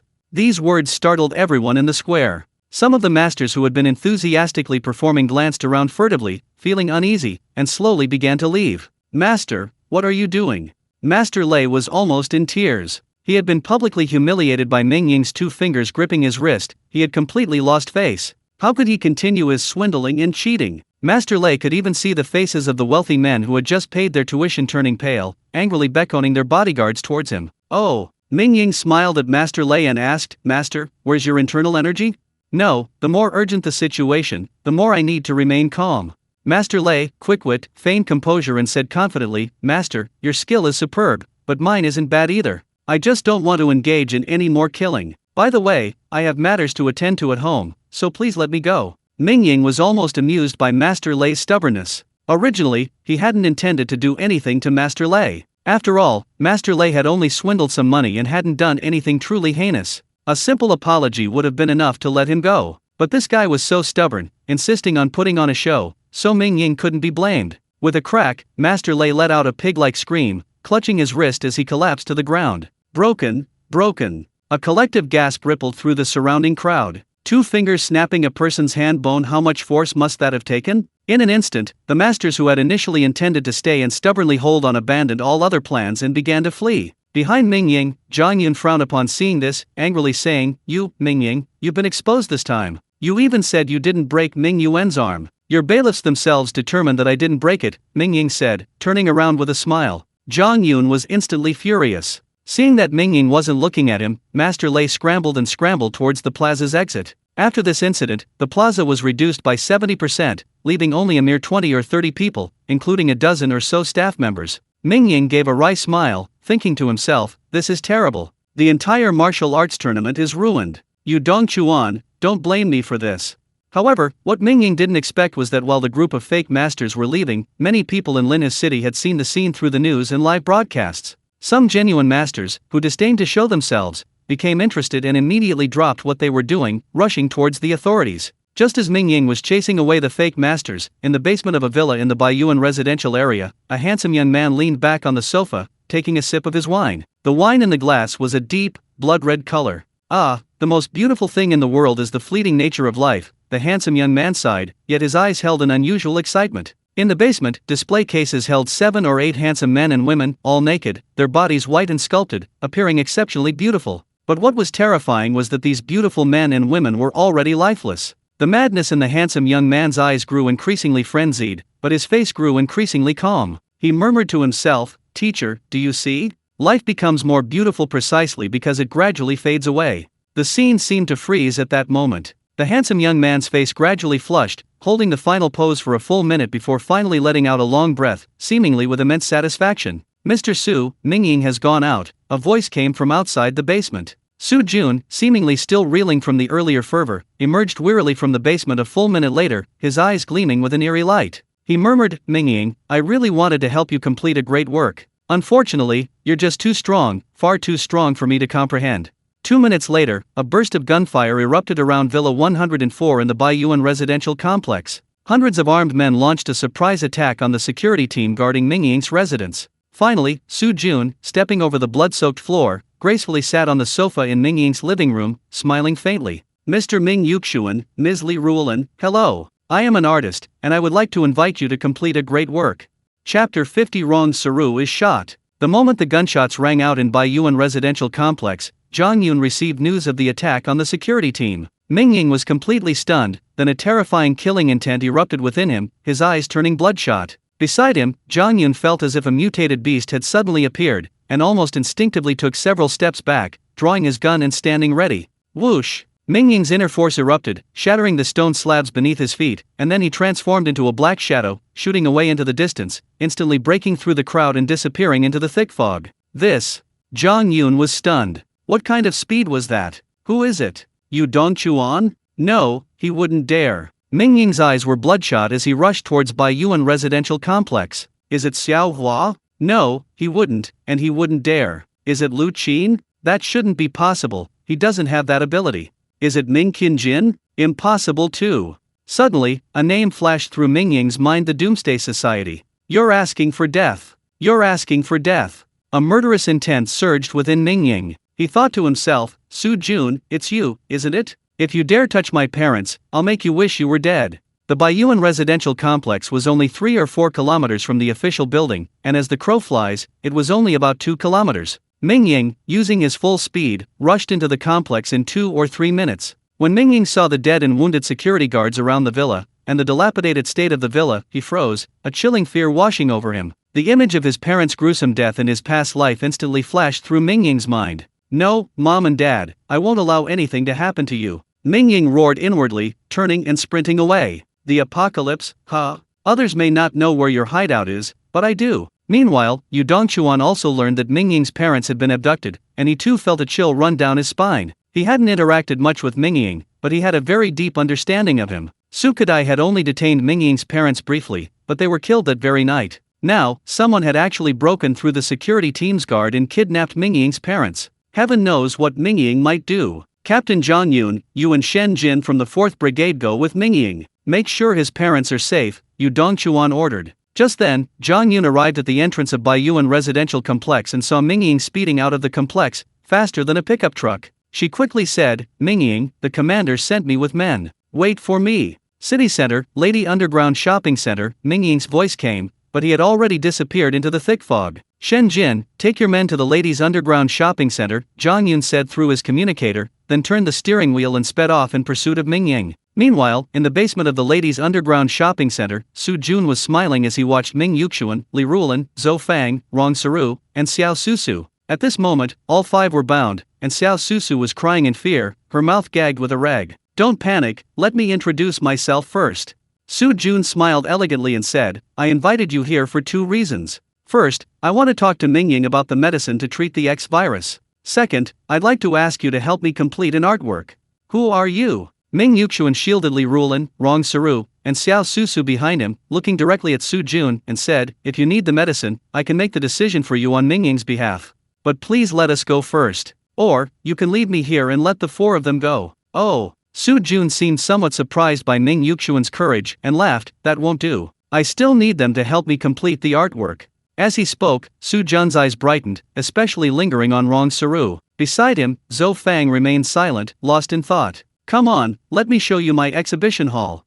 Su Jun said, pushing open the door to the secret room, and a blast of cold air immediately rushed in. Inside the secret chamber, there were 7 or 8 exquisite glass display cases, each containing a beautiful, white human body. This. Ming Yuxuan and the others were stunned, their faces showing horror. These human bodies were all real people, and they were already dead. You murderous maniac! Ming Yuxuan gritted his teeth. No, these people aren't dead yet. They are my works of art, forever alive. Su Jun looked at the corpses in the display cases, his expression becoming somewhat deranged. Then he slowly looked at Rong Saru and smiled, your aura is truly beautiful. I can't wait to ask you to help me complete my work.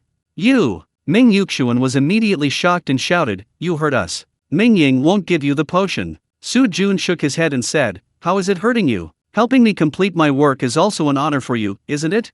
Ming Yuxuan and the others felt a chill in their hearts. They had realized that the person in front of them was a complete psychopath. Suddenly, a cry of alarm rang out from outside, he's here. At the same time, Mingying's voice boomed like thunder, Su Jun, if you want to die, try messing with my family. I'll chase you all the way abroad to kill you. Oh, you recognize me? You know I have connections overseas? Su Jun's eyes gleamed strangely, seemingly intrigued by Mingying's words. Ming Yuxuan and the others were overjoyed to hear Mingying's voice. Just then, Zhou Fang, who had been silent all along, suddenly raised her head and shouted, go to hell, you pervert. Zhou Fang leaped up, the ropes binding her snapping with a snap, and then, in a flash, she was in front of Su Jun, kicking him straight in the chest. Su Jun hadn't expected that a seemingly frail woman could actually snap her ropes. However, his reaction was extremely quick. In an instant, he executed a bridge kick, dodging Zhou Fang's kick. Then, he flipped over, bracing himself with one hand on the ground, and darted towards the door like a cat. This dodge and run immediately demonstrated his superb martial arts skills. What a pity, such a fine work of art. Su Jun ran outside, a sigh on his face. Suddenly, a pistol fell from his sleeve, and he fired several shots at Zhou Fang and the others. The instant Su Jun fired, Zhou Fang sensed it and made several dodge maneuvers. However, she immediately realized a terrifying fact: she could dodge the bullets, but Ming Yuxuan and Li Rulin couldn't. In that instant, Rong Saru suddenly stood up, shoving Ming Yuxuan and Li Rulin aside. Several puffs of blood mist instantly bloomed on Rong Saru's body. Su Jun's eyes lit up at the sight, seemingly mesmerized by the blood mist blooming from Rong Saru's body. He kept exclaiming, beautiful, so beautiful, such beautiful flowers. Just as he was about to fire again, Zhou Fang suddenly spun around, grabbed a table from the secret room, and smashed it at Su Jun. The table was made of stainless steel, something an ordinary person would struggle to move, but Zhou Fang simply grabbed it and threw it, leaving Su Jun speechless. Su Jun didn't dare catch the stainless steel table head-on, quickly dodging to the side. He heard Mingying's whistle approaching nearby, knowing it was too late to finish her off, and fled quickly down the path. 5 seconds later, Mingying appeared in the doorway, his expression changing drastically upon seeing Rong Saru lying on the ground covered in blood. Sister Saru. Mingying appeared beside Rong Saru. Little Susu, who had been terrified, finally came to her senses and burst into tears upon seeing her mother covered in blood. Mingying, take good care of little Susu. Blood continued to flow from Rong Saru's mouth. She smiled bitterly, raising her arm to touch little Susu, but found she had no strength left. Her eyes were filled with reluctance. No, you won't die, Mingying said firmly, retrieving well water from his mysterious space and handing it to Rong Saru. Drink this first, you'll be all right. With that, Mingying poured the well water into Rong Saru's mouth. As soon as the water entered her stomach, Rong Saru felt her previously extremely weak body regain strength, and a trace of color returned to her pale face. Hang in there, you'll be all right, Mingying said, picking Rong Saru up and rushing towards the door. Chapter 51: Lu Jun's joining. As evening fell, Mingying drove Rong Saru out of the makeshift hospital. Rong Saru's injuries were severe, but thanks to the well water, she recovered quickly after surgery. Sister Saru, this time. Mingying was about to speak when Rong Saru interrupted him, smiling, "It's alright, I'm fine now." Villa 104 had been damaged in the war, the windows and other parts were shattered. Fortunately, Ming Yuxuan and the others had already arranged for repairs that afternoon. When Mingying arrived home, the house was almost completely repaired. Ming Yuxuan, Li Rulan, Zhou Fang, and Xiao Susu were all standing in the yard. "Mommy!" Xiao Susu burst into tears, burying her face in Rong Saru's arms. "Susu, be good, mommy's alright," Rong Saru gently comforted Xiao Susu. "Mommy and daddy, everything's alright," Mingying greeted his parents. "Okay, Saru, come home for dinner." Li Rulan quickly helped Rong Saru up. After dinner, Mingying sat alone on the villa's balcony, gazing at the sky, silent. The sky was still shrouded in thick fog, obscuring all starlight. "Mingying, what are you thinking about?" Zhou Fang appeared on the balcony and asked. "I'm thinking about when to wipe out the apocalypse society in one fell swoop," Mingying replied honestly. Zhou Fang was taken aback, then laughed, "You're really bold. The Doomsday Society is no simple organization. You Dongchuan tried everything but couldn't wipe it out. You're so confident?" Mingying glanced at Zhou Fang and laughed. "What? You don't believe me? How about we make a bet?" Upon hearing this, Zhou Fang immediately smiled and said, "Okay, let's bet. What are we betting on?" Mingying thought for a moment and said, "If I win, you'll become one of my people." "What?" Zhou Fang's eyes widened, and her face instantly turned red. Mingying was stunned for a moment, then realized his words were ambiguous and quickly explained, "I misunderstood, I didn't mean that. I meant, if I win, you'll join my team."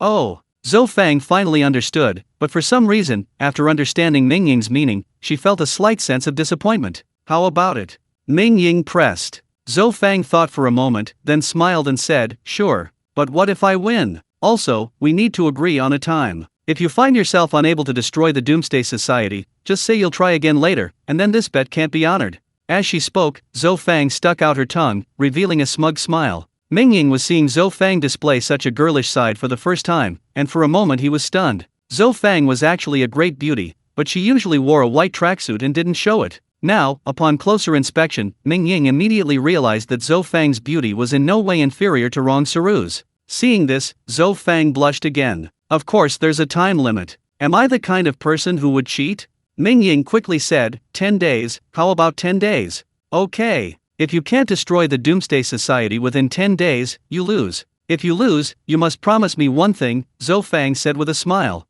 "Okay. But you have to tell me what it is first," Mingying said. "No, I'll keep it a secret for now," Zhou Fang chuckled, then added, "Don't worry, it's definitely within your capabilities."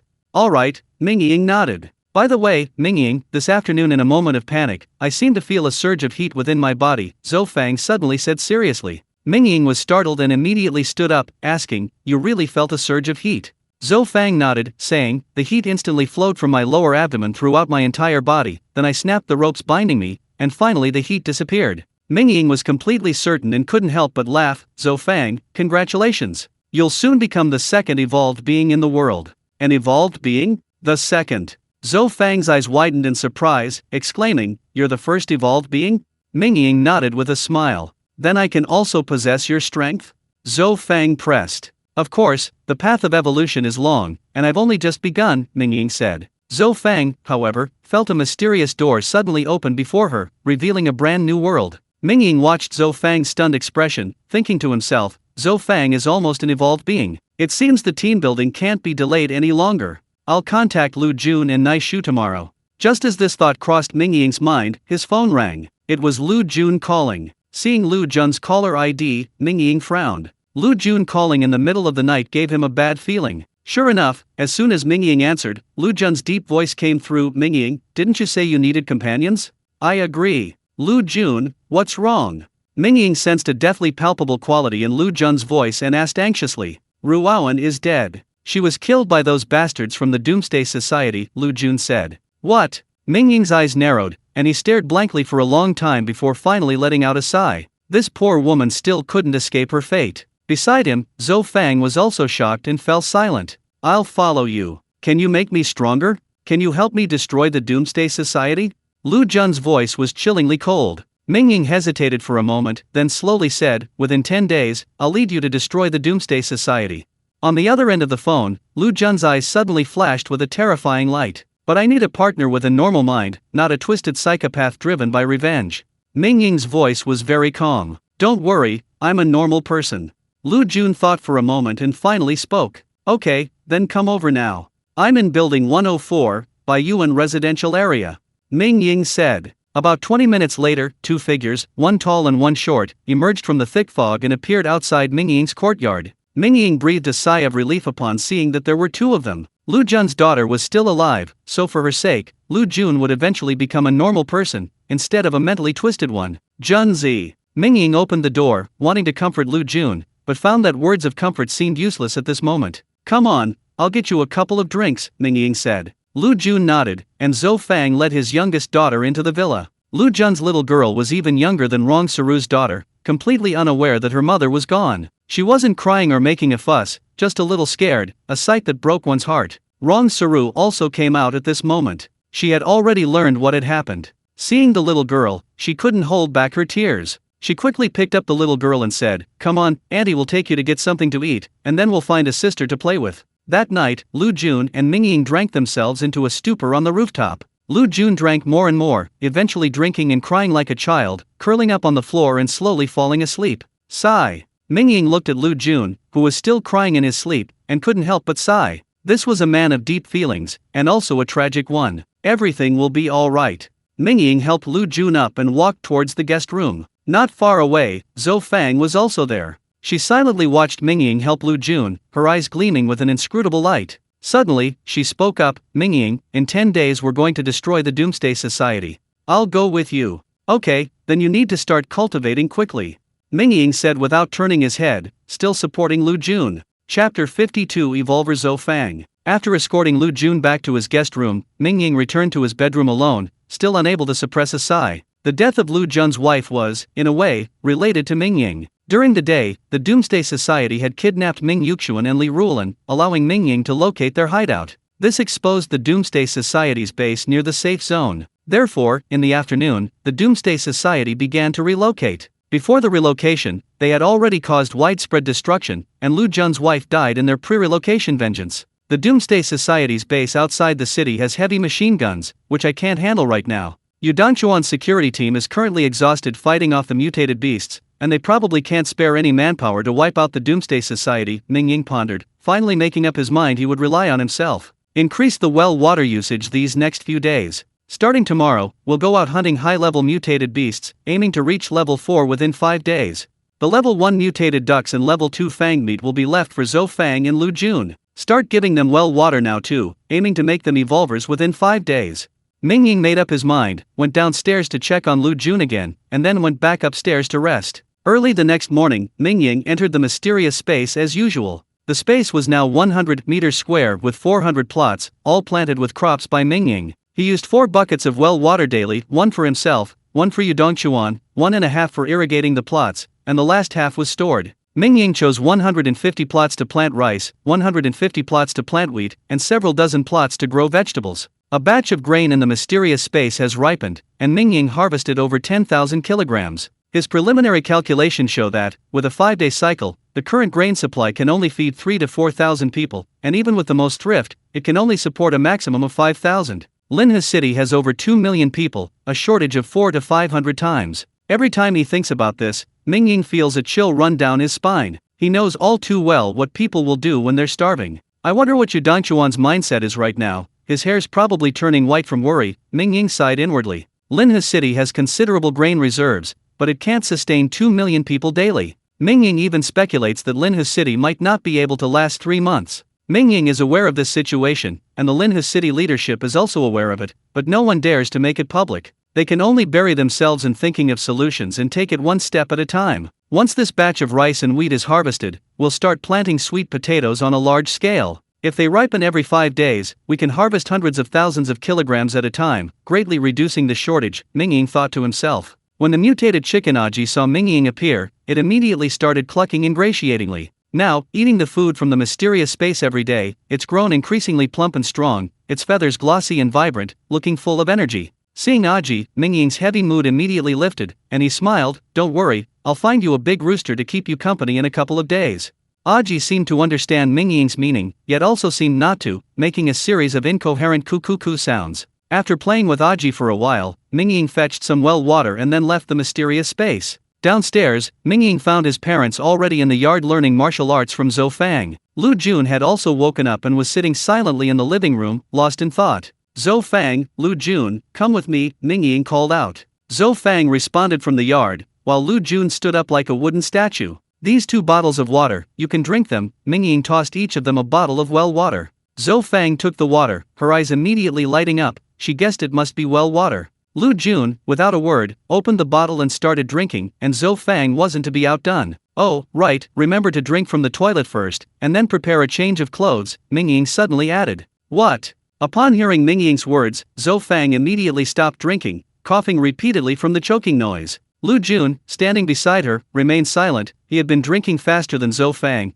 finishing his own drink before she had even finished half. Gurgle. A rumble came from Lu Jun's stomach. His expression changed, and he scurried into the downstairs bathroom. Soon after, Zhou Fang's stomach also rumbled. Being a girl, her face flushed red. She was about to run back to her villa, but realized it was too late, so she quickly turned and went upstairs. Then, a series of crackling sounds followed. Mingying, why didn't you say so sooner? Zhou Fang was so ashamed she wanted to disappear into the floor. She thought to herself, this is too much. I'm a girl, and I've made such a fool of myself. Just as Zhou Fang's thought crossed her mind, another series of crackling sounds echoed downstairs. A few minutes later, Zhou Fang rushed downstairs, head down, not daring to look at Mingying, and dashed out of Mingying's house, running back to her own. Mingying clearly saw that Zhou Fang was already covered in a blackish-yellow oily substance. The smell, even from 4 or 5 meters away, Mingying could smell it clearly. Lu Jun, on the other hand, didn't care and simply turned on the tap in the bathroom to start showering.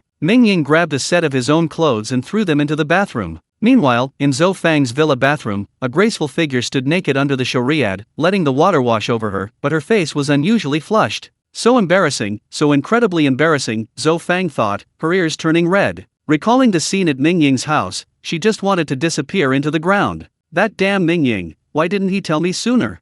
Zhou Fang thought angrily, a wave of pleasure emanating from her body that she found utterly intoxicating. There really is such a thing as marrow cleansing in this world.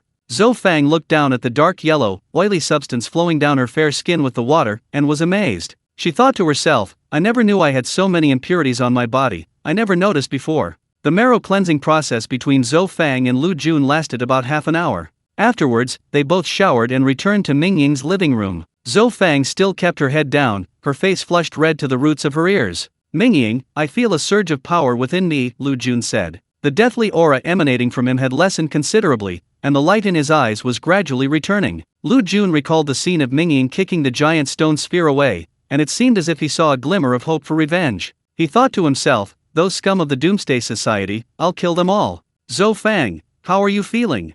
Mingying was most concerned about Zhou Fang, because she had felt a surge of heat within her yesterday, and having practiced martial arts for over a decade, her foundation was actually better than Mingying's. Perhaps she could become an evolved being today. I feel a warm current circulating in my abdomen. It seems to be the internal energy from martial arts novels, Zhou Fang truthfully stated. Mingying's eyes immediately lit up. Sure enough, Zhou Fang had become an evolved being. Chapter 53 The God of War has arrived. What else do you feel?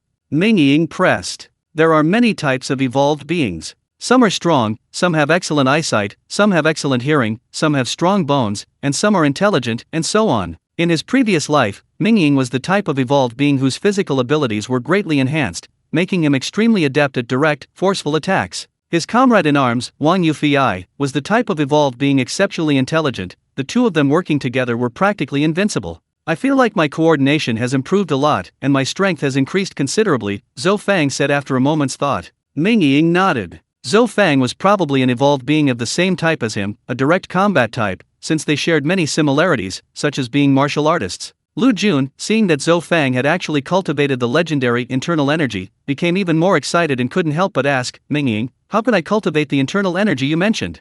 Practice your fist techniques more, or go for a run, Mingying suggested after a moment's thought. Lu Jun was a speed-type evolver in his previous life, with exceptionally developed leg muscles, likely related to his past as a reconnaissance soldier. Therefore, Mingying suggested he start running, intensely training his legs, which would definitely benefit his evolution. Okay. Lu Jun didn't hesitate, immediately standing up and heading outside, starting a frantic run around the Baiyuan residential area. Once Lu Jun left, Zhou Fang was alone with Mingying. Remembering her embarrassing moment earlier, her face flushed red again. She didn't dare look Mingying in the eye, muttering to herself, "Today was so incredibly shameful. I let out such a loud fart in front of him and then had terrible diarrhea. I'm utterly mortified." Just as Mingying was about to speak, Zhou Fang quickly stood up and said, "I'm going to practice my boxing." She then lowered her head and ran into the yard, burying herself in her boxing. Mingying gave a wry smile. As soon as he turned around, he saw Rong Suru watching him with a faint smile. "Honestly, you're really something. Zhou Fang is still a young woman, she's bound to be shy. You didn't even tell her beforehand that this well water has side effects," Rong Suru said with a laugh. Mingying scratched his head and said, "I just didn't have time. By the way, I have to go out for a bit. During this time, you should also practice your physical fitness more. Drink some of the medicine tonight too," Mingying instructed, then ran to the yard, started the pickup truck, and drove out of the Baiyuan residential area. Rong Suru's eyes lit up when she heard that Mingying wanted her to drink that kind of medicine too, her heart filled with warmth. Mingying drove the pickup truck out of the Baiyuan residential area alone. On the way, he saw Lu Jun sprinting at full speed and saw many citizens practicing martial arts, which made him smile. Yu Danchuan's actions were truly swift. Just yesterday, he held a martial arts conference, and Mingying helped him eliminate some fake masters. In just one day, he had promoted a set of martial arts called 8 Extremes Collapse throughout the city. It's said that this set of boxing techniques is a modified version of the traditional martial art Bajikwan, with significantly reduced difficulty and a lower barrier to entry. Of course, its power is also considerably less. Along the way, Mingying overheard the citizens discussing it while practicing. "Uncle, what's the point of practicing this calisthenics? Is it so we can use it to kill mutated beasts or something?" Several young men were practicing Bajikwan, 8 Extremes Collapse, by the roadside, their movements clumsy and awkward. "Hey, who cares? We can earn merit points by practicing these days, and merit points can be exchanged for food, so let's practice." A thin young man practiced Bajikwan with a humming and hawing laugh, much more serious than the others, and his fist technique actually looked quite good. "Exactly. It's said that if you practice this Bajikwan to the standard, you can get a rating in rank. If you reach rank 9, you can receive 2 merit points every day. That's right, 2 merit points can be exchanged for a pound of rice. If you reach rank 8 or even rank 7, you can get even more merit points every day." Hearing this, Mingying finally felt relieved. Yu Danchuan's rating and rank system was truly impressive. It instantly mobilized the enthusiasm of the entire Linhu city residents for practicing martial arts. After the pickup truck left the Baiyuan residential area, Mingying stepped on the gas, and it headed straight for the west side of the city. Mingying's target for the day was the west side of the city. He planned to hunt down the mutated beasts there.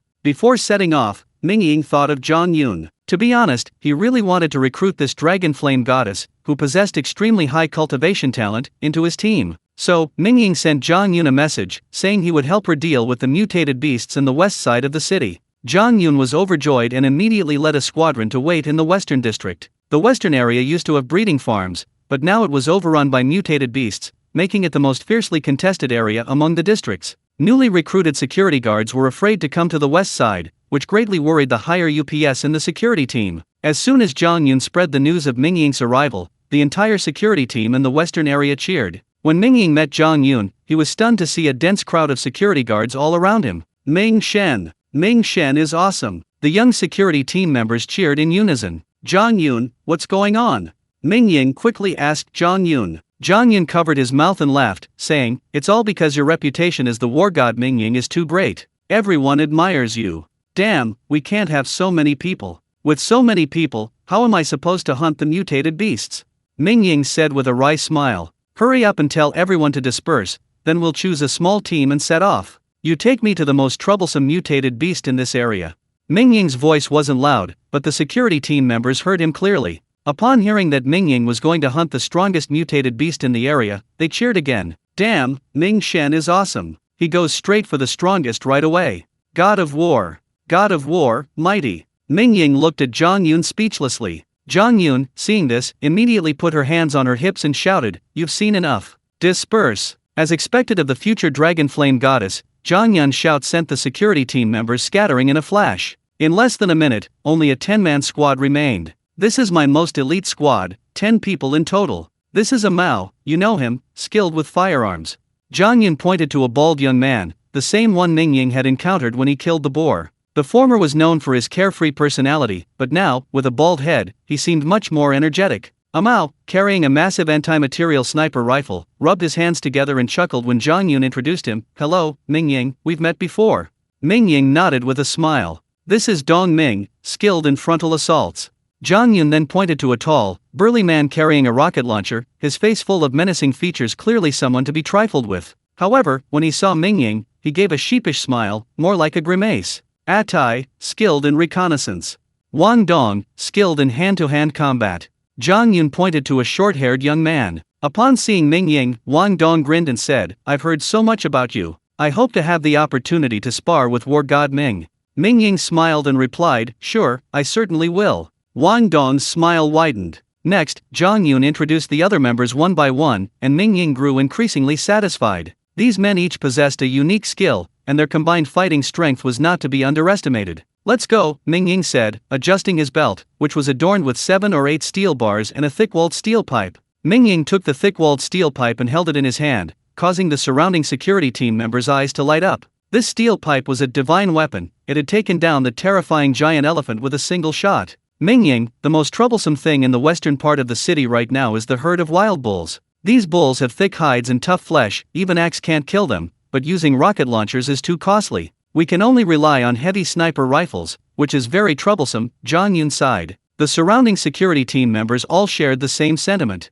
Heavy sniper rifles were still quite rare, each company was lucky to have 2. Moreover, they were cumbersome to use, with terrifying recoil, and couldn't be fired while moving like a rifle. Oh? Are heavy sniper rifles useful? Mingying asked. Zhang Yun nodded. Mingying then smiled and said, then it's fine, let's go. The eyes of everyone around lit up immediately, especially Mao, who exclaimed, the power of the steel bar you threw is the same as a heavy sniper rifle? Mingying smiled and said, about the same. Wow, amazing. Mao gave a thumbs up. Mingying smiled without speaking. The power of his thrown steel bar was indeed similar to that of a heavy sniper rifle, but he had one major advantage: rapid fire with no recoil. This was something a heavy sniper rifle couldn't match. Chapter 54. Your belly is big. News of Mingying's arrival in the west of the city quickly spread throughout the entire security team, even reaching Yu Dongchuan. Today, Yu Dongchuan was unusually excited because he had actually cultivated the legendary internal strength. After calming his excitement, Yu Dongchuan sat on the sofa, squinting, and thought to himself, no wonder Mingying is so strong,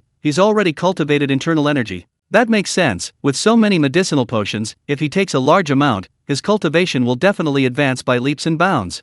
Thinking of this, Yu Dongchuan couldn't help but feel a surge of greed, but he immediately suppressed the thought, thinking, Linha's city needs a large amount of medicinal potions to treat its citizens. I can't afford to turn against him. Besides, this man is ruthless and has no scruples. I mustn't act without absolute certainty. The memory of Mingying crushing Chen Yu and Lu Fei to death in front of him still sent chills down Yu Dongchuan's spine, and the greed he had felt instantly vanished. Suddenly, Secretary Lu knocked on the door, then entered respectfully, saying, Sir, Mingying has entered the Western District, preparing to hunt down the strongest mutated beast in the area. The security team's drone has broadcasted it live. Would you like to watch? Watch. Yu Dongchuan immediately put down his official duties. The office television then showed footage of the Western District. Mingying, leading the way, had already crossed the stone bridge where he had fought Lu Shu last time. Along the way, Mingying had already dealt with 3 waves of mutated beast attacks. Fortunately, these mutated beasts weren't too strong, just mutated chickens and ducks. Mingying's steel bars were incredibly effective, hitting their targets flawlessly, leaving Zhang Yun, Mao, and the others speechless.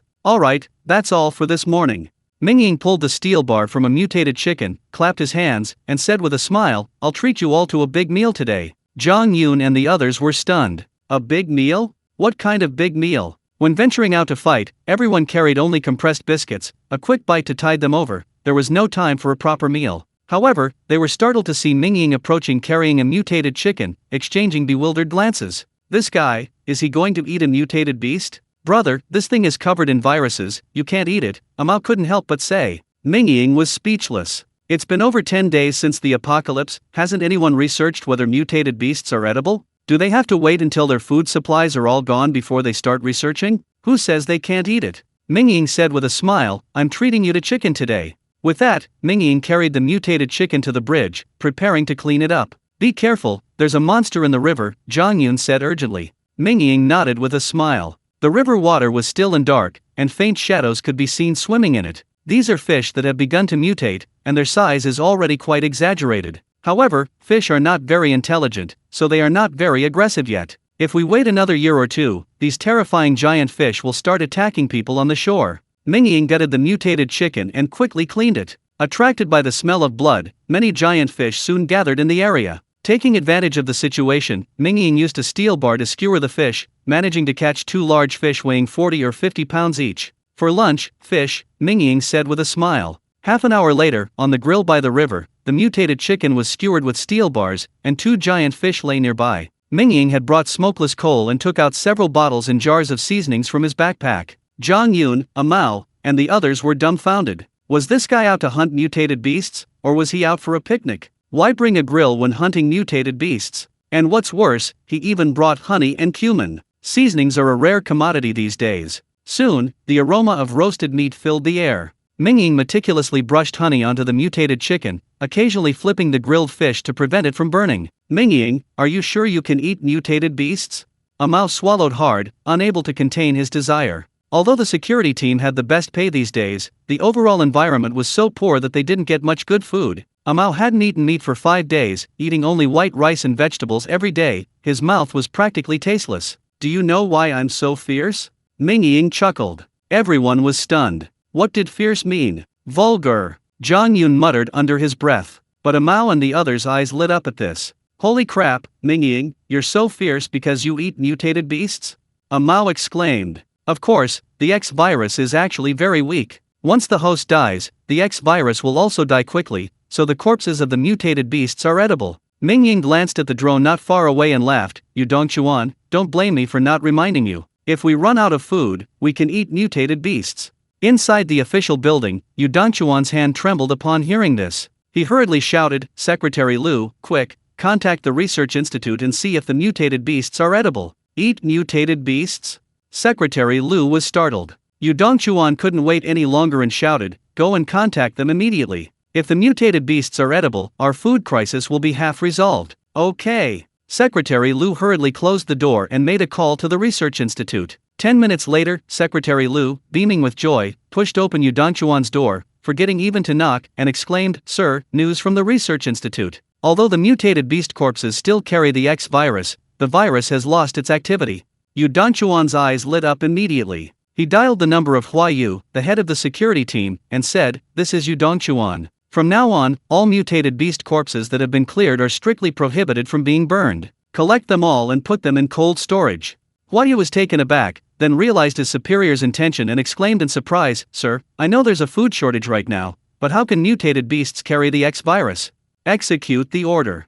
Yu Dongchuan didn't have time to explain to Hua Yu and issued the order directly. Yes, sir, I guarantee to execute the order, Hua Yu replied hastily. Yu Dongchuan hadn't expected that Mingying's words would solve almost half of his long-standing food problem. For a moment, Yu Dongchuan even had the illusion that Mingying was sent by heaven to save humanity. At this time, Yu Dongchuan was unaware that Mingying had already stockpiled a large quantity of sweet potatoes in the mysterious space. If Mingying were to take out millions of kilograms of sweet potatoes after Linhas City's food reserves ran out, Yu Dongchuan would probably be so astonished his eyes would pop out of his head. Looking at Mingying's side, the mutated chicken was too large and not yet fully cooked. However, the grilled fish, chopped into more than a dozen pieces, was already cooked. Mingying couldn't wait any longer. He sprinkled on some salt and pepper and cumin, grabbed about 10 kilograms of fish pieces, and started gnawing on them. Hey, you guys eat, Mingying said, pointing to the remaining grilled fish. This.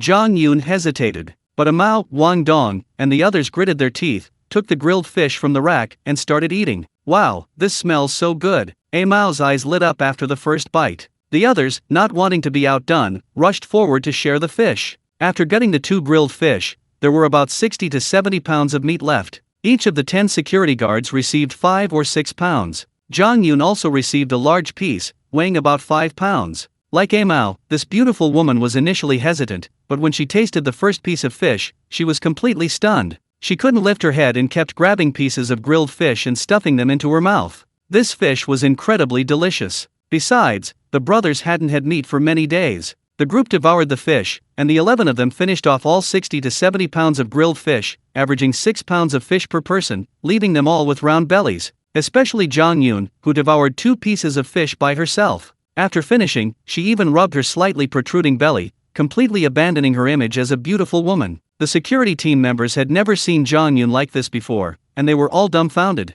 Mao, being a smart aleck and perhaps a little out of his mind from eating too much, blurted out, "Captain Zhang, your belly's all big." Upon hearing this, everyone paused, then looked at Mingying, and then at Zhang Yun. Mingying was also taken aback. Zhang Yun's belly was big? Why was she looking at him? What did it have to do with him? Get lost! Zhang Yun exploded, kicking Mao in the backside. Mao dashed away in a flash, and everyone burst into laughter. "What are you laughing at? Tonight, everyone gets 20 extra laps," Zhang Yun shouted. The security team members immediately groaned in dismay. Chapter 55 is all about eating. Mingying shook his head and smiled wryly, taking down the nearly roasted mutated chicken. "What the heck, Mingshen, you're not full." Everyone was dumbfounded. The security team members had each eaten 6 or 7 pounds of roasted fish, their bellies already bulging. Mingying, however, had conservatively estimated at 10 pounds of roasted fish, yet he wasn't full and wanted more roasted chicken. "Mingshen, you're too clever by half.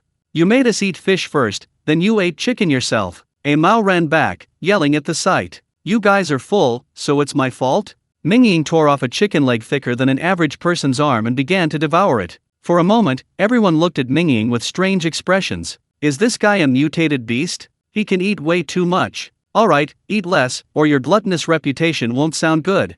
Mingying muttered to himself, then, to everyone's astonishment, finished the chicken leg, wiping his mouth as if he wanted more. "This, you guys can pack the rest up for dinner," Mingying said, pointing to the remaining roast chicken, secretly thinking, first-tier mutated beasts really can't eat their fill. Looks like I need to hurry up and hunt some third-tier bulls.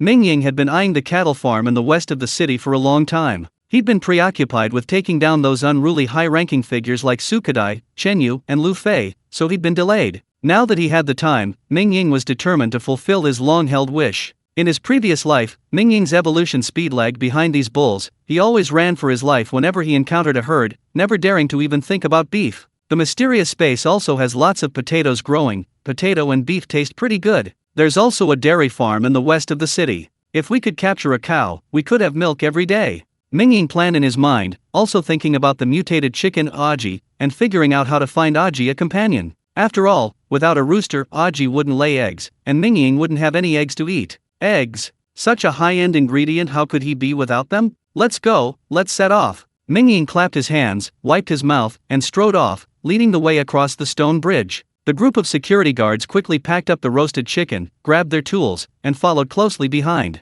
They had only gone 3 or 5 kilometers, and hadn't encountered the herd of wild bulls, when they heard a clucking sound. Everyone's expressions tightened upon hearing the sound, and they became fully alert. However, Mingying's eyes lit up upon hearing the voice, overjoyed. "Aji, I've found you a companion. Don't wander off here, I'll be right back," Mingying shouted, disappearing into the thick fog before the security team could react. Mingying had wanted to store the mutated chicken in his mysterious space before, but there were too many people, and to avoid revealing the space, he had to kill it and roast it. This time, Mingying was determined to act alone and find a secluded spot to store the mutated chicken in his space. Zhang Yun hesitated, sensing that Mingying was hiding something. He immediately said, "You all stay put and keep watch, I'll go check it out."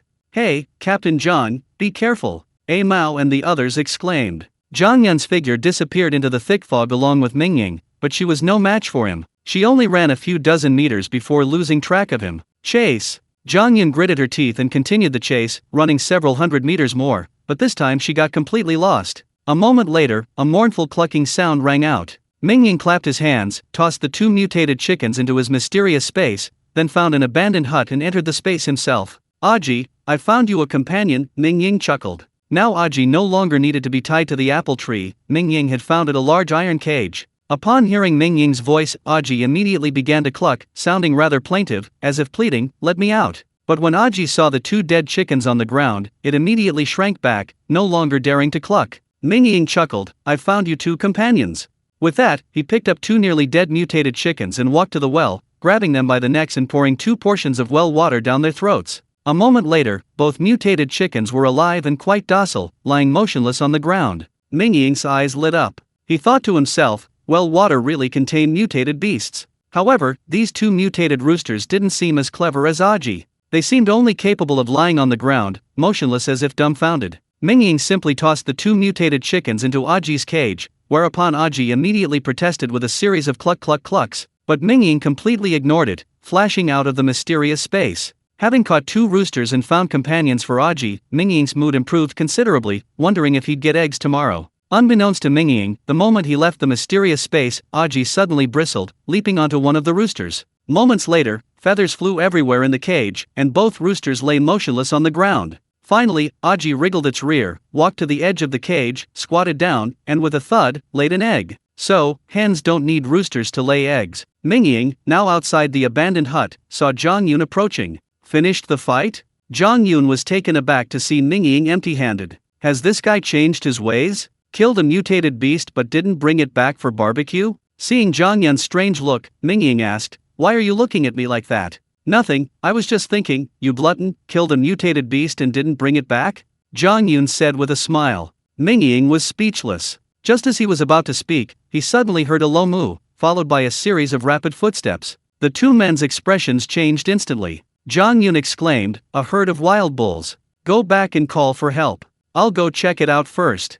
Mingying tried to act alone again, but this time Zhang Yun grabbed him. Zhang Yun shook her head and said, "A herd of wild bulls is too dangerous. I can't go alone. We'll go together." Looking at Zhang Yun's deeply affectionate expression, Mingying felt a headache coming on. He thought to himself, "Goddess of dragon flame, please don't be so concerned about me. How am I supposed to tame the mutated beasts if I'm with you?"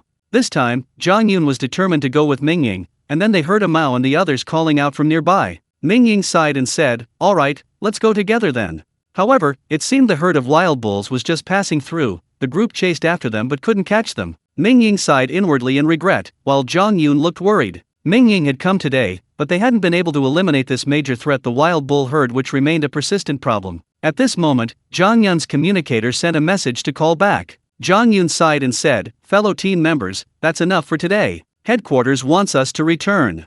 Normally, the team members would have cheered at the prospect of returning, as it meant they were safe for the day. However, today, everyone felt a sense of lingering regret. Mingying was secretly pleased, it was still early, and he still had a chance. So, after returning to the starting point with the main group, Mingying said goodbye to Zhang Yun and left. He had only gone a few hundred meters when he suddenly turned and continued heading towards the western part of the city. He was joking, of course, he had come today for the third-tier mang beef. How could Mingying leave empty-handed? "It's all for food," Mingying sighed. Just after Mingying left, Zhang Yun suddenly had a premonition, as if sensing that Mingying wouldn't simply return to Baiyuan residential area. So he immediately drove after Mingying, only to find that Mingying hadn't returned to Baiyuan residential area. "Humph, I'll see what secrets you have." Zhang Yun turned the steering wheel and drove towards the western part of the city.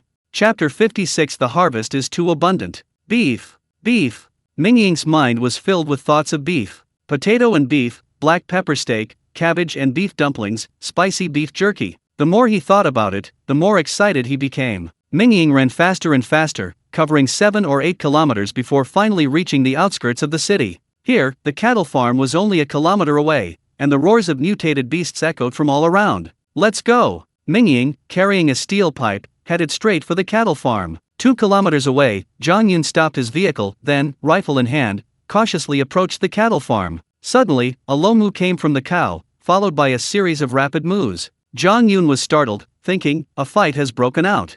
With that, Zhang Yun, no longer bothering to conceal his tracks, took off running towards the direction of the moos. At this moment, Mingying was sprinting at full speed. Behind him were 9 monstrous bulls, each 6 or 7 meters tall, their movement causing an earthquake-like tremor. "Kill one first," Mingying said, leaping forward and hurling a steel bar that struck a bull's skull with pinpoint accuracy, instantly felling it to the ground. Mingying continued running and hurling the steel bar, quickly killing 6 or 7 bulls. Just as Mingying was about to breathe a sigh of relief, a figure flashed past. Mingying's eyes widened, and he shouted, "What are you doing here?" The newcomer was none other than Zhang Yun, who had rushed over at top speed. Mingying panicked. Zhang Yun's arrival at this moment was just adding to his troubles. Mingying was confident in dealing with the bulls, he only needed to fight and run, using his steel spears to quickly kill them all. However, with Zhang Yun here, he couldn't store the bulls in his mysterious space anymore. Ugh, this woman, she's ruining things. Mingying sighed deeply. 9 bulls. That would be enough to feed him for a very long time.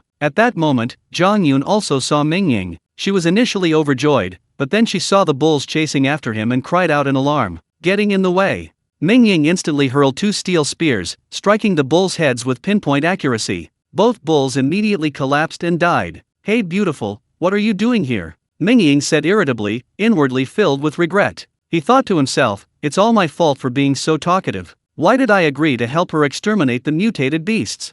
Zhang Yun, still shaken, stared in disbelief at the sight of the wild bulls that had recently caused so many casualties to the security team, now all dead. Mingying, you're amazing! Zhang Yun exclaimed excitedly, jumping in front of Mingying and giving him a big hug. Mingying was stunned, awkwardly hugging Zhang Yun, only to be enveloped by a delicate fragrance. He was momentarily speechless. After hugging Mingying, Zhang Yun realized she had been too excited. She quickly released him, her delicate face flushing red to her ears. She bowed her head and said, Mingying, thank you so much. Mingying also came to his senses, recalling the scene just now, feeling a lingering sense of satisfaction. He couldn't help but say, it smells so good. You! Zhang Yun's face turned bright red when she saw that Mingying didn't answer her and was still making such remarks. She cursed under her breath, you filthy scoundrel. Hey, beautiful Zhang, you were the one who carried me, okay? Mingying was speechless. You still dare to say that? Zhang Yun glared at him. Mingying quickly changed the subject, pointing to the bulls behind him, and said, these are all my spoils. Since you're here, please have the security team deliver them to Baiyuan residential area. What do you mean? Are you treating our security team like free labor? Zhang Yun protested. Oh, so, do you still want me to team up with you guys in the future? Yes. Okay, I'll call people over right away, and all these bulls will be delivered to your doorstep. Is that alright? Okay. What's in it for me? Ever since carrying Mingying, Zhang Yun seemed to have changed completely, actually smiling and bargaining with Mingying. Mingying thought for a moment and said, of course there's a benefit. I'll give you a bull. Get lost. Who gives a girl a bull? Zhang Yun rolled her eyes at Mingying, annoyed. You've never seen this before, have you? In the old days in the countryside, if a family could give a cow as a dowry, they were considered very wealthy, Mingying joked, but then he saw Zhang Yun's face turn red again and quickly shut his mouth. You scoundrel! Zhang Yun muttered. By the way, don't move from here. I think I just saw a mutated beast. I'll go check it out. Don't follow me. If there's any danger, I might not be able to protect you, Mingying said, his eyes darting around, making up a story on the spot. There was a cow among the herd of wild bulls earlier. When Mingying threw the steel bar, he deliberately avoided its vital points, so now he naturally wanted to find a way to get Zhang Yun out of the way so he could go back and store it in his mysterious space. Zhang Yun didn't doubt Mingying's fabricated story at all, obediently nodding in agreement, and even said with concern, then you have to be careful too. Mingying nodded repeatedly and ran off in a flash, feeling incredibly excited, almost like when he was trying to fool his girlfriend. After running 500 or 600 meters, Mingying found the cow. The cow was covered in blood and was on the verge of death. Mingying placed a hand on the cow and immediately stored it in his mysterious space. Immediately, Mingying disregarded the danger and his consciousness entered the mysterious space. Upon entering, Mingying fetched well water, gave the cow a large gulp, then quickly pulled the steel bars from its body and gave it half a bottle of well water. After a few breaths, the cow wobbled to its feet, its injuries largely healed. Mingying was overjoyed, thinking, the milk is secured. Confirming the cow was unharmed, Mingying immediately left the consciousness space. Zhang Yun was already calling from afar, Mingying replied, it's alright, and quickly returned. The two waited there for a while before the security team's vehicle arrived. Everyone was shocked to see the bull's carcass lying on the ground. When they looked at Mingying again, their eyes were filled with nothing but admiration. Let's go home, Mingying said cheerfully, jumping onto the truck that had come to move the bull, laughing, I'll hitch a ride with you guys. The driver, also a security guard, was both surprised and delighted to see Mingying, the warrior god, jump into his truck. He exclaimed, good, good, good. Hey, move over a bit. Zhang Yun said, climbing into the driver's seat next to Mingying. A delicate fragrance immediately filled Mingying's nostrils. Hey, there are so many cars here, why do you insist on riding this one? Mingying asked. What, you have a problem with that? Zhang Yun's temper flared up again. This seat is so big, can't you move it a bit? Mingying nodded repeatedly. The security team's truck slowly started moving, and then all 9 bull carcasses were transported back to Baiyuan residential area. By the time they arrived at Baiyuan residential area, it was already evening. The residents were practicing 8 extremes collapse outdoors. When 7 or 8 trucks drove back to Baiyuan residential area, the residents immediately noticed the mountain of bull carcasses on the trucks. Holy crap, that's a mutated beast. The guy nicknamed Jeans Awesome was also boxing. Seeing the bull's carcass, he was stunned. He quickly pulled out his phone, opened a live streaming app, and excitedly exclaimed, look everyone, the security team had a huge haul today. They actually killed such a terrifying mutated beast. Did you see that? These mutated beasts are all gigantic bulls. Jeans Awesome, with his back to the truck, pointed the camera at himself and zoomed in on the truck behind him, excitedly saying, the security team is amazing. I never imagined they usually fight such terrifying mutated beasts. Let's give them a thumbs up. Instantly, lines of 666 and awesome flooded the screen. Suddenly, a comment caught everyone's attention. Hey, the person in that truck just now, doesn't he look a bit like the god of war? In Linhu City, who else besides Mingying is known as the god of war these days? The moment the comment appeared, it was flooded with +1s from others. Seeing this, Jean's awesome boom quickly said, "Don't worry, everyone, I'll go check it out." Then, he took his phone and chased after the car that had just passed by. A moment later, Mingying's profile appeared on the phone screen. Jean's awesome boom immediately shouted, "It's him. It's our god of war." Guys, no need to think about it, those terrifying bulls were definitely taken care of by the god of war. As he spoke, he waved wildly at Mingying, shouting, "God of war, it's me, Jean's awesome boom, from the owner's group, from the owner's group."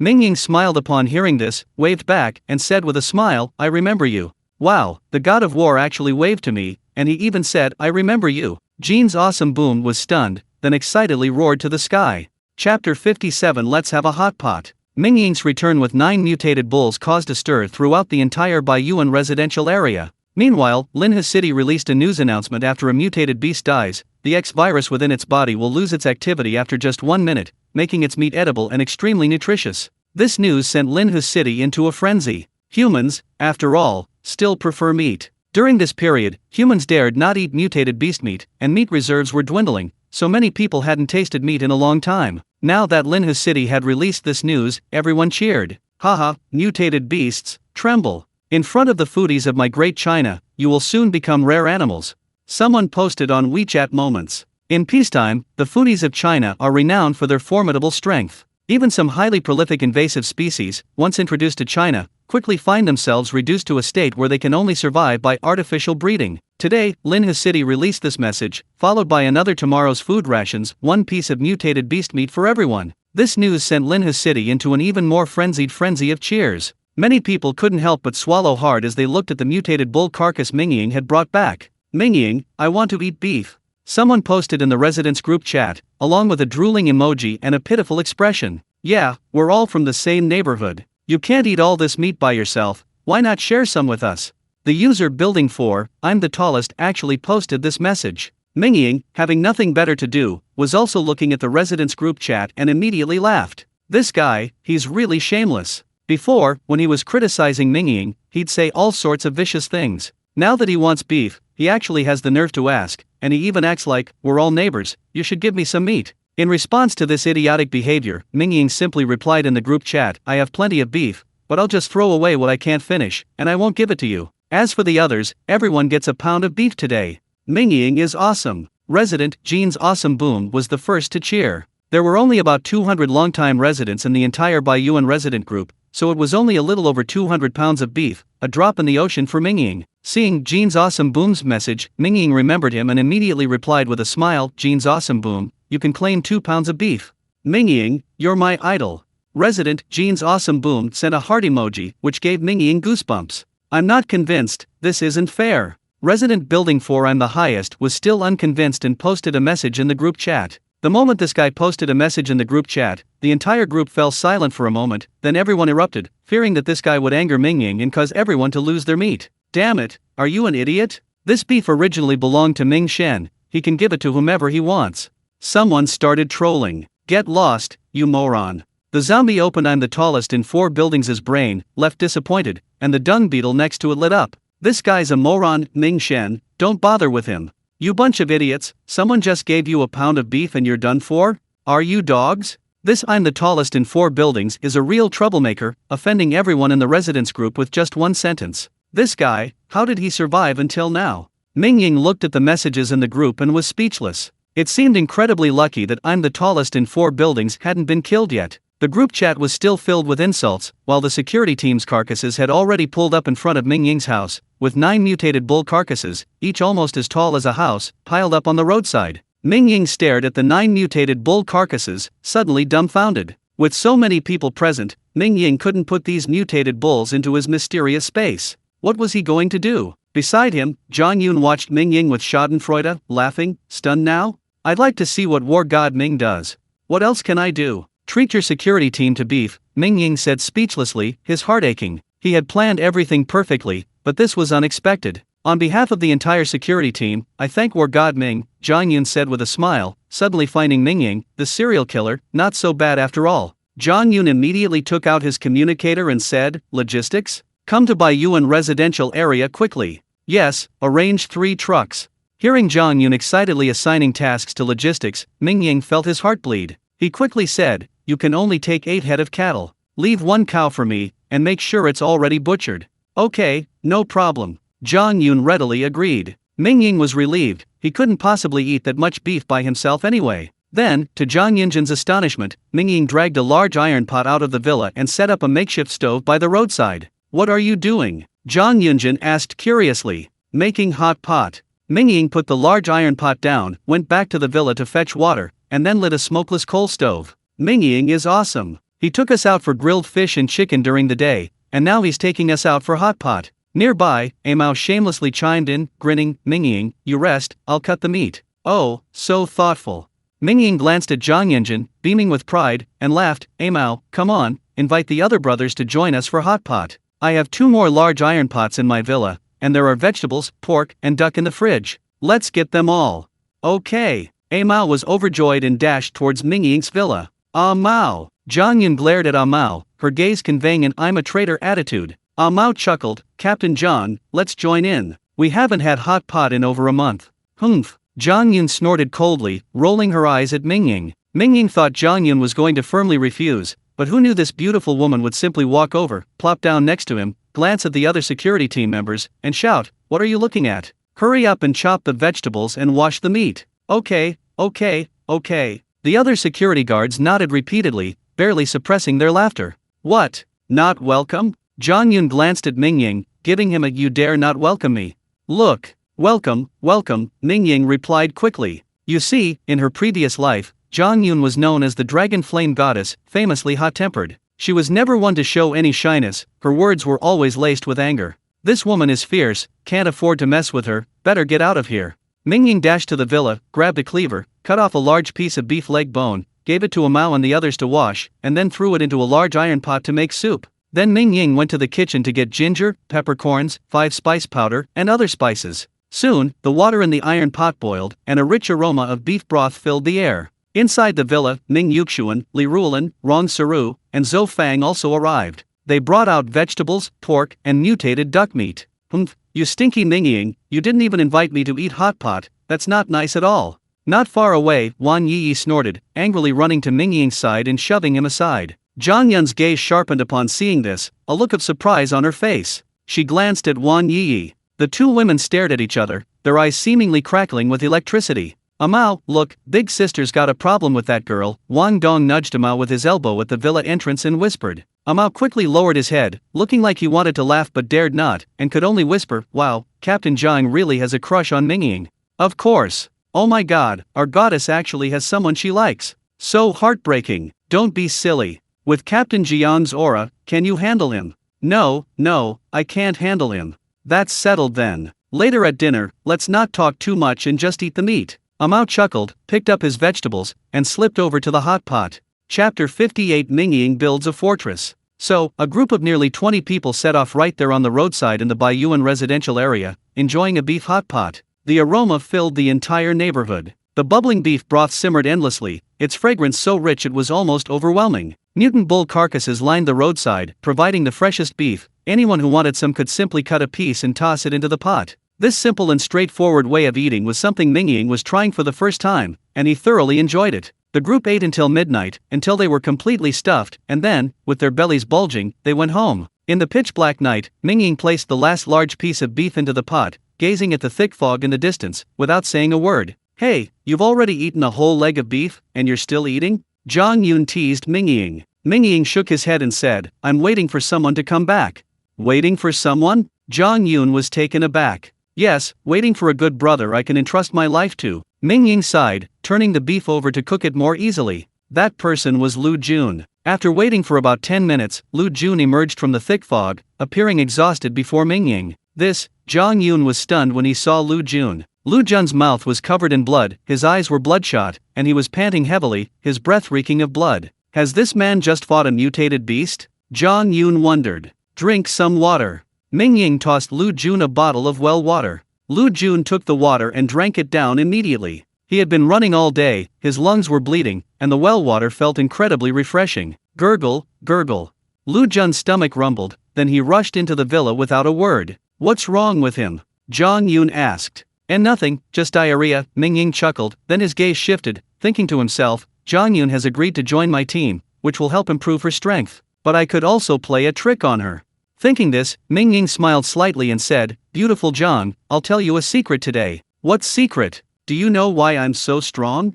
Mingying said. Zhang Yun's eyes lit up instantly. Mingying tossed Zhang Yun a bottle of well water, saying, This potion can not only treat the X virus, but also promote cultivation. You can try it.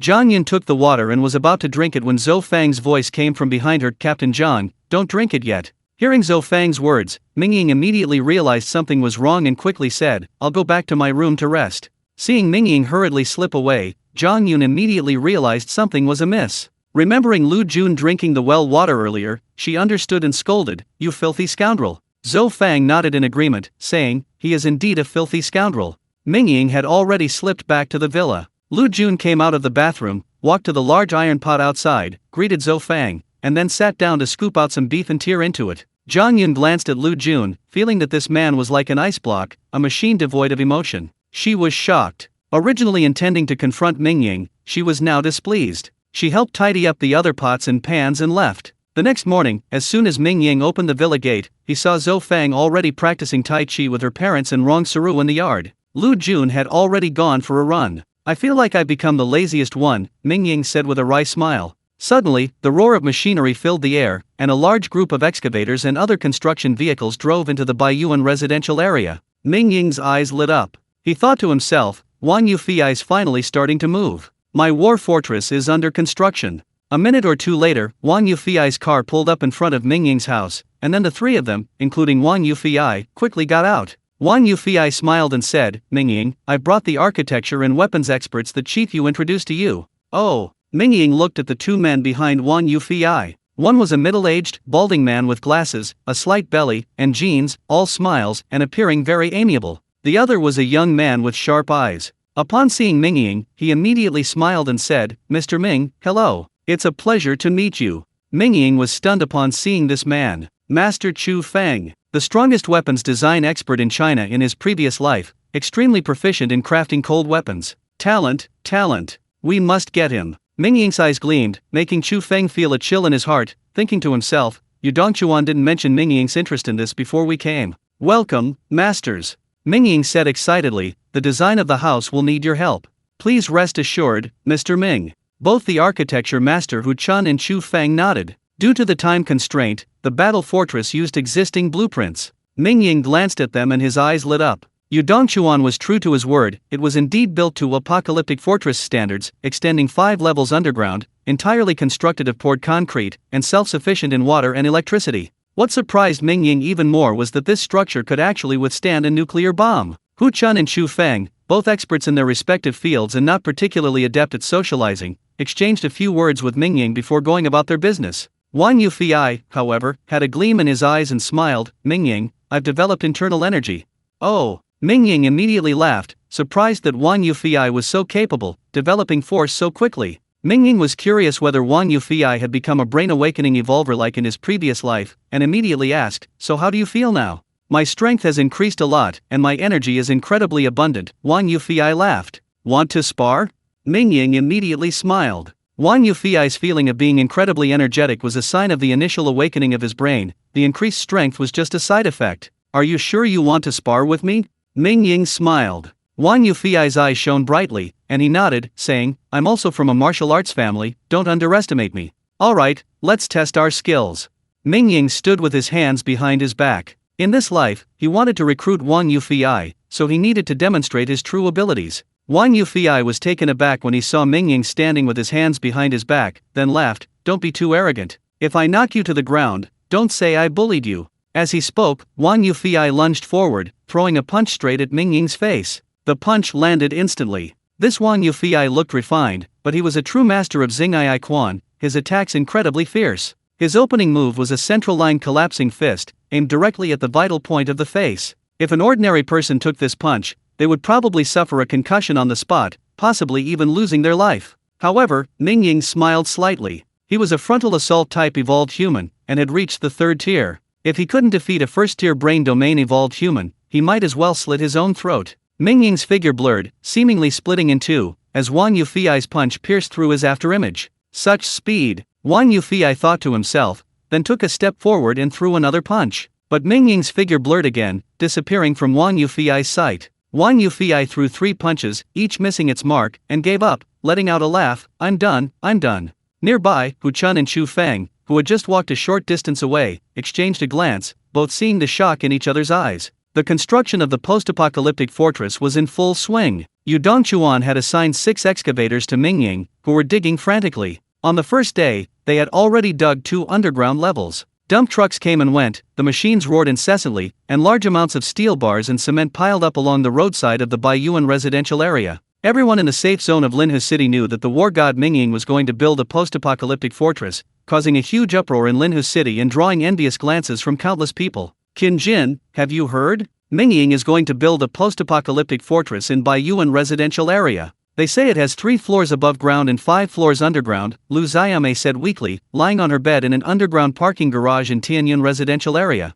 Last time, they thought Mingying's wanted notice hadn't been lifted, so they made a false police report, resulting in a deduction of merit points. They hadn't had a proper meal for days, and the 3 of them were starving. You dead man, all you do is lie there like a corpse. You're still his second uncle, what's wrong with asking for some food? Lu Xiaomei kicked Ming Qinjin, cursing. I heard that last night Mingying brought 7 whole bulls, each taller than a house, and a dozen people ate hot pot outdoors until midnight.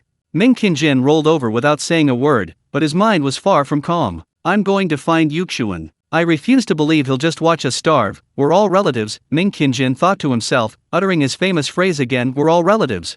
Chapter 59 I'm petty. Ming Qinjin walked out of the underground parking garage and headed straight for Baiyuan residential area. Meanwhile, after his fight with Wang Yufi, Mingying and Wang Yufi chatted for a while. Wang Yufi then went to check on Wang Yi and returned home. Mingying desperately wanted to invite Wang Yufi to join his team, but in this life, he and Wang Yufi didn't have a life or death bond. Wang Yufi still harbored many reservations about him, so Mingying hadn't found an opportunity to bring it up. Forget it, I don't want to think about it anymore. I'll go check on Aji in the mysterious space.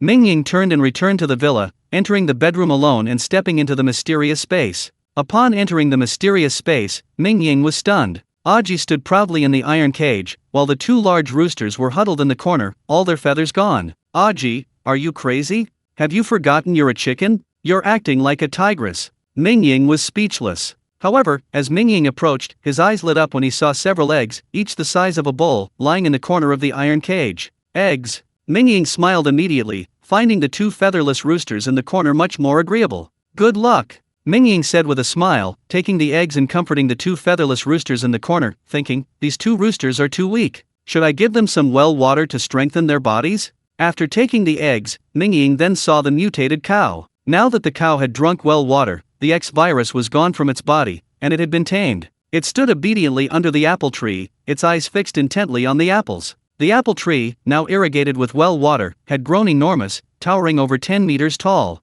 Each apple was the size of a large bull, a vibrant red, incredibly tempting. An apple-loving cow? Mingying wondered. He walked to the apple tree, and with a thought, a giant apple flew from the tree to the cow's feet. Moo! The cow bellowed, taking a bite of the apple and devouring it in a few bites. After finishing, it seemed unsatisfied, turning around to look at Mingying obediently. Wait, it feels like this thing has become sentient? Mingying exclaimed in surprise, a suspicion beginning to form. Aji was the first mutated chicken to drink the well water, so he's much smarter than the 2 roosters that came later. And this cow was also the first mutated cow to drink the well water, so it seems quite intelligent too, Mingying guessed. So, does that mean we can try to tame any mutated beast we encounter in the future? Since we're going to tame a large number of mutated beasts, we need to differentiate them and give them names. You'll be called Dabai, Mingying said, displaying his naming talent, and named the mutated cow Dabai. Upon hearing Mingying's name, Dabai immediately mooed. From now on, you can only eat 1 apple a day. I'll prepare other food for you. Mingying had an idea, pulled up a large patch of sweet potatoes from the plot, washed them, and placed them in front of Dabai. Dabai's eyes lit up, and it began to eat heartily. Mingying built a simple enclosure for Dabai. Dabai, being a cow, seemed very docile, unlike Aji who was mischievous, so there was no need to keep it in a cage. Before leaving, Mingying took a wooden bucket and with a thought, took some milk from Dabai's body, leaving the mysterious space satisfied. From now on, I'll have milk every day. Mingying came out of the bedroom and rushed into the kitchen, intending to boil the milk briefly. Suddenly, a figure bumped into him, and Mingying felt a soft, delicate body fall into his arms. Ah! Rong Saru exclaimed, quickly stepping back, but slipped and fell to the ground, the braised beef in her hand flying away. Mingying swayed, one hand around Rong Saru's waist, the other reaching out to steadily hold the large bowl of braised beef. With a few quick flicks of his wrist, the broth in the bowl immediately stabilized, not a drop spilling. I'm sorry, Rong Saru said quickly. Mingying held Rong Saru's waist, feeling her softness against his skin, and a faint, sweet fragrance of a mature woman wafted into his nose, stirring a strange feeling within him. Rong Saru, however, felt a strong, protective arm envelop her, and she leaned against a firm chest, feeling an immense sense of security. Ah! Rong Saru was only stunned for a moment before exclaiming in surprise, quickly pulling away from Mingying's embrace. Her delicate face flushed crimson, and she lowered her head, disappearing into her bedroom. Mingying was also stunned, still lingering on Rong Saru's faint fragrance, the strange feeling in his heart lingering. For a moment, Mingying thought of the scene of holding Zhang Yun not long ago, remembering Zhang Yun's soft and supple body, and the strange feeling in his heart intensified. What are you thinking about? Mingying chuckled wryly, placing the braised beef on the table, boiling the milk, and then setting it aside to cool. Mingying's main goal today wasn't boiling milk, but making beef jerky. There was too much mutated barbarian beef, the freezer was almost overflowing, and the chili peppers from the mysterious space were also too much to eat, and they might spoil if left any longer. So it was necessary to make some beef jerky as a snack. The villa's kitchen had a huge oven, which would be perfect for this. Mingying chopped over 100 pounds of fresh beef into small pieces, then chopped onions and chili peppers from the mysterious space, mixed them with soy sauce and oyster sauce, added cumin powder, salt, and chicken bouillon, and made a large bowl of marinade. Mingying had just finished marinating the fresh beef when he suddenly heard a commotion outside the villa. Ming Qingjin's voice came through Sichuan, I really can't take it anymore. We're all relatives, please help me out. Ming Qingjin, how dare you show your face here? Ming Sichuan was furious, his face turning red. Ming Qingjin stood outside the villa with a fawning smile, completely at ease, as if he hadn't been the one to report Mingying's family not long ago. What a freak, Mingying muttered, speechless, and prepared to go out and chase him away. However, Mingying suddenly chuckled, picked up the braised beef, pushed open the kitchen door, and walked into the yard. Seeing Mingying emerge with a large basin, Ming Qingjin, whose sense of smell had been exceptionally sharpened by days of hunger, immediately caught the rich aroma of beef, his mouth watering. Mingying, I was wrong before, Ming Qingjin said with a smile. Mingying chuckled and said, that's what you said when Ming Yuan got the virus. Should I believe you or not? Ming Qingjin felt a little embarrassed, but his attention was completely focused on the braised beef in Mingying's hand. He didn't care about saving face and quickly said, Mingying, I haven't eaten for days. If you have any food, please share some with me. At this moment, Ming Qingjin truly didn't want to go against Mingying's family. He was the kind of person who bullied the weak and feared the strong. If your living conditions were similar to his, and you were even slightly better off, he would become incredibly envious. However, once you far exceed this person's limits, they'll instantly transform into a sycophant, fawning over and flattering you. Before the apocalypse, Ming Rongfiai's family lived comfortably, with relatives holding high-ranking positions. Therefore, Ming Qingjin's family was extremely obsequious to Ming Rongfiai. When Ming Rongfiai contracted the virus, Lu Xiaomei cried more bitterly than if her own husband had died. Now that Ming Ying's power far surpasses Ming Rongfiai's, Ming Qingjin naturally dares not harbor any envy anymore, only thinking of groveling to Ming Ying's family to gain some benefits. Of course, if Ming Ying loses power again, Ming Qingjin will certainly not hesitate to kick him while he's down. Ming Ying understands this kind of person very well. He watches Ming Qingjin complain like it's a show, then dramatically picks up a piece of braised beef with his chopsticks and squats on the steps in front of the villa, devouring it. Ha, although Ming Ying is a great master, he's not petty. Revenge is Ming Ying's principle. You're starving, but what's it to me? I'm going to eat meat right in front of you, let you smell it, and then I won't let you eat any. Ming Ying, you. Ming Qingjin was taken aback. Ming Ying feigned surprise and said, "What? Haven't you eaten?" Ming Qingjin nodded repeatedly. "Then you'd better go home and eat," Ming Ying replied. Ming Qingjin was dumbfounded. Beside them, Ming Yuxuan and Li Rulan were also stunned. The two elders were still somewhat soft-hearted, but when they thought about how Ming Qingjin had previously led people to arrest Ming Ying, their hearts hardened. Zhou Fang finally couldn't help but burst out laughing. "What? It's lunchtime, aren't you going to line up for food? If you're late, there won't be any left," Mingying kindly reminded them. Chapter 60 Mingqian is finished. Nowadays, all food in Linhu City is rationed. The security team delivers it to each building by vehicle, and then residents line up to get their meals. However, how good can free rationed food be? It's usually just rice mixed with some bran and chaff, a few vegetable leaves, and a pinch of salt. That's about it. The taste is almost like pig slop during peacetime. Li Rulan, adhering to her thrifty principles, once lined up to get a portion, but after only one bite, she never went back. Mingying, you, Ming Qinjin stared blankly at Mingying, stunned for a moment, then his face suddenly turned cold, and he shouted, Ming Yuxuan, you heartless bastard. We're brothers. How can you be so cruel? Just as Ming Yuxuan opened his mouth, Lu Xiaomei and Ming Yuan, who had been hiding nearby, slipped over. Lu Xiaomei sat down directly in front of the villa and began to berate them. Everyone, come and see. I'm the second aunt of this family. They're starving, so they're shamelessly begging for food. This family is truly inhuman. They eat meat themselves, but their relatives don't even get a drop of soup. Ming Yuan had originally fractured his bone, which shouldn't have healed so quickly. However, last time he contracted a virus, Mingying gave him a bottle of well water, which treated the virus and healed his fracture in the process. Therefore, Ming Yuan was now furious, frantically shaking the villa's large iron gate, making a loud clanging sound. If he hadn't been starving for days, he probably would have torn the gate down. This commotion alerted the entire Baiyuan residential area. Many people came out and, seeing the situation, immediately began pointing and whispering, Look, this family lives in a villa, and they won't even give their own relatives a meal when they come begging. It's outrageous. Someone whispered, Hey, Lao Lu, don't talk nonsense if you don't know the situation. Someone immediately objected. See that guy? His name is Ming Qinjin. I know him. He's a scoundrel, and probably doesn't get along well with his relatives. Even if they don't get along, they're still relatives. What's wrong with giving them a bite to eat? It's easy for you to say when you're not in their shoes.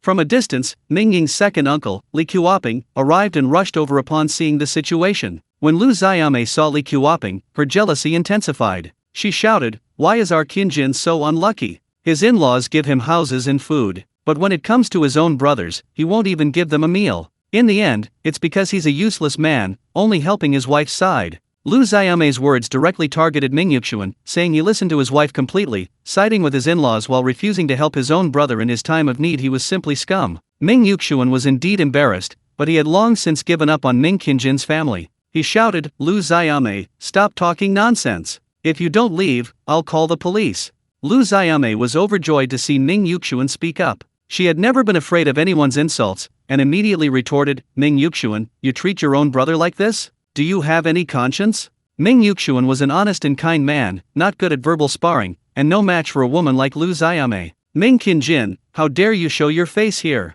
Uncle Li Qiuoping roared, his anger flaring. How did you swindle Yuxuan before? Do you want me to tell everyone? Ming Qinjin immediately backed down upon Li Qiuoping's outburst. He had indeed swindled Ming Yuxuan quite a few times over the years. Even recently, he had considered doing so a few times. However, Lu Xiaomei wouldn't stand for it. She shouted in the street, Li Qiuoping, you useless wretch. You live off others and still have the nerve to show your face in public. How did my Qinjin swindle Yuxuan? A month ago, Qinjin borrowed money at exorbitant interest rates to help Mingying buy a house. Have you forgotten? Lu Xiaomei's words drew nods of agreement from the surrounding crowd. Borrowing money at exorbitant interest rates to help a relative buy a house was indeed a rare occurrence. Immediately, some people began pointing and whispering about Ming Yuxuan, and the murmurs grew louder. Ming Yuxuan and Li Qiuoping were astonished by Lu Xiaomei's shamelessness, which made her act of taking advantage of someone's misfortune sound so noble, even though she herself had indeed suffered a great loss. Ming Yuxuan wanted to explain,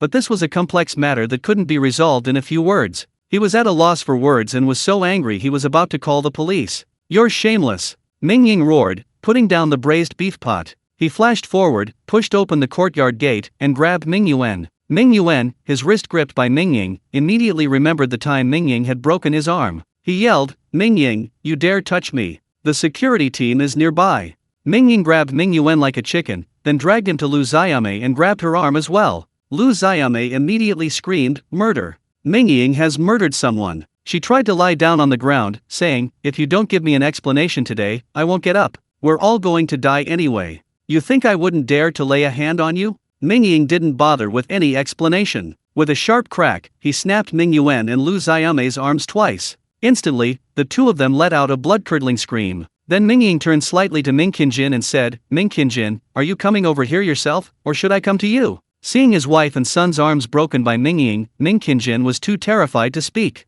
Just then, a series of urgent sirens blared, accompanied by shouts of who's causing trouble. Hearing this, Mingjin, as if grasping at a straw, cried out, help! Security team! Help! Mingying is going to kill my whole family. Sigh, hopeless, Mingying sighed, flashing in front of Mingjin and slapping him across the face. Mingying possessed immense strength, though he used minimal force, he still sent Mingjin spinning several times, his right cheek immediately swelling. Then, Mingying grabbed Mingjin's arm and pulled him up. Seeing Mingying had his arm grabbed, and noticing his wife and son's arms broken by Mingying, Mingjin cried out in despair, Mingying, no, no. Mingying sneered, and with a crack, snapped Mingjin's arm. The onlookers were instantly terrified, thinking to themselves that Mingying was utterly lawless. Mingying, you'll get what's coming to you. The security team is here, you're finished. Mingjin, his arm throbbing with pain and filled with boundless hatred, scrambled towards the security team, shouting, help! Mingying's going to kill me. However, the security team members, who had been rushing towards him, immediately stopped upon seeing Mingying.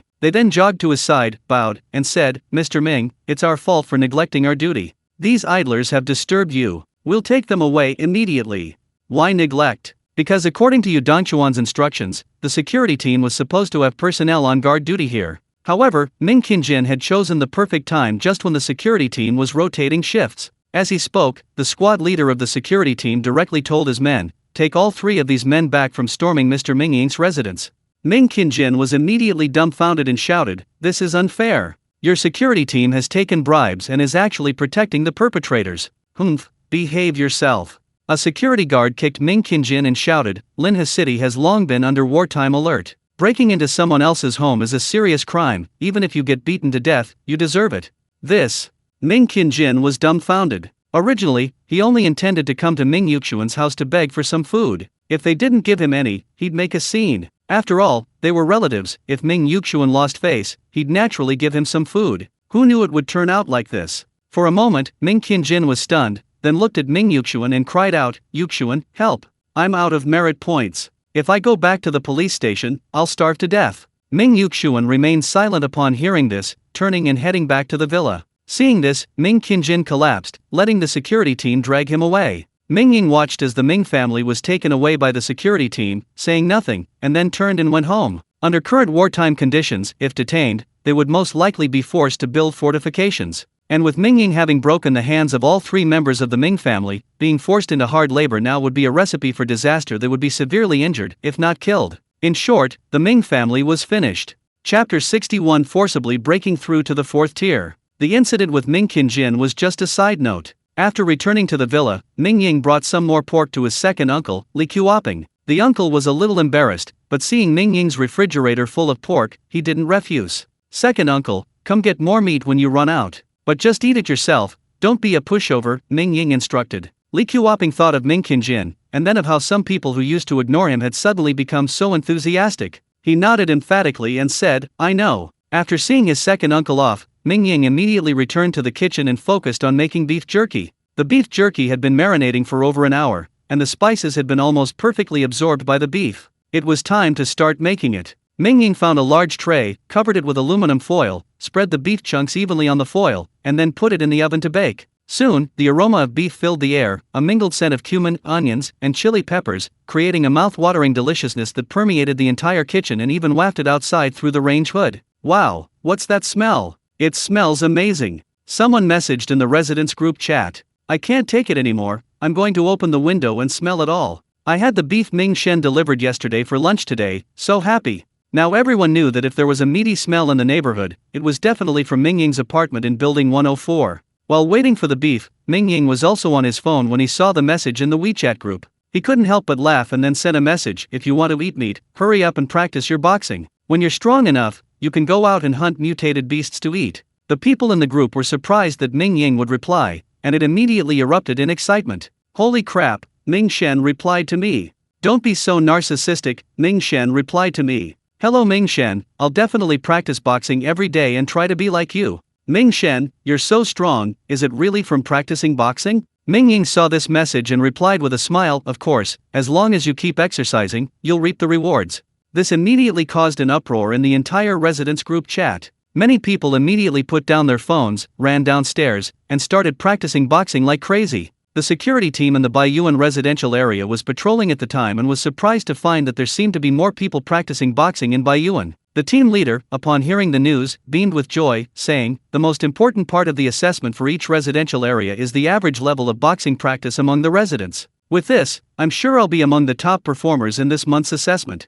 With more people practicing boxing in Baiyuan, the leaders of other residential areas immediately became anxious. After all, the assessment results directly affected their future and the amount of supplies they received. Currently, leaders of other communities have issued direct orders that anyone wishing to receive supplies and food must practice martial arts for at least 8 hours daily and run at least 5 kilometers. This has instantly ignited a new level of enthusiasm for martial arts practice throughout Linhu City. When Yu Dongchuan heard the news, he was incredibly surprised. He drank a cup of tea and laughed for a good 10 seconds before stopping. Meanwhile, Mingying, the biggest contributor to this success, was completely unaware. He was currently eagerly taking the first batch of beef jerky out of the oven. The moment the oven door opened, an incredibly rich and intoxicating aroma wafted out, completely captivating Mingying. Mingying took a piece of beef jerky and put it in his mouth. Instantly, the rich beef flavor spread throughout his mouth, mixed with the aroma of cumin, the spiciness of chili peppers, and the mellow fragrance of onions. Success! Mingying laughed, suddenly noticing two small figures peeking out from outside the door, watching him expectantly.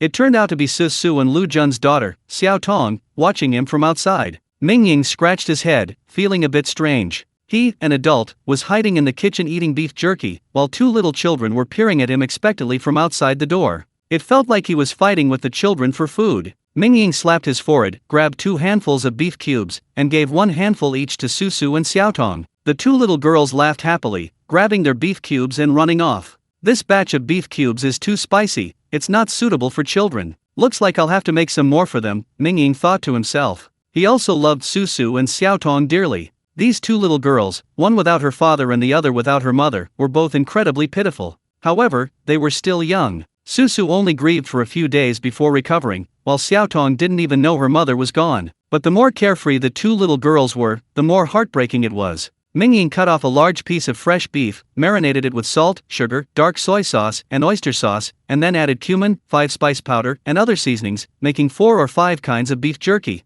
He spent the entire afternoon baking over 10 pounds of beef jerky for the children. The two children cheered excitedly upon receiving the beef jerky from Mingying. Rong Saru was practicing her boxing in the yard. Seeing Mingying's affection for the children through the glass wall, a smile appeared on her face. At dinner, Lu Jun excitedly ran to Mingying, repeatedly saying, "Mingying, I've developed internal energy. I've developed internal energy." Mingying's eyes lit up. He hadn't expected Lu Jun to develop internal energy so quickly. He was both surprised and delighted, laughing heartily, "Great. Then we can move up our time to seek revenge against the Doomsday Society."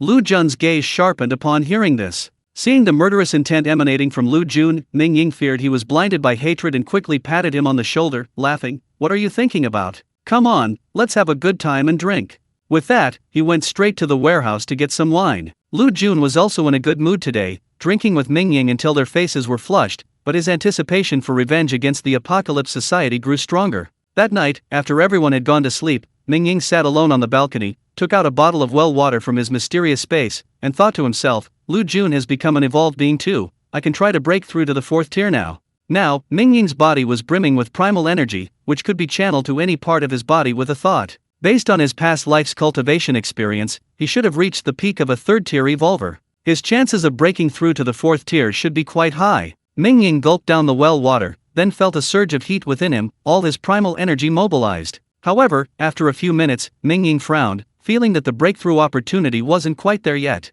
Again! Mingying took out another bottle of well water, tilted his head back, and drank it down, then took out another bottle. Mingying drank 5 bottles of well water in one go, turning into a swollen, shrimp-like figure, his skin so red it looked like it was about to bleed. "It really hurts, but that's the feeling," Mingying growled. Reaching the 4th tier of evolver wasn't easy. At the most crucial moment of the breakthrough, one would feel excruciating pain throughout their body, every pore aching. However, after the breakthrough, all pores are opened by the force, forming a force membrane within the evolved being's body, exponentially increasing their resilience. Upstairs, Zhou Fang happened to open the balcony door of the villa, preparing to practice her boxing when she suddenly heard Mingying's roar. Startled, she cried out, "Mingying, are you all right?"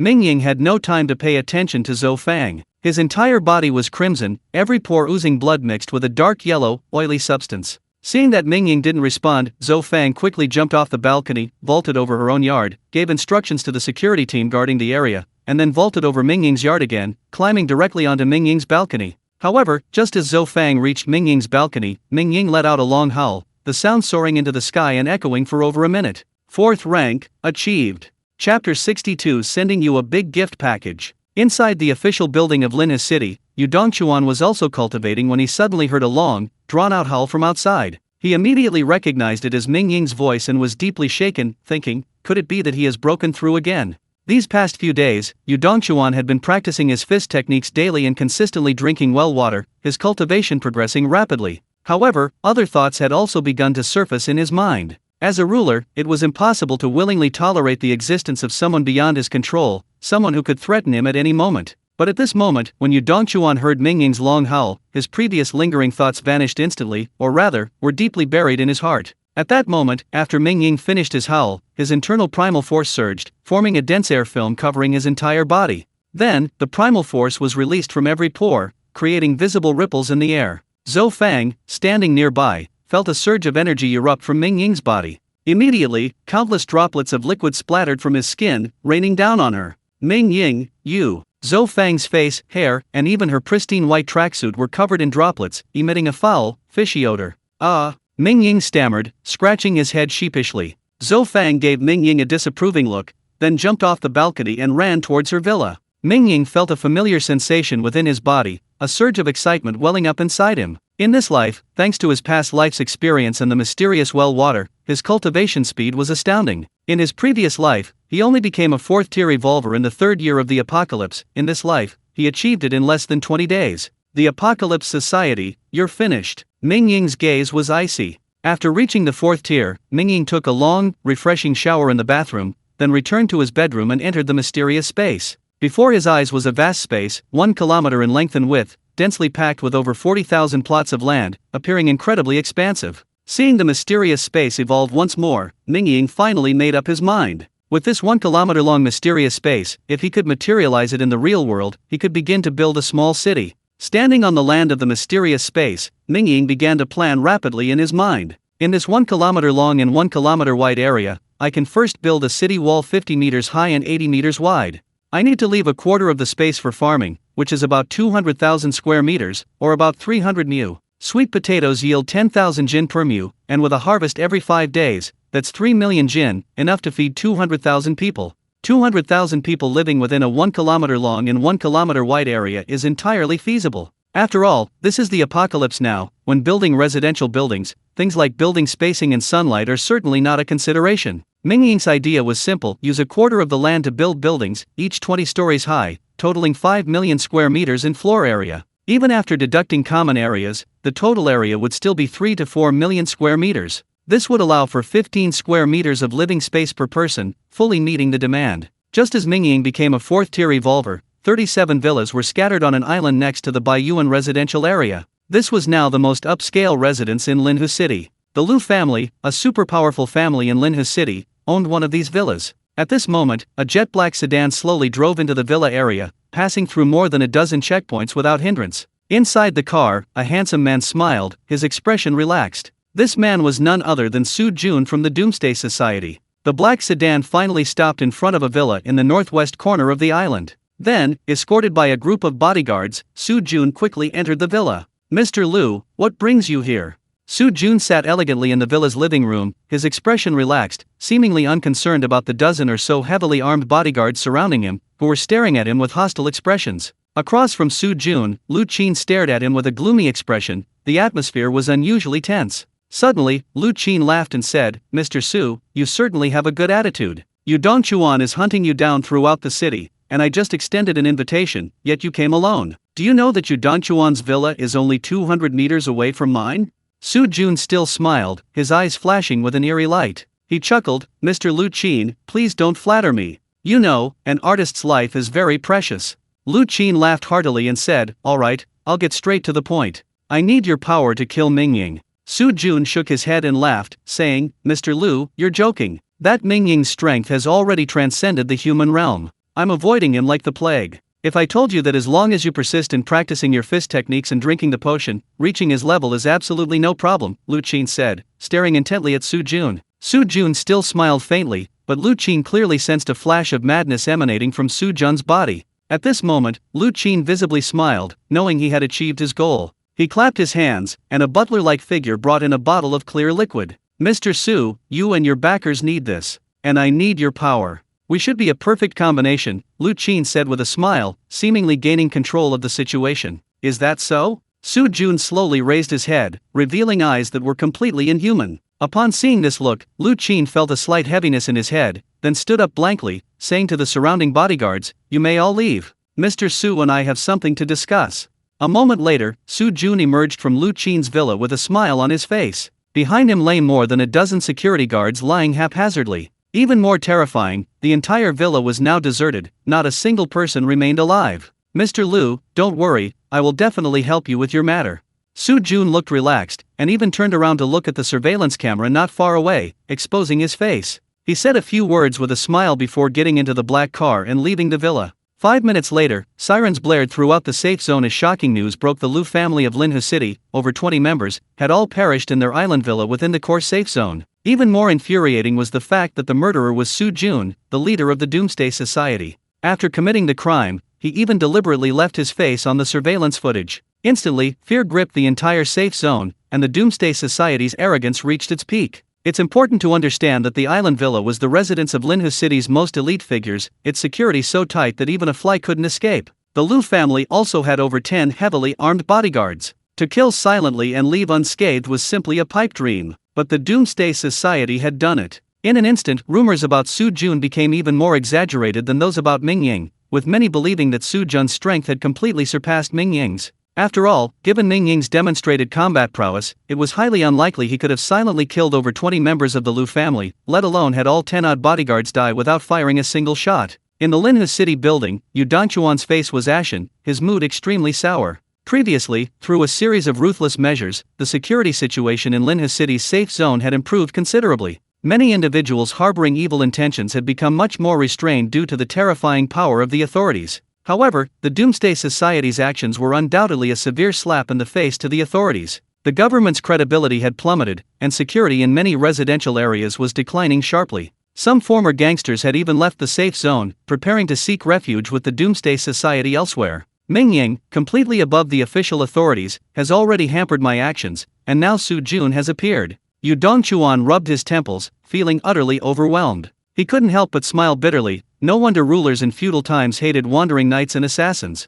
Mingying is alright, at least he's supportive of the authorities. This Su Jun is troublesome. He has foreign backing and is completely opposed to the government. He deserves to die. Sigh, countless mutated beasts are eyeing us from outside. The grain depots will only last 2 months. The fortifications are progressing slowly, and the security in the safe zone is deteriorating. Countless problems weighed on Yu Dongchuan like mountains, making his head ache more and more. Suddenly, Yu Dongchuan's secretary rushed in. "Don't you know how to knock?" Yu Dongchuan was already in a bad mood and immediately took his anger out on Secretary Lu. Secretary Lu gave an awkward smile, sensing that his leader's temper had been getting increasingly volatile lately. However, he quickly reported, "Sir, please don't take offense, I was just too excited."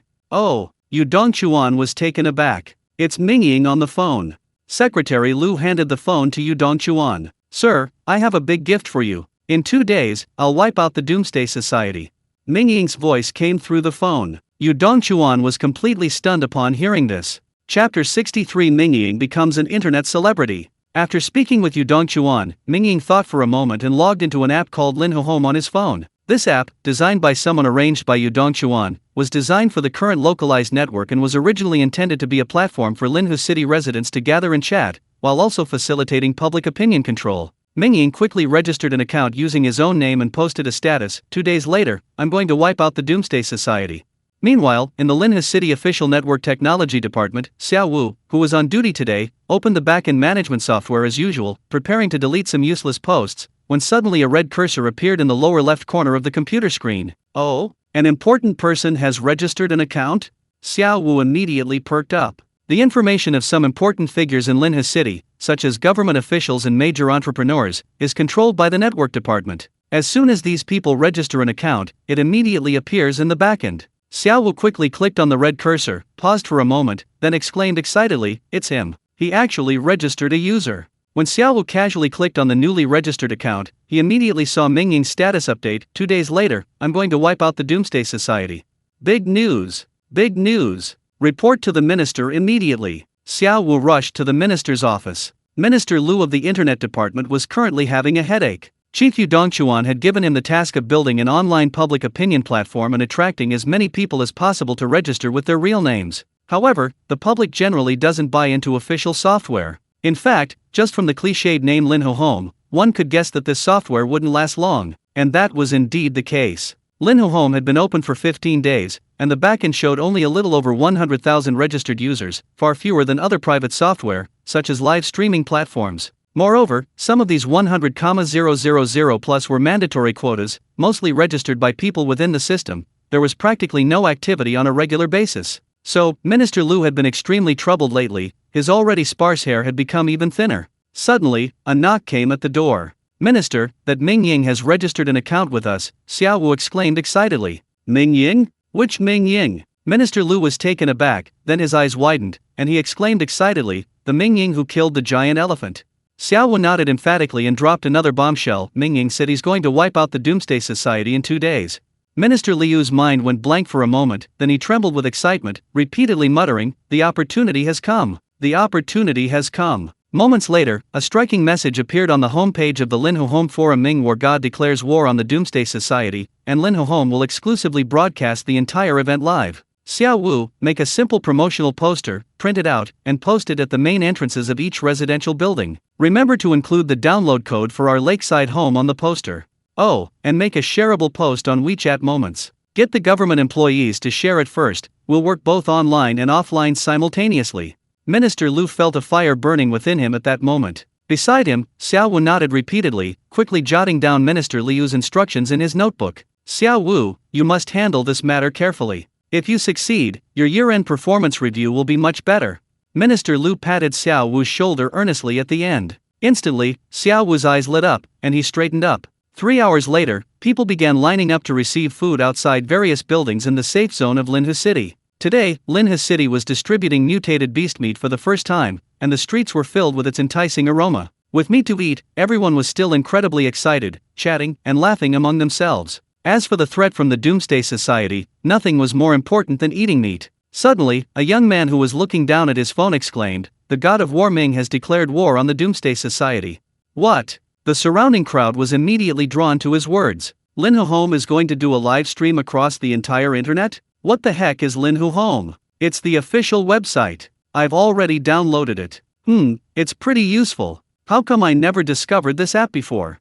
Ming Zhanshen actually registered an account on Linhu Home. Holy crap, I'm Ming Zhanshen's first fan. The young man stopped talking and started playing on his phone. What? Ming Zhanshen joined Linhu Home? No way, I have to download it too. Someone quickly took out their phone and started searching for and downloading the Linhu Home app. Mingying was still playing on his phone at home when he suddenly noticed a flood of notifications from the Linhu Home app. He clicked on them and was immediately dumbfounded. Mingying's account's fan value began to skyrocket at an alarming rate, reaching over 10,000 in just 1 minute, and then continuing to rise at a rate of about 20,000 per minute. In just half an hour, Mingying's account had reached over 700,000 fans. Inside the official building of Linhu City, all the staff of the network department were gathered in the conference room, their eyes glued to the television screen. A number on the screen steadily climbed, finally settling at 1,342,684. 1.34 million registered users. The largest software platform in the city. We did it. Minister Liu's eyes were red with excitement. The others were equally overjoyed, their faces beaming with delight. "Xiao Wu, let's go pay a visit to Mingying," Minister Lu called out, determined to secure the exclusive live broadcast rights to Mingying's battle against the Doomsday Society. "Yes, Minister Lu, the car is arranged," Xiao Wu replied energetically. The two then left the conference room, while the others cast envious glances at Xiao Wu. What a lucky guy. Meanwhile, throughout the entire safe zone of Linhu City, the news of Mingying's upcoming battle against the Doomsday Society was being hotly debated. Someone even started a thread on Lakeside Home to comprehensively analyze the strength of Mingying and the Doomsday Society. It quickly became a trending topic, garnering hundreds of pages of comments. Although Ming War God is powerful, the Doomsday Society is, after all, an organization. They might have firearms, they won't be so easy to deal with, someone commented. Bullshit. My Ming War God Society isn't afraid of firearms? That giant elephant wasn't afraid of firearms, and it was still wiped out by Ming War God. I support Ming War God. That leader of the Apocalypse Society is incredibly powerful. He silently killed over 20 members of the Lu family. I don't think even our God of War could do that. Mingying was currently discussing the livestream with Minister Lu and Xiao Wu. Xiao Wu was showing Mingying some content from Lakeside Home on his phone when he suddenly saw this comment questioning Mingying. Minister Lu and Xiao Wu exchanged awkward smiles. Minister Lu chuckled. There are always some people spreading rumors online. Mr. Ming, don't worry about it. Mingying smiled, took out his phone, opened the post, and replied, I'll take a close-up when I crush Su Jun. The post immediately caused a huge uproar online, pushing the public's nerves to their limit. Holy crap, God of War actually replied to my post. Someone exclaimed excitedly. Mr. Ming, you're truly skilled and daring. Minister Lu flattered him subtly the whole way. Mingying smiled slightly and said, I don't object to your live streaming, but I'm not responsible for your safety. Minister Lu immediately stood up upon hearing this, and said seriously, please rest assured, Mr. Ming. Mingying nodded. Minister Lu and Xiao Wu chatted awkwardly with Mingying for a while before leaving. Mingying played with his phone for a while, but Lakeside Home kept buzzing with new messages, which made him a little uncomfortable. Looks like I need to find someone to manage this account for me. Mingying thought of Rong Saru and called her over. Mingying, you're a big internet celebrity now, of course you need a team to manage your account, Rong Saru said with a smile. Leave it to me, I've done this before. Mingying nodded repeatedly. Professionals should do professional things. As for Mingying, he still preferred fighting and killing, or eating meat. As a foodie, what's the point of life if you don't eat mutated beasts? Meanwhile, in the mysterious basement outside the safe zone, Su Jun was also scrolling through his phone. Upon seeing Mingying's message, he immediately laughed. I'm getting more and more excited. The eerie light in Su Jun's eyes grew brighter, and he couldn't help but whisper, you said you were coming to wipe me out in 2 days, but I've decided to give you a big surprise. I'm going to destroy you tonight. Chapter 64. Just go for it. Online discussions about Mingying and the Doomsday Society continue, and are even intensifying. No wonder, with all human social activity at a standstill, everyone's bored, and now such a sensational topic has suddenly emerged. How could anyone let it go easily? However, compared to the online frenzy, Mingying's family is unusually calm, because Mingying is going to wipe out the Doomsday Society tonight. Saying he'll wipe them out in 2 days is just a feint. He'll make them nervous first, then strike while they're still disoriented. That's Mingying's style. It has to be said, Mingying and Su Jun are both brilliant, they've got the same idea. Mingying specifically asked Yu Dongchuan to deliver 3 bulletproof vests. Upon hearing the news, Yu Dongchuan was stunned for a moment, then waved his hand, also providing Lu Jun with a submachine gun, a pistol, and hundreds of rounds of ammunition. He gave Zhou Fang a military knife and a pistol.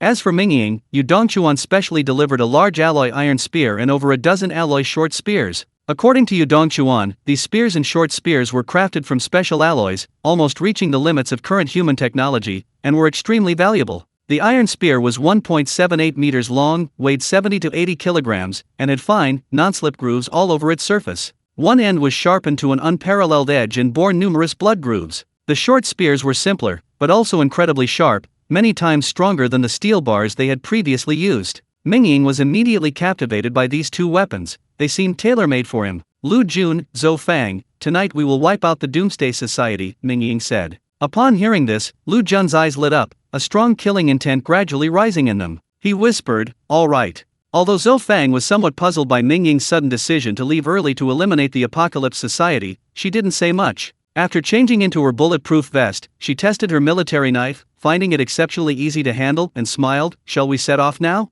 Mingying nodded. The 3 then set off under the cover of night. None of the people from the network department came, but these guys, true to their official talent and incredibly clever, had managed to install tiny pinhole cameras on Mingying, Zhou Fang, and Lu Jun. This wouldn't interfere with their activities, yet they could still broadcast live. Meanwhile, in the official building, all dozen or so people from the network department were gathered in the conference room. Minister Lu looked excited, his bald head gleaming. The others, including Xiao Wu, were completely bewildered, not understanding why their leader had suddenly made everyone stay and work overtime. Please take out your communication equipment, Minister Lu suddenly stood up and said. 7 or 8 heavily armed security guards walked in. Minister, what's this? Everyone was taken aback. What's about to happen must be kept secret. The news absolutely cannot leak out beforehand, so everyone should do as I say and hand over your phones. The security guards will search you one by one. We have an important mission today, Minister Lu said. Everyone finally understood. After handing over all their communication devices, Minister Lu couldn't contain himself any longer and excitedly announced, "Our war god, Mingying, has already set off to wipe out the Doomsday Society." Upon hearing this, everyone was shocked and exclaimed, "Wasn't it supposed to be the day after tomorrow? It's earlier." "Alright, enough said. Once Mingying makes their move, there will be a live video feed. I want you all to give it your all. Everyone, get to your positions and ensure the live stream is flawless," Minister Lu shouted. "The success or failure of our entire network department and Linhushigia depends on today. Let's do it. I'll go guard the equipment right now. There won't be a single mistake. Minister, I'll go and handle the sound setup. I guarantee the mission will be completed." Everyone was now energized, completely forgetting the unpleasant feelings of handing over their phones and being searched earlier. After about 10 minutes of work, a striking title appeared on the conference room's large screen ahead of schedule: "War God Mingying wipes out the Doomsday Society tonight." Xiao Wu, incredibly nervous, crouched in the corner of the conference room, glued to his computer, ready to press enter at any moment to send the message to the Linhu Home Forum. "Minister, I'm done here." Xiao Wu swallowed hard, his heart pounding with anxiety. "Good. Once Mingying sends the message, send it out immediately," Minister Lu instructed. "Xiao Lu, make sure the network is stable. At least 1 million people are online simultaneously today, don't let it fail at this crucial moment." "Don't worry, Minister, I've opened all the channels. It can handle 2.5 million simultaneous online users. Linhu City doesn't even have that many people in total right now," Xiao Lu said, patting his chest and laughing, equally excited. "Good." Minister Lu wiped the sweat from his brow, feeling a little breathless. After everything was ready, the conference room fell silent. Everyone stared intently at the large screen, the only sound in the vast room being their heavy breathing. Suddenly, the large screen shook. The video from Mingying's side had been received. "Everyone, we're only 300 meters from the Doomsday Society's lair. I'll be charging in a minute." Mingying positioned a drone. Minister Lu immediately instructed, "Old Liang, you're in charge of controlling the drone. As soon as Mingying launches his attack, immediately activate the drone and follow." "Okay, got it." Although Old Liang was an experienced engineer, he was very skilled at operating drones. A minute later, with the first gunshot, Mingying launched his most ferocious attack on the Doomsday Society. "Old Liang, Xiao Wu, hurry," Minister Lu shouted. The drone's 4 blades instantly spun, emitting a harsh buzzing sound, before taking off and transmitting footage of Mingying charging into the Doomsday Society's lair. Meanwhile, Xiao Wu, who had been waiting by the computer, didn't hesitate and pressed enter. Instantly, the message advance: "War God Ming will wipe out the Doomsday Society tonight," appeared on the home page of Linhu Home, and at the same time, the official live stream window opened for access. "What? Mingying is going to wipe out the Doomsday Society today?" Someone who was browsing the Linhu Home forum was stunned upon seeing this news, then clicked the live stream link and immediately saw Mingying launching his charge. "Holy crap, it's true, it's real, tell everyone." This person immediately posted the news on all their social media channels. Similar scenes were playing out in many other parts of Linhu City, with some even opening their windows and shouting, "Everyone, go watch the live stream. War God Ming has charged into the Doomsday Society." In just 2 minutes, the number of online users on Linhu Home surpassed 800,000 and continued to surge. Meanwhile, within the Doomsday Society, Su Jun had already gathered his most capable henchmen, and the group was prepared with their weapons, ready to assassinate Mingying ahead of schedule. Suddenly, gunfire erupted outside, startling everyone. Someone rushed in, exclaiming, "Mingying's here." Su Jun's expression changed slightly upon hearing this. He thought to himself, "How does he always know about my secret base?" However, Su Jun then let out a low chuckle, his eyes gleaming with an increasingly eerie light. He laughed maniacally, "Good thing he's here, good thing he's here. Leader, should we retreat?" Someone suddenly asked. Bang! A gunshot rang out, and the man was instantly killed by Su Jun's headshot. Su Jun's smile widened as he scanned the others present. He slowly said, "Anyone else trying to escape?" Everyone fell silent. Su Jun clapped his hands with a smile and said, "Let's go. The guest has arrived, we should give him a proper welcome." "Zhou Fang, isn't Mingying being too reckless?" Outside, Lu Jun fired his submachine gun repeatedly, but he was uneasy. He had initially thought that for Mingying to wipe out the Doomsday Society, he would at least need to cooperate with the official security forces, or at the very least, outsmart them. After all, the Doomsday Society had so many people and so many guns, and this was their territory. Who knew that after Mingying brought Lu Jun and Zhou Fang over, he briefly fiddled with the drone and then launched a direct assault on the Doomsday Society's base. Yes, a direct assault, a lone figure charging towards the gate. Without a doubt, Mingying was met with a barrage of firepower. Perhaps he has other plans. We can just provide cover for him, Zhou Fang speculated, unsure herself. Zhou Fang also felt that Mingying wouldn't be so reckless, wouldn't charge into the Doomsday Society's hideout alone. However, the reality was that Zhou Fang had overthought things. Mingying truly had no other plans, or rather, in his view, no other plan was as simple as charging in directly. The ability to simplify complex matters was Mingying's survival principle during his 9 years in the apocalypse of his previous life. In layman's terms, when you have enough strength, just go for it. Chapter 65, A Promise Kept. Inside the official building of Linhe City, Yu Dongchuan was also watching the live broadcast. When he saw Mingying single-handedly charging towards the Doomsday Society's stronghold, he couldn't help but smile bitterly. Here we go again. Last time, Mingying did the same thing, braving the firepower of hundreds of guards, charging into the official building, and killing Chen Yu and Lu Fei. Damn it, monster. Beast. Even a high-ranking official like Yu Dongchuan couldn't help but swear. The Doomsday Society had heavy machine guns, something different from the previous official building. Back then, the official building was in the early days of the apocalypse,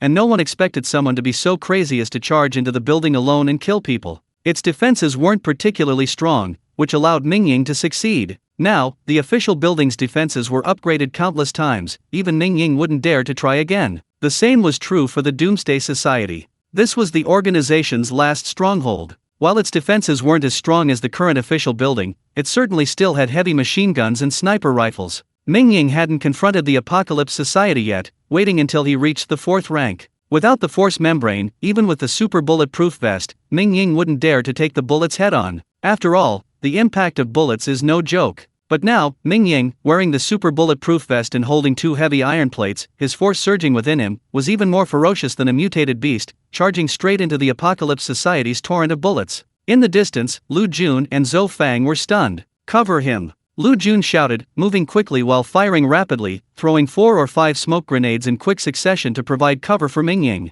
He was a retired soldier, although he had never actually seen combat. He was intimately familiar with various tactics, and he had memorized the Apocalypse Society's dozen or so hidden defensive positions. As soon as anyone peeked out from these defensive positions to shoot at Mingying, he immediately unleashed a burst of fire, instantly suppressing nearly a third of the enemy's firepower. We're here! Mingying had already reached the vicinity of the Doomsday Society's lair, now within range of his steel needle attack. Mingying tossed aside a steel plate, then freed his hand to instantly fire several steel needles. At the same time, he himself was struck by several bullets. The steel needles sprayed out, instantly killing several members of the Doomsday Society. Mingying's movements only paused for a moment before he accelerated again, disappearing into the smoke grenade area Lu Jun had just thrown, vanishing from sight. What? The Doomsday Society members were horrified to see Mingying unharmed despite being hit by bullets. Someone could actually withstand bullets? Even with a bulletproof vest, it was impossible to withstand bullets. Is this person made of iron? Everyone felt a chill run down their spines.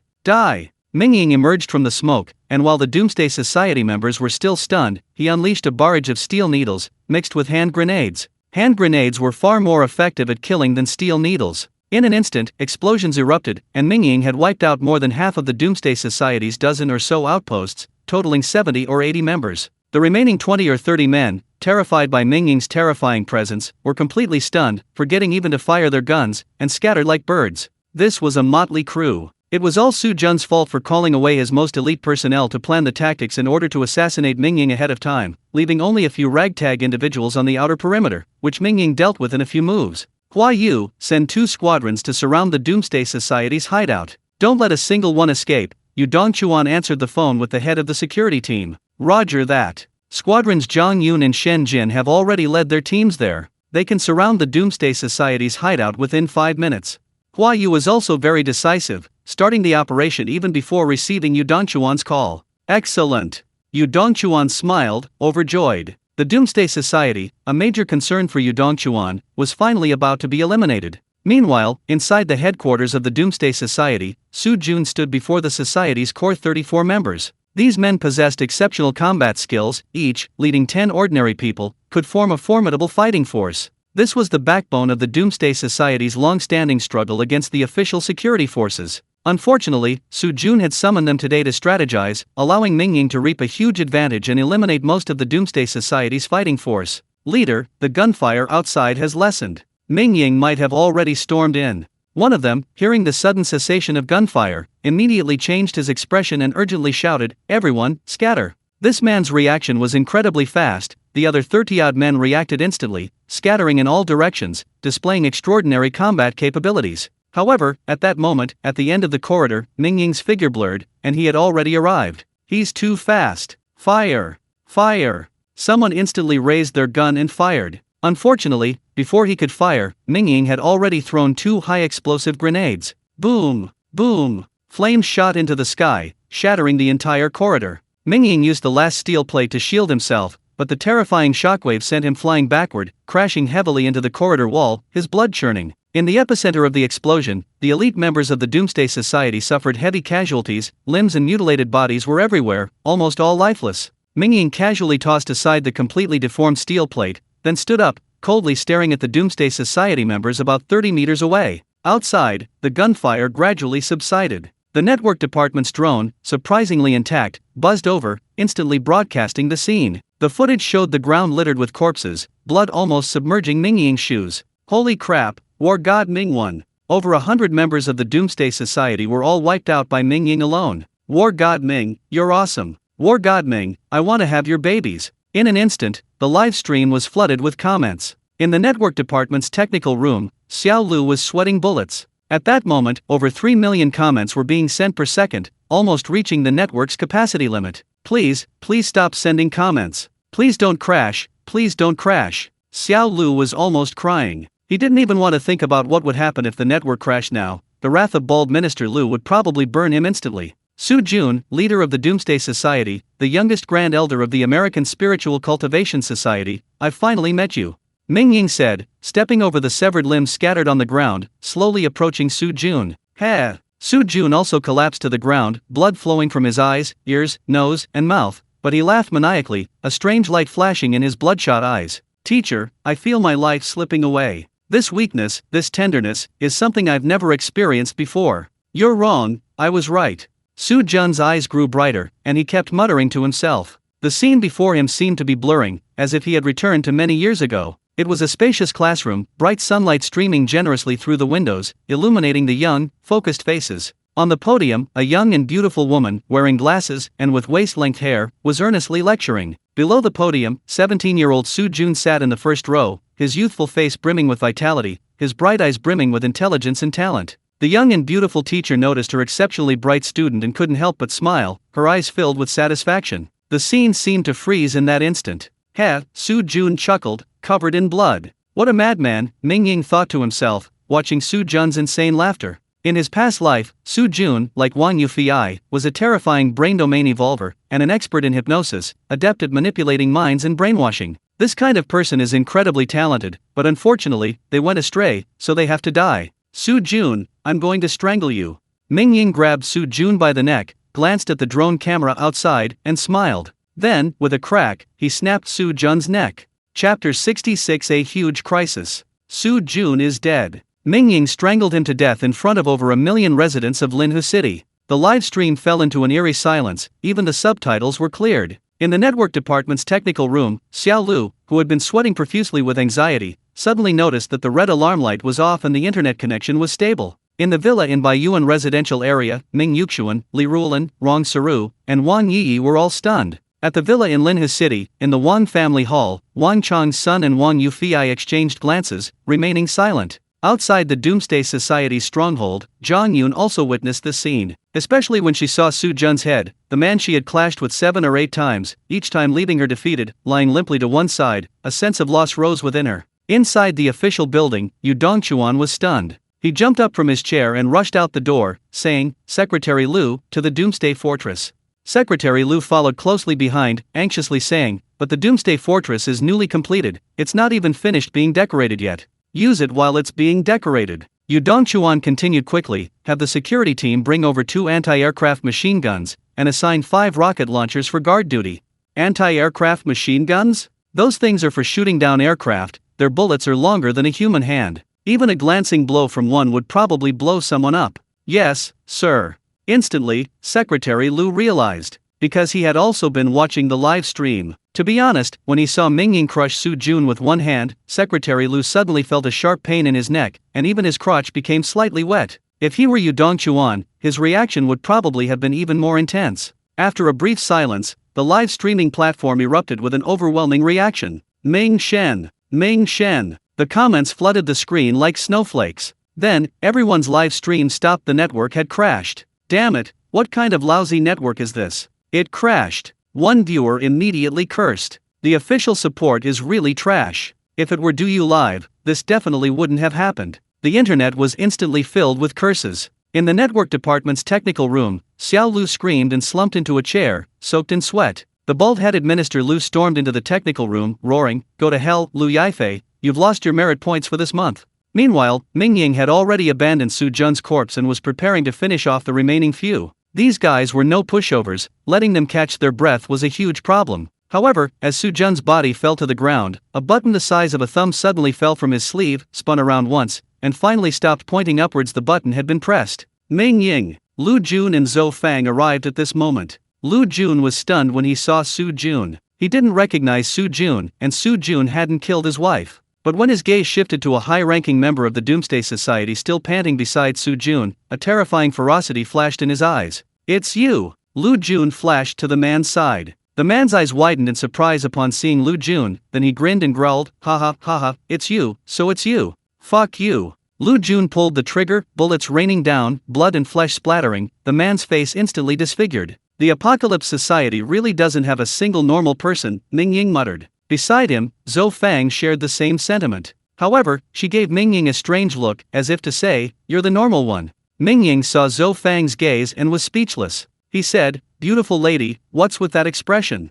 Just as Zhou Fang was about to speak, a murderous roar suddenly came from afar. Mingying froze upon hearing the roar, instantly recalling a terrifying fact in his previous life. The most terrifying existence in Linha City wasn't a mutated beast, but a terrifying walking corpse. This roar wasn't that of a mutated beast at all, instead, it sounded more like a human's, most likely from a walking corpse. Moreover, the direction of this roar was towards the safe zone. "Get back quickly!" Mingying shouted, leaping from the second floor with a thud onto the ground. He then transformed into a black shadow and shot directly towards the Baiyuan residential area. Meanwhile, in the basement of a villa in the Baiyuan residential area, a continuous stream of figures suddenly poured out. These figures had ashen faces and bloodshot eyes, each one looked like a demon. They were all walking corpses. The basement of this villa was unusually large, seemingly expanded, and could hold hundreds of walking corpses. At this moment, all 6 iron doors to the basement had been completely destroyed by remote-controlled explosives, and the walking corpses poured out of the villa like vengeful ghosts. In several villas nearby, some people were complaining about the poor internet connection on their phones, while others, unable to watch the live stream, were practicing 8 extremes collapse in their yards. Suddenly, terrifying screams erupted. Zombies frantically pounded on the yard fences, and several had already scaled the iron bars, howling as they lunged at the living. Screams instantly filled the Baiyuan residential area. "Zombies! Zombies!" The entire safe zone descended into chaos. Yu Dongchuan had just reached the Apocalypse Fortress when his phone rang. The anxious voice of the Huayu chief of the security team came through. "Sir, a large number of zombies have suddenly appeared in Baiyuan residential area." Upon hearing this news, Yu Dongchuan felt his blood run cold, even colder than when he had witnessed Mingying strangle Su Jun. "Quickly! Surround and seal off the entire Baiyuan residential area. Whether it's zombies or living people, absolutely no one can escape. The source of danger must be contained within Baiyuan residential area. Use loudspeakers to repeatedly broadcast that all residents of Baiyuan residential area keep their doors tightly shut. No matter what happens outside, absolutely no one is allowed to go out. The security team will enter in 10 minutes and conduct a complete clearing operation, killing any living creatures encountered on the streets. Remember, the safety of the security team members must be guaranteed. Better to kill the innocent than let the guilty go free. Reassure the residents, tell them that even if they are bitten by zombies, they should not despair, we have medicine." Yu Dongchuan was stunned for only a moment before reacting, immediately issuing more than 10 orders, demonstrating extraordinary adaptability, powerful command, and ruthless decisiveness. It must be said that the people of Linha City were fortunate to have encountered such a strong and decisive leader as Yu Dongchuan. Meanwhile, the entire Baiyuan residential area was plunged into immense panic. Hundreds of zombies appeared on the streets, biting thousands of people in a short time. Within just 5 minutes, dozens of these thousands had already transformed into zombies, and the number was still increasing. The zombie virus was a variant of the X virus in humans, far more potent. The moment Mingying heard the zombies roar, he realized something was wrong. In his previous life, the zombie in Linhe City had evolved at an incredibly rapid pace. When Mingying first became an evolved being, that zombie had already reached level 5 or even higher. Even now, though Mingying has reached the 4th rank, he can't guarantee that this walking corpse's evolutionary level isn't weaker than his own. This is because walking corpse evolution is completely different from human cultivation evolution. Walking corpses only need to devour others to evolve smoothly. If this walking corpse devours a large number of humans, its evolutionary level might not be weaker than Mingying's, who drinks well water daily. The appearance of a 4th-rank walking corpse in Baiyuan residential area is something Mingying didn't even dare to imagine. Chapter 67 The Man Mingying. The zombie virus spreads far faster than the mutated beast X virus. Generally, a bite from a mutated beast allows most people to survive a day or two, with those in good health even lasting 3 to 5 days. However, once bitten by a zombie, very few can endure even half a day. Most succumb to the virus within an hour, completely transforming into zombies. Mingying was truly terrified. His parents and his second uncle's family lived in the Baiyuan residential area. If they really turned into zombies, it would be a disaster. Whether the potion could cure the zombie virus was still unknown. Moreover, if they were bitten and eaten by zombies, or killed by the security team after becoming zombies, it would be utterly hopeless. While the well water was potent, a bullet to the head would be fatal.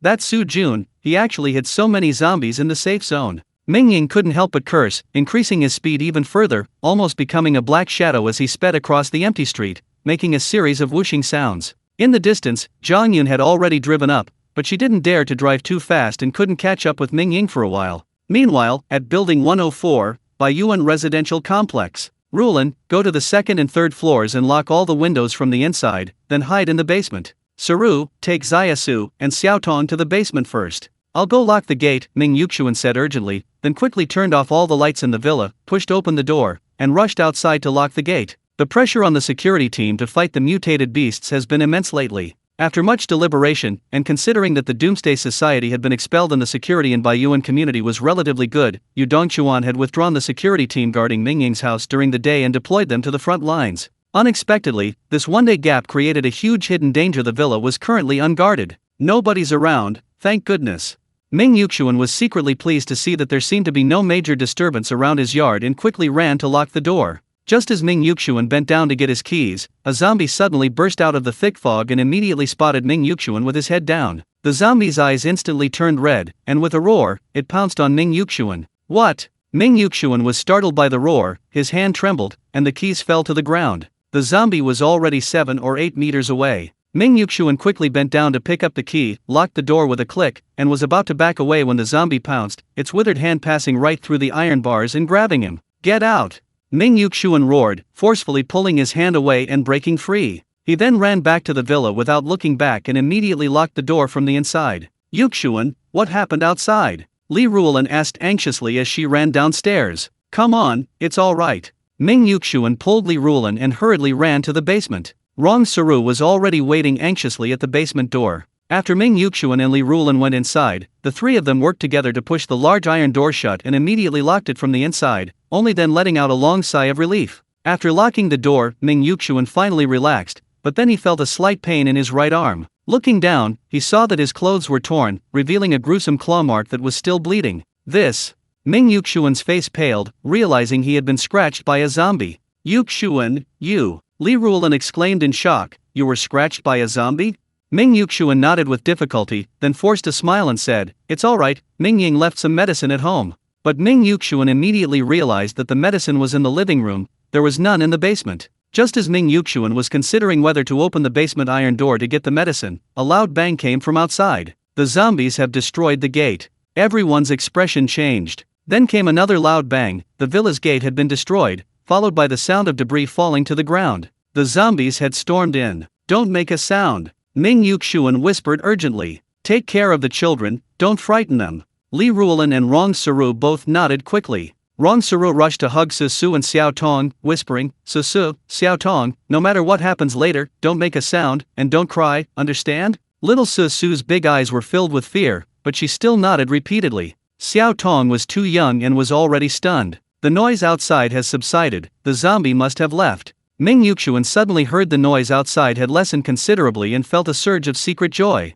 Unbeknownst to him, at the entrance to the basement, the zombie suddenly stopped, its crimson eyes scanning the room, while its nose twitched slightly. Then it abruptly turned and rushed towards the basement entrance. Just then, Ming Yuxian heard the sounds outside gradually subside and was about to breathe a sigh of relief when he heard rapid footsteps, followed by a loud bang as the large iron gate was violently pounded. Everyone felt their hearts clench with the sound of the pounding. Ming Yuxian quickly turned around, intending to signal to everyone to be quiet. Xiao Tong, however, suddenly froze, then burst into tears. This cry instantly awakened the walking corpses outside, and a series of frenzied roars echoed through the large iron gate. At the same time, the walking corpses pounding on the iron gate reached a frenzied pace. The walking corpses had long lost human reason and had no self-preservation mechanisms, so their strength far exceeded that of a normal person. Under their frantic pounding, the iron gate trembled incessantly, and even the screws on the base of the wall had loosened. "It's over." Ming Yuxian felt a chill run down his spine. At that moment, he forgot the pain in his arm, a surge of courage rising within him. His gaze swept across the basement, spotting a shovel in the corner. Meanwhile, Mingying had already rushed outside the Baiyuan residential complex, hearing hurried footsteps and shouts from afar. Outside the complex, a large number of security personnel were already being mobilized. On the outskirts, residents from other complexes had gathered. Mingying's eyes lit up. He saw his uncle, Ming Rongfei. Ming Rongfei saw Mingying and quickly approached, asking, "Mingying, a large number of zombies have appeared in Baiyuan residential area. Where are your parents?" Mingying's expression turned grave. "They're inside," he replied. Ming Rongfei's face changed drastically upon hearing this. "What should we do?" he cried anxiously. Just then, a sharp laugh rang out. "Haha, Mingying, you've finally met your match. Ming Yuxian and Li Rulan are definitely dead." Mingying frowned immediately. He saw Lu Xiaomei, disheveled and with bandages on her hands, glaring at Mingying with venomous hatred. Beside her, Ming Qingjin and Ming Yuan were also there, both looking at Mingying with venomous expressions and laughing triumphantly. "Ming Qingjin, Lu Xiaomei, mind your own business," Mingying sneered. He didn't have time to waste words with the three of them and ran straight into Baiyuan residential area. "Stop! Outsiders are not allowed to enter Baiyuan residential area." Security guards at the entrance were preparing to stop Mingying. "You're going to stop me?" Mingying's gaze turned cold. The security guard was momentarily stunned, recognizing Mingying, and immediately said, "No, no, no, please come in, please come in."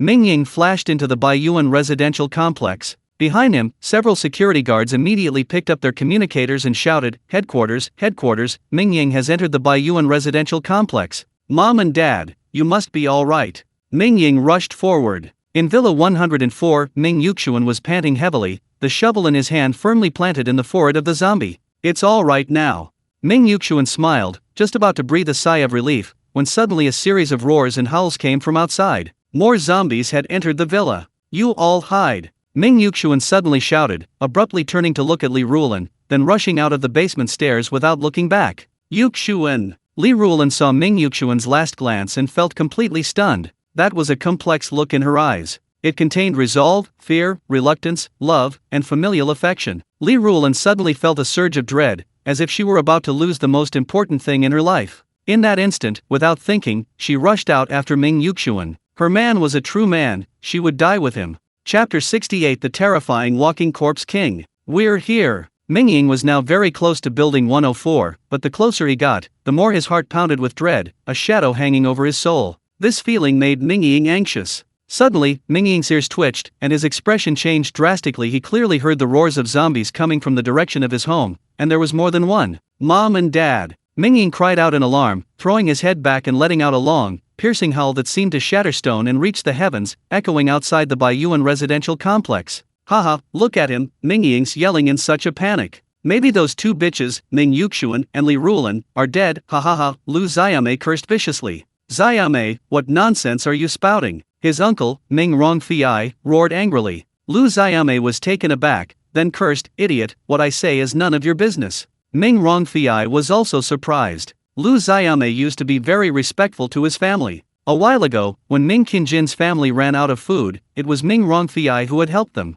Back then, this family wasn't like this at all. Ming Rongfei looked at Ming Qingjin and Ming Yuan, only to see that they were also staring at Baiyuan residential area with venomous eyes. This isn't family, they're more like enemies." At that moment, Ming Rongfei sighed, saying nothing. Just then, accompanied by the screech of brakes, Zhang Yun jumped out of the car and shouted, "Hecking, you take the men and come with me. Amao, Wang Dong, let's go." A security captain at the entrance of Baiyuan residential complex immediately stood at attention and said, "Roger that." Then, Zhang Yun led more than 30 people into the complex. Mingying's howl had barely stopped when an even more ferocious roar echoed from the depths of the complex. From a villa, a zombie roared to the sky and suddenly burst out of the gate. Behind it lay several corpses, each mangled beyond recognition. Back at Mingying's villa, Ming Yuxian had already rushed into the living room and saw 4 zombies wandering in the yard before lunging at him. Ming Yuxian, now desperate, gritted his teeth and charged forward, smashing his shovel down on one of the zombies. These past few days, Ming Yuxian had been practicing boxing with Zhou Fang and drinking well water, which had significantly increased his physical strength. His first strike was effective, shattering the zombie's head. Overjoyed, he was about to retract his shovel when he suddenly noticed the other 3 zombies had surrounded him. He swung the shovel wildly, managing to repel one, only to be pounced on by another. Yuxian. Li Rulan, who had just rushed out of the basement, went berserk upon seeing this scene. She screamed and lunged forward, only to be instantly overpowered by another zombie, bitten 3 or 4 times. It seemed Ming Yuxian and Li Rulan were about to perish in the zombie's jaws. Suddenly, a figure flashed past the villa's gate. Mingying finally appeared at the doorway. "Get out of the way."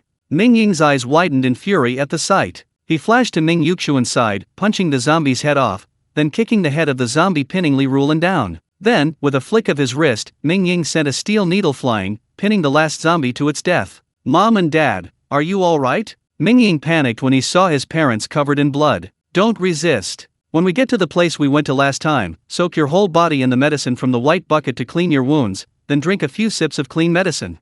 Mingying placed a hand on his parents' shoulders and sent them directly into the mysterious space. Then, his gaze lifted and he saw Rong Suru rushing out with a kitchen knife. "Mingying!" Rong Suru was stunned when she saw Mingying, then the kitchen knife clattered to the ground, and she burst into tears. "You're back." But Rong Suru immediately realized that Ming Yuxian and Li Rulan were missing, and exclaimed in alarm, "Where are uncle and auntie?"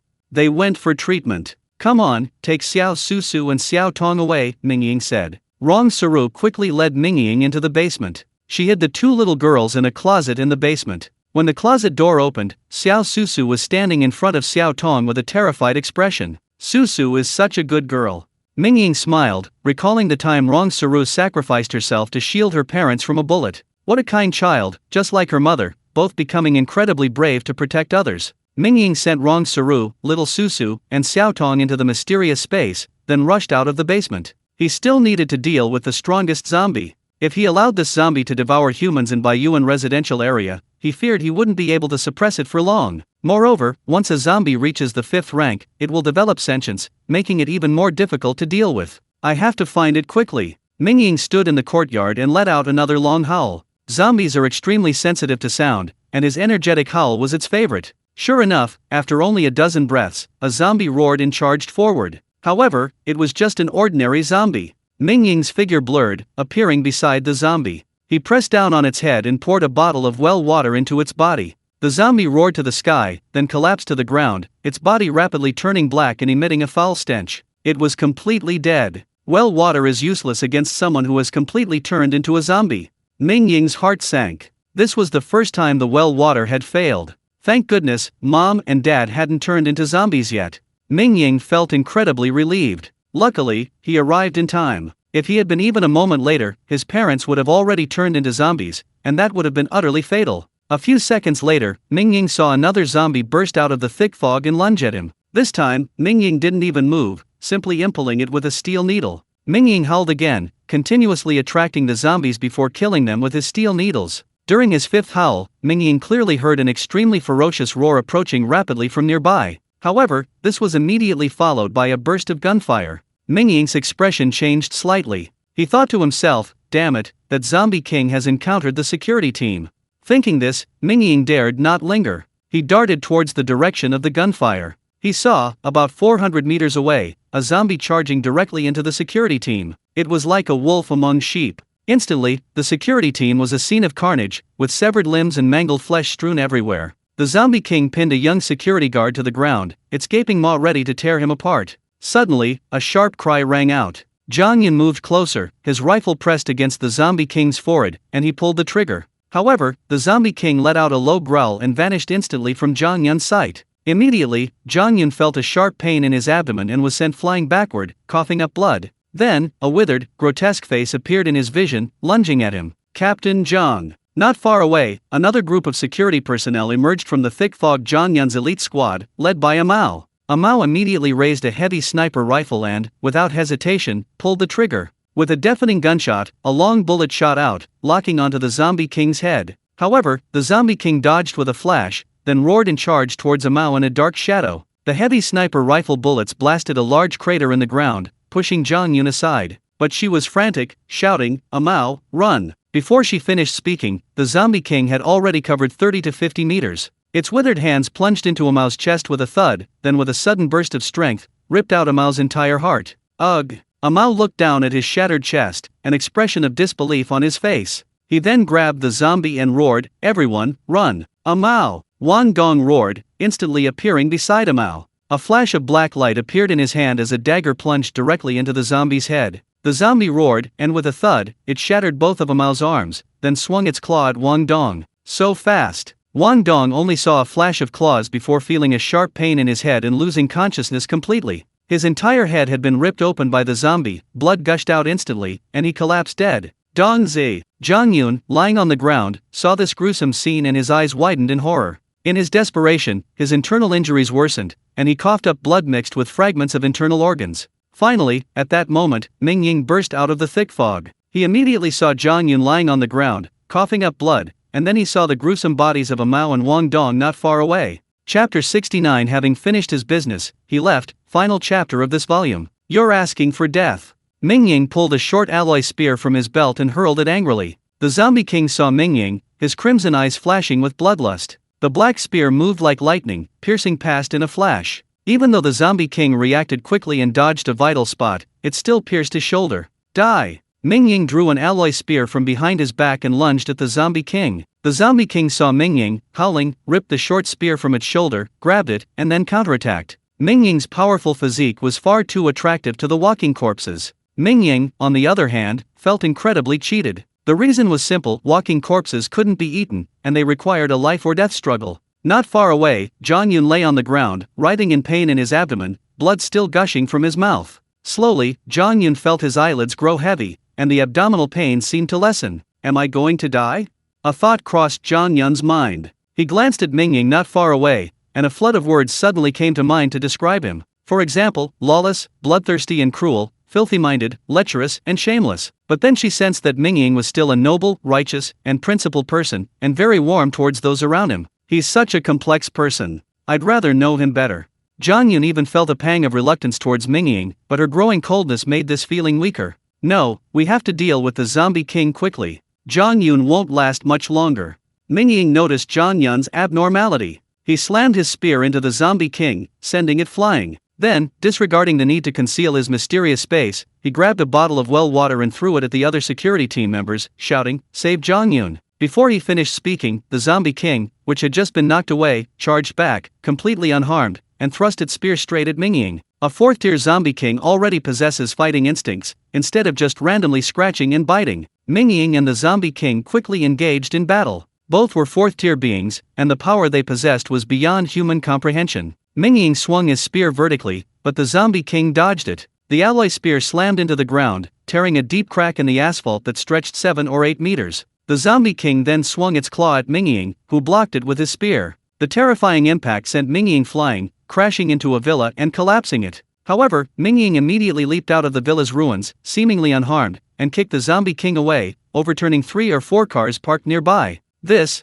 is his limit? Yu Dongchuan's drone, already in position, clearly witnessed the fight between Mingying and the zombie king via livestream, his heart pounding. The strength he unleashed earlier was only 1/10. No, less than 1/10. Yu Dongchuan suddenly felt incredibly fortunate that he hadn't acted rashly just because he had cultivated the force. Suddenly, the zombie king pounced, its claws slicing through the air. Mingying quickly dodged, kicking the zombie king in the chest, but his expression changed abruptly. He saw that the zombie king's entire chest had caved in with his kick, yet it didn't retreat an inch. Its short spear slashed into Mingying's stomach. The zombie king's strength was immense. The force membrane surrounding Mingying's body instantly collapsed, and the spear pierced his abdomen. Yu Dongchuan, seeing this, immediately focused his gaze and issued an order to the Huayu command, who was on a real-time call, immediately send men to rescue Zhang Yun. 5 minutes later, bombard by Yuan residential area with missiles.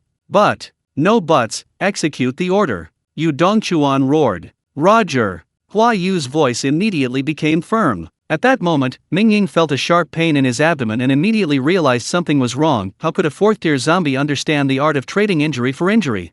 In his past life, Mingying had killed countless fourth-tier zombies, but he had never seen one that understood tactics. At most, they only possessed some basic combat instincts. Unless, it's a higher-level zombie.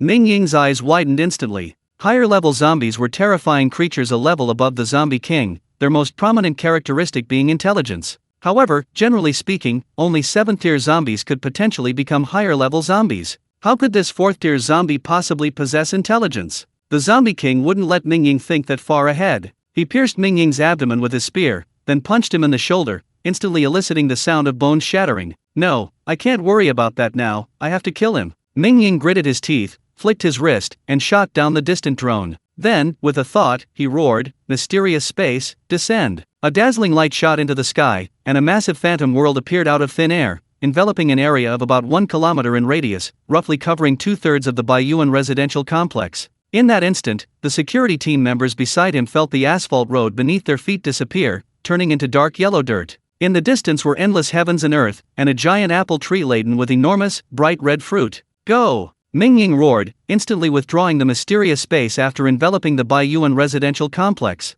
Then, with a thought, he too entered the mysterious space. Then, the surrounding scenery returned to normal. The dirt road beneath their feet vanished, replaced by hard asphalt once more. The terrifying zombie on the street had disappeared, and Mingying slowly slumped to the ground, collapsing. In the mysterious space, the zombie suddenly appeared. Ming Yuxuan and Li Rulan had just used well water to eliminate the zombie virus, while Rong Saru was guarding Su Su and Xiao Tong nearby. Everyone was shocked to see the zombie. The zombie king hesitated for a moment, then roared and pounced upon seeing living people. Rulan! Ming Yuxuan shouted, stepping in front of Li Rulan. Ah! Rong Saru screamed in despair. But at that moment, the zombie king suddenly froze, seemingly controlled by an invisible force, and was lifted into the air, only its limbs still thrashing about. Mingying flashed into the mysterious space. Die! The alloy spear flashed like lightning, piercing the zombie king's head. The zombie king shuddered, then lay still. I have to get out of here, my physical body is still outside.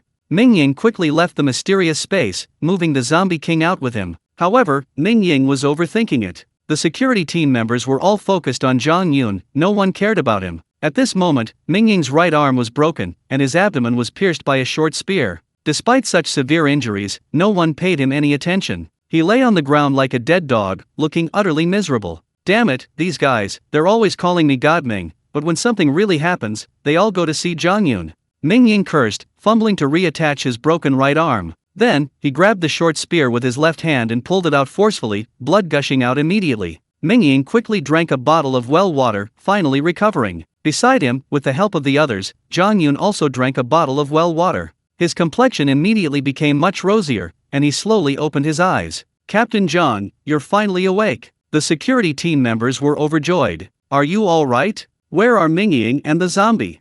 Zhang Yun asked as soon as he woke up. The others turned their heads and immediately saw Mingying sitting on the ground, and not far away, the zombie king with an alloy spear piercing its head. The zombie king is dead. Everyone was shocked. Zhang Yun slowly stood up, saw the short spear that Mingying had casually tossed aside, and then saw a Mao and Wang Dong lying on the ground not far away. Recalling the time he had fought alongside the two, a trace of sorrow flashed in his eyes. Mingying sighed upon seeing this, got up from the ground, and slowly walked to the two corpses, remaining silent. Hey! What are you doing with that steel pipe? You need that to deal with mutated beasts. A Mao, who still had long hair back then, saw Mingying carrying only a steel pipe and proudly patted his steel gun. Yo, Captain John, your belly's gotten big. That time they ate mutated grilled fish, A Mao had shaved his head completely bald and, without any restraint, foolishly teased Zhang Yun, resulting in him being kicked 3 or 4 meters away. Hello, War God Ming, let's spar sometime.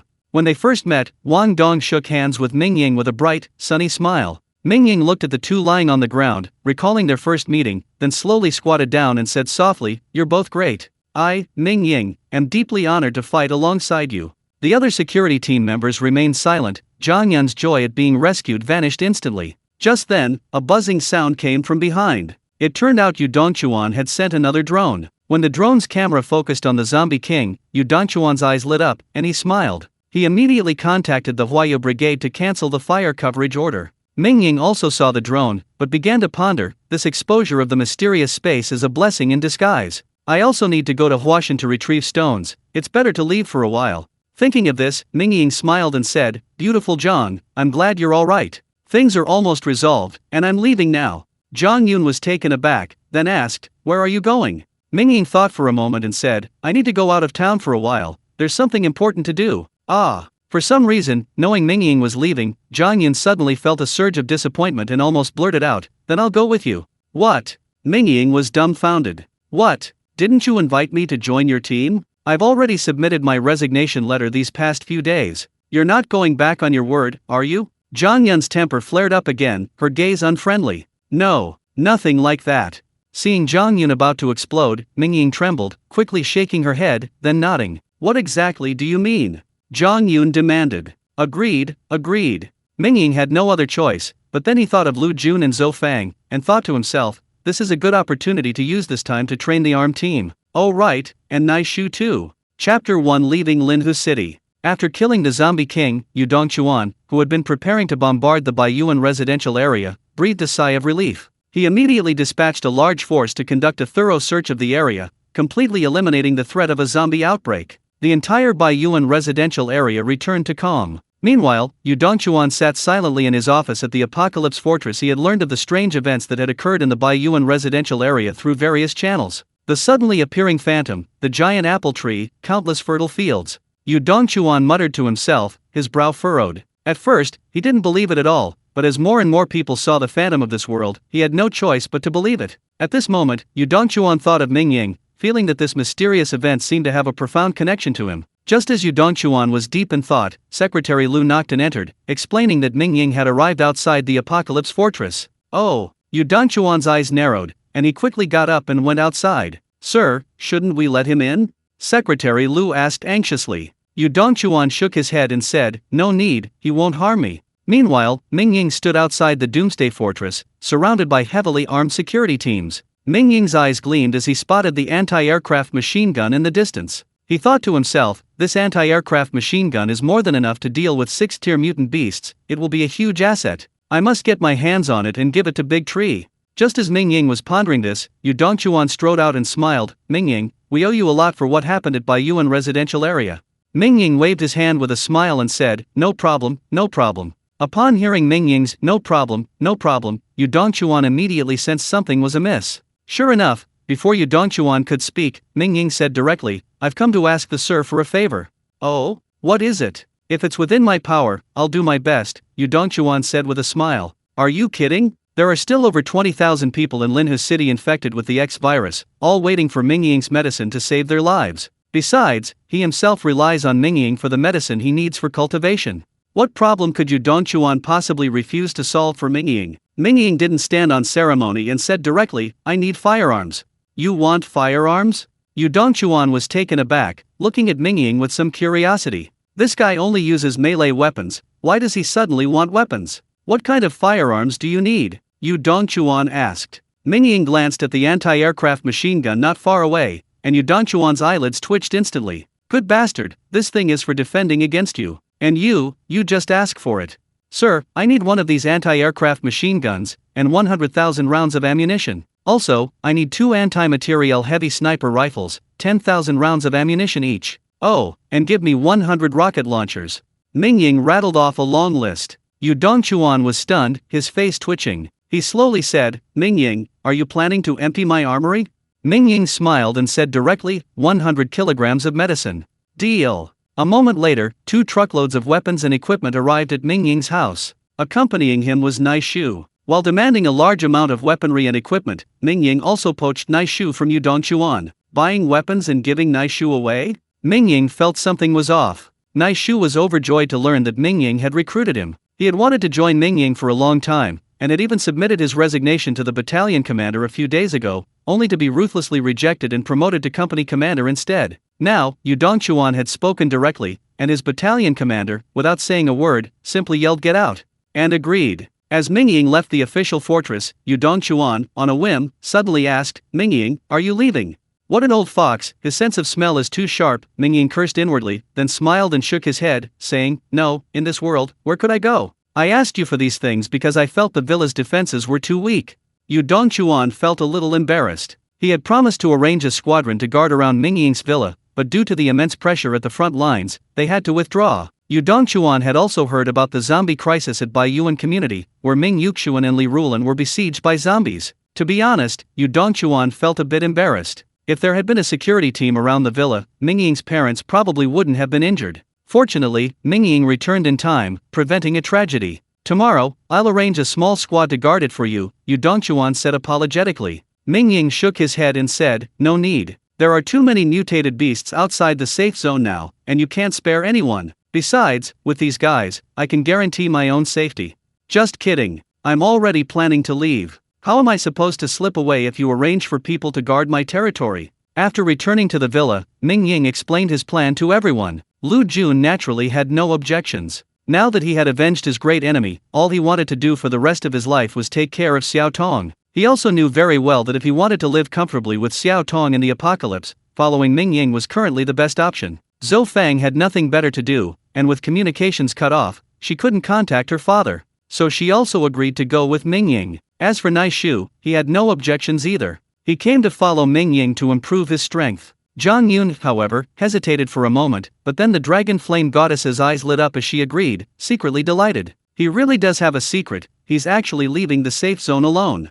Mingying, seeing Zhang Yun's bright eyes, thought to himself, "This young lady, is she planning something crazy again?" In his past life, Mingying knew the dragon flame goddess very well. This woman had a fiery temper and loved adventure. Otherwise, given her status in Huaju, Yu Dongchuan would never have let her lead the security team in a life-or-death battle against mutated beasts. Fortunately, Zhang Yun's personality seemed somewhat restrained now. Her wild side would only fully erupt after she became an evolved being. "Yinger, when do you plan to leave?" Li Rulan asked. "Everyone pack up. We'll leave in half an hour," Mingying said. "So soon?" Everyone was taken aback. Of course, Mingying laughed. Now that the mysterious space had expanded to 1 kilometer in length and width, it was large enough to build a small city, and Mingying was incredibly excited. However, the stone needed to build the city was something Linhu City couldn't provide. Therefore, Mingying had to rely on himself to move mountains and build the city walls. Half an hour later, under the incredulous gazes of Zhang Yun, Lu Jun, Zhou Fang, Naishu, and the others, Mingying took Ming Yuxuan, Li Rulan, Rong Saru, Su Su, and Xiao Tong into the mysterious space.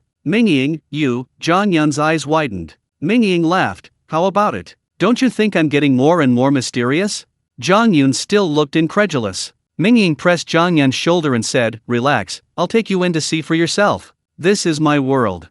Then, Zhang Yun's figure flashed and disappeared from the spot. Mingying, where did they all go? Lu Jun was also stunned. "This is hard to explain. Just know that this is a mysterious world of mine. I'll take you in for a look, and then I'll lead you away from Linhu City," Mingying said, before moving Zhou Fang, Lu Jun, and Naishu into the mysterious space. After everyone entered the mysterious space, Mingying looked at the empty villa, gave a wry smile, and called his uncles, giving them the leftover mutated duck and pork. Then he left 10 kilograms of well water for Wang Yufei, and checked on Wang Yi in building 102. He noticed the villa was dark, so Wang Yi must have moved back to the Wang family home. Having done all this, Mingying drove his pickup truck out of the Baiyuan residential area and into the thick fog, heading back towards the outside world. Chapter 2: The Great Gathering of Supplies. As Mingying left the core safe zone, he took one last look at Baiyuan residential area before driving his pickup truck into the thick fog. The further he drove, the more security personnel he encountered, and the more intense the gunfire became. After driving 3 or 4 kilometers out of the safe zone, he reached the heart of the battle between the security team and the mutated beasts. Gunfire and artillery fire were everywhere. "Sigh, the security team really has it tough," Mingying thought to himself. The area around Baiyuan residential area was very safe and secure. Many people thought the apocalypse was nothing special, but only a very few knew that on the edge of the safe zone, the fighting was incredibly fierce. There's a saying, there's no such thing as a peaceful life, it's just that someone is bearing the burden for you. This couldn't be more fitting to describe the security team's current situation. "I hear the roar of boars over there," Mingying said, turning the steering wheel and heading towards the dense gunfire in the distance. Moments later, a steel bar shot out from the thick fog, instantly pinning a boar to death. The security squad, which had been in despair, were stunned by the boar's death. "It's war god Mingying. one of the team members exclaimed, seeing the steel bar embedded in the boar's head. War God is here. He's come to help us. Every security team member cheered with immense joy. Meanwhile, Mingying had already driven away. A little over a kilometer away, a large pack of mutated dogs surrounded several security team members, howling and drooling, their saliva dripping onto the ground. Not far away, severed limbs and large patches of blood stained the ground. Finally, the 4 security team members were cornered against a wall, back to back, gripping their rifles tightly, retreating relentlessly. With a roar from one of the mutated dogs, the 4 security team members instantly opened fire. A moment later, a desperate voice rang out, "Boss, we're running out of bullets." "Damn it, let's fight. Get the knives." A young man who looked like a squad leader roared, throwing his rifle aside, pulling a short knife from his calf, and charging forward. "Mom, sister, you have to survive," the squad leader thought to himself. But just then, accompanied by the rapid roar of a car engine, a figure burst out of the thick fog, instantly killing 7 or 8 mutated dogs. Then, the figure returned to the car and quickly disappeared into the fog. "Captain, it's steel needles." A team member walked up to the mutated duck and immediately saw the steel needles on its body and head. His expression changed, then he exclaimed with joy, "It's War God Ming." Soon, the news spread throughout the security team. War God Mingying had appeared on the front lines, quickly killing a large number of mutated beasts, greatly relieving the pressure on the front lines. Inside the official stronghold, Yu Dongchuan also learned of the news. His gaze sharpened instantly, and he thought to himself, is he really leaving? In that instant, Yu Dongchuan thought of many things. Personally, he was terrified of seeing Mingying and wished he would disappear as soon as possible. However, for the sake of Linhe City, Mingying's importance was too great. The potion alone made Linhe City indispensable to him. Unlike Yu Dongchuan's complex emotions, the Linhe City security team was overjoyed. The security team was having a tough time. Countless young members had died fighting the mutated beasts, and some new recruits were even terrified. But then, Mingying suddenly appeared and wiped out all the powerful mutated beasts surrounding the safe zone, relieving the team of immense pressure. How could the security team members not be thrilled? In an instant, Mingying's reputation among the team members even surpassed Yu Dongchuan's. However, all of this was irrelevant to Mingying. After circling the safe zone, Mingying had killed over 100 second and third tier ferocious beasts, solving the team's most pressing problem. Afterward, Mingying drove his pickup truck into the thick fog, venturing deeper into what was now the desolate area. The LPG cylinder factory should be in this direction, Mingying thought, storing the pickup truck in his mysterious space before beginning his ascent on foot. This was already a desolate area, completely deserted. Driving would be too noisy and would attract many mutated beasts, even zombies.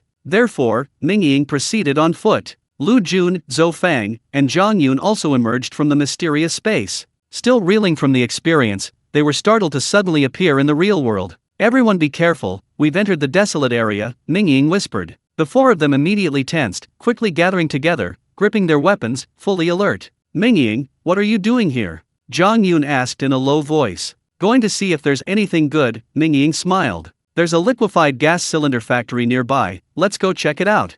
Everyone's eyes lit up. Energy is the foundation of society, almost second only to food in importance, so the security team was also searching for energy sources. Back to back, they moved forward quickly and quietly. Suddenly, the sound of shattering glass echoed overhead, followed by a dark shadow descending from the sky. "Watch out!" The 4 scattered quickly. A zombie crashed onto the street and lunged at Zhou Fang. Mingying's gaze sharpened. He was about to intervene but stopped abruptly, looking at Zhou Fang. Zhou Fang sensed Mingying's gaze and knew he was training her. She gave a low shout, lunged forward, and with a swift, clean motion, her short knife pierced the zombie's head. "Well done," Mingying smiled. Mingying knew Zhou Fang's fighting prowess. In their first encounter, Zhou Fang had single-handedly killed a mutated dog. The zombie kill was merely a brief interlude. The 4 didn't linger and continued on their way. 10 minutes later, Mingying pushed open the gate of the liquefied gas plant. Before them lay rows of liquefied petroleum gas, LPG, cylinders piled up haphazardly in the open air, some already rusted and in a dilapidated state. The sight filled everyone with disappointment. "Let's go in and search again, see if there are any intact ones," Mingying said. The group searched the LPG cylinder factory thoroughly, and soon Naishu exclaimed with delight, "Mingying, over here, over here." Naishu pushed open a warehouse door, inside which dozens of LPG cylinders were neatly arranged, each marked with a refilled sign. These were left behind by the security team during their search. Great! Mingying was overjoyed. These dozens of liquefied gas cylinders would last him for years. Zhang Yun, Lu Jun, and Zhou Fang beside him also wore smiles. This trip had been very fruitful. "Let's go check out the next place," Mingying said with a smile. "There's more?" Zhang Yun's eyes lit up. Lu Jun, Zhou Fang, and the others beside him were also extremely surprised. Let's go, let's take a look first. Mingying led the way. Half an hour later, the group arrived at an abandoned factory in the suburbs. The ground was covered in a layer of white dust. After walking a dozen meters through the thick fog, the four large characters and Fang Cement appeared before them. A cement factory? Everyone was somewhat puzzled. Mingying's eyes, however, shone brightly. He needed a large amount of cement to build the city. My memory is indeed amazing, I found it right away, Mingying thought to himself with secret delight. This cement factory was one that Mingying had found in his previous life when he, as an evolved being, was collecting supplies for the base. Counting the time since his rebirth, although 7 or 8 years had passed, Mingying still managed to find the cement factory successfully, relying on his memory and despite the dense fog. In his previous life, during the second year of the apocalypse, Mingying was able to lead a team to this cement factory to find a large quantity of cement for building a base. And now, only 20 days into the apocalypse, a large amount of cement in this factory is still usable. Chapter 3 There are people at the cement plant. Mingying, what do you need the cement for? Lu Jun asked. Beside them, Zhang Yun and Naishu's eyes lit up. Both being members of the security team, they knew the team was frantically searching for cement and sand to build fortifications. Mingying, you came out here just to find cement? Zhang Yun asked excitedly, her eyes sparkling as she looked at Mingying. So, he was genuinely concerned about the safety of the people of Linhu City. He was quite a righteous person after all, Zhang Yun thought to herself. But she hadn't expected that Mingying had no intention of giving the cement to Linhu City, he was using it to build his own city. Mingying pushed open the sliding door of the cement factory, making a series of teeth-grinding sounds. Someone's here? As he pushed open the door, Mingying's ears twitched, he clearly heard someone whispering behind the wall dozens of meters away. Brother Meng, the door's rattling, could it be a zombie? With the thick fog, the people inside the factory couldn't see Mingying and thought it was a zombie. Damn it, can you shut up? Don't talk. The zombies have no brains, they'll be gone in a minute, another man hissed. Yes, whatever you say, Brother Meng, the voice replied obsequiously. Mingying's eyes narrowed slowly upon hearing this voice. In his past life, when he brought his men here, he had indeed found 2 people, and both were alive. However, Mingying had snapped their necks on the spot. The reason was simple, along with the 2 men were dozens of corpses, some of which had been mostly devoured. In other words, these 2 men had resorted to cannibalism to survive. Everyone be careful, there are people inside. Zhang Yun, Lu Jun, Naishu, take off the safety on your guns, be ready to fire, Mingying whispered, slowly pushing the iron gate open a crack, then slipping inside. As soon as he entered the large iron gate, Mingying, hunched over, quickly moved towards the factory area, with Zhang Yun and the others immediately following. Brother Meng, the walkers. The walkers are here. The people inside the factory heard the footsteps and exclaimed in alarm. Damn it, you piece of trash, can't you keep your voice down? Brother Meng snapped, kicking the man in the backside. This Brother Meng was truly ruthless, he actually kicked his companion away and then turned and ran. If it were walkers, it might buy him enough time. The man, kicked away, was terrified. He turned to run back, but when he realized the person wasn't a walker, he was overjoyed and cried out, Brother Meng! Brother Meng! Upon hearing this, Brother Meng became furious. He drew his pistol and aimed it at the man, but just as he was about to fire, his eyes lit up. He quickly holstered the pistol in his sleeve, a smile spreading across his face. Finally, someone's here, he exclaimed. As he spoke, Brother Meng rushed forward, saying, Great! We have companions again. Oh! Mingying looked at the man with a half-smile. You guys! Meng Ji's expression changed slightly when he glanced at Zhang Yun, Lu Jun, Naishu, and Zhou Fang behind Mingying. At that moment, Zhang Yun was holding a rifle, while Lu Jun was carrying a submachine gun. As for Naishu, he was even more terrifying, wielding a machine gun and smoking a cigarette. Moreover, Naishu was extremely tall and strong, his arms as thick as an average person's thigh. Now, with bullets wrapped around his body, the impact was immense. Meng Ji immediately sensed something was wrong. These men's combat skills completely surpassed theirs and his secrets. You're the security team? Meng Ji's eyes darted around, and he quickly said, Great! My brothers and I have been hiding here for days, and we've finally found you. You can't abandon us, you must rescue us. Of course, Mingying laughed, but didn't reply. Beside him, Zhang Yun nodded emphatically, saying righteously, Don't worry, you've suffered here. The tough guy's eyes lit up upon hearing this, thinking to himself, This leader is tough, but this girl's a newbie, I have to stick close to her. Immediately, the tough guy feigned tears, as if he had endured countless hardships, choking out, We've finally waited for you. You have no idea how we've survived all this time. When our food ran out, we ate leather belts. When our belts ran out, we ate shoes so laced. That's how we made it to today. Beside him, another shrewd man quickly joined in, sobbing. Zhang Yun frowned upon seeing this, her heart filled with compassion, and she said, "Don't worry, once we get back to the safe zone, there will be food." Mingying, listening nearby, almost burst out laughing. Who would have thought that the usually capable and hot-tempered Zhang Yun was actually such a sweet and naive girl? Beside them, Lu Jun, Zhou Fang, and the others frowned deeply. Their social experience told them that neither Meng Ji nor the man beside him seemed like good people. "Don't worry, you'll be fine with us," Mingying said with a smile, placing a hand on Meng Ji's shoulder. "Is there anyone else here?"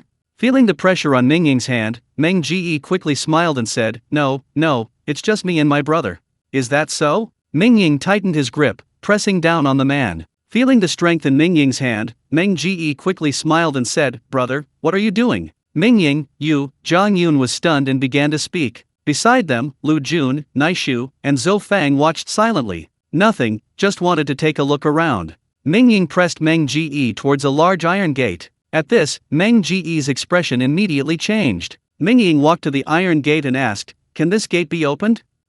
We don't have a key to this iron gate," Meng Ji shook his head. "Oh, no key? No problem, I'll do it myself," Mingying said. "Do it yourself?" Meng Ji was stunned. This large iron gate was over a foot thick, with a 3-bar steel lock on the back. How could a human possibly open it? Just as Meng Ji was inwardly scoffing, Mingying simply raised his leg and kicked it. With a loud bang, a footprint appeared on the foot-thick iron gate, then screws flew off, cement splattered, and the large iron gate slowly tilted to the ground.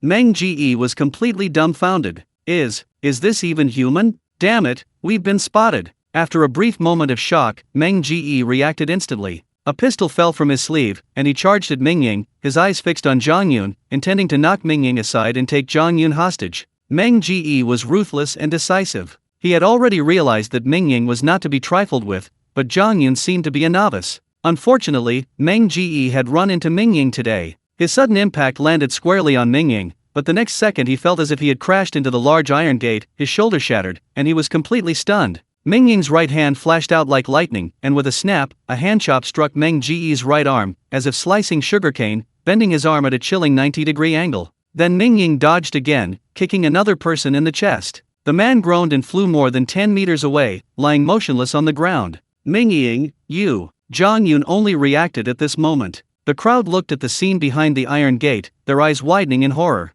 Chapter 4: The world is too muddy. Lu Jun pressed a submachine gun against Meng Ji's forehead, roaring, "Did you do this?"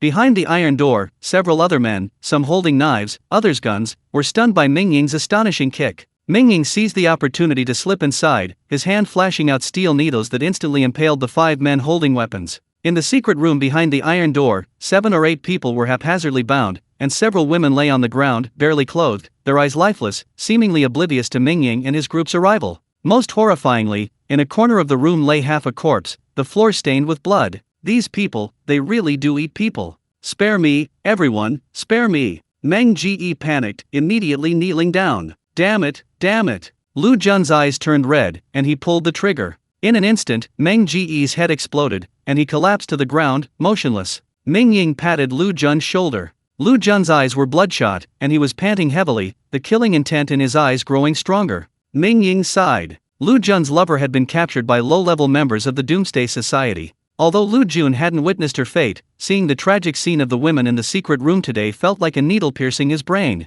"Ah!" Lu Jun roared, rushing outside and grabbing a submachine gun, firing wildly into the air. At that moment, Lu Jun felt a surge of madness coursing through his body. His lover, so kind, why had she met such a fate? Lu Jun hated that he couldn't destroy the sky, the earth, everything in this world. After venting his anger for over a minute, Lu Jun returned to the secret room, his eyes red, but the violent aura emanating from him still hadn't dissipated. "You still have Xiaotong, and you still have us brothers," Mingying said calmly. Upon hearing the name Xiaotong, Lu Jun's aura visibly faltered. Beside him, Zhang Yun, Zhou Fang, and Naishu silently watched Lu Jun. After a long while, the killing intent emanating from Lu Jun gradually dissipated, and he suddenly sighed, "This world is too murky." "Yes, that's why we need to work together to create a clear world."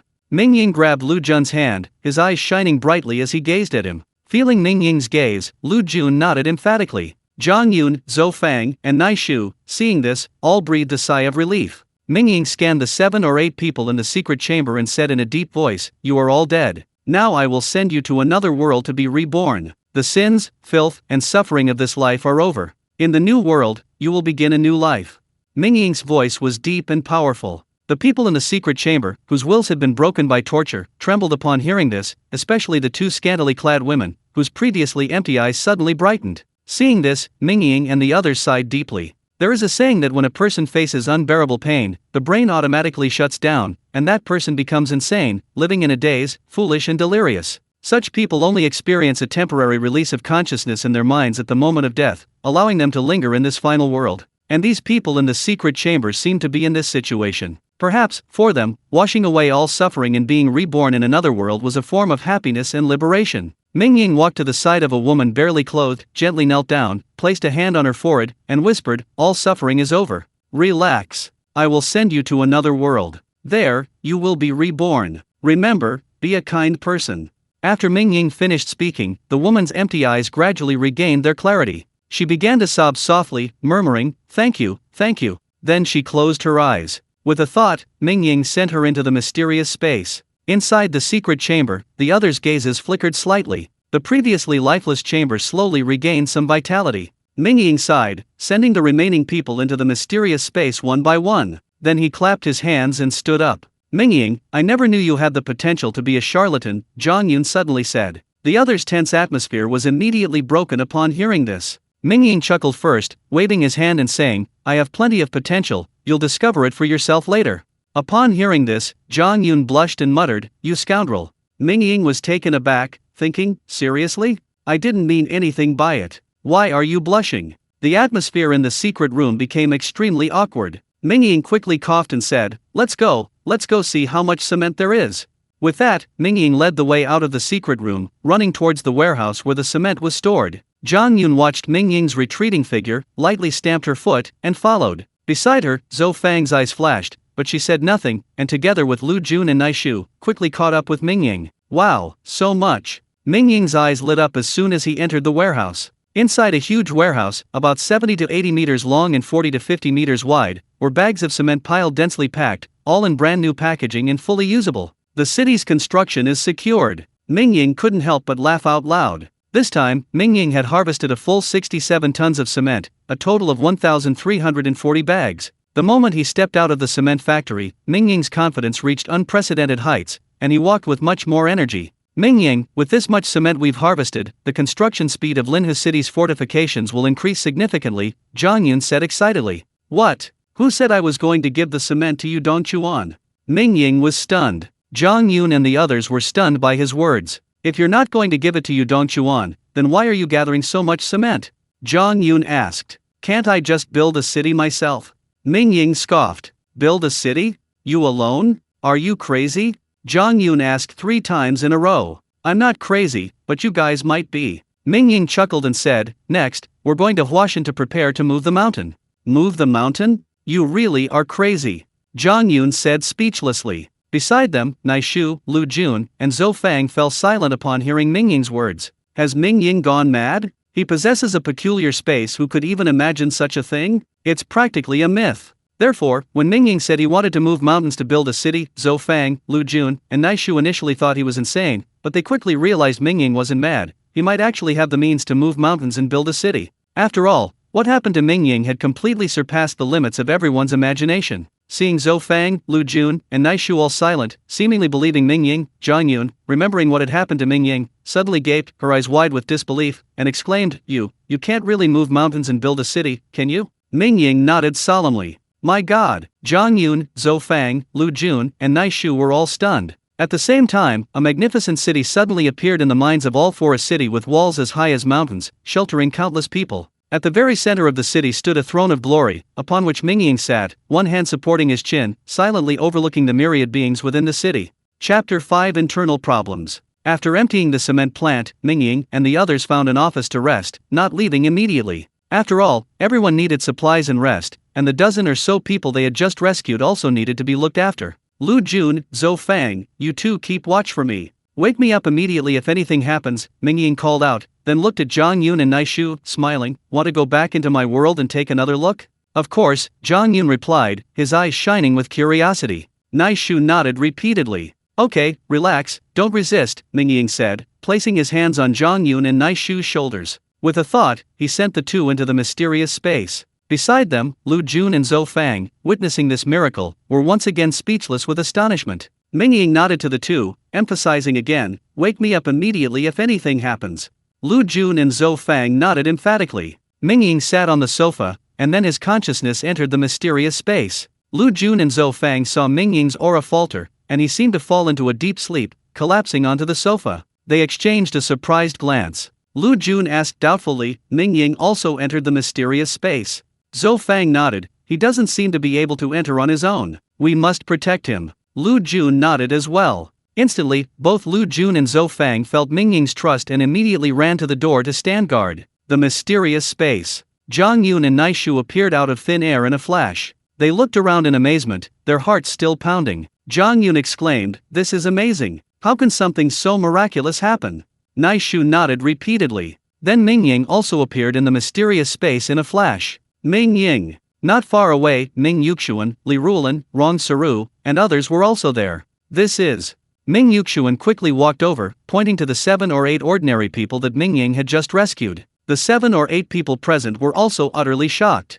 Is this really heaven? Someone stood up shakily, looking at Ming Yuxuan, Li Rulan, and the others, as well as the mutated chickenaji, the kaudabai, and the apple tree over 10 meters tall in the distance. Even more astonishing was the endless expanse of fertile fields in the distance, the leaves lush and green, the entire space filled with the unique aroma of grain. Everything seemed so peaceful and serene. What else could this be but heaven? Suddenly, the young woman, barely clothed, began to sob softly, "Is this heaven?" Hearing this, the others could no longer suppress their emotions and burst into tears. Mingying silently watched them, finally relieved. The fact that they could cry so openly meant the problem wasn't too serious. With some guidance, they should be able to regain their faith in life. "Mingying, I cooked them some porridge and added a little medicine. May they eat some first?" Rong Saru walked over, looking at the children with reluctance in her eyes. "Sister Saru, you're so thoughtful." Mingying nodded and smiled. Rong Saru shook her head and sighed. Ultimately, she herself was a pitiful person. "Mingying, aren't you going to explain this to me?"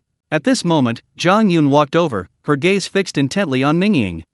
You know there's not enough food in Linhe City, yet you still hoard so much grain. Tell me, what's your intention?" Zhang Yun's gaze was unfriendly. Mingying felt a little uneasy under Zhang Yun's gaze and quickly said, "Beautiful Zhang, what are you saying? You're a member of my team now, why are you always siding with Yudong Chuan?" Zhang Yun was taken aback, then said irritably, "Who said I'm siding with Yudong Chuan? I'm siding with the 2 million people of Linhe City." Mingying knew Zhang Yun's personality and felt a headache coming on, unsure how to answer her. Zhang Yun was a very complex woman. You could say she's naive, but when leading the team against mutated beasts, she's experienced and decisive. Even the troublemakers in the team respect her. You could say she's smart, but when it comes to interpersonal relationships, especially intrigue and scheming, she instantly becomes a naive and innocent fool. History is full of people like this, such as Han Xin. Frankly, they never end well. Mingying thought for a moment and decided to take it seriously. This matter had to be resolved. Otherwise, someone in his team would still be loyal to the Linhe City government. That would be a big problem. He and Yudong Chuan might clash in the future. Mingying fell silent. Seeing Mingying's silence, Zhang Yun's heart skipped a beat, and he also fell silent. The atmosphere immediately became heavy. Beside them, Ming Yuxuan, Li Rulan, Naishu, and others were also stunned, while Rong Saru's eyes flickered, vaguely understanding something. "Mingying?" Zhang Yun couldn't bear the pressure and asked. Mingying raised his head, looking directly at Zhang Yun, and slowly said, "I think it's necessary to clarify some things, otherwise, when we fight side by side in the future, I'll worry about whether my comrades can truly be relied upon." Zhang Yun was taken aback, then immediately retorted angrily, "Hey, what do you mean by that?" Mingying raised an eyebrow and said, "What do you plan to do if I clash with Yudong Chuan? What are you thinking? Why would he want to target you?" Zhang Yun interrupted Mingying directly. Mingying shook his head and sneered, "Hasn't he done it? Have you forgotten the time I was attacked by a rocket launcher? Back then, you killed Su Kadai first." Zhang Yun's tone also became serious, unyielding. "Then do you know why I killed Su Kadai? Because he kidnapped my parents, intending to force me to submit." Mingying's gaze was cold and sharp as he said, "And I, before that, didn't know him at all, had absolutely no grudge against him." "What?" Zhang Yun was stunned. Many times, conflict and fighting have no right or wrong, and sometimes no reason at all. "Do you understand?" Mingying said. Zhang Yun didn't speak, or rather, he didn't know how to answer Mingying. After a long silence, Zhang Yun finally made up his mind, looked up, and said, "Now that I've joined your team, as long as you don't do anything immoral, I'll definitely stand with you." Mingying finally smiled upon hearing this. Zhang Yun's face turned cold, and he snorted, "You stinking Mingying, what are you yelling at me for? How can you be so distrustful of your comrades?" With that, Zhang Yun kicked Mingying in the leg and stormed off. Mingying, despite being kicked, didn't lose his smile and turned to look at Naishu. Naishu thought for a moment and smiled, "I've left the security team. I fight only for my beliefs. My belief is to become stronger and protect more people. I hope you won't disappoint me. Okay, like I said before, let's build a clean world together." Mingying's eyes shone brightly, and he smiled confidently. Naishu nodded emphatically. Not far away, Rong Saru had already distributed the porridge to the 7 or 8 people she had just rescued. Watching them wolf down the food, Rong Saru felt a little more at ease. She then walked to Mingying's side and whispered, "You really were something. Why were you so serious just now?" Mingying scratched his head and said, "I'm not very good at communicating with people, so I can only use these straightforward methods." Rong Saru covered her mouth and chuckled. She was already exceptionally beautiful, and her recent practice of drinking well water and training with Zhou Fang had only enhanced her captivating charm. Her smile was like a bright and beautiful flower slowly blooming, leaving Mingying completely mesmerized. Rong Saru noticed Mingying's expression, her pretty face flushing red. She quickly lowered her head, remaining silent. A sudden thought flashed through her mind of Xiao Susu, followed by her ex-husband's face. She felt as if struck by lightning, her face turning deathly pale. Mingying instantly realized Rong Saru's unusual state and quickly asked, "Sister Saru, what's wrong? Are you feeling unwell?" Rong Saru shook her head weakly and said, "Nothing, I'm just a little tired. I'm going to rest." With that, she turned and walked towards Xiao Susu, her back view exuding an indescribable loneliness and helplessness. Chapter 6: The Flirting Master. Mingying watched Rong Saru's retreating figure without saying a word. To be honest, any man would feel a bit attracted to a beauty like Rong Saru. However, Mingying wasn't the kind of person who would try to get close to and possess any woman he saw, so he had never had any improper thoughts about Rong Saru. Mingying gave a wry smile and turned to look at the people he had just rescued. These people, 5 men and 2 women, had just eaten rice porridge, which, because it contained well water, had recovered very quickly. "What did you do before? What are your special skills?" Mingying asked. Mingying didn't keep idle people around. Moreover, now was a time when he needed manpower, and even ordinary people couldn't be left idle. The 7 people remained silent for a moment before a middle-aged man spoke up, "I'm a driver, I can drive heavy vehicles." Mingying's eyes lit up upon hearing this. This was a professional. Mingying immediately asked, "What's your name?" "My name is Cao Chu," the middle-aged man said. Cao Chu started the conversation, and the others quickly followed suit. "My name is Wang Dejin. I work on construction sites," said a middle-aged man with a weathered appearance. "Oh, do you know how to mix cement and sand?" Mingying asked. Yes, Wang Dejin replied quickly. "My name is Wang Ronghua. I can cook," said a tall man. "My name is Li Xiaofeng. I'm an accountant." Each person introduced themselves, and Mingying was quite satisfied. Finally, a slightly older middle-aged man said in a low voice, "My name is Sun Gao. I don't know much. I used to work at the Huangsha wharf quarrying sand." After saying this, the man lowered his head considerably. Compared to the others, his manual labor skills were practically non-existent. This made Sun Gao very uneasy. But to his surprise, Mingying's eyes lit up when he heard this. To build the city wall, a large amount of stone is needed first, but that's easy to obtain. Mingying's trip here was specifically for moving mountains and building the city in Huashan. Then, the adhesive between the stones is needed cement and sand. Now he has the cement, only the sand is missing. "Great!" Mingying exclaimed happily. Sun Gao was taken aback, somewhat confused. "Which sand dock are you at?" Mingying asked immediately. Sun Gao replied truthfully, "Tianyun Sand Quarry on the Tongjiang River." Mingying was even more delighted upon hearing this. The Tongjiang River is located east of Linhe City, and the cement factory where they were currently located was also in the eastern suburbs of the city. This sand quarry wasn't actually that far from them. "Okay, take me to the sand quarry tomorrow," Mingying patted Sun Gao on the shoulder. Sun Gao was taken aback upon hearing this, and asked, "Can we go back to our original world?" "Of course," Mingying replied, "if you want to go back, I can send you back. If you never want to go back, you can stay here forever." Everyone's eyes lit up at these words, except for the 2 women, who remained expressionless, determined to sever ties with the real world. Mingying observed everyone's expressions, said nothing, greeted Naishu, and then walked towards Zhang Yun. This dragon flame goddess from his previous life was difficult to please. Most importantly, she had a bad temper and was also somewhat naive and innocent. Zhang Yun noticed Mingying approaching. Annoyed, she didn't stop and continued walking. This mysterious space was now entirely planted with sweet potatoes, lush green vegetable fields stretched everywhere. The more Zhang Yun walked, the more alarmed she became. The reason was simple: this space was growing far too much food. Planting so much food while watching the people of Linhu City starve, truly heartless, Zhang Yun thought to herself. Mingying, seeing that Zhang Yun wouldn't stop to wait for him, was speechless. He said directly, "Beautiful lady, how long are you planning to walk? This place is only so big, if you walk any further, you'll reach the end." Mingying was like a god in the mysterious space. Although the two were hundreds of meters apart, his voice rang in Zhang Yun's ears, startling her. Then, Mingying took a step, his figure flashing dozens of meters, appearing beside Zhang Yun in a few leaps. "If you ever doubt your comrades again, I'll crush you." Before Mingying could speak, Zhang Yun turned around, grabbed Mingying's waist, and said angrily, "Ouch, be gentle." Mingying felt a sharp pain in her waist, and the force membrane hidden beneath her skin instinctively wanted to retaliate. However, Zhang Yun was now just an ordinary person, and a single force rebound from Mingying could probably break her delicate fingers. So, Mingying could only endure the pain, forcibly dissipating her force, and grimaced, "Can you please stop hitting me?" "Stop changing the subject," Zhang Yun said irritably. Upon hearing this, Mingying stopped joking and nodded emphatically, saying, "Okay, that's more like it." Zhang Yun nodded, then asked, "What are you planning to do with all this grain?"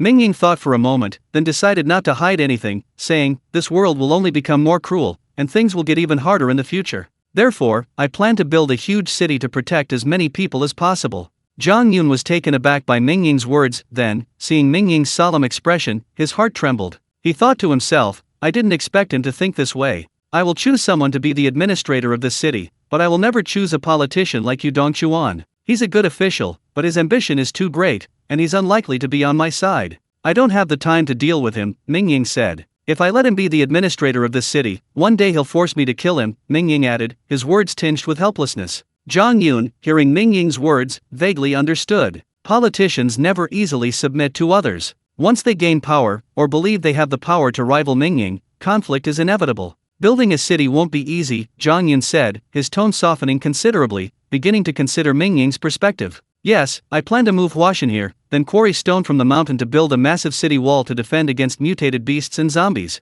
The city's interior will be built by the people themselves," Mingying explained his plan. "Quarry stone from the mountain?" Zhang Yun was stunned, somewhat incredulous, exclaiming, "Just with a few of us?"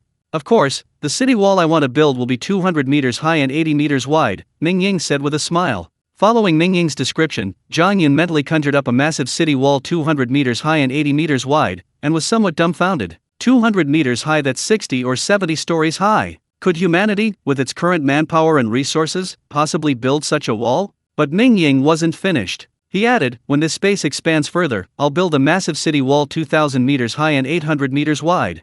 As he spoke, Mingying pointed into the distance, his expression animated. "What?" Zhang Yun's eyes widened, a majestic, mountain-like city wall appearing in his mind. For a moment, he was completely mesmerized. A master of empty talk and flirting. Mingying was definitely one of those guys. Chapter 7: The Sinful Yellow Sandfield. The next day, just as dawn broke, Mingying moved Sun Gao out of the mysterious space and had him lead the way. Then, he, along with Zhang Yun, Zhou Fang, Lu Jun, Naishu, and others, headed towards the sand quarry. On the way, through conversation with Sun Gao, Mingying learned a great deal. The sand quarry wasn't close to the city center of Linhu, and its size was only medium. This meant that the security team was unlikely to expend significant effort to collect sand from such a distant location. Therefore, Mingying was very pleased. "Drive there. Naishu, Lu Jun, you two get in the back. If you spot any mutated beasts or zombies, shoot them directly." Mingying retrieved the pickup truck from the mysterious space. Everyone was astonished to see a pickup truck appear out of thin air with a wave of Mingying's hand.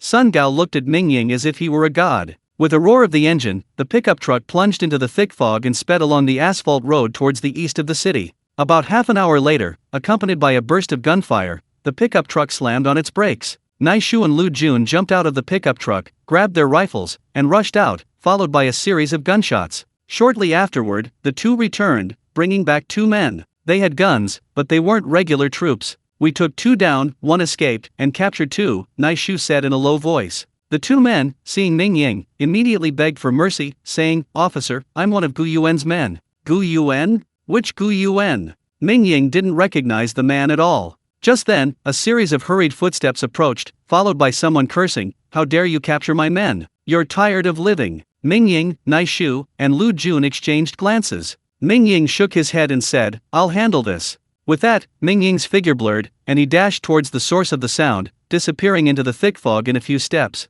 The two men captured by Naishu were stunned by the sight. They exchanged a glance, both showing expressions of shock. What kind of speed was this? He covered 40 or 50 meters in just a few steps? Before they could think further, a series of cries of pain, followed by a few scattered gunshots, came from afar. Then, Mingying returned, carrying a young man. "Boss Gu." The two captured men were dumbfounded when they saw the newcomer. Their boss had been taken care of so quickly. How were they supposed to compete now? "Damn it, do you know who I am? I'm Zhou Ling's brother-in-law." Boss Gu's hands, pierced by steel needles, hung limply at his sides, still dripping blood, but he still cursed and swore. "This guy." Mingying was speechless upon hearing this. This kid really has a good attitude, even after being captured, he's still so arrogant. Who is Mingying? Of the 7 bigwigs in Linha's city, he killed 3, 2 fled in terror, and the remaining 2 live in constant fear, hiding in an official stronghold with 2 anti-aircraft machine guns mounted there. And you, a nobody guarding a desert field, dare to talk back?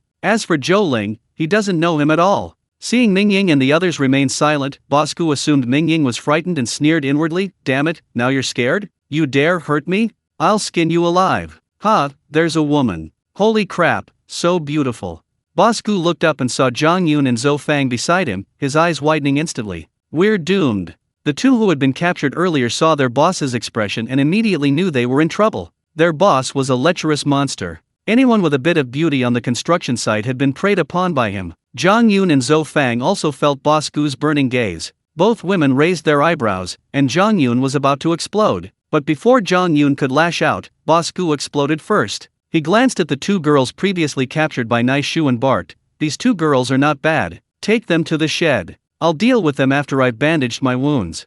Upon hearing this, Lu Jun, Naishu, and Mingying were all stunned. The 2 prisoners immediately knelt down, not daring to utter a sound. "Scum!" Zhang Yunjiao shouted, kicking Gu Laeta in the groin. Instantly, Gu Laeta let out a pig-like scream, rolling on the ground and cursing, "You filthy bitch, you dare kick me. Shut up." Lu Jun stepped forward, pressing his gun against Gu Laeta's forehead, his eyes growing increasingly murderous. Lu Jun hated this kind of scum the most. Old Gu was stunned. Forgetting his pain, he cried out, "You dare kill me? Have you forgotten I'm Zhou Ling's brother-in-law? If you dare touch me, all of you will die. Not only you, but your families and friends will die." Old Gu continued to shout, unaware that Lu Jun beside him could no longer contain his killing intent. "Damn it!" Lu Jun pulled the trigger, and Old Gu's forehead instantly split open. He twitched twice on the ground and lay still. They killed Old Gu. The 2 prisoners stared at Old Gu's corpse, their minds going blank, a sudden heat rising in their groins, and they collapsed to the ground.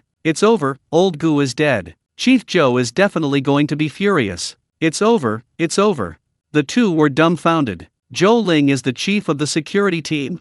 Mingying asked, puzzled by their words, turning to look at Zhang Yun. They were both in the security team. If they lived nearby, they should know each other. "It should be from Taxian County. I think I've heard that name before," Zhang Yun recalled. "Never mind, let's go get the sand first," Mingying laughed. "Whatever you call a captain, I'll just grab the sand and run. In this world, where can you chase me? Besides, if you're not afraid of death, come and chase me." So Mingying led the group towards the sand pit. They had only walked about 100 meters when they saw a small, dilapidated house and heard someone inside saying, "Boss Gu's been gone so long, something must have happened to him." "What nonsense are you talking about? In this area, who dares to touch Boss Gu? Hurry up, I'm next," another person urged. "Damn it, it's finally my turn, why are you rushing me? Let me enjoy myself," the man cursed. He then seemed to speed up, and the faint sound of a woman's moans could be heard. Mingying and the others frowned upon hearing this. Nearby, Zhang Yun and Zhou Fang blushed, while Lu Jun's face instantly turned ashen, his hand gripping his rifle trembling. "Oh no, it's over, it's over." The 2 prisoners' hearts sank at the sight. These 2 prisoners knew all too well what was happening inside the shack. "Gentlemen, we're just doormen, this has nothing to do with us," one prisoner whispered. Mingying and the others completely ignored him. Lu Jun strode over, went straight to the door of the shack, and his eyes immediately turned red upon seeing the scene inside. "Damn it, scum!" Without another word, Lu Jun raised his rifle, took a step forward, and pressed it against one of the men's foreheads. The man was currently pleasuring a fair-skinned woman when suddenly a gun was pressed against the back of his head. He was startled at first, then realized what was happening, and his legs went weak with fear. He stammered, "We can talk this over."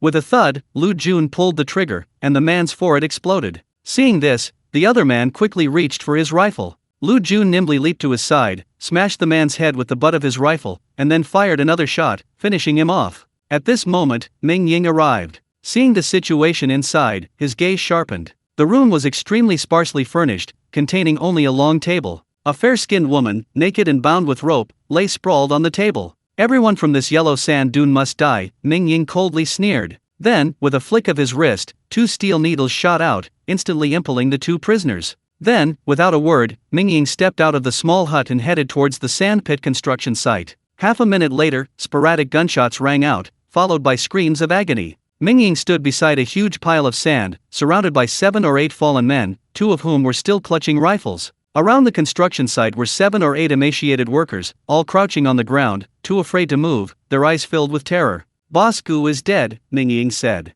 The 7 or 8 workers were stunned for a moment, then their eyes lit up with joy. One of them shouted and scrambled towards the small, dilapidated hut Mingying had just come from, still calling out, "Wife, wife." A moment later, a piercing scream rang out, followed by gunshots. Mingying frowned upon hearing the gunshots, but ultimately sighed and said nothing. Chapter 8 I'm going to cook you. Mingying had seen far too many of these situations at cement plants and sand pits in his previous life. In prosperous times, a woman is worth 10,000 taels of gold. In chaotic times, she's worth only a peck of rice. The reason for this is that women are inherently physically inferior to men. In prosperous times, social systems protect women, allowing them to compete fairly with men in areas such as intellect, and even surpass them in some fields. However, in times of chaos, women, inherently disadvantaged physically, suffer immensely. These are things Mingying can't control. All he can do is intervene when he sees them. Or rather, he'll try his best to prevent such things from happening in his city. "Zhou Fang, why are women always at a disadvantage?"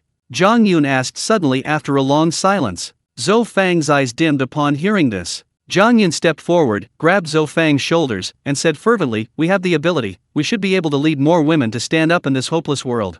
Zhou Fang's body trembled upon hearing this, then her eyes shone with unprecedented brilliance. She nodded emphatically, "Yes, we must lead more women to stand up."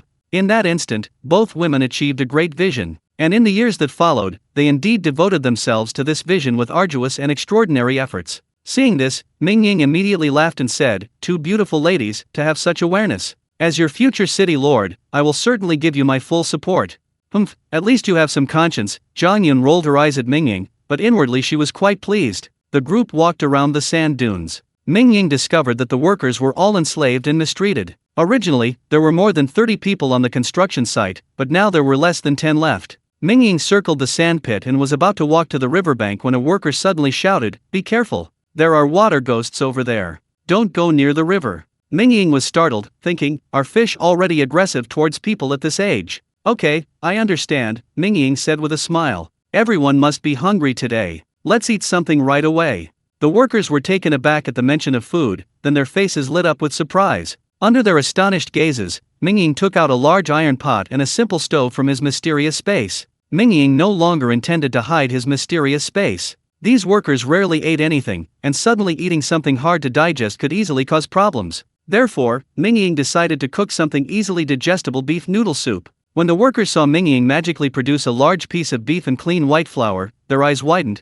and the sound of swallowing filled the air. "Don't worry, everyone, there'll be food for everyone today," Mingying said with a smile, moving Rong Saru out of the mysterious space. Zhang Yun and Zhou Fang immediately rushed forward to help. Beef noodle soup was easy to make. Mingying chopped a piece of beef into small pieces, then mixed it with flour to make dumplings. Once the water boiled, he simply poured the beef pieces into the pot. Soon, the aroma of beef filled the air, permeating the entire construction site with a rich fragrance. Everyone's eyes widened with anticipation. After the beef was almost cooked, Rong Saru smiled and added the dough pieces one by one to the pot. Then she mixed in some flour, and finally added a pinch of salt and chicken bouillon. A large pot of fragrant beef noodle soup was ready. It must be said that Rong Saru's culinary skills were superb. Even such a simple pot of beef noodle soup became exceptionally delicious under her cooking. Mingying, carrying a large bowl, eagerly lined up first, smiling, "Sister Saru, you know I have a big appetite." Rong Saru looked at Mingying's beggar-like appearance and immediately laughed.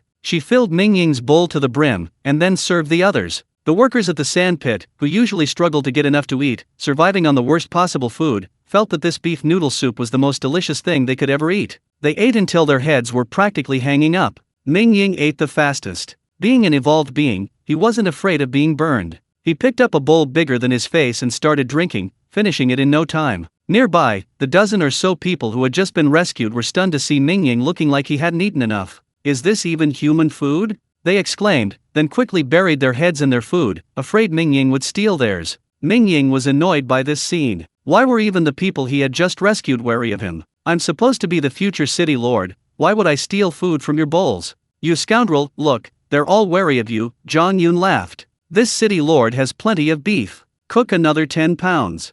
Mingying waved his hand, taking out 10 pounds of sliced raw beef from his mysterious space. Just as he was about to put it in the pot, Rong Saru quickly said, "Wait a minute, let me wash the pot." With that, Rong Saru picked up the iron pot and walked towards the river. "What are we washing?" Mingying muttered, but then, remembering the danger of the riverbank, he quickly said, "Sister Saru, don't go to the river." Before he finished speaking, a sharp whistling sound rang out, like a child crying. The workers, hearing this, were terrified. Forgetting their food, they stood up and ran, shouting, "The water ghost is here! The water ghost is eating people again!" Water splashed in the river, and a dark shadow emerged from the depths, grabbed Rong Saru, and pulled her into the river. Rong Saru screamed, unable to resist, and was dragged into the river. "Sister Saru!" Mingying dropped his chopsticks, darted to the riverbank, and jumped in. "Mingying!" Zhang Yun and the others reacted quickly, rushing to the riverbank, but only saw ripples in the water. Mingying and Rong Saru were nowhere to be seen. Will Mingying be alright?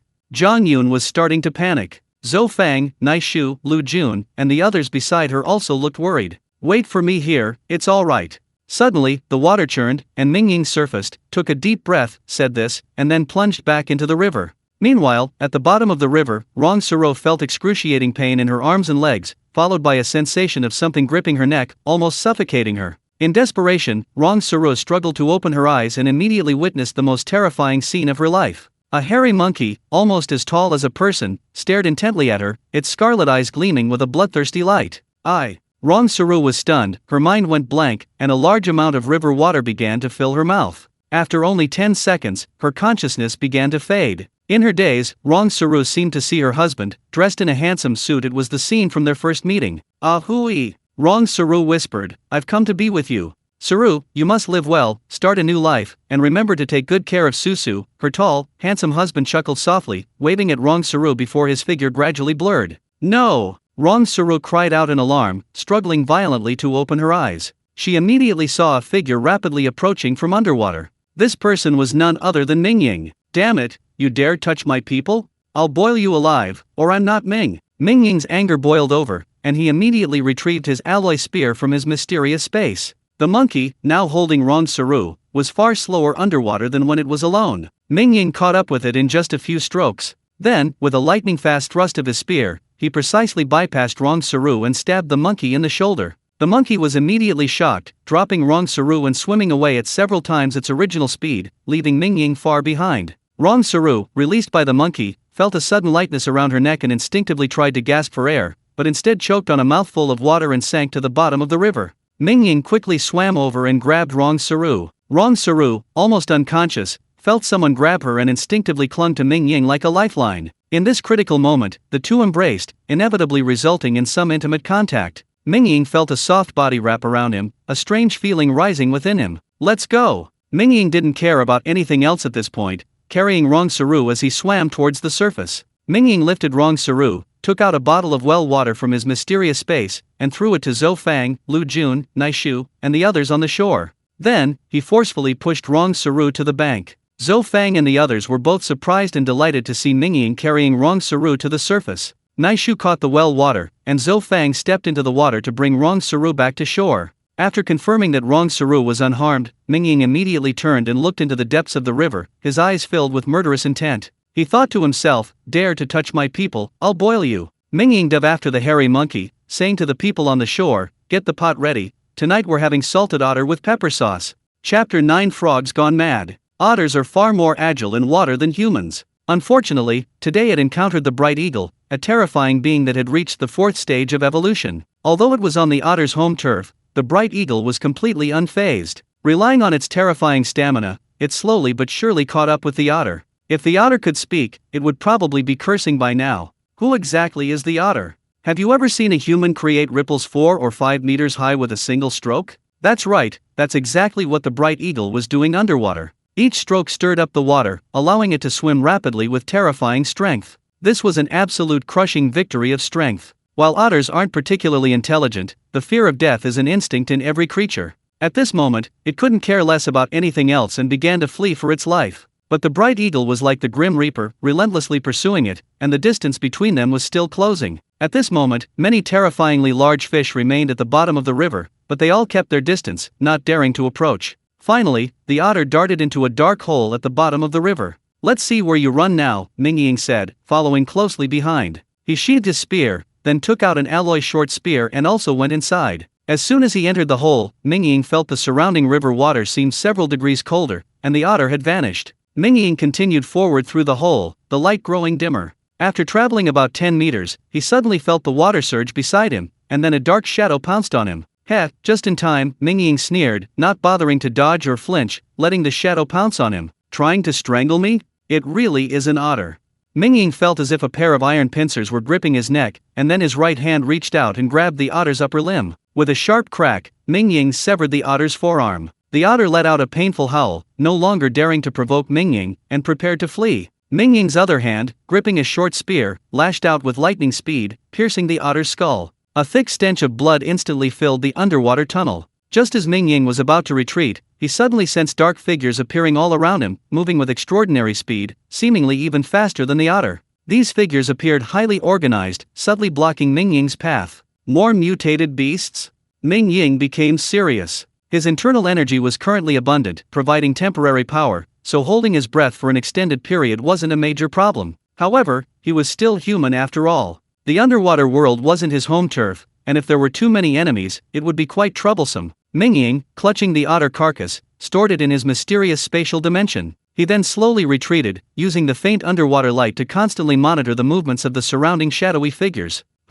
There's light over there? Mingying retreated about 3 or 4 meters, suddenly reaching the tunnel's bend. The 7 or 8 shadowy figures, seeing Mingying arrive at the tunnel bend, finally couldn't contain themselves and pounced. "It's an underground cavern." Mingying's eyes lit up as he rounded the bend. It turned out that not far behind him was an underground river passage, its confluence forming a huge cavern. Whoosh! Mingying quickly retreated, then surfaced and scrambled to the shore in a few steps. As soon as Mingying reached the bank, the water splashed, and 7 or 8 dark figures shot out, following closely behind. Using the dim light from the cave ceiling, Mingying clearly saw the shapes of these 7 or 8 dark figures, and his gaze immediately sharpened. These mutated beasts, Mingying had never seen them before. In his 9 years of apocalyptic life in his previous life, Mingying had never seen such mutated beasts. Each of these mutated beasts was as tall as a person, grayish-white in color, with 4 limbs, no neck, a slightly pointed head, and unusually large eyes, like 2 light bulbs. Moreover, the upper and lower limbs of these strange mutated beasts were almost the same length. When standing upright, the upper limbs reached down to the knees.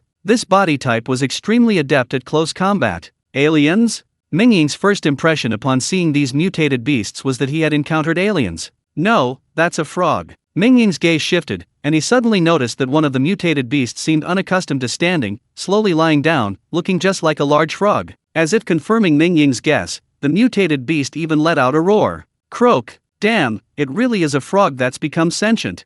Mingying shouted. A flash of black light appeared, and one of the mutated beasts leaped out like lightning, instantly pouncing on Mingying, its limbs suddenly sprouting sharp claws, aiming for Mingying's head. Mingying quickly dodged to the side, his short spear flashing out, piercing the mutated beast's abdomen, then kicking it away. These mutated beasts, not expecting Mingying to be so powerful, their companion defeated in a single move, froze, all lying on the ground, too afraid to move. Such high intelligence? Seeing this, Mingying's heart grew increasingly solemn. The fact that these mutated beasts dared not move meant that things were serious. The fact that these mutated beasts knew fear meant they had developed a considerable level of intelligence, which was extremely frightening. For a moment, Mingying dared not move, and the 7 or 8 mutated frogs around him also remained still. Suddenly, a loud croak echoed from the depths of the cave. "There are older ones too?" Mingying felt his head spinning. Human. A hoarse voice came from behind. "Human language?" Mingying's heart skipped a beat, his head spinning, completely stunned. It's only been less than a month since the apocalypse, and some mutated beasts already understand human language? You must know that even in his previous life, until the 9th year of the apocalypse, apart from the advanced walking corpses, only a very small number of primate mutated beasts could barely speak human language. For example, ape-like mutated beasts could say a few words of human language. But now, it's only been less than a month since the apocalypse, even primate ape-like mutated beasts are probably still in the early stages of evolution. There's a mutated beast in this underwater cave that can speak human language? Mingying felt his blood run cold. The existence of language signifies the birth of a civilization. And behind every civilization lies a powerful race. In that instant, a murderous intent surged within Mingying. Medicine, medicine. The voice came again. At the same time, Mingying saw a figure about 2 meters tall emerge from the shadows and appear before him. It was a mutated frog. No, it should be called a mutated frogman. It was entirely silver-white, with extremely defined muscles, exuding explosive power. The mutated frogman resembled the other mutated frogs around it, and should theoretically be extremely ugly. But somehow, this mutated frogman possessed a certain beauty. This was probably the spirituality bestowed upon it by the creator. Mingying's muscles were tense, ready to pounce at any moment, but upon seeing the mutated frogman, he suddenly froze. Because Mingying saw no murderous intent in the mutated frogman's eyes. On the contrary, the mutated frogman's eyes were filled with calm and wisdom, and it repeated, "Medicine, to save my life." "I won't give you medicine," Mingying refused directly. The mutated frogman understood Mingying's words, quietly shook its head, raised its arm, and slowly gathered fighting spirit in its eyes. With a deafening boom, the over 2-meter-tall mutated frogman launched its attack, appearing instantly in front of Mingying. Its terrifyingly long arms slammed down on Mingying's head. Such speed! Mingying reacted instantly, quickly dodging to the side while simultaneously thrusting out his short spear. The mutated frogman pushed off the ground, instantly retreating back to its original position, silently watching Mingying, its gaze gradually hardening. In this brief exchange, both Mingying and the mutated frogman realized how formidable the other was. A 4th-tier mutated beast, and it even possesses intelligence. However, it seems to be the only intelligent one in its group, Mingying quickly pondered. This mutated frogman's intelligence seemed far superior to the surrounding smaller frogmen. In Mingying's observation, the surrounding smaller frogmen appeared to be ordinary mutated beasts, exuding a chaotic killing intent. If it weren't for the larger mutated frogman suppressing them, they would probably have already charged forward, howling. Chapter 10 loves to eat hairy crabs. In the process of evolution, anything can happen. It's not impossible for a mutated beast to undergo a mutation and gain higher intelligence than its kind. However, a mutated beast that can develop intelligence within a month of the apocalypse is truly terrifying. It will undoubtedly lead its entire race to become the dominant species in the future. "Friend," the mutated frogman said with difficulty, its face still calm, giving the impression that this mutated beast was not aggressive at all. Mingying laughed upon hearing this, thinking to himself, "This mutated beast doesn't seem hostile towards me. I can take this opportunity to lower its guard and then finish it off with a spear."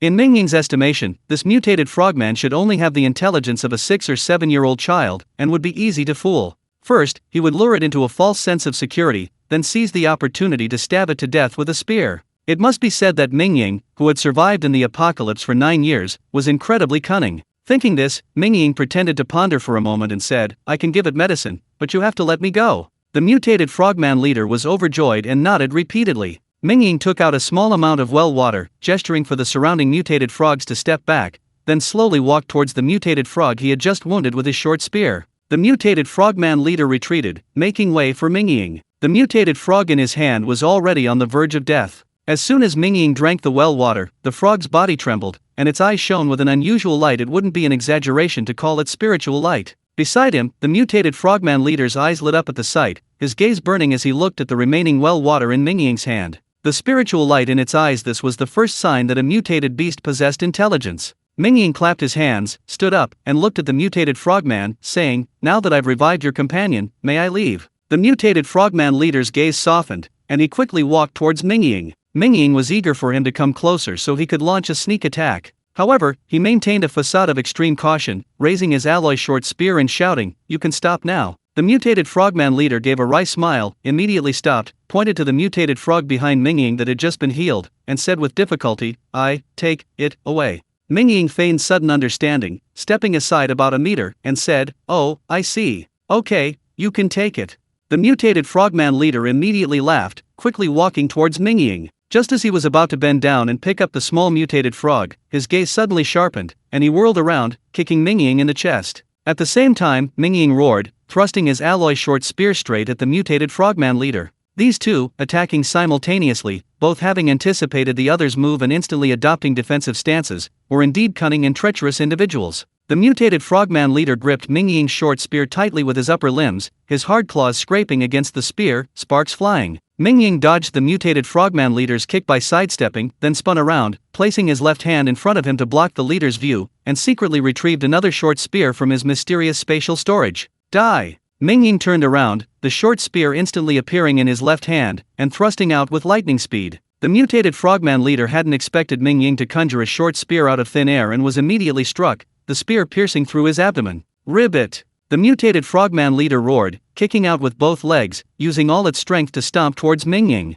Mingying instantly drew his short spear, crossing it in front of him to block. With a thud, Mingying was forced back several steps by the terrifying force of the mutated frogman leader's kick. Then the mutated frogman leader picked up the baby mutated frog, dove into the water, and disappeared with a flick of its tail. Seeing this, 6 or 7 smaller mutated frogs tried to flee, but Mingying immediately pulled out a barrage of steel needles and unleashed them like a storm, instantly killing 5 of the mutated frogs, leaving only 2 to escape. Where do you think you're going? Mingying shouted, chasing after the mutated frog leader as he jumped into the river, but he couldn't find it anywhere. Mingying followed the scent of the mutated frog leader's blood for a while, swimming out through an underwater tunnel, but ultimately lost it. There was no way around it, the human sense of smell was simply too poor. Fine, you can escape the first day, but you can't escape the 15th, Mingying thought, not worried at all. Why? Because the mutated frog he had just saved had drunk from the well water. The first mutated beast to drink from the well would develop intelligence within a short time and would be tamed. The mutated frog leader was ecstatic to see its offspring develop intelligence.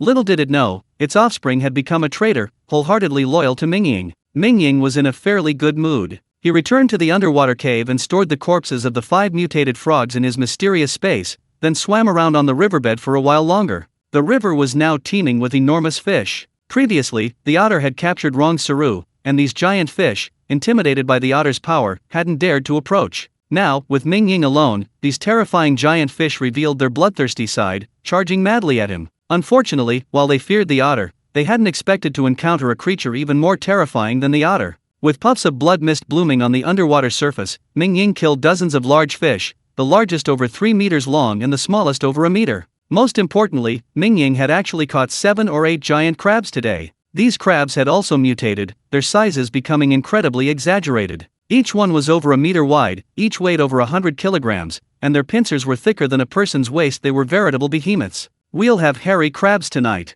Mingying was in high spirits, completely forgetting about the salted otter, and swam towards the surface. On the bank of the sandbar, Zhou Fang performed CPR on Rong Saru and gave her well water, curing the X virus from the otter scratch. Nai Shu and Lu Jun stood solemnly on the bank, waiting for Mingying to come ashore. Suddenly, a figure emerged from the water. Lu Jun and Nai Shu were startled and immediately raised their rifles to lock onto the target. Upon recognizing Mingying, they were overjoyed and exclaimed, "Mingying's back!"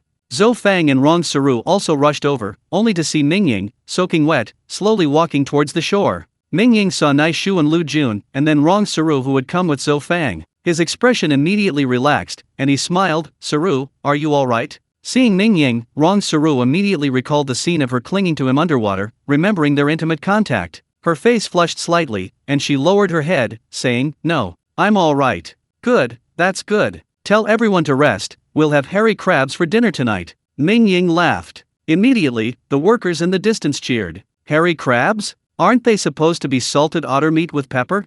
Nai Shu and the others were taken aback, then smiled wryly. "We've already prepared the salted crabs. Next meal, next meal." Mingying waved his hand and took the hairy crabs out of his mysterious space. Instantly, terrifying giant crabs, each over a meter wide, appeared before everyone. Wow, even king crabs aren't this terrifying. Everyone was stunned. Mingying then took out the giant fish he had just hunted at the bottom of the river, and more fish, 2 or 3 meters long, appeared before everyone. I'm completely convinced," Nai Shu exclaimed. "In Linhu City, even Yu Dongchuan only eats white rice every day, maybe with a little mutated beast meat. Here, we have fish and meat every day, and even river seafood. War God Ming, when are you going to get some seafood?" Zhang Yun asked curiously. "Oh, you've become picky about food."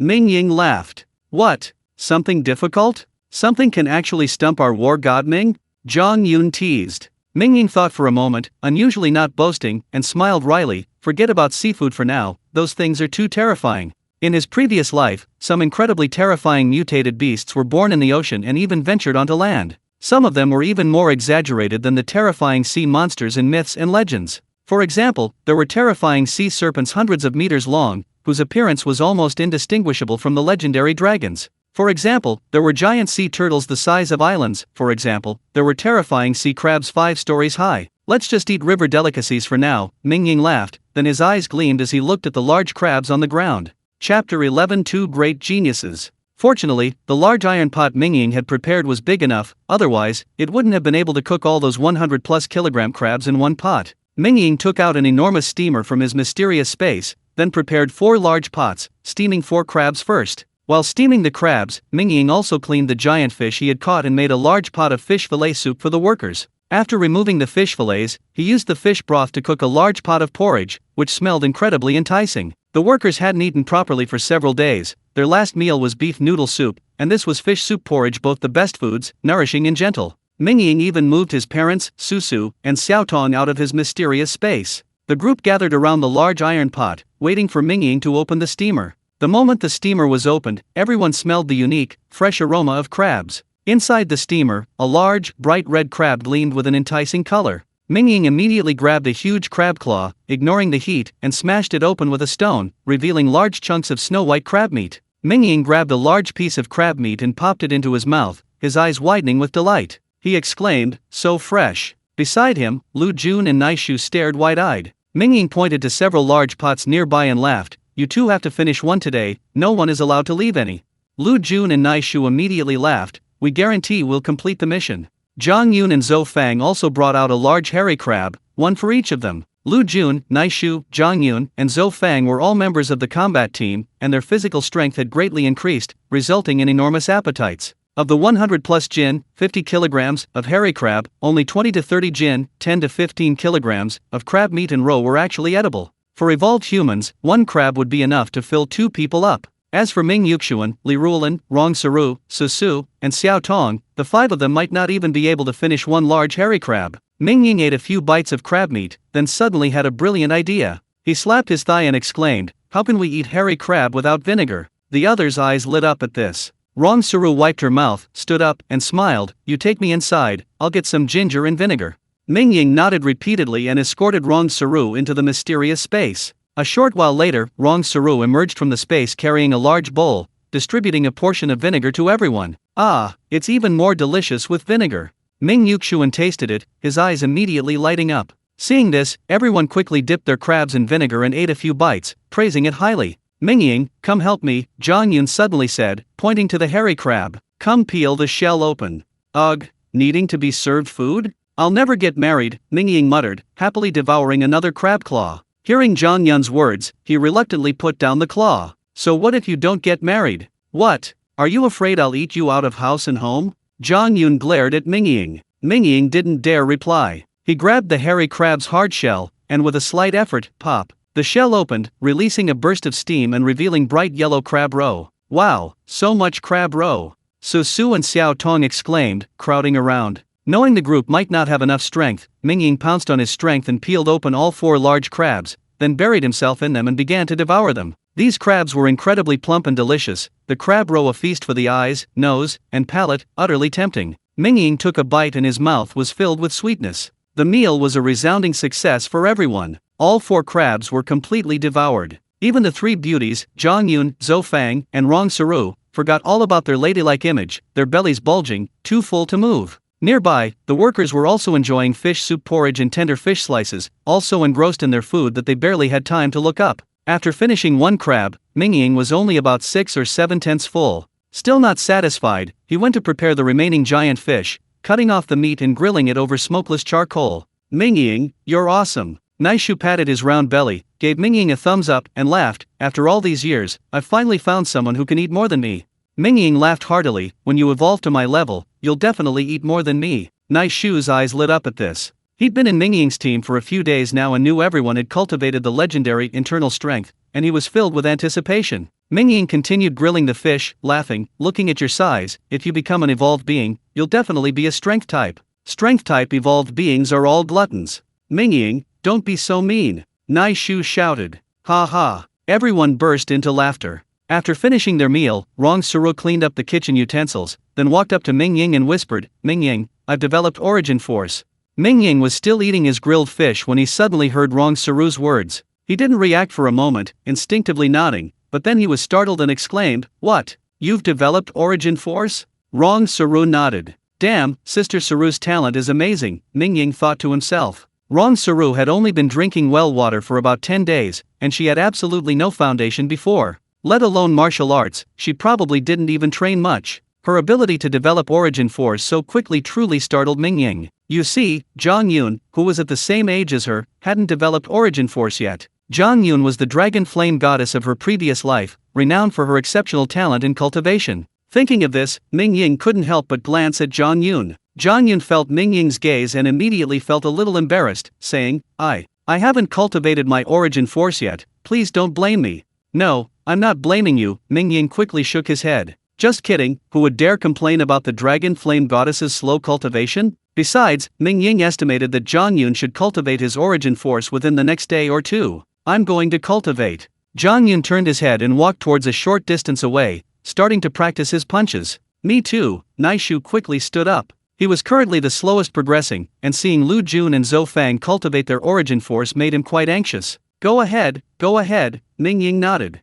That stinky Mingying, he must be complaining about my slow cultivation speed, Zhang Yun thought to himself as he practiced his punches, holding back his anger. Zhang Yun practiced the 8 extremes collapse technique, but her movements were significantly more complex, representing a more advanced version used by the security team. Although Zhang Yun appeared delicate, the power she unleashed with the 8 extremes collapse was considerable. Perhaps fueled by a pent-up energy, Zhang Yun's 8 extremes collapse practiced increasingly smoothly today. Gradually, each punch and kick produced a series of whistling sounds as it cut through the air. Not far away, Zhou Fang was also drawn by Zhang Yun's voice. Turning her head, her eyes immediately lit up. With Zhou Fang's keen eye, she naturally recognized Zhang Yun's current state and exclaimed in astonishment, oneness with heaven and man? True martial artists, more or less, experience oneness with heaven and man several times in their lives. Once in this state, the martial artist becomes completely absorbed in their practice, forgetting time and becoming oblivious to the outside world. A single set of punches can be practiced continuously for hours, leaving no feeling of fatigue, and even a sense of refreshment.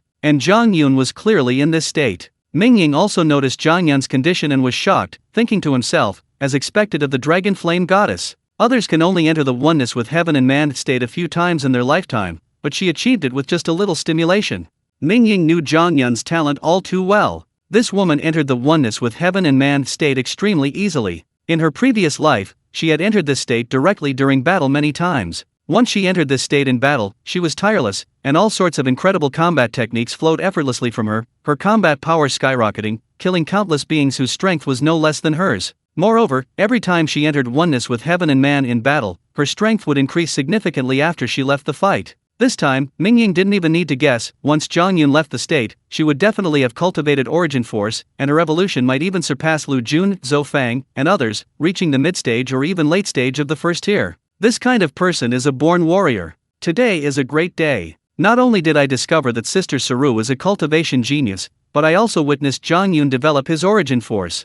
Mingying was in high spirits. Chapter 12. The Force is Different. The rise of dragon flame goddess Zhang Yun began with her mastery of origin force. Before that, her reputation wasn't particularly widespread. In her previous life, this terrifying woman, after becoming an evolver, seemed to have unlocked a cheat code, her evolutionary speed skyrocketing. In her 3rd month as an evolver, she became a 2nd-tier evolver. In her 5th month, she advanced to the 3rd tier. In her 6th month, she advanced to the 4th tier. While others' evolutionary speed slows down as they progress, hers was completely reversed. Even Mingying now finds this hard to comprehend. Zhang Yun was still practicing the 8 extremes collapse, the whooshing sounds of her fists growing louder and louder, even disturbing the workers who had already gone to rest. The workers, seeing such terrifying martial arts in the world, all had burning eyes. In this world, which had long since collapsed, if they could have such martial arts for self-defense, who would dare to bully them? These people were all terrified of being bullied. After hesitating for a long time, these 8 or 9 people finally pushed one of them forward, who awkwardly walked up to Mingying. These people weren't stupid, they knew Mingying was their leader. The chosen man stood before Mingying, head bowed, looking hesitant. Finally, he took a deep breath and said, "Great benefactor, we are all very grateful to you for saving us." "It's nothing, it's what I should do," Mingying said, waving his hand dismissively, his gaze still fixed on Zhang Yun. The man stammered. "What? Is there something else?" Mingying's gaze remained on Zhang Yun. He also wanted to learn something from him, such as how to smoothly enter the state of oneness with nature. "Great benefactor, we also want to practice martial arts." The man finally mustered his courage, his gaze resolute. Mingying was taken aback and turned to look at the man. He was young, tall, and unlike the other workers, his eyes were bright and clear, unlike theirs, filled with confusion and self-doubt. This was a thoughtful person. Mingying immediately made a judgment, giving the man a higher opinion of him, and asked, "What's your name?"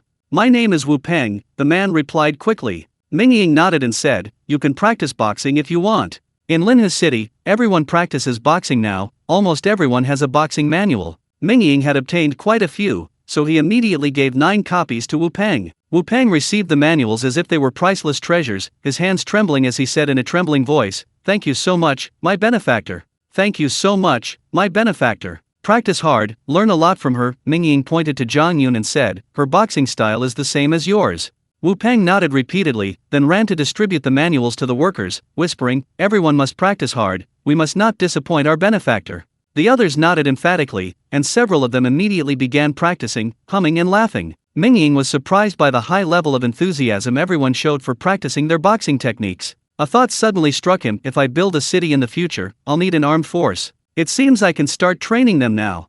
With that thought, Mingying beckoned to Zhou Fang and smiled, "I need to trouble you with something." Zhou Fang, quick-witted and astute, glanced at the workers practicing their boxing and chuckled, "You want me to teach them?" Mingying immediately laughed, saying, "Without you as their master, what can they possibly learn on their own?" Zhou Fang covered her mouth and smiled, looking at Mingying, "Hiring me as your master comes at a price." Mingying was taken aback, saying, "I don't have any money." If you don't have money, then owe me," Zhou Fang scoffed, muttering, "A heartless boss exploiting his employees." Hearing Zhou Fang's complaints, Mingying was speechless. He hadn't expected that the usually quiet and reserved Zhou Fang could be so playful and adorable. Actually, Mingying had no idea that the so-called goddess's tranquility and serenity were only reserved for strangers. With someone close to her, the goddess instantly transformed into a downtrodden girl, let alone showing her playful and adorable side. If the goddess truly fell in love with you, she could practically have whatever you wanted. This is a digression. Looking at Zhang Yun, she had been practicing her boxing for over 2 hours, her speed increasing towards the end. With the approaching dusk, her figure was almost invisible to the crowd. Finally, Zhang Yun finished with a powerful elbow strike, exhaling a long breath as she stood still. This breath formed a visible arrow of air, scattering the layer of yellow sand on the ground to reveal the hard, bare earth. "Congratulations, Captain Zhang, on becoming an evolved being." Mingying stepped forward, smiling, and handed Zhang Yun a bottle of well water. Zhang Yun was incredibly excited, saying, "I never imagined that internal energy actually existed in this world. It's amazing. How does it feel?" Mingying asked. Based on his past life's experience, Zhang Yun should also be a frontal, offensive type of evolved being, and her primal force was very special, circulating at an extremely fast speed, allowing her to unleash multiple moves in an instant, far surpassing other evolved beings of the same level. Sure enough, Zhang Yun closed her eyes and sensed it for a moment, saying, "I feel the primal force within my body surging endlessly, and as long as I control it, the primal force becomes incredibly hot, and my body feels warm and comfortable." "Oh, there's such a thing?" Mingying was surprised. This was the first time he had heard of such a phenomenon with the circulation of primal force. In his past life, all the evolved beings Mingying had encountered, although their evolutionary paths differed, all possessed the same primal force. He hadn't expected that even Zhang Yun's primal force was different from that of ordinary evolved beings. No wonder she was called the goddess of dragon flame. Zhang Yun's situation must be extremely rare, and she probably hasn't made it public, Mingying could only think. After Zhang Yun finished demonstrating his boxing, everyone was filled with excitement, especially the workers who had just received the manual. Under Zhou Fang's guidance, they all began practicing the 8 extremes collapse. Although Zhou Fang practiced the returning sea fist, her level was high enough that she could easily guide ordinary people in the most basic version of the 8 extremes collapse. Nai Shu, like Zhang Yun, practiced the advanced version of the 8 extremes collapse used by the security team. Now, he was the only one in Mingying's team who hadn't yet developed his origin force, and he was anxious about it, so he practiced even harder. As for Lu Jun, he was a cultivation fanatic. He spent almost all his time practicing boxing techniques, except for sleeping and when Mingying summoned him for missions. In contrast, Mingying was the least diligent. Of the 3 Dili Jenks, one is laziness. Seeing everyone else diligently cultivating, Mingying felt embarrassed to slack off and found a secluded spot to practice the returning sea fist. After cultivating for about an hour, the tranquility of the yellow sandfield was suddenly shattered by the roar of a car engine. At the same time, 7 or 8 beams of light shone through the thick fog from afar. Oh no, the people from Tai County are here. Among the workers, Wu Peng's face changed drastically upon seeing this. He thought to himself, impossible. They just left a few days ago, they won't be back for at least 5 more days. This is bad, I have to tell our benefactor right away. Wu Peng took off running, shouting as he went, the people from Tai County are here. Run! Run! Mingying heard Wu Peng's voice, his gaze sharpened, and he barked, find a place to hide. Lu Jun, Nai Shu, load your guns and get into ambush. Lu Jun and Nai Shu responded with a roar. Nai Shu quickly picked up a machine gun nearby, loaded it with bullets, and ran towards Mingying. Lu Jun was even faster. He was skilled in assault, and his submachine gun was much lighter. He was already standing beside Mingying. Lu Jun, Nai Shu, if things get dangerous, fire immediately. The people from Tai County are probably not good people, Mingying instructed. Before Mingying could finish speaking, a military pickup truck roared towards them. Damn it, that idiot Gu Yuan can't even keep an eye on the desert, making me rush over here all night. A middle-aged man in the pickup truck, smoking a cigarette, cursed loudly. Upon seeing Mingying, his eyes lit up, and he chuckled, so, strangers have arrived. Oh, and a chick too. This is going to be fun. Let's run one over first. The engine roared to life, and the middle-aged man floored the accelerator, the military pickup truck accelerating towards Mingying and his group. Damn it, fire! Mingying yelled. Chapter 13 My Compassionate Heart. Nai Shu and Lu Jun opened fire instantly, flames spitting in the darkness as bullets struck the pickup truck, sending sparks flying. Hit me? Mingying laughed. A steel bar appeared out of thin air in his hand, then shot out, piercing the pickup truck's windshield and pinning the driver to his seat. Then Mingying dodged, shifting several meters to the side, easily avoiding the out-of-control pickup. With a loud crash, the pickup truck slammed into a telephone pole, throwing its 4 or 5 passengers out, leaving them dazed and disoriented. Damn it, one of the men in the passenger seat cursed, opening the door and jumping out. Accompanied by a series of screeching brakes, 3 cars behind the pickup truck braked sharply, and 7 or 8 people filed out, forming a standoff with Mingying and his group. Who are you? State your name, the leader, now recovered, roared. At the same time, with a whoosh, 8 or 9 guns behind the man locked onto Mingying. Name. Mingying was taken aback upon hearing this, then shook his head. Even though Mingying was being targeted by 7 or 8 guns, he remained completely calm. Mingying had already discerned that these men's guns were ordinary, lacking heavy firepower. He had a bulletproof vest, and with the force membrane surrounding his 4th-tier evolved human body, he could easily withstand the attacks. Mingying was thoroughly familiar with this method, it was extremely effective. Oh? Not from the underworld? The leader's gaze sharpened, then he grinned maliciously. You ordinary people dare to attack me? Haven't you heard of Zhou Chong from Tai County? Mingying remained silent. Zhou Chong from Tai County? Sorry, I haven't heard of him. However, judging from your appearance, it's probably not a good name either. Kneel down, and tell the 2 women behind you not to resist. We've had our fun, maybe we'll let you go. Ha ha. Zhou Chong from Tai County laughed loudly, his eyes roaming freely over Zhang Yun and Zhou Fang. Humph. Zhang Yun and Zhou Fang were both furious, about to fight back, but Mingying stopped them. Have you been like this all along in Tai County? Mingying asked with a smile. Damn it, you're still laughing. Seeing Mingying's calm demeanor, Zhou Chong flew into a rage, grabbed one of his men's submachine guns, strode towards Mingying, and pressed the gun against Mingying's forehead, roaring, You dog, I'll teach you to laugh. As he spoke, he kicked Mingying in the knee, trying to force him to kneel. But the next second, a pig-like scream rang out. Mingying didn't move an inch. It was Zhou Chong who clutched his calf and howled. Are you kidding me? A 4th-tier evolved human's energy membrane isn't something to be trifled with. Mingying's single recoil shattered the man's shin bone. You're courting death. Mingying flicked his wrist, and streaks of light shot out. Zhou Chong instantly felt excruciating pain in his hands and feet, they were pierced through by steel needles. His submachine gun fell to the ground, and he collapsed, unable to move, letting out screams of agony. Not far away, 7 or 8 other people saw this and immediately retreated, hiding behind a car, frantically shouting, Fire! Fire! At that moment, Nai Shu charged out alone. He had somehow switched to a heavy machine gun, its 6 barrels looked cold and menacing in the darkness. Gatling! The men hiding behind the cars felt a chill run down their spines. The heavy machine gun unleashed a torrent of fire. Nai Shu's muscular face trembled uncontrollably as the Gatling gun spun wildly, spewing thick bursts of gunfire. In an instant, the 3 cars, along with the 7 or 8 men hiding behind them, were riddled with bullets. Done! Naishu gave Mingying an okay sign and grinned. Mingying smiled too. This battle was too easy. Zhou Chong lay on the ground, his expression panicked, and hurriedly begged for mercy. Don't kill me, don't kill me. Mingying looked at the man with a cold smile and said, give me a reason not to kill you.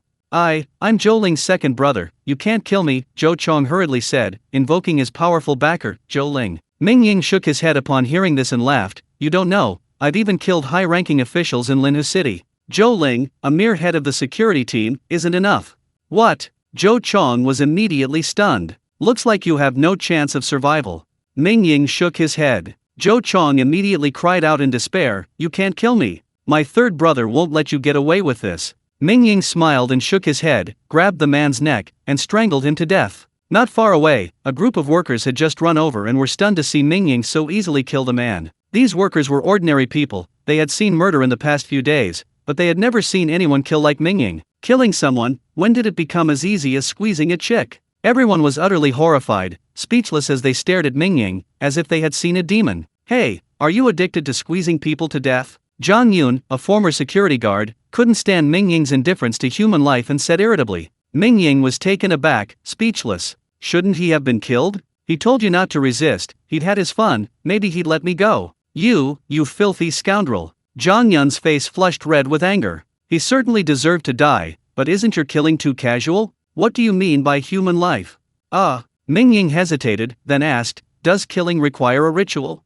Zhang Yun was speechless with anger. To be honest, she wasn't a saint. Even if Mingying hadn't killed Zhou Chong, she certainly wouldn't have let him go. But when Zhang Yun saw Mingying so casually crush someone to death, she still felt uneasy. The indifference to life that Mingying had just displayed was, frankly, somewhat frightening. Not only Zhang Yun, but even Zhou Fang, Lu Jun, and Naishu found it hard to accept. Come on, stop making fun of me. You, Goddess Longyan, are far more skilled at killing than I am, Mingying muttered to himself. In his past life, Goddess Longyan was a killing machine, and Mingying himself was no match for her. However, Zhang Yun was still innocent and naive now, so Mingying couldn't explain to her. He simply surrendered and admitted defeat, saying, you're right, I'll definitely change in the future. You can't reason with women, admitting your mistake is enough. What kind of attitude is this? Zhang Yun's eyebrows furrowed, extremely dissatisfied with Mingying's apologetic attitude. Nearby, Naishu and Lu Jun tactfully moved aside. Zhou Fang, watching Zhang Yun and Mingying bicker, felt inexplicably disappointed and didn't want to say anything more, leaving with Lu Jun and Naishu. Captain Zhang, go back and rest early. We have a fierce battle tomorrow. Mingying said with a smile. What fierce battle? Zhang Yun was taken aback. Mingying's gaze deepened as he slowly said, go kill that Zhou Chong. Not far away, Lu Jun, Naishu, and Zhou Fang all stopped in their tracks, turning around with expressions of shock. Just look at these guys, and you'll know. That Zhou Chong is definitely lawless and does whatever he wants in Tai County, Mingying said, waving his hand. By taking down Zhou Chong, we're also saving the people of Tai County. Zhang Yun's eyes lit up immediately upon hearing this. His anger towards Mingying vanished instantly, and he laughed, I didn't expect you to be so righteous. Captain Zhang, I've always been righteous, okay? Mingying retorted irritably. I call it ruthless methods with a compassionate heart, you understand? You, a compassionate heart? Zhang Yun sneered, though inwardly he was secretly delighted. Chapter 14 You're Superman. Mingying's decision to go to Taixian to cause trouble for Zhou Ling was well considered. Yellow sand is a primary material for building fortifications and is now a strategic resource, Taixian wouldn't easily give it up. Mingying anticipated that Taixian would send even more people. Rather than passively defending, it was better to take the initiative. Let's rest a bit, then we'll set off immediately, Mingying told Naishu and the others. Speed is of the essence in war. This was Mingying's consistent style. He did it this way when dealing with Chen Yu and Lu Fei, and also when dealing with Gu Jun of the Doomsday Society he acted decisively, charging straight in. 10 minutes later, Mingying's pickup truck drove out of the yellow sand field, heading towards Taixian. While Mingying and his men were setting off, things weren't peaceful in Taixian either. Inside the county government building in Taixian, the energetic and capable Zhou Ling felt uneasy. He paced back and forth in his luxurious office, appearing somewhat agitated, his mind racing. Something must have happened at the sand quarry. Lord Zhou, don't be so agitated, a scantily clad woman leaned against the office door, revealing a glimpse of her white breasts, and said in a coquettish voice. Behind this woman was a luxurious bedroom. This Zhou Ling was quite the oddball, he'd actually built a bedroom next to his office, and even kept a mistress there. Truly a man of considerable talent. Get out! Can't you see I'm annoyed? Zhou Ling snapped, his expression showing his frustration. The woman immediately fell silent, hastily turning and retreating back into the bedroom, leaving Zhou Ling with only her voluptuous, white back. Zhou Ling, watching the woman's writhing body, felt his anger flare even more. He rushed over and shoved her to the ground. Meanwhile, outside Sichuan County, gunfire erupted as 7 or 8 people fled in panic amidst a hail of bullets. A security team of over 30 men was hot on their heels. "Secretary Zhang, you go first," someone suddenly shouted. "Ding Jun, Ji Hua, will stay behind and hold them off." "Yes, sir," the 2 soldiers roared in response. Secretary Zhang, the leader, was a middle-aged man of about 40. Seeing the 3 soldiers turn away resolutely, a flicker of reluctance crossed his eyes, but he quickly quickened his pace, fleeing into the distance under the protection of the other soldiers. At that moment, a pickup truck careened wildly and crashed into the urban area of Sichuan County. Gunfire. In the passenger seat, Zhang Yun heard the gunfire, analyzed the situation for a moment, and said, "It's a gunfight between 2 groups, not humans attacking mutated beasts. Should we go check it out?" "Not attacking mutated beasts? Let's go check it out." Mingying turned the steering wheel and drove towards the sound of gunfire. If it was a gunfight between 2 groups, one of them must be the Sichuan County security team, which, to put it bluntly, were Zhou Ling's men. The other group was undoubtedly Zhou Ling's enemy, and they could be rescued depending on the situation. Nai Shu, Lu Jun, prepare for battle. A moment later, accompanied by the roar of Nai Shu's Gatling gun, more than 30 Sichuan County security team members fled in disarray. Brother Zhang, we're saved." Ding Jun slumped to the ground, panting heavily, a relieved smile on his face. Beside him, Brother Zhang and Ji Hua both laughed. "Who wants to die when they can live? Secretary Zhang should have escaped too." Brother Zhang got up from the ground, looked at the pickup truck not far away, and shouted, "Thank you for saving my life, brother. I'm Zhang Wei from the 4th Brigade of the Sichuan County security team." "Zhang Wei?" Zhang Yun, standing nearby, brightened upon hearing this. "You know him?" Mingying asked curiously. "You don't even know the head of the Sichuan County security team, how do you know a brigade captain?" Zhang Yun nodded and said, "This Zhang Wei is no ordinary person. He's made great contributions and was invited to Huaji to receive an award last year. He's much better than that Zhou Ling brigade commander."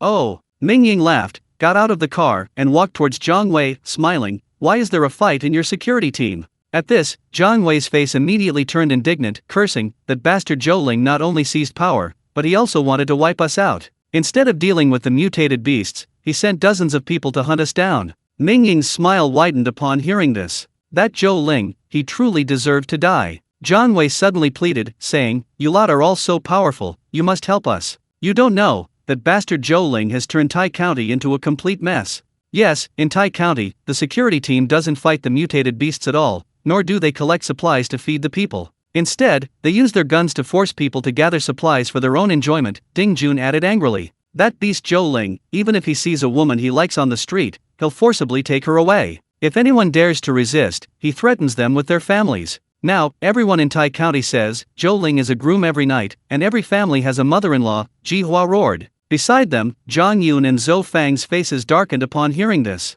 Not long ago, the two had vowed to unite all women and hold up the sky in this chaotic world. Unexpectedly, only a few days later, they encountered such a thing. Mingying's smile faded upon hearing this. Along the way, Mingying had noticed that Tai County hadn't established a safe zone like Linhe City. Moreover, they frequently saw unarmed civilians risking their lives to wander outside, scavenging for supplies. "Zhou Ling will die within half an hour," Mingying stated directly. Beside him, Zhang Yun, Zhou Fang, Nai Shu, and Lu Jun nodded emphatically upon hearing Mingying's words. Another job, Nai Shu jumped off the pickup truck, adjusting the bullets wrapped around his body. "Take me to him now," Mingying said directly, looking at Zhang Wei. "What?" Zhang Wei exclaimed, stunned. "You're just going to rush in like this? They have hundreds of men guarding the county government building. Rushing in like this definitely won't work," Ding Jun quickly explained. "It's alright, just do as I say." Mingying waved his hand with a smile, pointed to Ding Jun and Ji Hua, and laughed. "You two go and inform that Secretary Zhang, tell him to prepare to take charge of Tai County again." "Are you crazy? You're all crazy." Zhang Wei shook his head repeatedly, firmly saying, "I can't send you to your deaths." "Oh? You don't have much confidence in us?" Mingying was speechless, but thinking about it, he could understand. After all, none of these people had witnessed Mingying's methods. As he spoke, Mingying walked to the roadside and carefully examined a dilapidated cement pole. This cement pole used to be a utility pole, but it had been abandoned. It was as thick as a person, bulky and heavy. Sichuan was a small town, and they didn't have the time to clean it up, so they just left it standing by the roadside. What does he want?"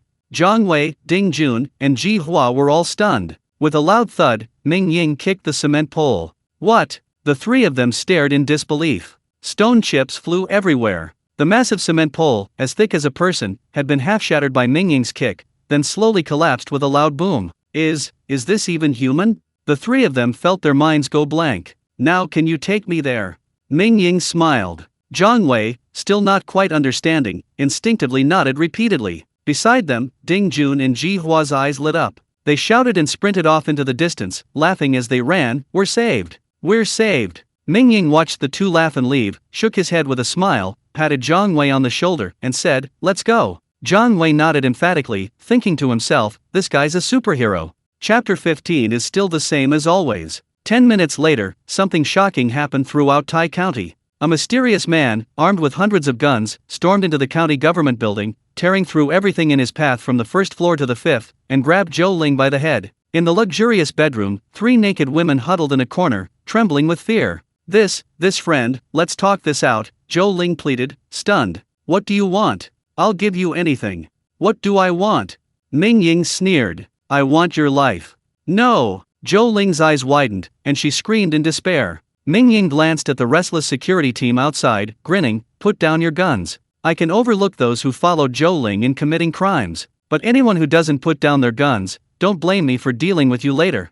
Upon hearing this, the security team members were stunned. These men, following Zhou Ling, had all committed numerous crimes. Now that Zhou Ling was finished, and the young man who had stormed in today seemed excessively strong. I surrender," one of the security team members shouted, quickly lowering his rifle. "Damn it, you piece of trash. Chief Zhou has always been good to his brothers, how can we not save him now?" Suddenly, someone shouted. Bang! A gunshot rang out, and a terrifying bullet hole appeared between the man's eyebrows. "The rest of you can continue choosing." Lu Jun slowly lowered his rifle, his gaze fixed on the men with hostility. "I surrender. I surrender." Another person lowered their gun. Instantly, the entire security team collapsed completely. Zhou Ling finally despaired, collapsing to the ground, utterly powerless. With a crack, Mingying snapped Zhou Ling's neck, then tossed him to the ground like a dead dog, letting his body convulse. Everyone's pupils constricted at the sight. Hundreds of people in the entire county government building were completely silent, not even a single gasp could be heard.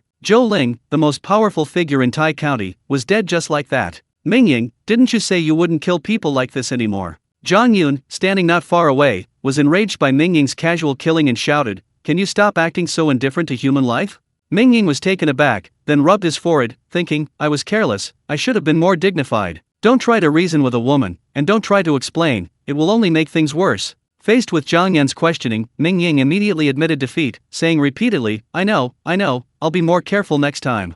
"There's a next time?" Zhang Yun stared at Mingying. "Look, Secretary Zhang is here," someone suddenly exclaimed. A middle-aged man in his 40s or 50s, leading 7 or 8 men, strode quickly towards them from a distance. The security guards all made way for him. Zhang Yang's mood had been like a roller coaster today. Initially, he was being chased by the security team, and only his 3 most capable subordinates risked their lives to cover his retreat, allowing him to escape. After escaping, Zhang Yang was utterly desperate, but at that moment, 2 of his 3 fallen subordinates suddenly appeared, excitedly telling him, "A divine being has gone to kill Zhou Ling." Zhang Yang's first thought was that his 2 subordinates had betrayed him, but then he reasoned that these 2 men had risked their lives for him and would never betray him. "Even if Ding Jun and the others betrayed me and were trying to trick me into going back to claim credit, I'd accept it." Zhang Yang had been exhausted from hiding for over 10 days, and now felt utterly disheartened. He thought to himself, if I can exchange my life for a better future for my brothers, it's not so bad. Immediately, Zhou Ling and the others, led by Ding Jun and Ji Hua, returned to the place where they had met Mingying. When Ding Jun excitedly pointed to the fallen concrete utility pole by the roadside, Zhang Yang's expression finally changed. He clearly saw a huge gash in the thick concrete pole and exclaimed, This was kicked by someone?" Ding Jun and Ji Hua both nodded repeatedly. Even now, they still felt that Mingying's kick was a myth, almost unreal. Let's go! Quickly to the county government building," Zhang Yang said excitedly. His chance had come. His chance had finally arrived. Rewinding to after Mingying crushed Zhou Ling, Zhang Yang stepped forward from the crowd. Upon seeing Mingying, he paused, thinking, a young man? But when Zhang Yang saw Zhang Yun beside Mingying, his expression changed drastically. He exclaimed, "Miss Zhang." Zhang Yun was taken aback. "You know me?" she asked. "Yes, I do." I saw you once in Huazhu 4 or 5 years ago, Zhang Yang replied somewhat nervously. The Zhang family was a super powerful family in Huazhu. He, a commoner official, had no chance of speaking to them. Zhang Yun nodded, saying nothing. Alright, Zhang Yang, I've solved the biggest problem for you now. Mingying pointed to Zhou Ling, who was no longer moving, and added, now it's up to you. Don't let me down.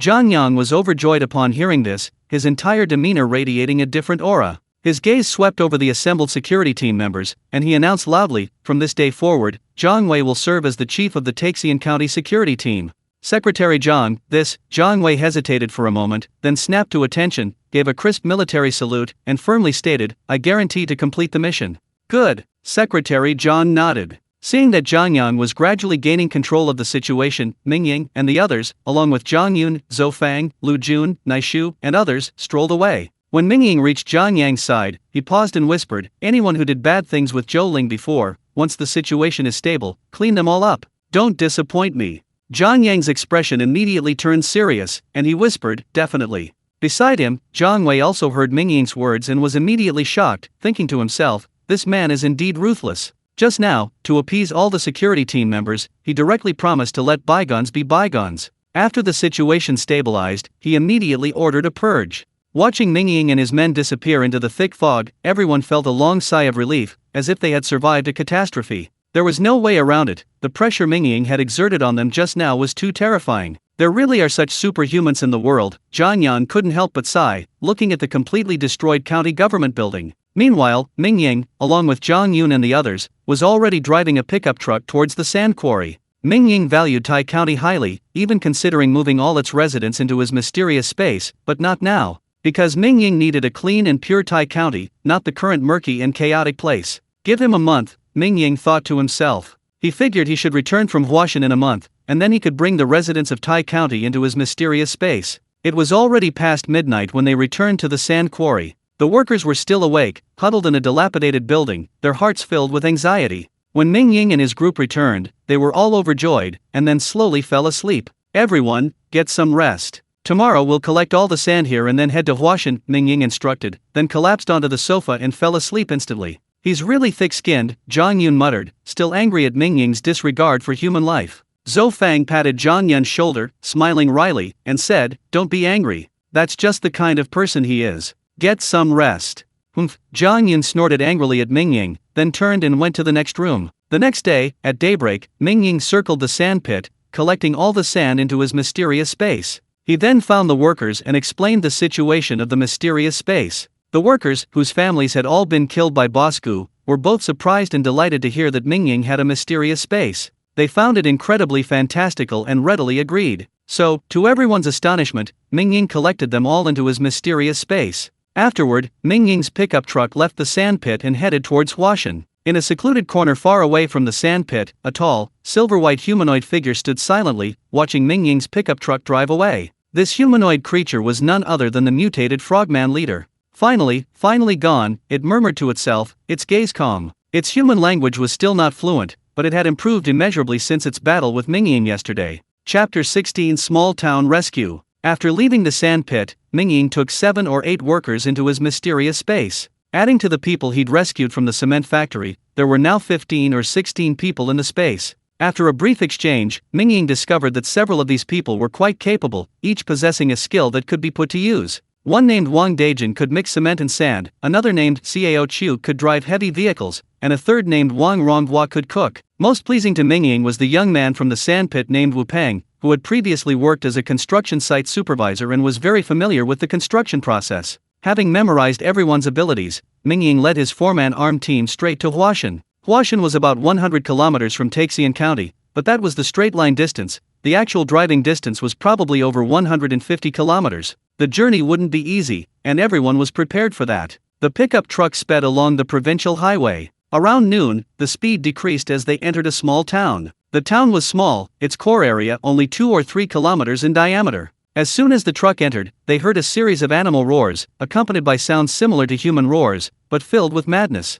The roars were familiar to them, they were the roars of zombies. Mingying stopped the truck outside the town and gathered everyone together. There shouldn't be any living people left in this town. Should we go around it? Lu Jun suggested gravely. Mingying thought for a moment and shook his head. There should still be a few people hiding inside. If we leave, they'll be utterly desperate.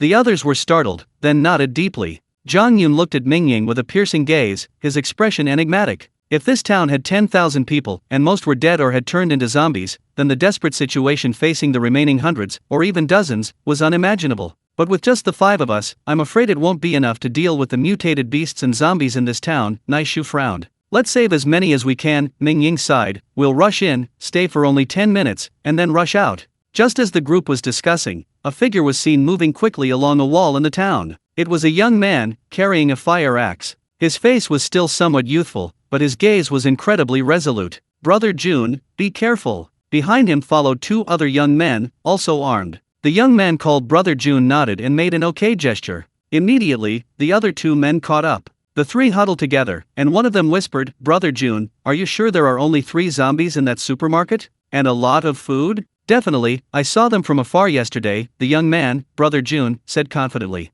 The other 2's eyes lit up immediately. One of them exclaimed with delight, that's great. Finally, we have food to eat. Shh, keep your voice down, Jun Ge whispered. The man quickly shut up. Seeing this, Jun said, you guys wait here. I'll go ahead and scout. Same rules as before, if anything unexpected happens, fight if you can, otherwise run. Don't worry about me. The other 2 nodded. This was their agreement. One person would go first to scout. If they found mutated beasts or zombies, and could fight them, the other 2 would immediately rush in. If there were too many mutated beasts or zombies, the other 2 would turn and run, so at least 2 of them could survive. It was, undeniably, a tragic and cruel agreement. Jun moved quickly, hunching over as he rushed to the back of a building across the street. He observed for 4 or 5 seconds, then made an okay sign, and the other 2 quickly followed. After advancing more than 100 meters, the 3 finally arrived at the supermarket entrance. Across the street, through the thick fog, they could vaguely see the words a UN supermarket, and next to it, a sign for a UN chess and cards.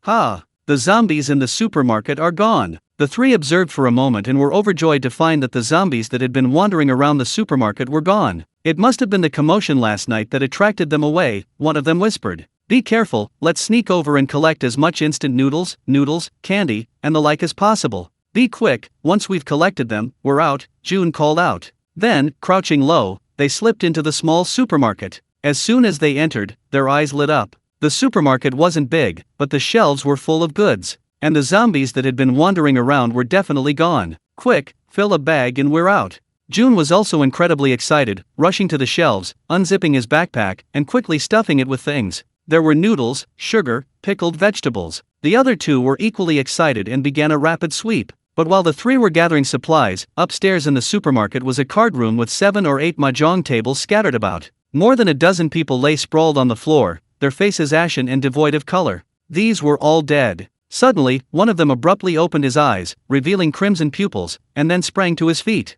Following him closely, all 16 corpses in the card room stood up. Downstairs, Jun Ge suddenly stopped, startled, and asked, Xin, Chen Dong, did you hear anything? Xin and Chen Dong were both startled, their expressions changing. They quickly stopped and listened intently. Xin was about to say, no. But before he could finish, a frenzied roar came from upstairs, followed by several zombies rushing out from the narrow stairwell. Run! Seeing this, Jun felt his blood freeze. He froze for a second, then roared, grabbed his backpack, and dashed towards the door. Xin and Chen Dong hesitated for a moment, then also grabbed their bags and ran, not even bothering to zip them up, spilling their supplies all over the ground. Chen Dong! Jun rushed out of the small supermarket, looked back, and his eyes widened in horror. He saw Chen Dong had been a step too slow and had been grabbed by a zombie. Chen Dong's face changed drastically, and he struggled frantically. Jun Ge gritted his teeth, rushed forward, kicked the zombie away, and then grabbed Chen Dong and ran. The roar from the small supermarket acted as a fuse, instantly igniting the entire town. In an instant, the roars of zombies rose and fell, one after another, the dormant zombies instantly waking up and roaring as they charged into the streets.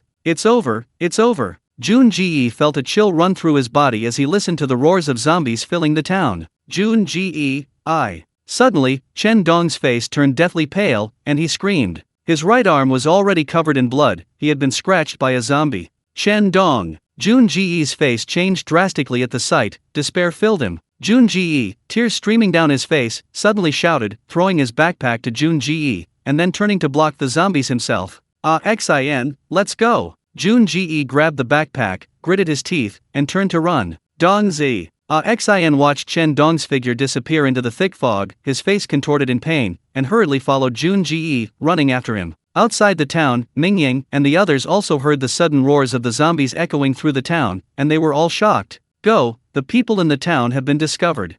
Mingying jumped into the driver's seat. With the roar of the engine, the pickup truck sped along the main road into the town. Chapter 17, All Rescued. Mingying sometimes truly felt like a savior, even though he was ruthless when it came to killing. Mingying's purpose in building the city was simple: to shelter as many people as possible. Although his city could only hold 200,000 or 300,000 people at present, not even enough to save everyone in Linhu City. But that didn't mean he could ignore those passing through. These were lives, not just cold, hard numbers. Mingying drove the pickup truck into the town. Zhang Yun, in the passenger seat, secretly glanced at Mingying's profile, finding the man's focused driving incredibly captivating, and her heart fluttered. Fire! Mingying suddenly shouted. Naishu and Lu Jun flanked him, their machine guns spitting bright tongues of fire as they rapidly decimated the onrushing zombies in the town. This town had hardly any mutated beasts left, instead, it was teeming with zombies. The sight chilled everyone to the bone. The zombies had only one will: to devour. Humans were their primary prey, but mutated beasts were also on their menu.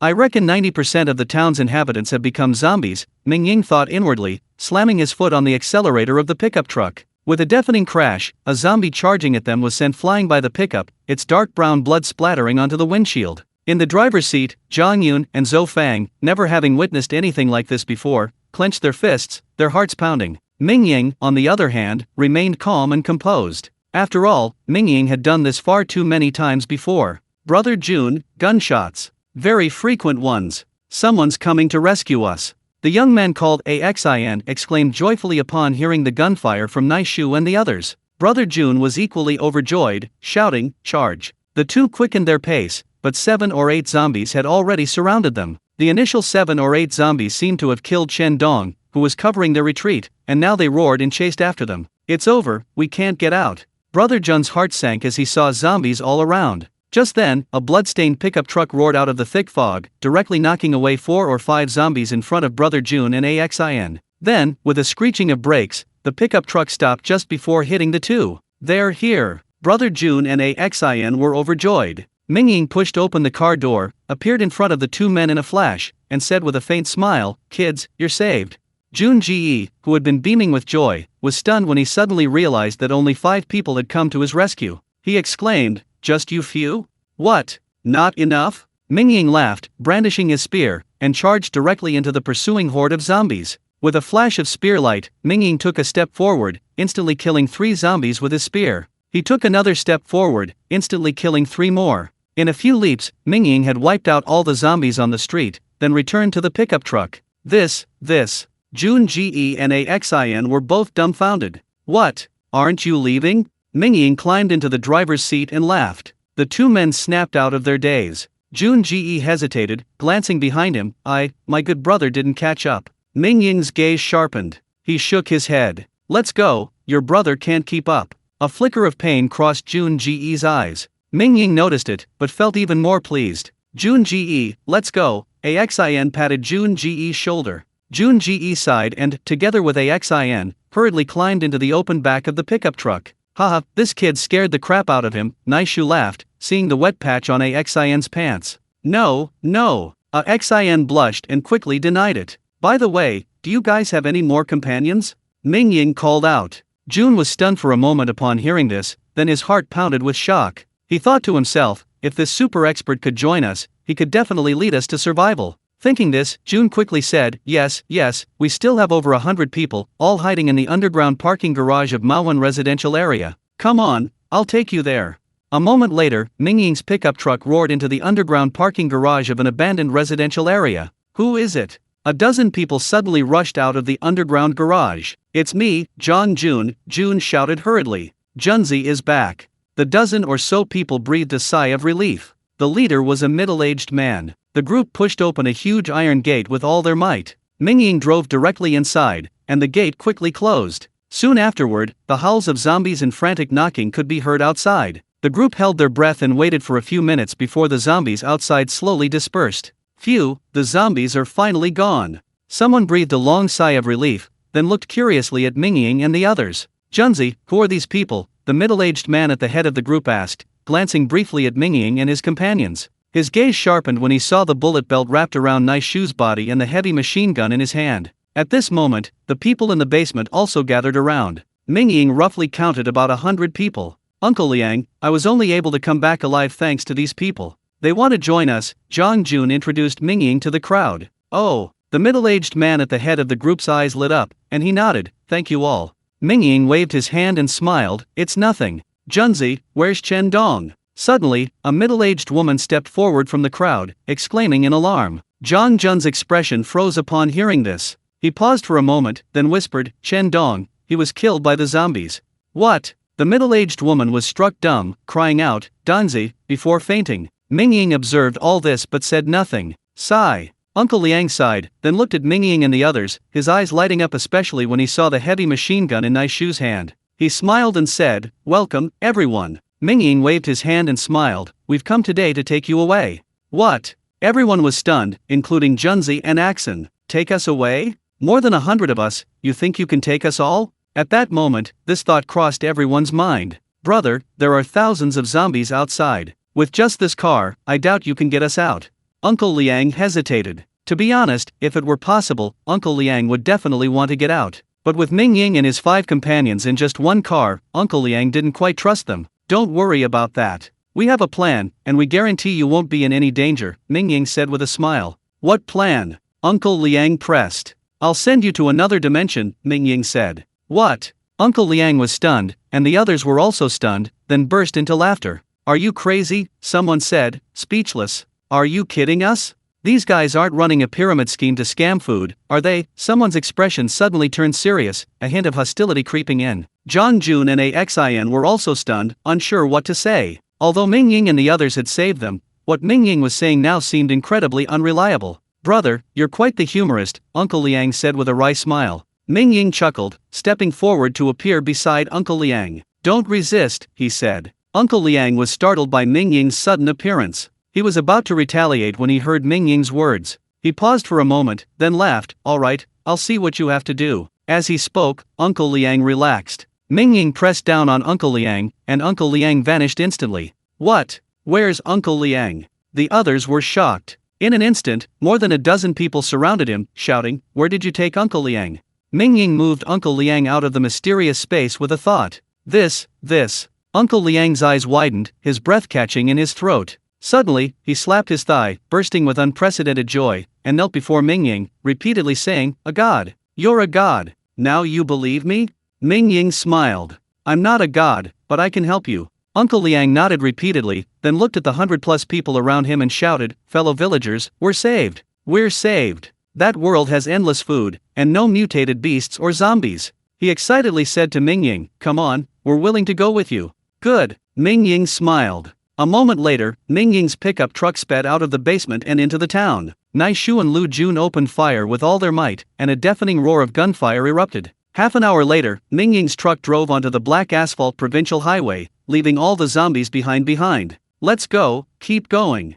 Mingying was in a great mood. He turned on the windshield wipers to clean the bloodstains off the windshield, then stepped on the gas. The pickup truck roared to life and sped up through the thick fog. Chapter 18: The Mysterious Mushroom Forest. In this small town, Mingying rescued 164 people, transferring them all into a mysterious space. Originally, this group had been in despair, but suddenly they found themselves in a paradise. Here, there was no threat from any mutated beasts or zombies, and an endless supply of food. Everyone was overjoyed. In the distance, Rong Saru watched this group, a hint of worry in her eyes. Rong Saru, a former corporate executive, was acutely aware of human greed. However, she had no good way to change these things. She could only rely on Mingying. Meanwhile, Mingying and his team's pickup truck had already traveled 30 to 40 kilometers on the provincial highway, only 100 kilometers away from Huashan. Gradually, Mingying and his team noticed that the surrounding environment was becoming increasingly strange. At first, they could see some houses and sparse roadside trees. Later, Mingying clearly noticed that the number of houses decreased, while the vegetation increased, with some large trees even spreading their roots directly onto the road. With a loud bang, the pickup truck nearly leaped into the air. Mingying slammed on the brakes, saying with a wry smile, "Looks like the car's impassable." Everyone quickly got out of the car. The roadside trees lining the provincial highway had grown to 20 or 30 meters tall, their gnarled roots bursting from the ground, completely ruining the once smooth asphalt road. Mingying pushed open the car door and jumped onto the road. Zhang Yun, Zhou Fang, Nai Shu, and Lu Jun also got out. Looking at the dense, towering trees before them, they were all filled with awe. "Goodness, we've arrived at a primeval forest," Nai Shu couldn't help but mutter. "This place is only 50 or 60 kilometers from Manhwa. It used to be a nature reserve with very little human activity, and now even less," Zhang Yun explained. Mingying's brow furrowed even more. He had a feeling that this trip to Manhwa was unlikely to be peaceful. "Everyone be careful, all safety engaged, be on high alert," Mingying whispered, storing the pickup truck in his spatial storage before leading the way forward. Zhou Fang drew a short knife from her calf and gripped it tightly. Zhang Yun, Nai Shu, and Lu Jun quickly disengaged their weapons, and the group cautiously advanced. As Mingying and the others moved forward, on one side of the dark asphalt road stood a roadside tree about 20 meters tall. This roadside tree was extremely robust, and should have been lush and vibrant. But strangely, a small portion of its leaves had turned grayish-yellow, revealing an aura of decay. Suddenly, behind this giant tree, a small tree trembled slightly, then slowly shrank into the soil. This small tree was completely different from the roadside tree, it was a willow. At the same time, at the foot of Huashan Mountain, a colossal willow tree, capable of blotting out the sky, suddenly trembled violently. The willow tree, nearly 100 meters tall, had its branches, which had been drooping quietly, now thrashed about like venomous snakes. Among the dense branches lay the skeletons of both humans and mutated beasts, hanging from the tree like fruits, a bizarre and terrifying sight from afar. The willow tree danced wildly for a full half-hour before slowly returning to stillness, as if waiting for something. Meanwhile, Mingying and his companions encountered a major problem: they were lost. Yes, Mingying, Zhang Yun, Zhou Fang, Nai Shu, and Lu Jun were all lost. They had been traveling along the straight provincial highway for over half an hour when they suddenly found themselves back where they started. "I've walked this road many times before. There's no way I could get lost," Nai Shu muttered. Beside him, Mingying also looked grave. He had walked the roads of Huashan before. They weren't difficult, nor were they particularly challenging. Even in such dense fog, they shouldn't be lost. Zhang Yun, Zhou Fang, and Lu Jun also looked serious. They quickly huddled together, back to back, their eyes scanning their surroundings rapidly. But all they could see was thick fog and rows of huge roadside trees. There was nothing else. "Could this be a ghost wall?" Zhou Fang whispered. Coming from a family of traditional martial arts practitioners, she had heard of such things and couldn't help but feel worried. "A ghost wall?" Mingying shook his head and said, "This situation is likely caused by a hallucinogenic plant interfering with us." "A plant?" Everyone was startled. Mingying nodded. He closed his eyes, his internal energy surged, and his face grew increasingly red. Suddenly, he opened his eyes, spitting out a mouthful of blood, a flash of clarity appearing in his eyes. "Well water." Mingying took out a bottle of well water from his mysterious space and quickly swallowed it, instantly regaining consciousness. "What's this?" Upon regaining consciousness, Mingying's gaze sharpened. He discovered that the five of them had arrived in a strange area, surrounded by thick, tall giant mushrooms, like enormous, multicolored umbrellas, enveloping them. This was a mushroom forest. Multicolored mist filled the air, dispersing the original dense fog and revealing an eerie atmosphere. "How did we get here?" Mingying was horrified. He noticed that the giant mushrooms were surrounded by corpses, some fresh, others decayed, their remains nourishing the mushrooms. Zhang Yun, Zhou Fang, Lu Jun, and Nai Shu stood motionless, eyes slightly closed. Was all our previous walking, including our conversation just now, just my own hallucination?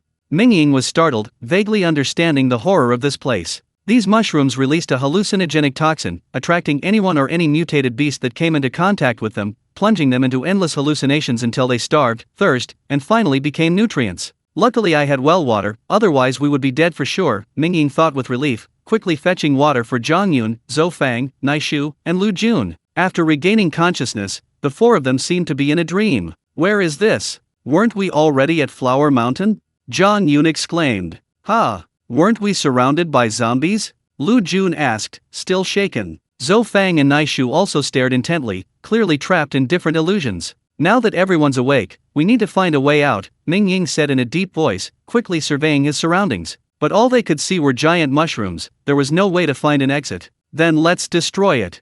Mingying retrieved an alloy spear from his mysterious space and thrust it straight through a giant mushroom beside him. The spear then vibrated, snapping the mushroom in half.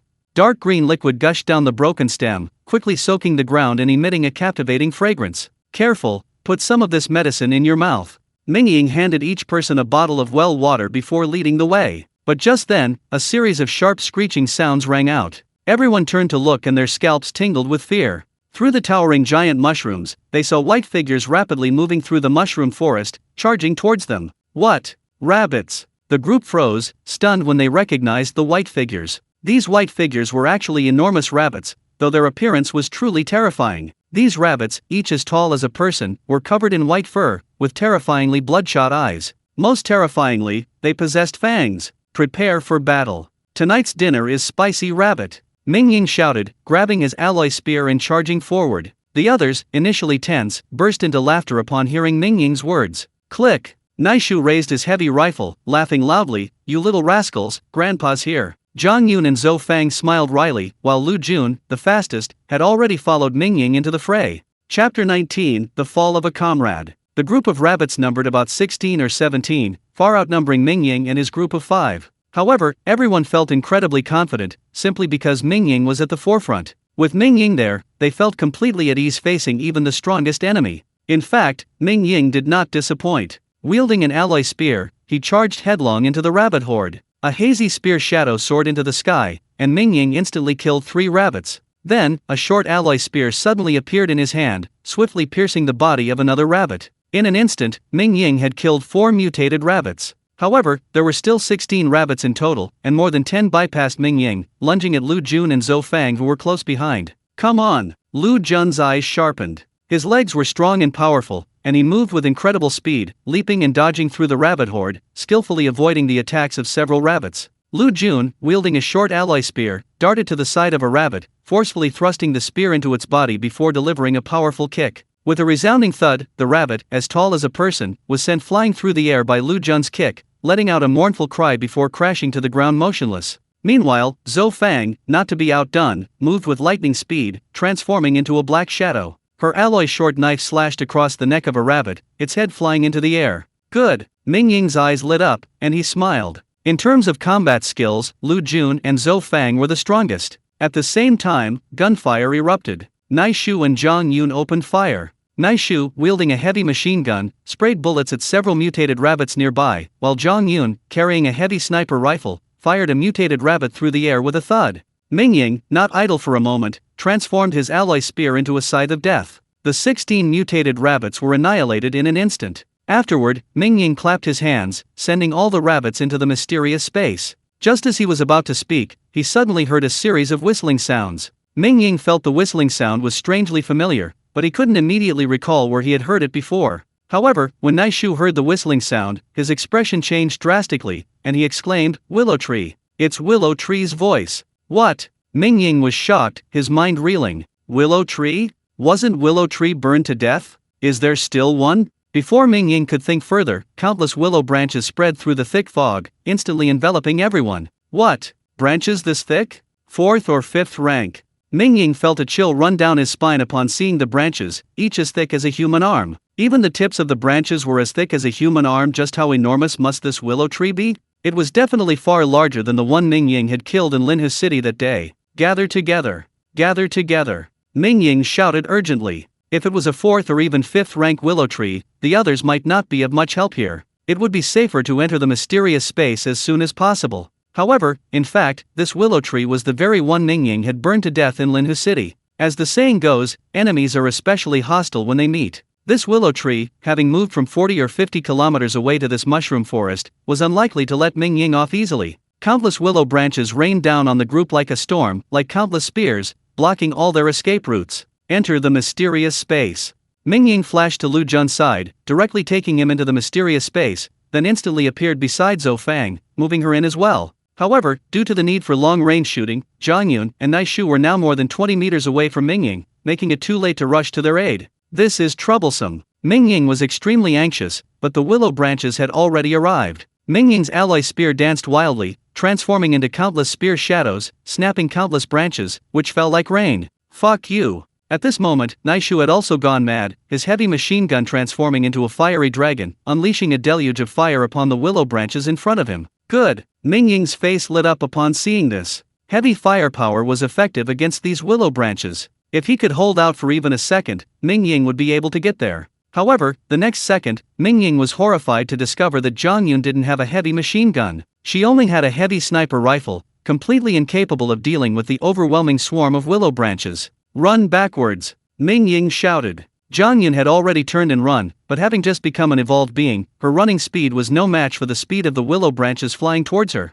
With a crack, a willow branch struck Zhang Yun directly, tearing her clothes to shreds on the back, sending her flying backwards. At the same time, sharp-pointed willow branches transformed into spears, thrusting directly at Zhang Yun. Death had descended upon Zhang Yun. Mingying. Zhang Yun glanced at Mingying in despair, a strange light flickering in his eyes. Seeing this light, Mingying felt himself going mad. His inner force erupted, increasing his speed even further. However, the willow tree had the upper hand, all its branches had already descended upon Zhang Yun's head. Just as Zhang Yun was in despair, a torrent of bullets swept past from the side, instantly shattering the willow branches, leaving only a few stray ones embedded in the soil beside Zhang Yun. Naishu. Mingying turned and his eyes widened. He saw Naishu, his eyes bloodshot, wildly firing a Gatling gun at Zhang Yun, snapping willow branches wherever the flames passed. But 6 horrifying holes appeared in Naishu's body. 6 willow branches pierced through him, and crimson blood dripped from the tips of the branches. Big tree, Naishu. Mingying and Zhang Yun both shouted. Blood gushed from Naishu's mouth, a fleeting look of reluctance crossing his face. In that instant, time seemed to stretch infinitely. Naishu seemed to have returned to his childhood, being chased and beaten by his parents for being naughty. He seemed to have returned to his school days, where his tall stature forced him to sit in the last row. He seemed to have returned to his time in the army, training day and night under the guidance of his old sergeant, and he seemed to have returned to more than 10 days ago, to his first encounter with Mingying, witnessing Mingying pierce the trunk of that large willow tree with a single shot. Mom and Dad, you must survive, and was who, Naishu murmured in his heart. Mingying, everything depends on you. Finally, Naishu's vision blurred, and his consciousness gradually faded. Suddenly, his eyes snapped open, and he roared with all his might, live on. Willow branches danced, and instantly more than 10 more twigs pierced Naishu's body. Then, the branches moved, enveloping him completely and dragging him swiftly into the thick fog. Mingying flashed to Zhang Yun's side, pulling her into his mysterious space. He then roared to the sky, Willow tree, I know you understand. Release my companion if you don't want to die. Mingying's roar echoed like thunder, but only a shower of willow branches answered him. Mingying's alloy spear transformed into a flurry of spear shadows, knocking down countless willow branches. He stomped heavily on the ground, creating a large crater, and then launched himself like a cannonball, chasing after Naishu. However, Naishu was already wrapped up in willow branches, completely out of sight. Only a conspicuous trail of blood remained as he was dragged away. Mingying's eyes widened in horror at the sight of this trail. He increased his speed to the limit, and in a flash, the chase and escape took them out of the mushroom forest.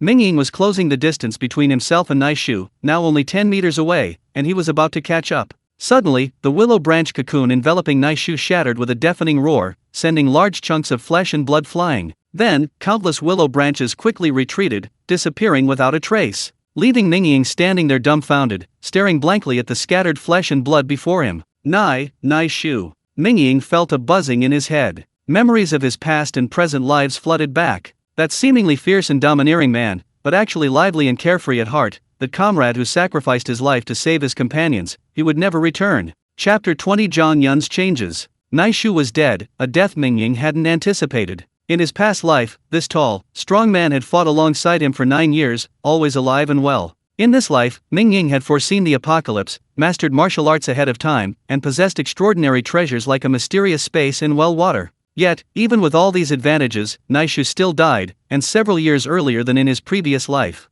Mingying stood there dumbfounded, his eyes filled with disbelief. No! Mingying roared, throwing himself to the ground, trying to gather the pieces of flesh, even if it meant piecing them together to resemble Naishu. Unfortunately, all that remained for Mingying was a pile of dried-up flesh. Even the well water couldn't revive Naishu. It's my fault, I was too arrogant, Mingying wailed, clutching his head, crouching on the ground in anguish, consumed by self-reproach. If I had been more cautious, I wouldn't have rushed in recklessly upon seeing the mutated rabbit. If I had been closer to you, I could have saved you in time. If I had met you sooner and helped you develop your force sooner, you would at least have been able to protect yourself. Willow tree. It's you, I know it's you. Mingying suddenly raised his head, revealing a pair of eyes filled with murderous intent, staring intently at the direction the willow tree had retreated, and then suddenly let out a long howl. 7 or 8 kilometers away, a huge willow tree was hidden in the thick fog, rushing rapidly into the distance. The soil beneath the willow tree churned like giant waves, countless roots writhing like mad snakes, carrying the willow's massive branches rapidly into the distance.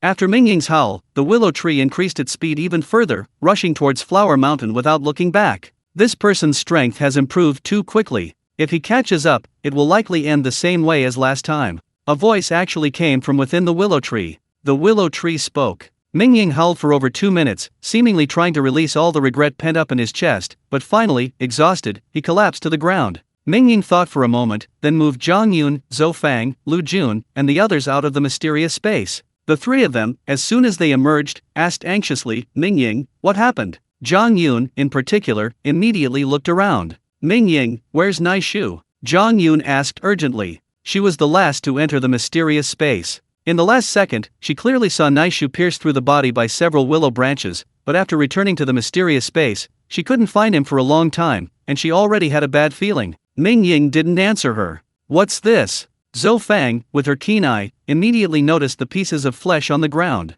Her expression changed drastically, and she exclaimed in panic. Mingying nodded. What? The three of them were struck dumb, frozen in place. Suddenly, Zhang Yun collapsed to the ground, her whole body trembling slightly. Dead. Zhang Yun murmured to herself, then abruptly stood up, grabbed Mingying, and shouted, why didn't you save him? Mingying, held tightly by Zhang Yun and shaken by her, said in a hoarse voice, I couldn't catch up. He was wrapped in willow branches, and then this happened. You! Zhang Yun wanted to say something, but ultimately didn't. She burst into tears, squatting on the ground. Beside them, Zhou Fang and Lu Jun remained silent, tears glistening in their eyes. For a moment, the four fell silent again. Mingying sat on the ground, speechless, while Zhang Yun wept uncontrollably. After a while, Zhou Fang, her eyes red, began to gather the scattered pieces of flesh. Lu Jun, seeing this, quickly went to help. Mingying, the road ahead is long, Zhou Fang said softly, using her coat to carefully gather Naishu's body. She then went to Mingying's side, gently helping him to his feet.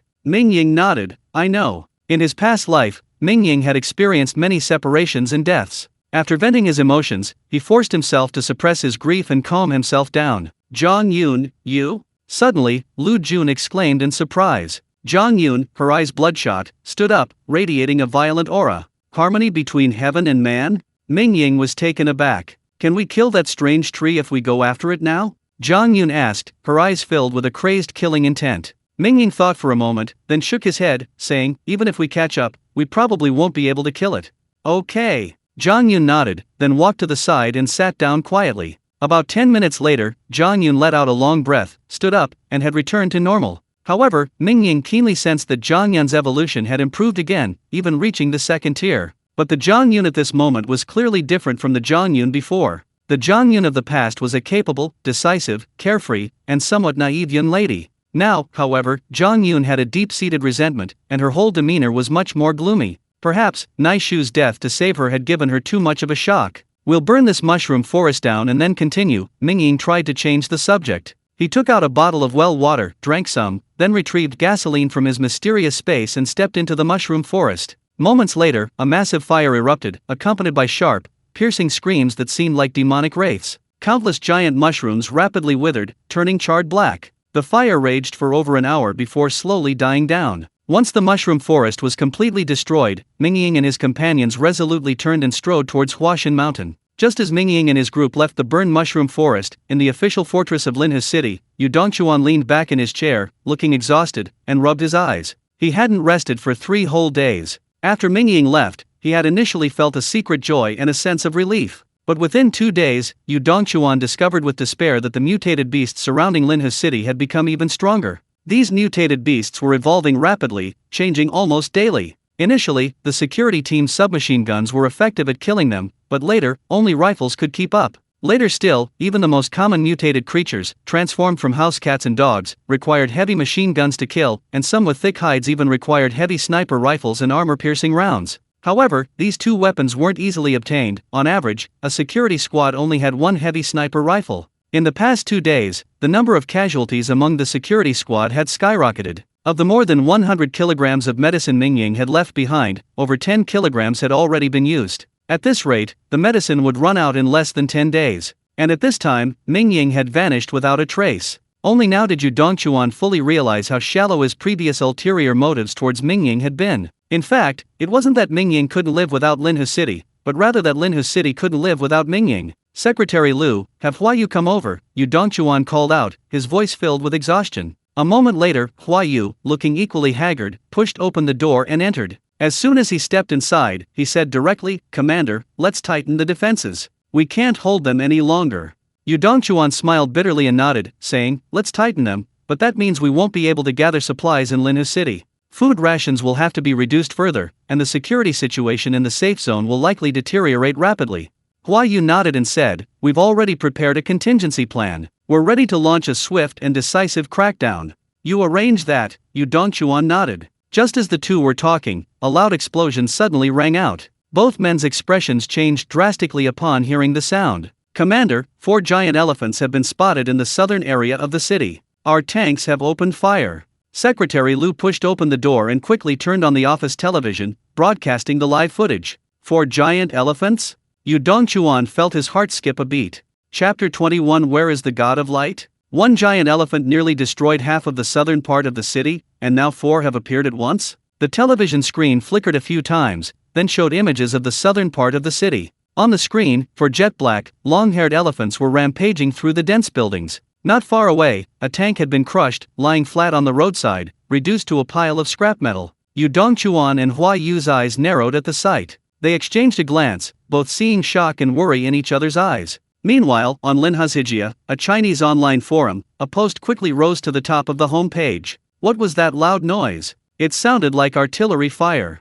My cousin works in the security team. He just sent back a message saying that 4 giant elephants have appeared in the southern part of the city, each one bigger than the last one. 3 main battle tanks have already been crushed. My God, who will stop these 4 giant elephants? War God Ming, please appear. Someone suddenly thought of Mingying. This was like igniting a powder keg. The entire city of Linhu eagerly awaited Mingying's arrival. Unfortunately, this time, Mingying wouldn't appear. In the residence group chat of Baiyuan community, Jean's awesome boom messaged, Ming War God, have you set out yet? The message went silent, everyone waited for Mingying's reply. However, several minutes passed, and Mingying didn't reply. Everyone had a vague sense of unease. Ming God, please reply. Someone tagged Mingying, but Mingying still didn't reply. The war god has definitely already set off, there might not be a signal outside, Jean's awesome boom messaged. This message was like a magic pill, reviving the entire group. Immediately, messages started appearing. Definitely. Ming Shen might already be fighting the giant elephants. Ming Shen is mighty. 4 elephants are nothing, Ming Shen can take care of them in a minute. But 10 minutes passed, and no news of the giant elephants being killed in the south of the city had arrived. Mingying is definitely hiding. With 4 giant elephants this time being so powerful, it's understandable that some people are afraid to fight. I'm the best in building 4 suddenly sent a message. Damn it, you trash dare to comment on Ming Shen. Group owner, why are you still keeping this kind of trash in the group? The other residents immediately objected and started sending messages to criticize him. Then invite your Ming Shen out. I'm the best in building 4, replied. Meanwhile, in the top floor apartment of Building 4 in the Baiyuan residential complex, a thin young man with a sinister gaze was lying on the bed, his eyes fixed on his phone, a cold smile playing on his lips. I knew you were a coward. No, maybe you're already dead, the thin young man sneered, his heart filled with darkness. Just as all the residents of the lakeside house were anticipating Mingying's arrival, in the southern district of the city, a figure flashed out of the thick fog, rapidly approaching a giant elephant. This person was masked, with several alloy short spears strapped to his back, and his running speed increased rapidly. Suddenly, the masked man swiftly pulled an alloy short spear from behind him and swung it at the giant elephant with a whoosh. Inside the official fortress, Yu Dongchuan's eyes lit up upon seeing the sight, and he exclaimed, "It's him." But then Yu Dongchuan frowned, puzzled. Not him. The alloy short spear pierced precisely into the giant elephant's side, but only penetrated about half a foot, not even breaking through the elephant's skin. Sure enough, both speed and strength are several times weaker. Yu Dongchuan shook his head. The difference in strength is still too great, the masked man sighed, his gaze fixed on the alloy short spear. A high explosive shell was clearly attached to the end of the alloy short spear. With a deafening roar, flames shot into the sky, and a large crater was blasted into the giant elephant's side near its heart. Heavy sniper rifles! Heavy sniper rifles! The masked man shouted. In an instant, 6 heavy sniper rifles locked onto the giant elephant's wound, and 6 long bullets streaked through the air, piercing the elephant's wound. Continue! The masked man shouted, then flashed forward, charging towards another giant elephant. An hour later, a video of the masked man killing the giant elephant with an alloy short spear appeared on the Linhu Home Forum, with a striking headline on the homepage: War God Ming strikes, giant elephants all littered. The entire city of Linhu erupted in jubilation. Residents of Baiyuan community, known online as Jean's Awesome Boom Boom, were overjoyed, sending over a dozen messages, finally tagging Building 4, I'm the best. You psychologically twisted trash, War God Ming is back. What else is there to say? Jean's awesome boom boom laughed loudly. In the top floor apartment of the 4 buildings, the thin young man, his face grim, slammed his phone against the wall with a bang, roaring, "Go to hell with Mingying. Is he your father? Why are you groveling before him like this?" The next second, the thin young man froze, staring blankly at his phone, now shattered into pieces. A look of pain washed over him, and he cried out inwardly, "My phone. Mingying, it's all your fault. My phone's gone." In the official stronghold of Linha City, Yu Dongchuan wore a bitter smile. Opposite him, Wang Yufei also wore a bitter smile. The masked man from earlier was actually Wang Yufei. How did it feel? Yu Dongchuan asked. Incredibly dangerous, the difference in skill was too great, Wang Yufei said with a wry smile. Incredibly dangerous naturally meant the fight with the giant elephant was incredibly dangerous. The difference in skill was too great, was probably a conclusion Wang Yufei reached by comparing himself to Mingying. Did Mingying leave you any message when he left? Yu Dongchuan asked seemingly casually. Wang Yufei understood Yu Dongchuan's thoughts perfectly well. He shook his head with a wry smile and said, "He only left me a few bottles of medicine, he didn't leave me any other message."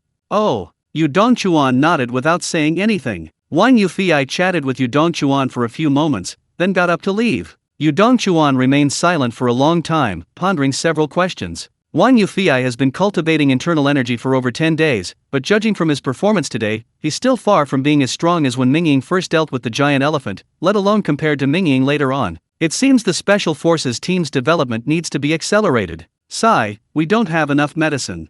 And the food supplies in Linha City are only enough for 20 days. Yu Dongchuan sighed several times. In the few days since we last met, most of his once jet black hair had turned completely white. Meanwhile, Mingying was on his side. Mingying, Zhang Yun, Zhou Fang, and Lu Jun had already continued their journey. "Mingying, if we follow this trail now, what are our chances of killing that willow tree?" Zhang Yun asked in a low voice, looking at the ravaged road. Mingying thought for a moment and said, "Although that willow tree ambushed us, it retreated immediately after a brief exchange. It must still be afraid of our strength. I estimate its strength is around the 4th rank. If I unleash my full power, I can defeat it."